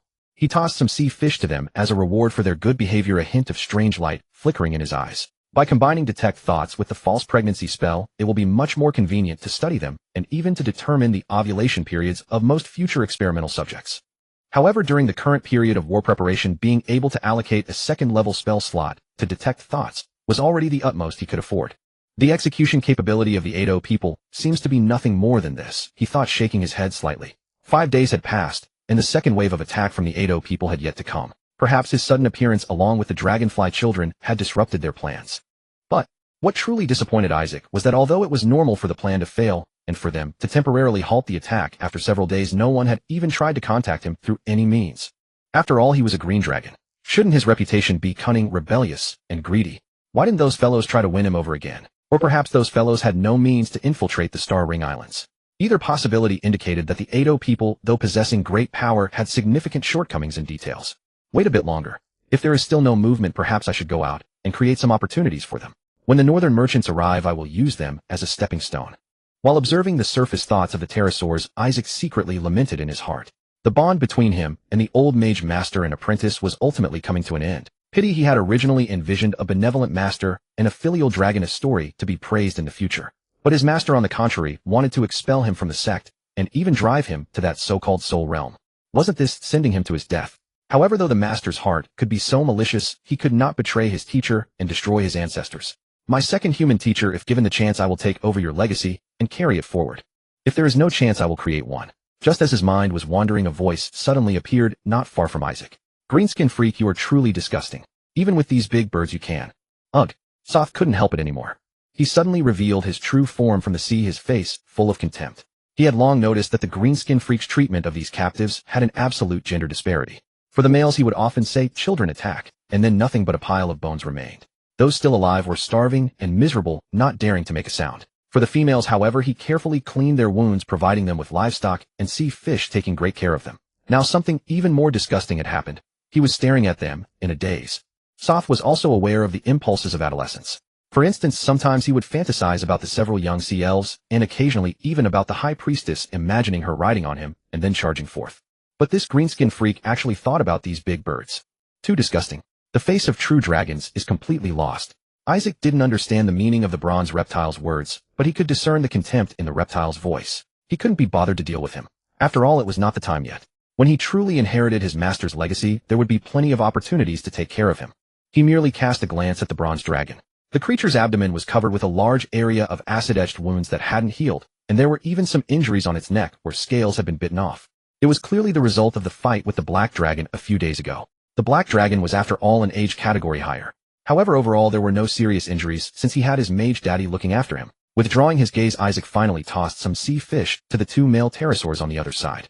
Not daring to make a sound, the two pitiful creatures happily began to eat. In their surface thoughts, there was nothing but joy at the care of Green Dragon Daddy. Greenskin freak, someone asked me to inquire whether you have any intention of selling these big birds. Soth quickly called out. There would naturally be no shortage of people interested in pterosaurs, even some mages. After all, if they could be tamed. Riding on the back of a pterosaur, as long as one could concentrate enough to cast spells, it would save a fly spell and also provide long-duration flight and faster speed. It was only because these pterosaurs were in Isaac's hands that people hadn't already blocked his door. Yes. Isaac's heart stirred slightly, but before the bronze dragon could say more, his voice changed. But I am a dragon who values promises. I have already promised the northern merchants that they will have priority to handle these resources. All right. Soth didn't mind. He never thought he would receive any special treatment from the green dragon. If there was any special treatment, it would be special dislike. Besides, those northern merchants should be returning soon. After all, the war between the Io pirates and the sea elves was nearing its end. The blockade of the coastline would naturally end. Circling half a turn in the sky, Soth plunged into the sea, leaving only a voice echoing on the shore. Seriously, greenskin freak, your taste is really weird. You keep playing with birds. He seemed to be feeling the impulses of adolescence too. But he didn't like playing with birds. He rushed rapidly towards the seabed. The Edo people have pulled back. Isaac keenly captured some information from the bronze reptile's state of mind. It seemed he could also speed up a bit. The next day, the false pregnancy spell and detect thoughts were finally combined, and the three female pterosaurs were directly locked in the nest. A few more days later, before the experiment could officially begin, the two human friends he had been waiting for a while finally arrived. They came together. The pirates of the Io Islands blockaded the coastline and fought several battles with the sea elves of the Traceless Sea. The priests of the ocean goddess and the priests of the seafloor king fought with such fury that it came to a stop now, but it probably wasn't over yet. The Traceless Sea route had to be suspended. We took the land route, daringly crossing the edge of the cursed desert to reach Manland Port, and only then restored contact with this side. Regarding the task, you entrusted Calajuo, and I secretly searched through merchant channels and found these targets in the nearby sea area. Among them, these three are the most cost-effective. Jelen explained and introduced the recent major events while gesturing to his companion. A secret box opened in front of the green dragon. A simple map. On the map, a series of red circles. Among them, 3 red circles were particularly large. Wuhan Sea, Xinghuan Archipelago, Bolton Peninsula, Huangwu Sea, Yao Archipelago, Cursed Desert, Taisir, Veers Forest. The trade route. Without rushing to examine the targets, Isaac first studied the various regions on the map. The Ijuo people were likely entrenched in the southwestern part of the Bolton Peninsula, and the northern merchants had left no markings on this area indicating that it was hardly a welcoming place. In the northern part of the peninsula, especially along the coastal zone, among a series of cities, the old mage had mentioned that the once destroyed holy city of Macro was marked with exceptional prominence, clearly having been rebuilt long ago. Across the sea from them lay a vast desert. Bearing the name Cursed, it was undoubtedly a treacherous place. To the east and north of the Cursed Desert, separated by several mountain ranges, was a country called Taysir. Further north of Taysir lay a vast forest. A trade route ran from the north through the forest, then through Taysir, and from a port followed the sea route, bypassing the Cursed Desert all the way to the Bolton Peninsula and also to the Xinghuan Archipelago. This trade route should be the path taken by the northern merchants. However, a subtle stir arose in Isaac's heart. Daring to mark the trade route so openly, these northern merchants must have considerable backing, likely involving too many powerful factions, so few would dare to covet this route. What a pity that the map was too small. Not to mention the so-called mage capital, even his homeland did not appear. This situation made it hard to tell whether these two friends were of too low a level to access such information, or if they were constantly wary of him, and thus held back. After all, he was a green dragon. Having grasped the general layout, Isaac then examined the targets marked by his friends. Unsurprisingly, the targets were mostly related to the trade route. For instance, pirates in certain sea areas, monsters dwelling in some mountain ranges, and even an area near the edge of the Cursed Desert, which they had likely just passed through. From bottom to top, he memorized all these targets, then closed the map naturally and smoothly, putting it away, a warm and gentle smile spreading across his face. My friends, I thank you for your help, but this alone is still somewhat insufficient. As a favored disciple of the Archmage, I am not like that bronze dragon who charges headlong into everything. I prefer to have a profound understanding of my enemies before every battle. Therefore, I hope you can provide me with detailed information on these targets. Of course, Jellin nodded. But before he could begin, Isaac interrupted him directly. No rush. You can prepare first and come back to tell me in a few days. And as your friend and future long-term partner, I will not let you labor for nothing. These two pterosaurs are the first step in our cooperation. The bronze dragon came to inquire but was turned down by me because I made a promise to you that all resources will be handled through you. Now and in the future, as long as we are friends. The green dragon's eyes were brimming with friendship. Pterosaurs were of the dinosaur clade, not the dragon clade, and after some attempts, they proved unsuitable as vessels. Naturally, these two last surviving males needed to be dealt with. With them, he believed his two friends would make the right choice, and through them, he would gradually step into the human world. My lord, Jellin and Karajuo grew somewhat excited. Isaac did not rule out that they were also putting on an act, so he interrupted them again. My friends, no need for my lord. We are friends who help each other. Our status should be completely equal. You may call me by my name directly. To useful people, Isaac never stinted on friendliness or even benefits, for this would ultimately bring him more, let alone mere empty titles. For the first time, Jellin and Karajuo were truly flattered. Along with this, even the commission that had always been met with skepticism and only pursued out of lust for gold now gained genuine trust. If not for a far-reaching purpose, a green dragon, especially one with an army of 100,000 dragonflies, would have no need to be so affable to them. And having a far-reaching purpose naturally meant that there could be long-term cooperation. The prerequisite was that they were friends. In an instant, both understood why the green dragon did not need them to introduce the targets now, but asked them to prepare and come back in a few days to elaborate. You are right. For the sake of friendship, we will never let you down. With a subtle glance exchanged, the two then earnestly assured their dragon friend. After a while, Isaac watched the two sail away. A few days later, the two wing-broken pterosaurs were also auctioned off. Carrying gold coins, the two returned to Green Dragon Island. At last, they began to introduce all the targets to their friend in earnest. Isaac also inquired about the Ijuo people and the local situation. Learning that the Ijuo had indeed retreated, he showed some relief. Since the Ijuo have withdrawn, there is no problem with my master's side, and we can prepare to act. So only I need you to help me with another favor. Whether by hiring or leasing, I need at least 2 large ships to serve as temporary resting spots for my army and to store our gains. No problem. Give me some time, and I can arrange them from the merchant consortium. However, what about our targets? Since you have a line of targets going down, we will naturally go up along the same line. If there are any changes, we will adapt accordingly.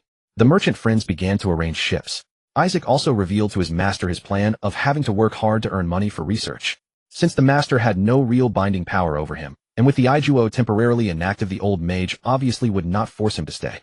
Only the bronze dragon, upon learning of this, felt that his source of wealth was about to be cut off. He came knocking that very night, only to be rudely driven away by the green dragon, who suddenly abandoned all decorum, summoning a horde of his children with a single roar. Then the bronze dragon simply vanished. He naturally did not know that when he came knocking, Isaac was at a critical moment in his research. With the stimulation of the false pregnancy technique and the prying of mind reading, the first ovulating pterosaur finally emerged. Having already dissected 1 pterosaur and practiced on these 3 with abundant operational experience and proper experimental instruments, Isaac smoothly completed the egg retrieval, causing even less harm to the pterosaur than a bite from a dragonfly. then the pre-prepared culture medium, and freshly extracted somatic cells from himself. Into the laboratory, this pterosaur laid 4 egg cells in one go, with meticulous operation replacing the egg cell nucleus with his own cell nucleus. As a master with thousands of hands-on experiences, not a single mistake was made. The 4 experiments were quickly completed. Now it's up to you. If this still doesn't work, perhaps I will have to consider using drakes or even true dragons as surrogates. Carefully, he placed the cultured dishes into the experimental cabinet. A great mage like you who does not look upon dragons with prejudice or judge them by race is truly rare. It was a bright sunny day. The ship, which had been anchored for several days, finally departed from the Green Dragon Isle. After bidding a reluctant farewell to the old mage and reiterating his promise to return swiftly should the Eldians make any move, Isaac finally stepped onto one of the ships. As he gazed at the Star Ring Islands gradually shrinking in the distance, a wave of emotion washed over him. The great mage is truly the pillar of the Star Ring Alliance, said Green, who was beside him, naturally echoing his sentiments. Aboard the 2 large ships, apart from the few northern merchants and a small number of guards, there were only the sailors who had been hired at great expense. After all, ordinary crews would not dare to pilot such vessels. It wasn't that the ships were difficult to handle, it was the passengers that made it too hard. Not to mention the Green Dragon, the ships were swarming with terrifying giant insects, and just as many filled the sky. Without courage and a hefty sum of gold to spur them on, who would endure such suffering? Fortunately, the Green Dragon was amiable, and the insects obeyed its commands. So keep an eye on the situation here for me. If the Eldians make any new moves, inform me as soon as possible. Isaac earnestly entrusted his friend with this task. Though he had some plans, if the Eldians proved too inefficient or uncooperative, there was nothing he could do. After all, he could not risk venturing into that jungle. Entrusting the northern merchants to keep watch was another path for him, to preserve his teacher's legacy and further develop it in case the Eldians failed to cooperate. Having already boarded the ship, Green and Calesso naturally did not refuse. Following the planned route, they first sailed toward the northwestern part of the Boltan Peninsula. 2 days later, a massive port city came into Isaac's view. With constant merchant ships, colossal warships, towering obelisks, and grand temples, the aura of civilization struck him. Isaac could not help but soar into the sky, trying to see everything more clearly. His children in the sky naturally followed him. Immediately, an alarm sounded from the port. Warships quickly gathered and pointed in their direction. Several figures also appeared in the sky. Green hurriedly called out from below, "Lord Isaac, do not misunderstand. This is a normal reaction from the city guards to an unknown situation. Relax. My teacher taught me the value of peace and harmony. Continue with your resupply, I will wait for you outside." With that, Isaac approached the figures in the air. After revealing a bit of his intention and stating that he was a student of Archmage Dunlow, the figures seemed to know of him, and they each eased the tension. The northern merchants then entered the port for resupply, while he returned to the other ship with his children. Through their own channels, the northern merchants completed the resupply in just a few hours. The 2 ships reunited and sailed northward. Green Dragon. Dragonflies. From the shadows of the port, a gaze lingered thoughtfully on the direction the ships had disappeared. The Cursed Desert is said to have formed during the previous era and is connected to the vanished Serpent Empire, but that is merely a rumor with no evidence.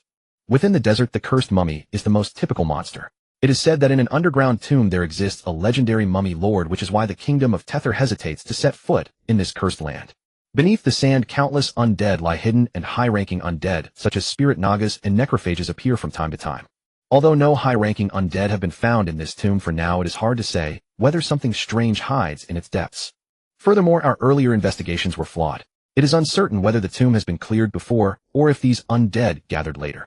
Several days later, Isaac and his companions had entered the strait between the Cursed Desert and the Io Islands. Throughout the journey, the combat prowess of the Dragonfly army, especially their ferocity, filled the northern merchants and sailors with both extreme fear and exhilaration. They had already wiped out several groups of free pirates. War had never been so simple. While still far apart before the ship's cannons even sounded, the Green Dragon let out a roar, and the ship, full of dragonflies, instantly resolved everything on the other side, leaving no chance to escape. Except for some bones, not even a trace of blood remained on the pirate ship, sparing any need for cleaning. Moreover, after several victories, the Green Dragon did not keep everything for himself. He allowed the northern merchants to share in the spoils, and even gave rewards to the sailors. Naturally, Green and Calesso began to consider more for their Green Dragon friend. Before the next target, Green explained to the dragon about his own oversight. This was a tomb on the edge of the Cursed Desert, an obstacle they had encountered during their previous temporary route. Isaac naturally understood why they had been negligent. They wanted to borrow external force to solve their own problems.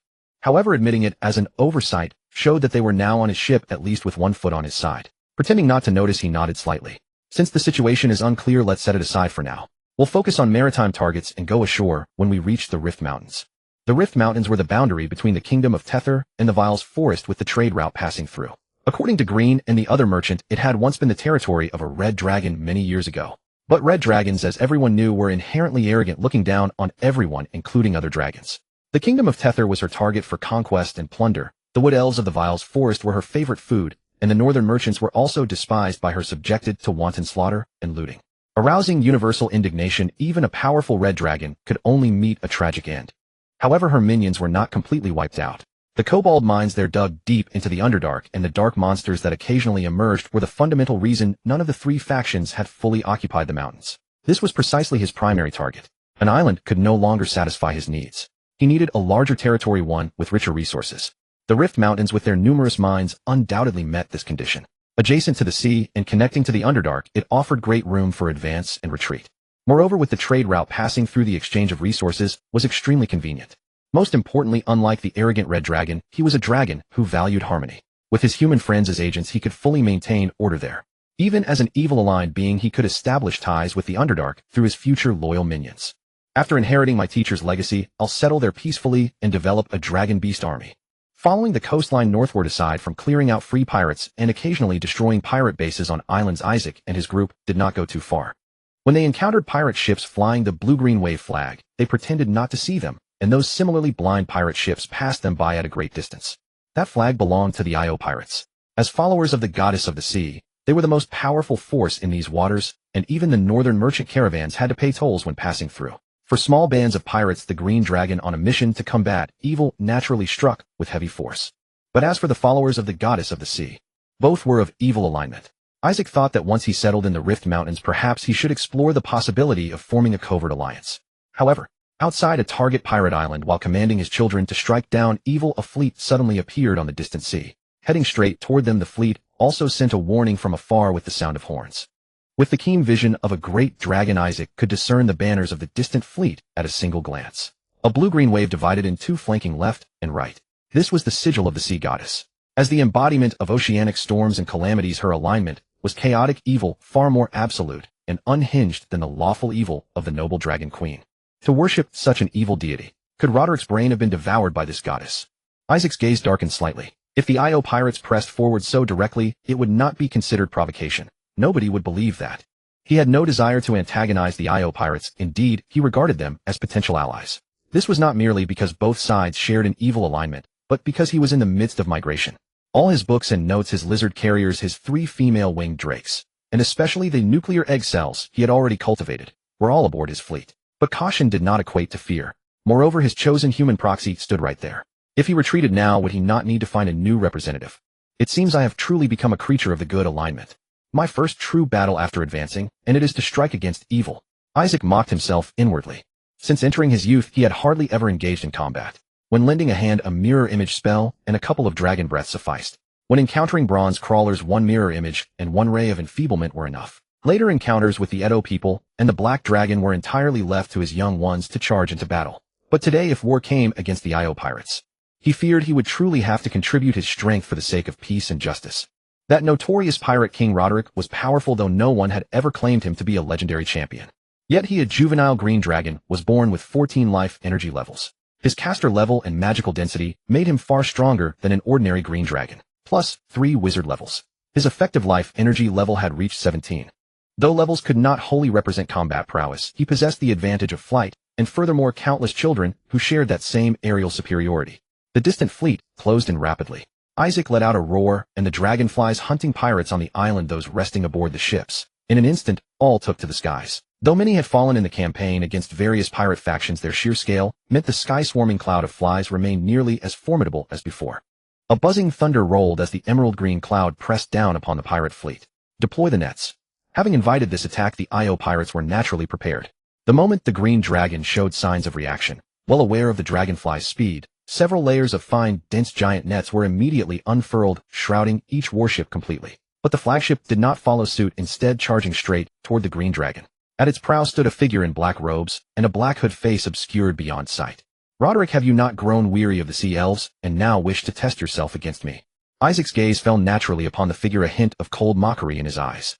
Using nets to guard against dragonflies, these pirates did possess some imagination. If the dragonflies were merely ordinary flying creatures, they might indeed have been contained. But regardless of the dragonflies' 2 life energy levels, the fact that he commanded them meant these preparations would achieve nothing, and might even entangle the pirates themselves.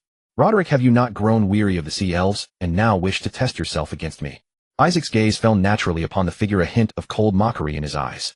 A green dragon who cherished knowledge and magic.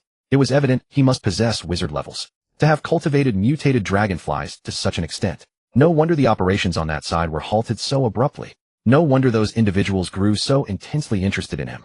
Lord Isaac, Lord Roderick bears no ill will toward you. He merely asked me to deliver a gift and remind you that the storm season of the Wuxing Sea is approaching. Please leave this place as soon as possible. The black-robed figure spoke in an eerie voice impossible to read as either joy or sorrow. Even raising his head, Isaac's gaze could not pierce the mist beneath the hood to see his face. It was not Pirate King Roderick. And moreover, at the mere sight of this robed figure's face, Isaac's first instinct was a name that surfaced in his mind.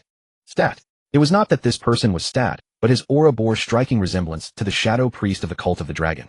Wait. Shadow Priest. His gaze flickered, and Isaac suddenly grew curious about this person's identity. And you are a guest of Lord Roderick. You may call me Samantha. Storm season. Is Roderick attempting to forcibly escort me from these waters? It must not be described as forcible. At most it is a polite request. From his standpoint, ruling these seas, the pirates you have slaughtered, though not directly under his command, are still part of these waters, part of the order here. You have destroyed too many to the point of disrupting the balance of order. This compels him to meet with you. Through the mist, the black-robed figure's eyes tinged faintly with purple, locked onto the green dragon in confrontation. Though the Io pirates dominated these seas, there were matters they could not openly pursue, which is why so-called free pirates existed. If the green dragon merely eliminated 3 or 5 pirate groups, they would turn a blind eye. But judging by this stance, he appears determined to fight his way through. Isaac's gaze flickered. He had some idea of their intentions, though he wondered what would happen if he were to eliminate all of them. He suppressed the thought. It was not yet time for such measures. With these people here, they could still restrain many sea elves. The sea elves. At the mere thought, his heart quickened once more. When the Edens attacked the Star Ring archipelago, the Io pirates were simultaneously engaged in fierce battle with the sea elves. Could there be a connection? After all, this figure before him bore a striking resemblance to a shadow priest. And had not his master said that the ancient evil wields powers similar to the shadow domain, with numerous shadow mages serving it? In that case, where is Roderick? If he wishes to meet, would he not have come himself? His explosive temper is no doubt well known to you.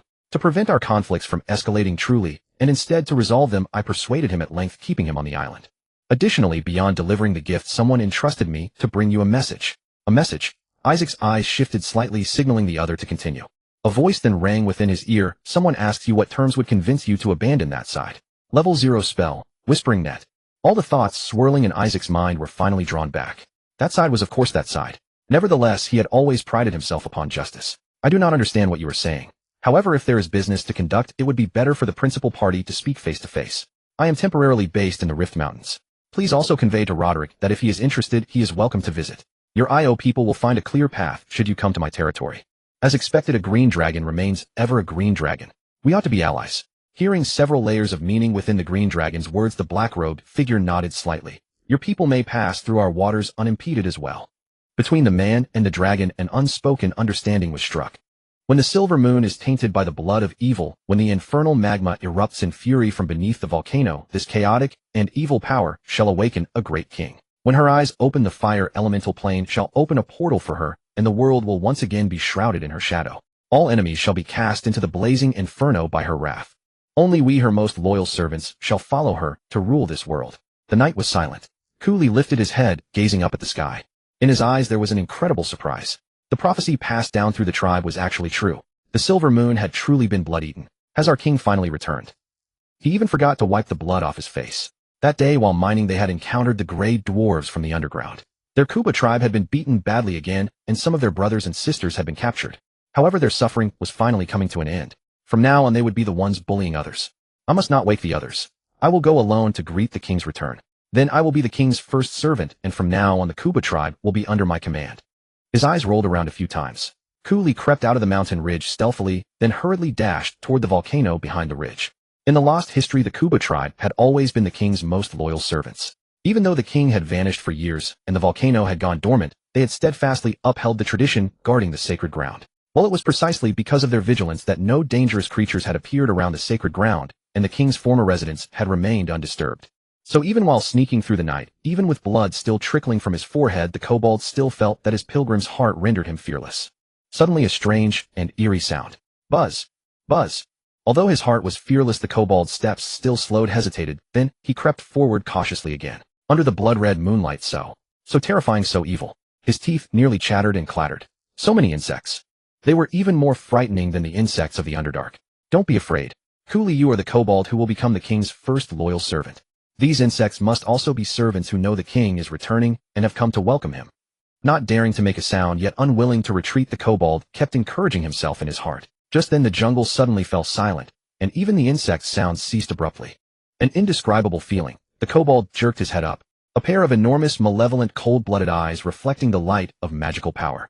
In a very natural posture, the kobold fell to his knees with a thud. His face was covered with tears of joy. My king, my master, you have finally returned. I am your most loyal servant, Lee of the Kuba tribe. We have finally awaited you. No pretense whatsoever. From the depths of his heart. His thoughts, words, and actions were perfectly aligned. Truly worthy of being the dragon's loyal servant. In Isaac's eyes, the detect thoughts spell was not dismissed. Walking backwards, he descended from the giant tree, his voice filled with majesty. Weak and insignificant little creature, you are not yet worthy to be my servant. The kobold's face was instantly filled with utter despair. In his mind, there was nothing but grayness. Both of these were seen by Isaac. The majesty in his voice remained unchanged. However, I see the loyalty within your soul. I will grant you a powerful opportunity.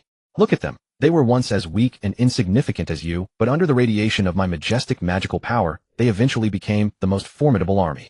Now this opportunity has come to you. Only after completing your transformation will you be worthy of becoming my loyal servant, the great green dragon Isaac. Green dragon. But that doesn't matter. What matters is that I still have a chance to become the first loyal servant, and moreover the first loyal servant with great power. Looking at the surrounding insects, Lee imagined himself sprouting dragon wings. A piety surged from the depths of his soul. Great master, as long as I can become your servant, I dare to do anything. Once again he saw the alignment of words and actions. Using detect thoughts to peek into the minds of these ordinary little creatures was indeed effective. Besides the dragon beast, another subject was noted down by Isaac. It was actually an old subject. He had studied it back in the Black Mist jungle. But at that time he was a young dragon, and his lair was filled with kobold hosts, so the research intensity was only moderate. Now he was an adolescent dragon, able to spy on thoughts at any time.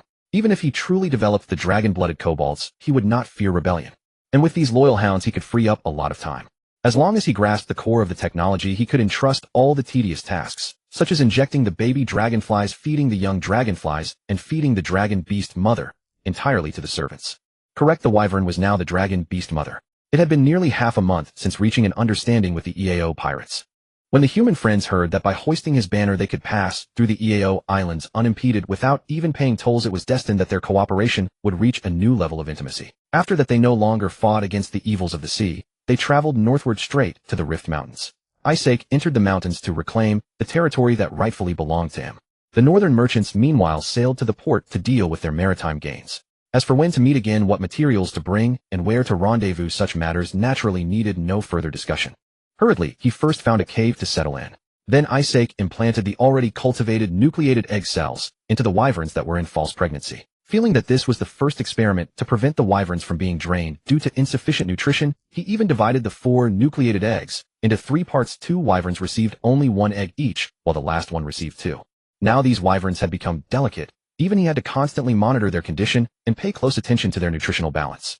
Moreover, this attention was not a matter of a few days or months. Finding some servants to take care of them was very necessary. Very well. Then the first thing you must do tomorrow when the sun reaches its zenith, I want to see all the members of the Kuba tribe emerge from the mine and kneel prostrate on the ground.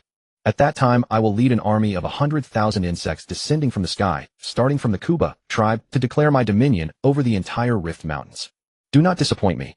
When that time comes, goblins, ogres, elves from the north, humans from the south, gray dwarves from the underground, drow elves from deeper places. As Cooley sprinted back toward the nest, he counted the monsters that had bullied them over the years. Although it wasn't red, it was still the master. His opportunity had truly arrived, and so had the Kuba tribes. When that time comes, goblins, ogres, elves from the north, humans from the south, gray dwarves from the underground, drow elves from deeper places. As Cooley sprinted back toward the nest, he counted the monsters that had bullied them over the years. Isaac's map gained another annotation, Kuba tribe. This map was already vastly different from when he first obtained it. As their relationship deepened, his human friends added as many detailed notes as they could about what they knew onto the map. The reason he was there tonight was precisely because the map indicated that long ago that volcano had been the lair of a red dragon. However, after searching and investigating, the result left him disappointed. The lair had long been cleared out. Moreover, the volcanic environment was unsuitable for him, and even less so for the dragonflies. He needed to find a new location for his lair. It must have space and resources suitable for the dragonflies to breed, and also a geographical environment that allows for both advance and retreat. After observing the map for a while, he eventually put it away again. Tomorrow, after subduing the kobold tribe, he would inquire and conduct on-site verification. And once the location was found, further excavation and modification would certainly be needed. Of course, Isaac had no intention of doing such work himself. If he had to do all the manual labor, what would be the point of having servants? He had already invested enough energy in scientific research and magical study. After settling the dragonflies and checking on the condition of the three-headed mother, Isaac soon began to meditate. Another small snake silently slithered into a dark corner, keeping watch over the surroundings. The completion of the cloning experiment and the results of nuclear cytoplasmic hybridization even now provided continuous feedback during each meditation. Sometimes Isaac even felt that if he were not a dragon but a human, these experiments alone would likely have pushed his mage rank to the second tier, or at least close to it. But who could blame him for being a green dragon? As a green dragon burdened with immense innate power, being restricted in this area was both unavoidable and natural. However, it shouldn't be far off.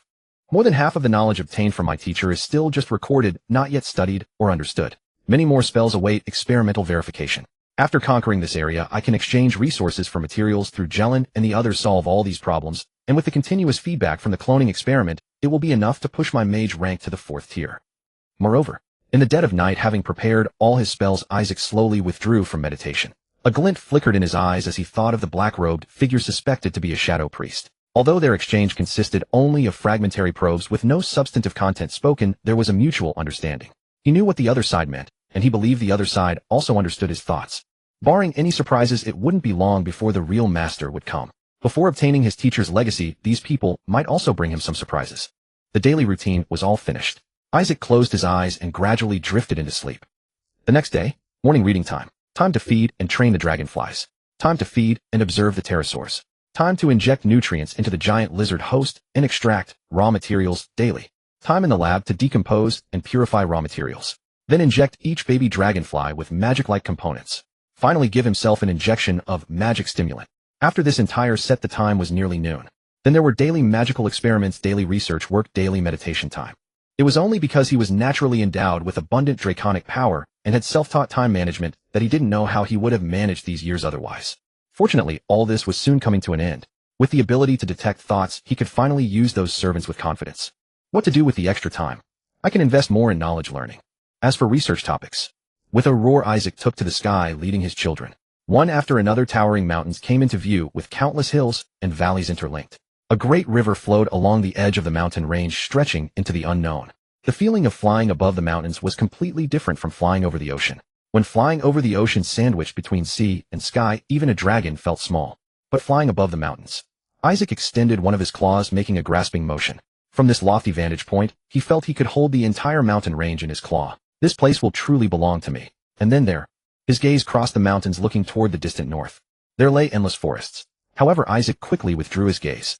He was so cautious, he could only think about it. After all, he wasn't even a legendary yet. First, he would take over this mountain range, then slowly digest and accumulate. The swarm of flies soon arrived at the kobold tribe. It was called a tribe, but it was actually countless caves beneath several hills. At this moment, 1,000 kobolds gathered outside in panic. Some kobolds had already knelt devoutly on the ground. Most of the others, while looking around in bewilderment, muttered something unintelligible. Suddenly, a roar came from the sky. All kobolds turned their gaze in unison. The next moment, with a rustling sound, they knelt in unison. It really was the Dragon Daddy. Moreover, the insectoid army was truly evil and terrifying. No wonder they were their master's army. Their suffering had truly come to an end. Great Green Dragon King, eternal master of the Kuba, tribe, your most humble servant Cuz leads all the tribesmen to welcome your arrival. May the Rift Mountains forever be overshadowed by your wings. A kobold noticeably stronger and wiser than the others knelt and prayed loudly to the sky. This must be the tribe's chieftain. However, this tribe was not good. It was even smaller than the kobold tribe of the Black Mist Jungle, let alone the one of the Thorn Forest under the Dragon Mother. Well, anyway, their reproductive ability was decent, and they were only fit for menial servant work, so it was enough for now. Isaac slowly descended, and the dense swarm of flies followed him downward. Far more terrifying than a dark cloud pressing down, the buzzing sound made the kobolds below almost unable to breathe. If it weren't for the Dragon Daddy above, cowardly as they were, their first reaction would undoubtedly be to flee into their holes. As the ruler of the Rift Mountains, I am naturally your master, but lowly and weak as you are not yet worthy to be my servants. My servants are they, bloodthirsty and ruthless, knowing no fear. At my command, no matter what lies ahead, they will tear it apart and devour it. As for you, you are too weak. Aside from mining, you can do nothing. You even need my protection. The green dragon's voice was unabashedly arrogant and contemptuous. Almost all the kobolds turned ashen-faced. This was being rejected by the dragon daddy. Yet there were a few who had prepared for this. Before Cuz could speak, coolly knelt and said, "Great master, we have loyalty. Whatever your command, we dare to do anything. We only beg you to grant us strength like theirs. To gain you must give. If you want power, everything of yours, including your souls, will belong to me. Everything we have already belongs to you, great master."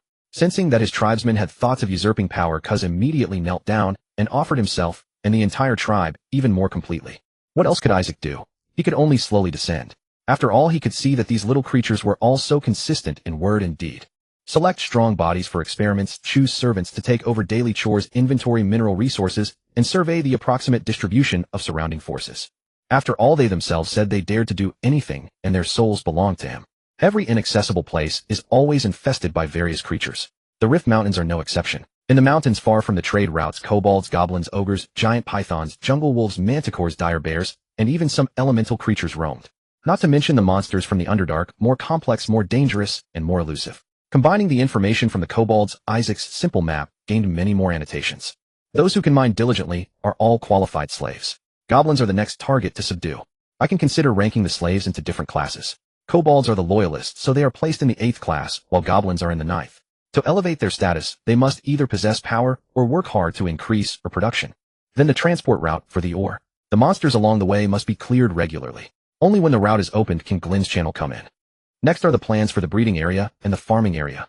Relying solely on kobolds and goblins will certainly not work. Isaac couldn't help but think of the hobgoblin that once handled various affairs for the dragon sister. Unfortunately, the kobolds, as the natural enemies of goblins, were certain that there were absolutely no hobgoblins in the goblin tribe here. It seems humans are still needed. Thinking of humans, he couldn't help but recall the Silver Village.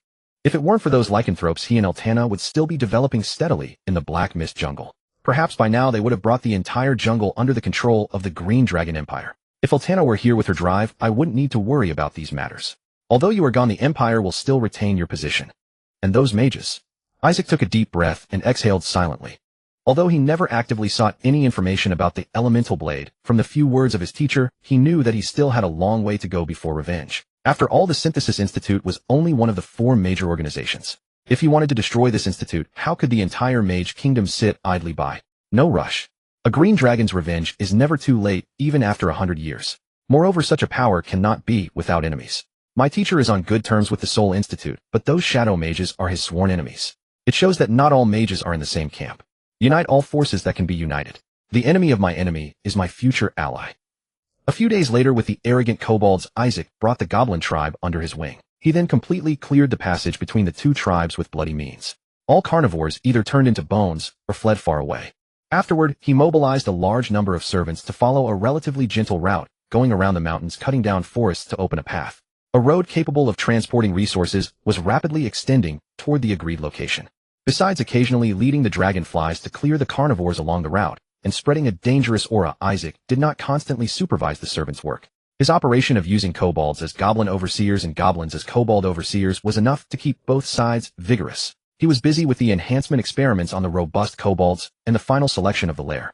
The synthesis efficiency of the magic promoting factor in kobolds is extremely low, but the resulting mana-like molecules are the most suitable for the kobold constitution.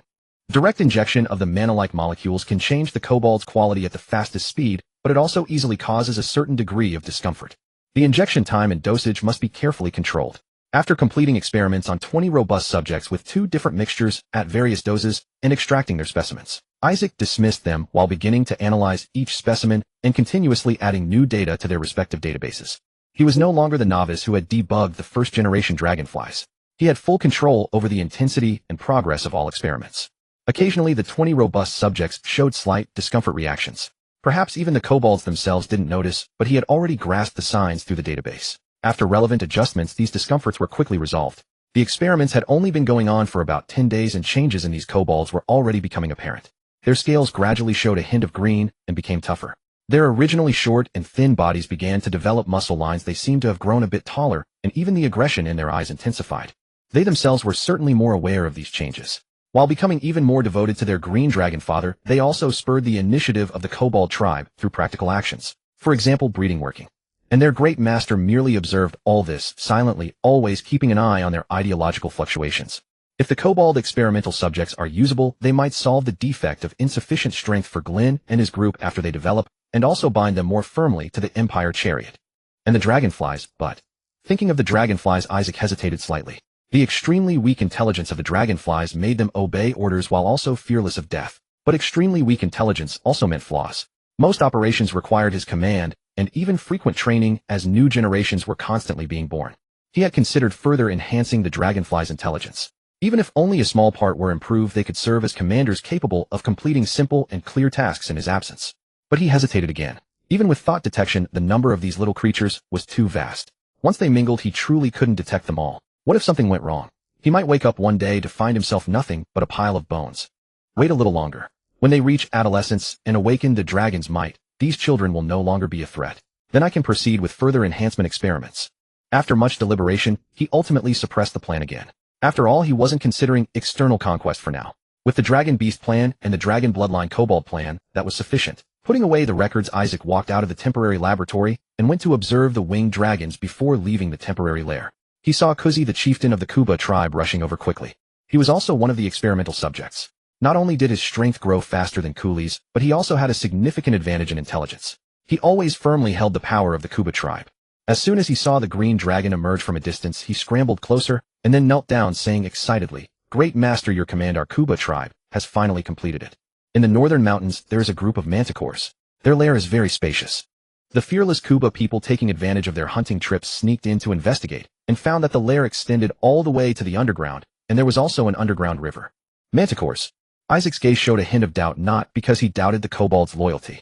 However, manticores, though relatively powerful, didn't seem to have much to do with digging tunnels, did they? Most likely they had occupied some creature's lair. With an underground river, and then opening a hidden passage to the sky, double insurance should be sufficient. These kobolds were indeed desperate, daring to enter a manticore's lair to investigate.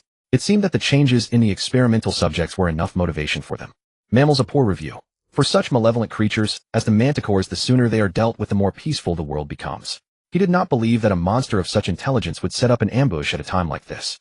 Moreover, even if they did, it would be nothing to the green dragon, for when he fought, it was always his children who charged ahead. Soon he arrived before the cave. 5 manticores were outside, sharing the fresh meat of a jungle wolf. At the sight of the green dragon and the swarm of dragonflies, the monsters' faces instantly revealed fear, and they almost simultaneously shrank back into the cave, abandoning their prey. Isaac gave them a poor evaluation. These monsters possessed the bodies of lions, but their faces were eerily human-like, especially the eyes and nose. Only their blood-filled maws, bristling with fangs, betrayed their bestial nature. They also bore a pair of dragon wings, clearly a flying species. Their slender tails were covered in clusters of spikes. One look, and it was obvious. They were mammals. Mammals were unsuitable for nucleocytoplasmic hybridization with the green dragon's cell nuclei, thus earning a poor review. The great green dragon, commander of 100,000 troops, has completed the conquest of the Rift Mountains. Manticores choose submit or die. In the common tongue, Isaac issued his final ultimatum from on high. He knew that despite their meager intelligence, perhaps even less than that of kobolds or goblins, the manticores possessed language and could understand his words. "We submit." After only a brief deliberation, the 5 manticores emerged and prostrated themselves on the ground. For most monsters, submitting to a dragon was not a difficult decision. Legends told that their ancestors had once served a great dragon, and this one commanded 100,000 troops. Not believing they could contend with such a dragon's surrender was only natural. Adult manticores had a life energy level of around 6 or 7. Their other abilities were mediocre, but they could fly, their tail spikes were decently powerful, and they had some intelligence and could speak the common tongue. They were still useful. Isaac graciously accepted their fealty and generously bestowed upon them a hunting territory, promising to periodically release livestock into their domain to satisfy their needs. Soon these dim-witted monsters happily departed for their new territory. Isaac meanwhile began to inspect the cave. It was even taller and wider than he had anticipated, with smooth walls. Even with his bulk, he felt a sense of spaciousness. The scale was such that even without further expansion, it would suffice even after he reached adulthood. Leaving his dragonfly children to guard the outside, Isaac entered alone. It was somewhat dark inside, but with his dark vision, it was no problem at all. The cave slanted downward, and after a dozen paces it began to branch. One branch angled slightly upward. Isaac walked over and saw that at the end was a huge stone chamber cluttered with bones, likely the manticore's lair. Just as he was about to turn back and continue downward, his gaze suddenly caught on the chamber's walls. Some lines seemed to depict something. Carvings. Murals. His mind stirred. He first checked the height of the chamber, then looked at the lines of the mural. A glimmer of understanding dawned in Isaac's eyes. The mural appeared to depict stones, huge stalactites. It must be a stone giant. Stalactites were the symbol of the stone giant god. From his inherited memories, Isaac had a fair understanding of these formidable creatures, sworn enemies of true dragons. They must all be dead, or this cave would not have become a manticore's lair. Could it be the work of the previous one? The previous one was of course the long-deceased red dragon. Isaac's interest in this cave grew even greater.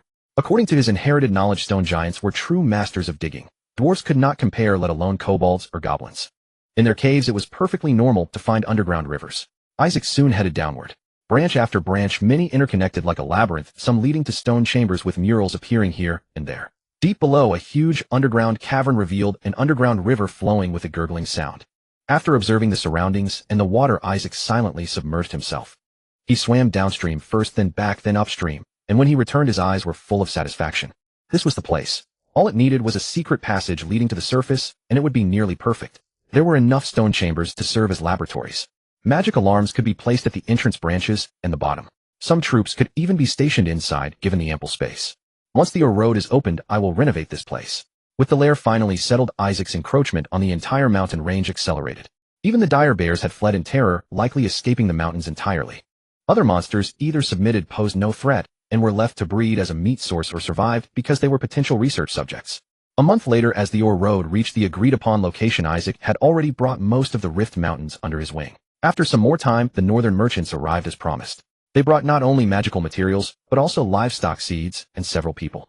One was Gulin's daughter, named Melian. According to him, she would stay to help handle accounts. Isaac did not rule out that this was the northern merchant's gesture of loyalty, likely a hostage.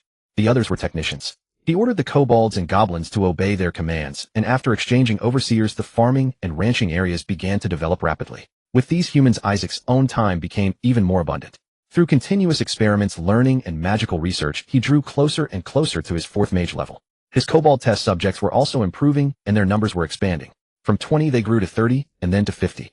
Most had already reached 2 life energy levels. The earliest batch, a few of them, had even advanced to 3, along with the manticores and some ogres. The kobolds, now emboldened, even harbored thoughts of revenge against their old underground enemies, the savage and sturdy gray dwarfs. Great Master, the fearless Kuba people have finally found a gray dwarf city. There, Kuzi was speaking when his voice suddenly froze. His great master was staring at him with those evil and majestic eyes. The psychological pressure on the kobold was so immense that it nearly crushed his heart. Get out. Isaac's gaze shifted away. The kobold scrambled out, stumbling and tumbling. Only after he had truly gone did Isaac turn his gaze to a certain spot. 3 friends, must I personally invite you to show yourselves? From the magic alarm at the entrance and the green dragon's innate blind sense, he had a rough idea of who had arrived. Our identities are inconvenient. Presumably you also do not wish for the matter of our presence here to spread. Hence our intrusion is presumptuous.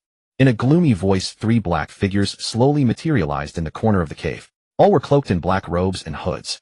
The speaker was the one in the middle. Like Sitate and that Saman Shah, this person's face was also veiled by a faint mist, with only the magical light swirling in his eyes able to seep through. The 2 on the left and right were different. AI Sake's dark vision could penetrate the shadows of their hoods and see their faces. Although they did not carry the iconic long-handled spear, the black and white stripes still fully revealed their identities. AI Sake did not speak. He merely continued to scrutinize the 2 on the sides with that gaze. After a moment, the one in the middle nodded slightly to one of them. Then this person's facial expression twisted, and from within his body, a shadowy figure tore itself away, as if roaring silently, filled with reluctance, separating from his body. The unique profession of the AI duo people, Shadow Walker. Their identities were completely confirmed. Only then did AI Sake's face show his trademark peaceful and friendly smile. I have already understood Saman Shah's message. We are all on the same side, so my stance is naturally inclined towards you. However, my friends, as you must also understand, I still need to continue studying magic under that teacher. Studying magic is not exclusive to Dang Luo alone. Under the Devourer of Glory, Courage, and Nobility, and in the glory of the Great Shadow God, the magical achievements of the Elder Council have even stepped beyond the plane itself. An elder greatly appreciates your pursuit of magic, and under His Highness's glory, any mage aspiring to magical research will obtain the key to his treasury of knowledge.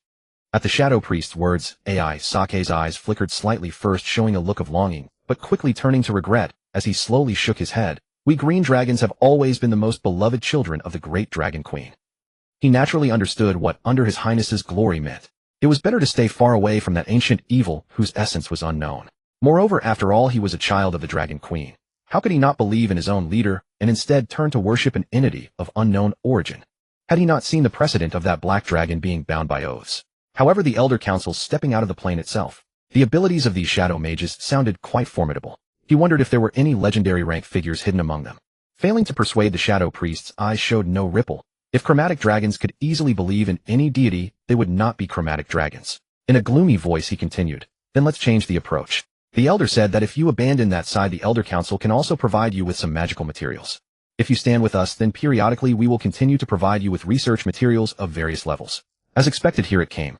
AI Sake's smile faded and he looked very solemn. "I need to first understand the inside story of the Xinghuan archipelago and what I need to do." Of course, the Shadow Priest nodded slightly and began to speak of some matters. AI Sake listened, occasionally asking a few questions. As the understanding increased gradually, this man and dragon were also approaching a consensus step by step. Towards the end, the Shadow Priest took out a small secret chest. With a sweep of his hand, a treasure chest 3 feet in length, width, and height appeared out of thin air on the ground before him. Using a magical command, he opened the chest, and the sight of books and scrolls immediately filled AI Sake's eyes. 5th level spell, Mage's Secret Chest. It could store the chest in the ethereal plane. With one casting, it could be retrieved anytime within 2 months. This Shadow Priest was clearly a caster of level 9 or above. This is the first batch of magical materials from the Elder. Subsequently, through Saman Shah, we will complete the transactions periodically. The Shadow Priest and that Elder had obviously prepared well in advance. This chest of goods was in exchange for the Green Dragon not interfering in the affairs of the Xinghuan archipelago. And if the Green Dragon stood on their side, whether assisting them in conquering the Xinghuan archipelago or doing other things, then higher level spell materials would be given additionally. At this, AI Sake could not help but show a look of emotion. "Convey my thanks to the Elder. After all, it is those of the same faction who can be trusted as a teacher. That teacher of mine is extremely guarded against me, even having his bronze dragon son come to secretly check on me during my late-night meditation." Then he unhesitatingly gathered the books and scrolls together. When it was delivered right to his mouth, not accepting it would be disrespectful to that Elder. Always respecting teachers and valuing friends, he would never be so rude. Afterwards, the AI duo people left without requiring any contract or token. Everyone in the same faction seemed to rely on goodwill. After confirming they were gone, AI Sake's face also darkened. What he hated most were people who lacked manners. People who sneaked into his home without even a greeting were even more detestable than the Bronze Dragon. The kobold's progress must be accelerated. At the new lair, I will combine magical alarms and traps and disguise some stone chambers and side passages. Whether it's a mage or a rogue, whether using invisibility or polymorph, whether friend or foe, anyone who casually barges in and dies will have only themselves to blame. Oh, and the doors. They cannot be left for anyone to enter and exit. The treasury, laboratory, and library must all be fitted with heavy stone doors sealed with the sealed door spell. Thinking this, he began to browse through the Elder's gift. Still, most were low-level spells, and a significant portion overlapped with his collection, but they were still useful. There were many spells, including research angles, that were clearly in a different domain from his teacher. Shadow magic focusing on illusion, necromancy, and conjuration. Some spells were not even mentioned in the teacher's materials. A shadow-like divine domain, a treasury of knowledge. Could it be related to this? A glint flashed in AI Sake's eyes. He felt that when studying these spells, he should be more cautious. After all, it was the teacher from the same faction who was more trustworthy.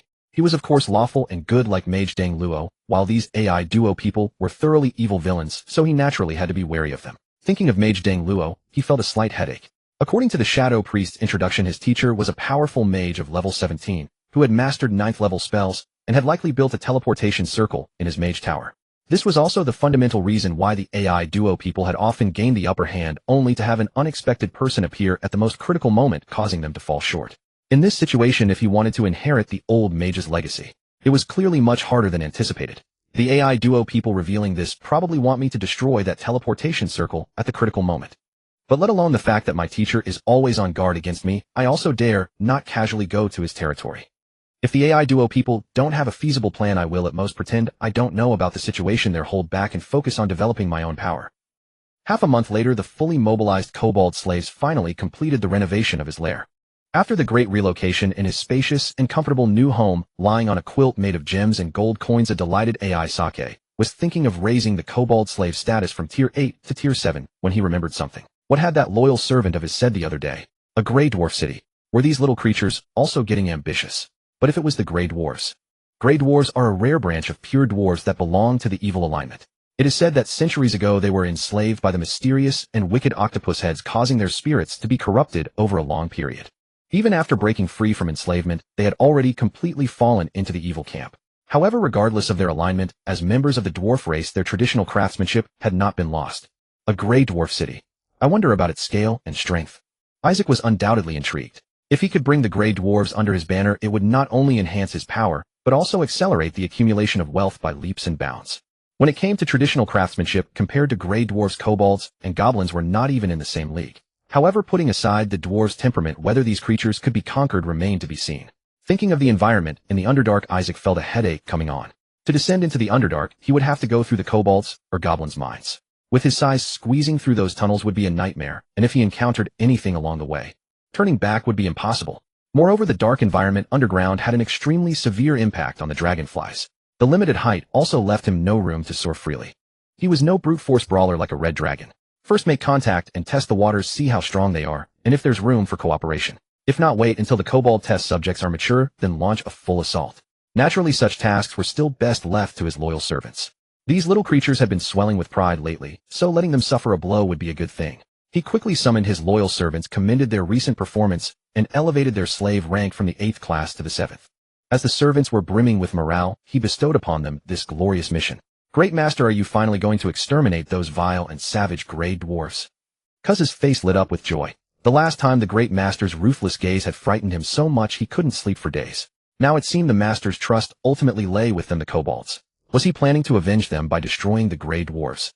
But the Great Master immediately shattered his fantasies. No, I need their smelting skills. They can bring me more wealth. Your mission is to find them, make contact, and tell them that the ruler of the Rift Mountains awaits their envoy. Put aside your petty schemes. Whatever issues you have with them, settle them yourselves. Do you expect your master to crawl through the dog holes you dig? His eyes were full of disdain. Isaac could see through his servant's intentions. Finally, he offered them some consolation. If you do this well, I will select more Kuba people for the next round of dragon bloodline enhancement. Adapt well to your power and unleash it. When the time comes, as long as it doesn't affect my wealth plans, I will turn a blind eye to what you do. Father Green Dragon still loves us. Cuz and the other third-tier kobolds immediately beamed with joy, hastily swearing to the Great Master that they would accomplish the task without any hidden agendas. Isaac dismissed them casually. Then he closed his eyes, entered his mental laboratory, and began flipping through his spellbook. 2nd level spell, Darkness. A redundant spell. However, the structure from the old mage's records and that bestowed by the elder were vastly different. Due to insufficient materials, Isaac couldn't start experiments yet. He could only try to understand the expressions of these two structures from the perspective of magical text and magical inscriptions. Stroke by stroke, fragment by fragment, then combining them. Time quickly passed to the 7th day. The loyal servants finally brought back exact news. Through their fearless reconnaissance and contact, and most importantly by fully utilizing the advanced kobold's heightened sensitivity to danger and superior escape speed. After multiple scouting missions, multiple contacts, and multiple escapes, even the perpetually gloomy gray dwarves were moved by their fearless spirit, and the two sides finally held their first dialogue. When they learned that the ruler of the Rift Mountains was extending a hand of friendship to them, the gray dwarves responded that they would soon send an envoy to visit the Rift Mountains. However, Milion, send an urgent message to your father. Tell him to bring as many people as possible next time he comes, preferably retired soldiers or elite mercenaries. These foolish creatures need to be severely disciplined. Also have him keep an eye out for anyone familiar with the Underdark. Isaac grumbled to his niece. He was exasperated by his servants' cleverness. Although they had completed the envoy mission with a fearless spirit, when it came to spying on the gray dwarf's strength, one said there was a company of no more than 100 dwarf warriors. Another said at least 3 companies. Yet another claimed 5. And from their surface thoughts, each was convinced their reconnaissance was correct. What more could Isaac say? He had to rely on his human friend again. Yes, sir. Are you planning to subdue the gray dwarves and then forge the or into fine equipment for sale? Milion nodded, a hint of curiosity in her pale blue eyes. As the daughter of a northern merchant, she had fully inherited her father's pursuit of wealth and ambition. Even deep in this monster world, she had adapted remarkably well. She managed the production statistics of 2 mining areas, the scale of the breeding and farming zones, and the livestock placement in several hunting grounds, all with meticulous organization despite being just a girl of 18 or 19. She saved Isaac countless headaches. Naturally, he valued such talent, and even assigned several kobold test subjects to serve her and ensure her safety. Exactly. With just raw, or our profit margin is too low. Only dwarf-crafted fine goods can bring us the highest returns. Have you refined any ideas for the consortium I mentioned last time? There are too many calculations to finalize yet, but I think my father and the others will certainly agree with your idea. That's good. I've always told your father that cooperation between friends should be mutually beneficial and mutually reinforcing. That builds trust. But he overthinks things. Once everything here is on track, you don't have to stay cooped up in these mountains all day. You can go out whenever you like and come back whenever you wish. Thank you, but it's fine. I find it quite fulfilling. All right, you handle it as you see fit. Having given his niece some instructions, Isaac soon flew away. 3 days later, the scheduled visit of the Grey Dwarf envoy, not at his own lair. Isaac had no intention of making the location of his lair widely known. Instead, they gathered in the valley outside the Kobold mines. He had assembled the strongest combat forces of his empire. A swarm of dragonflies numbering well over 10,000 densely clustered above the treetops, making not a sound. Yet their blood-red eyes, like countless stars, sent a chill through every creature in the valley. The manticores obediently prostrated themselves before the green dragon.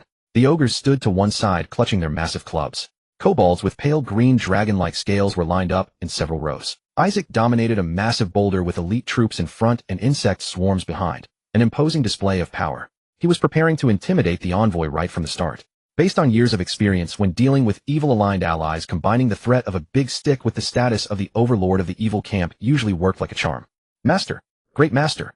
A hurried voice echoing with a buzzing resonance came from deep within the mine. It sounded like a wailing ghost. The moment he heard it, Isaac's brow furrowed involuntarily. This surely meant nothing good. Master, the Grey Dwarves.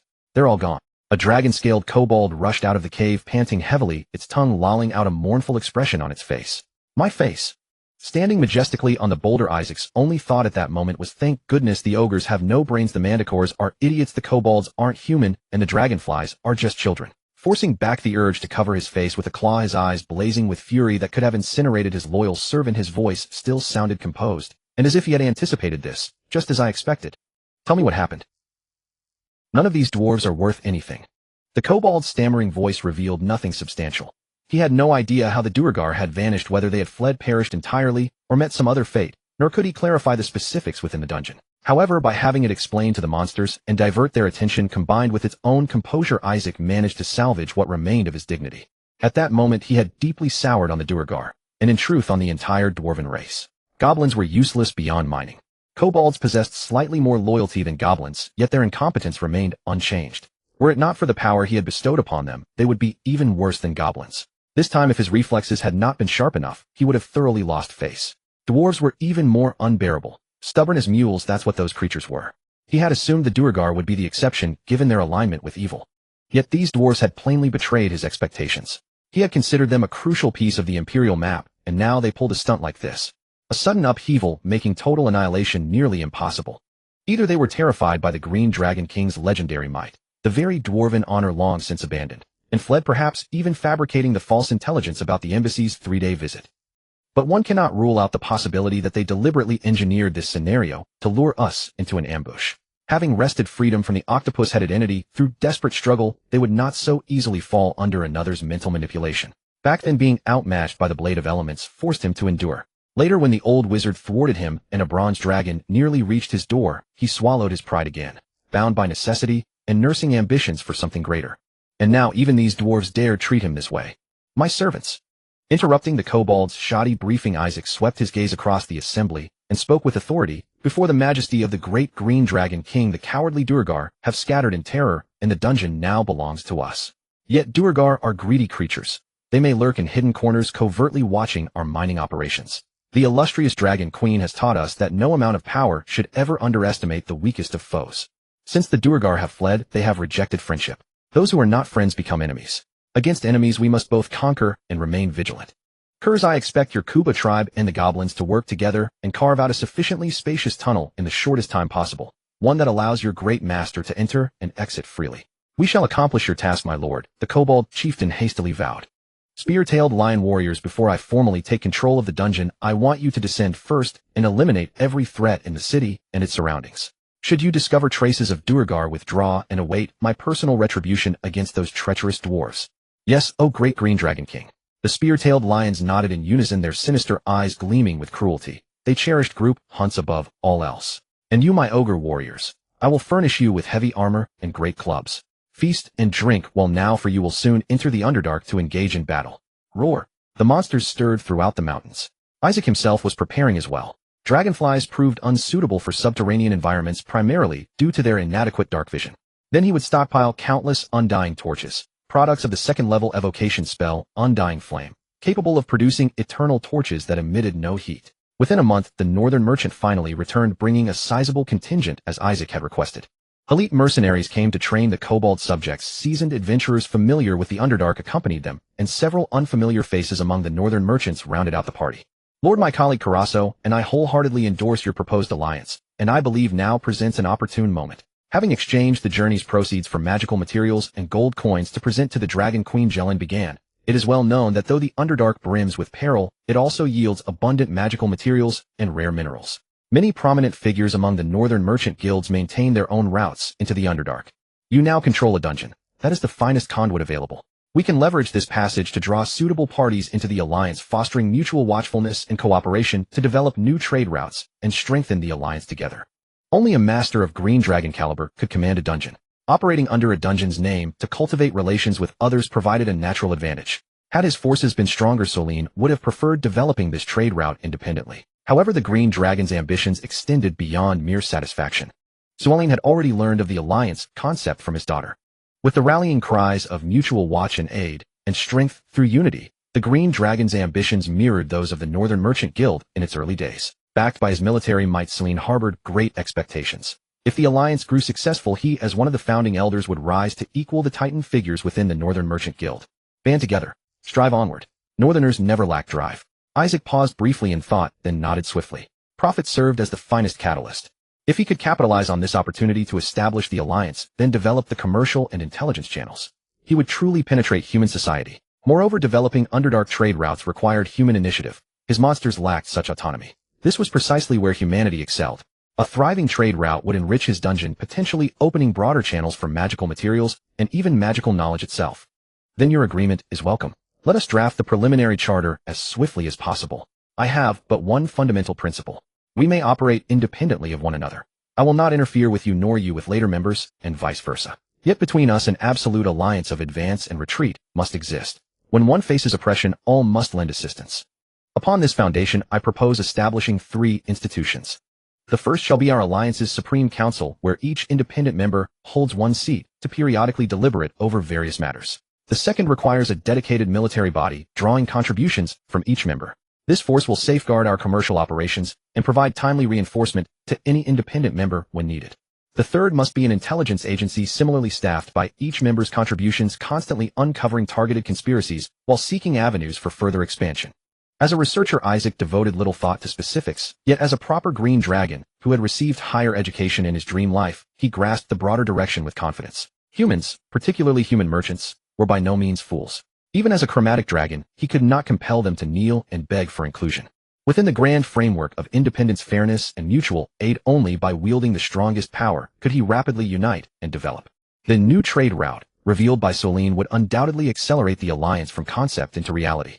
With no immediate plans for external conquest, a developed faction would swell his accumulated resources.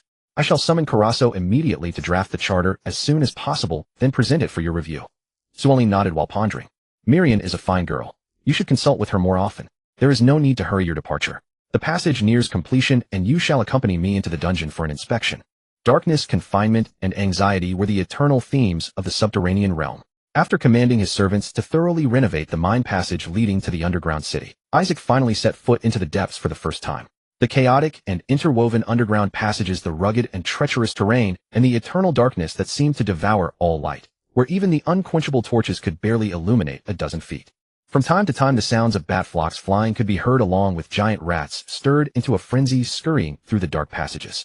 Not only that, but as they ventured deeper, Isaac, highly sensitive to magical energy, detected some eerie and malevolent traces of magic. When adventuring in the dark depths, if you lack sufficient dark vision, full steel armor is a necessity. Because danger lurks everywhere, around you, even on the cave ceiling, and steel armor is certainly safer than flesh and blood. Wesley, a warrior with experience in the dark depths, was brought in by Green through internal connections within the merchant group.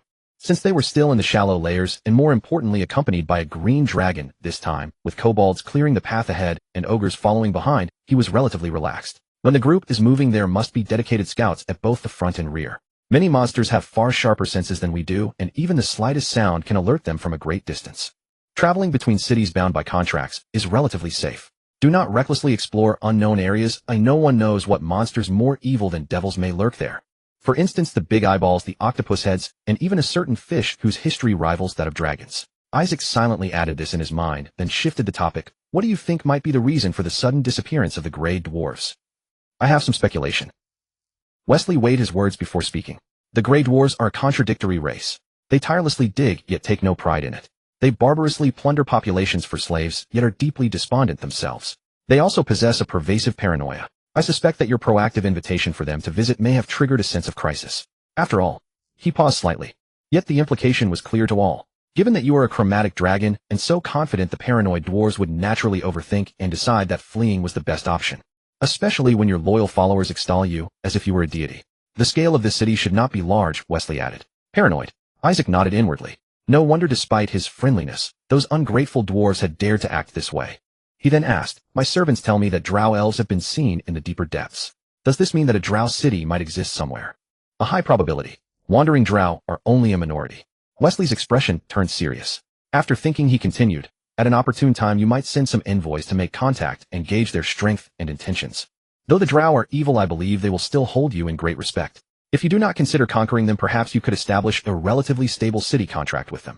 Through them you should also be able to infiltrate the dark depths more quickly. Despite the drow's evil nature, the green dragon was the dominant force. Even against a beholder, a mind flayer, or an aboleth, if encountered alone, the green dragon would surely be the top predator, at least in Isaac's view. As they spoke, the passage finally came to an end.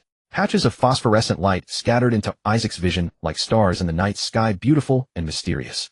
By this light, he could also make out the general layout ahead. It was a valley several miles in circumference, about 100 feet high. Four castles connected by drawbridges formed the core of this city. Between the castles, low houses and even caves were scattered, resembling enclosed slave quarters. And on the ground around the castles, on the cave walls, and on the stalactites above, clusters of fungi grew in abundance.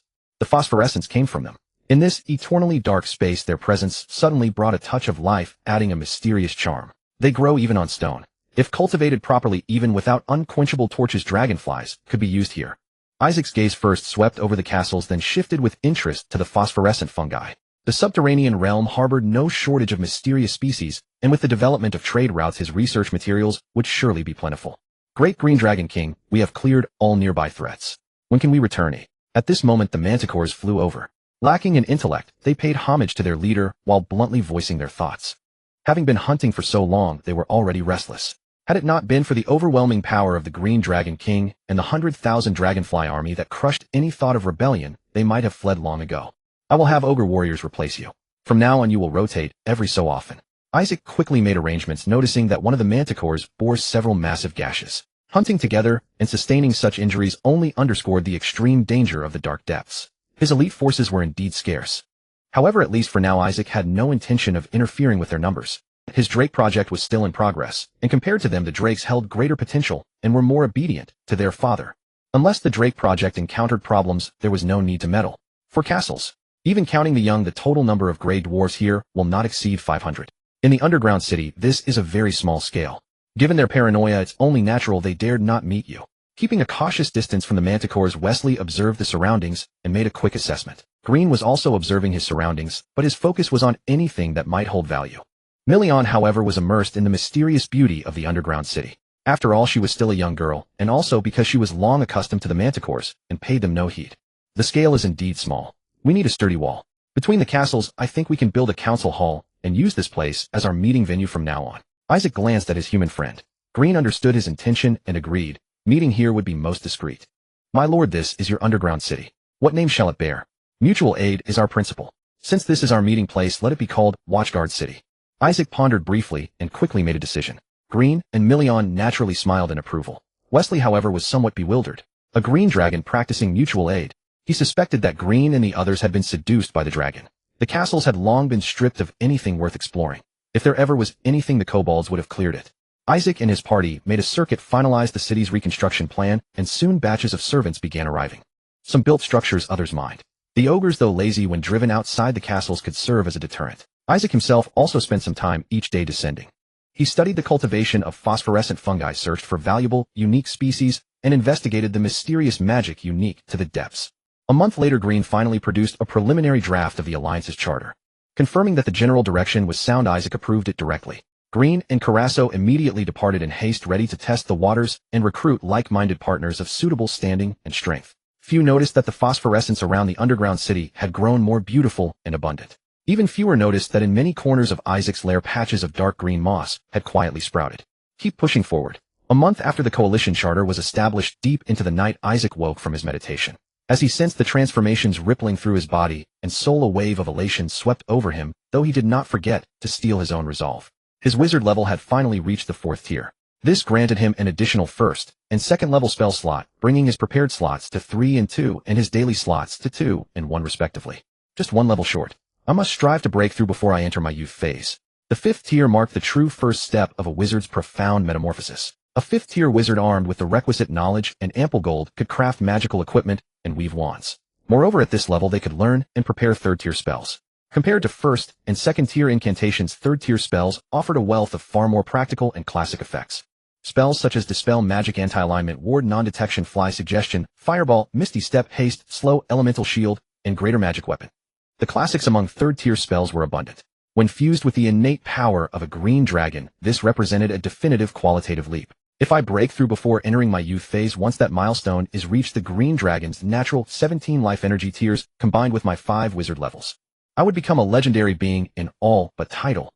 By then, even Mother Zirwaya might not surpass me. An adult dragon matriarch typically possessed around 20 life energy tiers. By tier count alone, she would obviously fall short of him at that stage. Yet as an adult green dragon, even without true legendary status, Mother Zirwaya innately wielded legendary resistances and legendary actions. Restrictive and debilitating spells would scarcely affect her, and evocation magic would be heavily diminished by her elemental resistance. Furthermore, Isaac was known for his customary modesty and respect for elders. After a moment's thought, he simply yielded half a step to her, allowing them to be deemed roughly equal. Likewise, with the coalition's charter settled, the strengthening and refinement of the kobolds continued apace. Lizard folk lacked sharp wits, and ogres were even stupider. There was no way he could handle everything himself. Beyond recruiting human retainers, he had no choice but to place his trust in the kobolds. He even postponed the expansion of his drakefly brood, instead scaling the kobold experimental subjects to 250. This was nearly at the current limit of the Kuba tribe. Others were either too aged and unsuitable or still too young, many merely eggs, and a sufficient number were needed to maintain mining operations. Given their inherent lack of discipline and coordination, the human elites he had hired at considerable expense were rigorously training them. Constrained by their physique, they were ill-suited for warrior conditioning. Instead, they underwent rogue-like training. Reconnaissance and stealth were paramount, supplemented by trap deployment and a modest curriculum in assassination. Among them, Cooley, having failed to seize power, was the most diligent as he sought to reinvent himself through other means. Between experiments, Isaac also kept a close watch on their progress. After reaching the 3rd tier, the efficacy of the manufactor and spiritual essence injections began to gradually plateau. 4th tier was likely their natural limit. This was because they remained merely draconic kobolds, not true dragon-marked kobolds, nor dragon-marked sorcerers. Just as great dragons age through distinct stages before accepting a legacy to complete their transformation. It stood to reason that dragon-marked kobolds would be similarly bound by certain constraints. And if his hypotheses regarding the true nature of classes and the inheritance of true dragons held any weight, then a dragon-marked sorcerer would inevitably be tied to the upper existence. The Dragon Queen. That was Isaac's immediate thought. Once they uniformly reach the 4th tier, I shall split them in two. One contingent will pursue the rogue path, while the other will devote themselves to faith and worship of the great Dragon Queen. After all, as a descendant of the Dragon Queen, I bear the responsibility and obligation to expand her dominion. If this path proves viable, and if any among them can truly earn the great Dragon Queen's acceptance thereby, countless hopes shimmered in Isaac's eyes.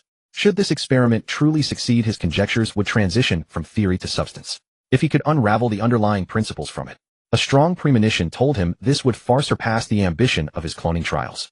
Cloning merely replicated flesh. This, however, concerned the soul itself, and the fundamental interaction between the upper existence and lower creatures.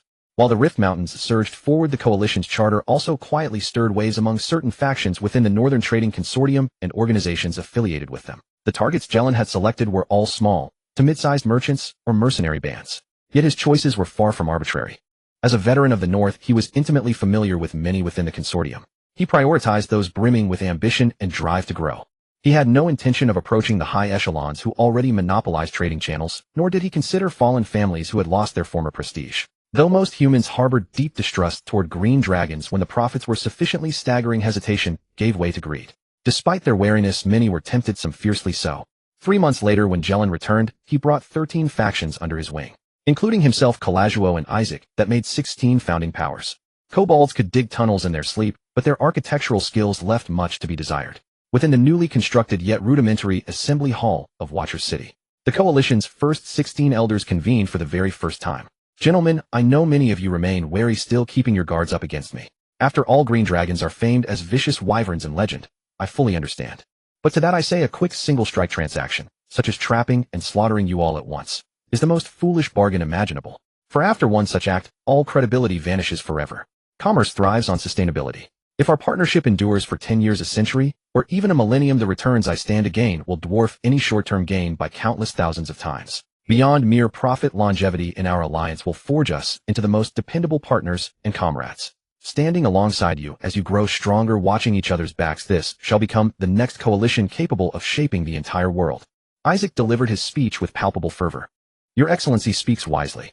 Unity and mutual aid are indeed the keys to our swift ascension. However, compared to you, we remain far too weak. Such mutual independence. Some still hesitated or perhaps deliberately projected doubt. The disparity in strength was too vast. They feared nothing more than being swallowed whole. First, regarding why I enshrined independent entity in the charter, I make this clear because I do not desire slaves. I already possess far too many of those. I seek friends who can genuinely aspire to be allies. Second, the deployment of any armed force will be decided jointly by the Supreme Council. I am merely one equal among you. And most importantly, Isaac's gaze swept over the assembly, heavy with meaning. You are well aware that while the 5-color dragons are born mighty, that very power invites persecution from all quarters. Even if I remain sequestered within the Rift Mountains, once we reach a certain zenith, inherent dread and suspicion will naturally turn against us. Throughout history, dragon empires have risen and fallen by the dozens. Yet in the present age of Yashan, the human race holds dominion, while the elves cling only to their secluded enclaves. Thus, should I seek to expand outward, I will face innate resistance from every corner. But you are different. Should you grow strong and command an alliance of mutually supportive partners, I need not step beyond these mountains to wield immense influence. Conversely, if my sole intent were enslavement the moment you grew powerful, would you not rebel instantly? By then would not everything I sought crumble to dust? Isaac's candor finally revealed a strategic vision distinct from that of ordinary chromatic dragons. This earned him a measure of genuine trust from the humans present. With that, no one dared openly challenge him again. The assembly shifted directly to refining the charter's details. Once all preparations were complete, the coalition was formally inaugurated. The 16 powers seated in attendance became the first generation of elders, jointly forming the Supreme Council. Any future addition would require the unanimous consent of all elders. The establishment of armed and intelligence divisions swiftly entered its preparatory phase. Naming Watcher City as the headquarters met with zero opposition. Currently, opening trade routes through the Underdark was the primary mandate. Since it concerned everyone's greatest prospects for growth, it was only fitting that the organization take root here. Concerning the future, that would be addressed later. Personnel, materials, and resources began flooding into the underground city. Simultaneously, deep explorations of the Underdark were rapidly underway. Naturally, the intelligence division drew Isaac's utmost attention. Upon a colossal, albeit incomplete world map riddled with blank spaces, several familiar and long-missed names finally came into his sight. Thorn Forest, the Duchy of White Crow, Black Mist Jungle, Ring of Stars Islands, Borton Peninsula, Rift Mountains, and Isaac's gaze finally settled upon Raylaran. From Belplain all the way to the Borton Peninsula, this region lay within the southwestern part of the Yashan world's southern domain. Continuing eastward from the Sea of Glory, which lay between the Borton Peninsula and the Cursed Desert, passing through 2 duchies and a vast jungle, the mage sanctuary of Raylaran stood isolated amidst encircling mountains. Isaac's gaze lingered deeply upon it. Those independent entities feared that he would annex them, yet they did not know that all he required was their identity and the convenience that identity afforded. He needed resources. Even without the Union, relying solely on Soren and the others could barely satisfy his needs at this stage. The Union merely accelerated the process. But if he needed sufficient intelligence, even to infiltrate human society and reach every corner of the world, relying only on Soren and his group would be far from enough. To a certain extent, he hoped the independent entities would grow rapidly, because that meant their influence was expanding, which would in turn bring more to the entire Union. And he was not concerned about the growth of the independent entities, saying, I will not annex the independent entities. Unity and mutual aid and collective growth. These were all his genuine sentiments. After all, no matter how fast these people grew, could they surpass him? Kobolds are only good for use as rogues. At most, when needed later, they can handle some dirty work like assassinations, but they certainly cannot be relied upon to run an intelligence agency like this. Better to push Million forward. With her in charge, we can collect the intelligence we need more specifically. The decision was settled in his mind.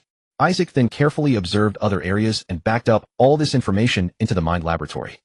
Because the exploration of the Underdark required the construction of a military force which proceeded even faster than the intelligence agency.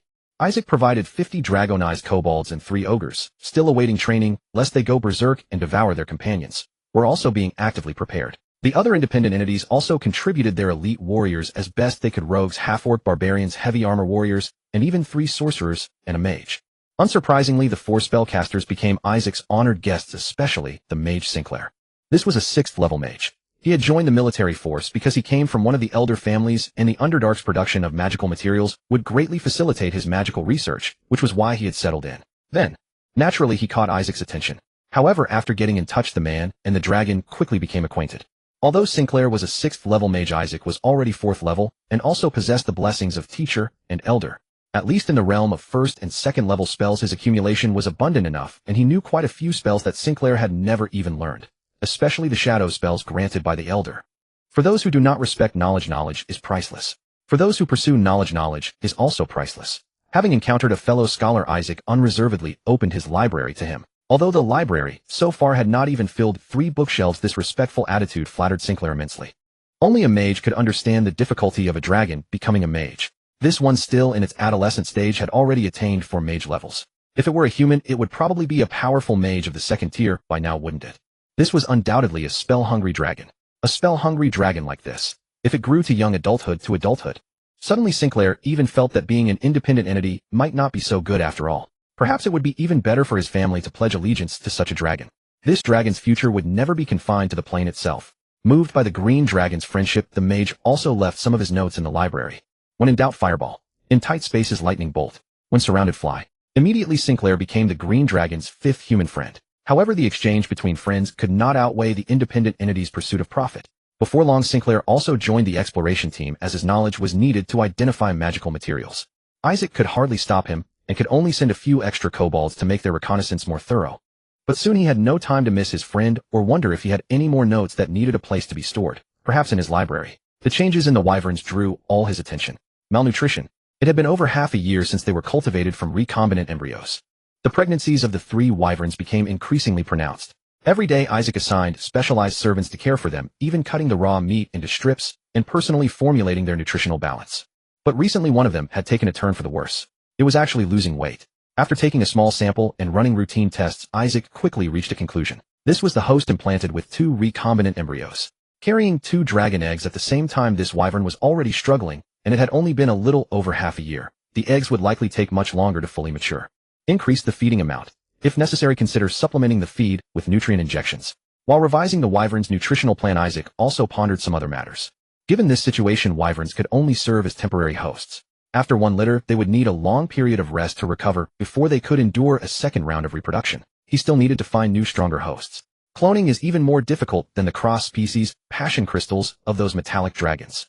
Cloning, even nuclear cytoplasmic hybrid cloning, produced recombinant embryos whose main component was the green dragon's cell nucleus. The nutrients required for division and hatching were almost equivalent to those of a product from dragon-to-dragon reproduction. In contrast, the crystals of metallic dragons from cross-species matings were sperm-egg hybrids. Half the components of the embryonic cells came from the object of passion, which made the difficulty of bearing them relatively less. It's a pity no female dragon is willing to cooperate with me in this grand experiment. My primary target can only be female dragon beasts. Then consider some land-dwelling giants like the megalodon-toothed lizard or the giant serpent lizard. The servants tended to the wyverns more meticulously, and Isaac himself inspected them 3 times a day. The host-carrying twins gradually recovered after half a month. But as time went on and the twins absorbed more and more nutrients, by the 8th month Isaac had to put it on a nutrient drip. The feeding amounts for the other 2 were also gradually increased, and they too began to show slight signs of weight loss. In the 10th month, news finally came from the Underdark city. When contact was made with the drow, the twin-bearing host ultimately could not withstand the greed of its 2 children. This saddened Isaac deeply. His 2 clones, his most precious experimental subjects. He could only pour that love into the other 2 hosts. He handed over the authority to negotiate with the drow to Jelen, continued feeding and using nutrient drips, and by the 13th month the wyverns, having lost a full circle of weight, finally laid 2 pale green giant eggs, one after the other.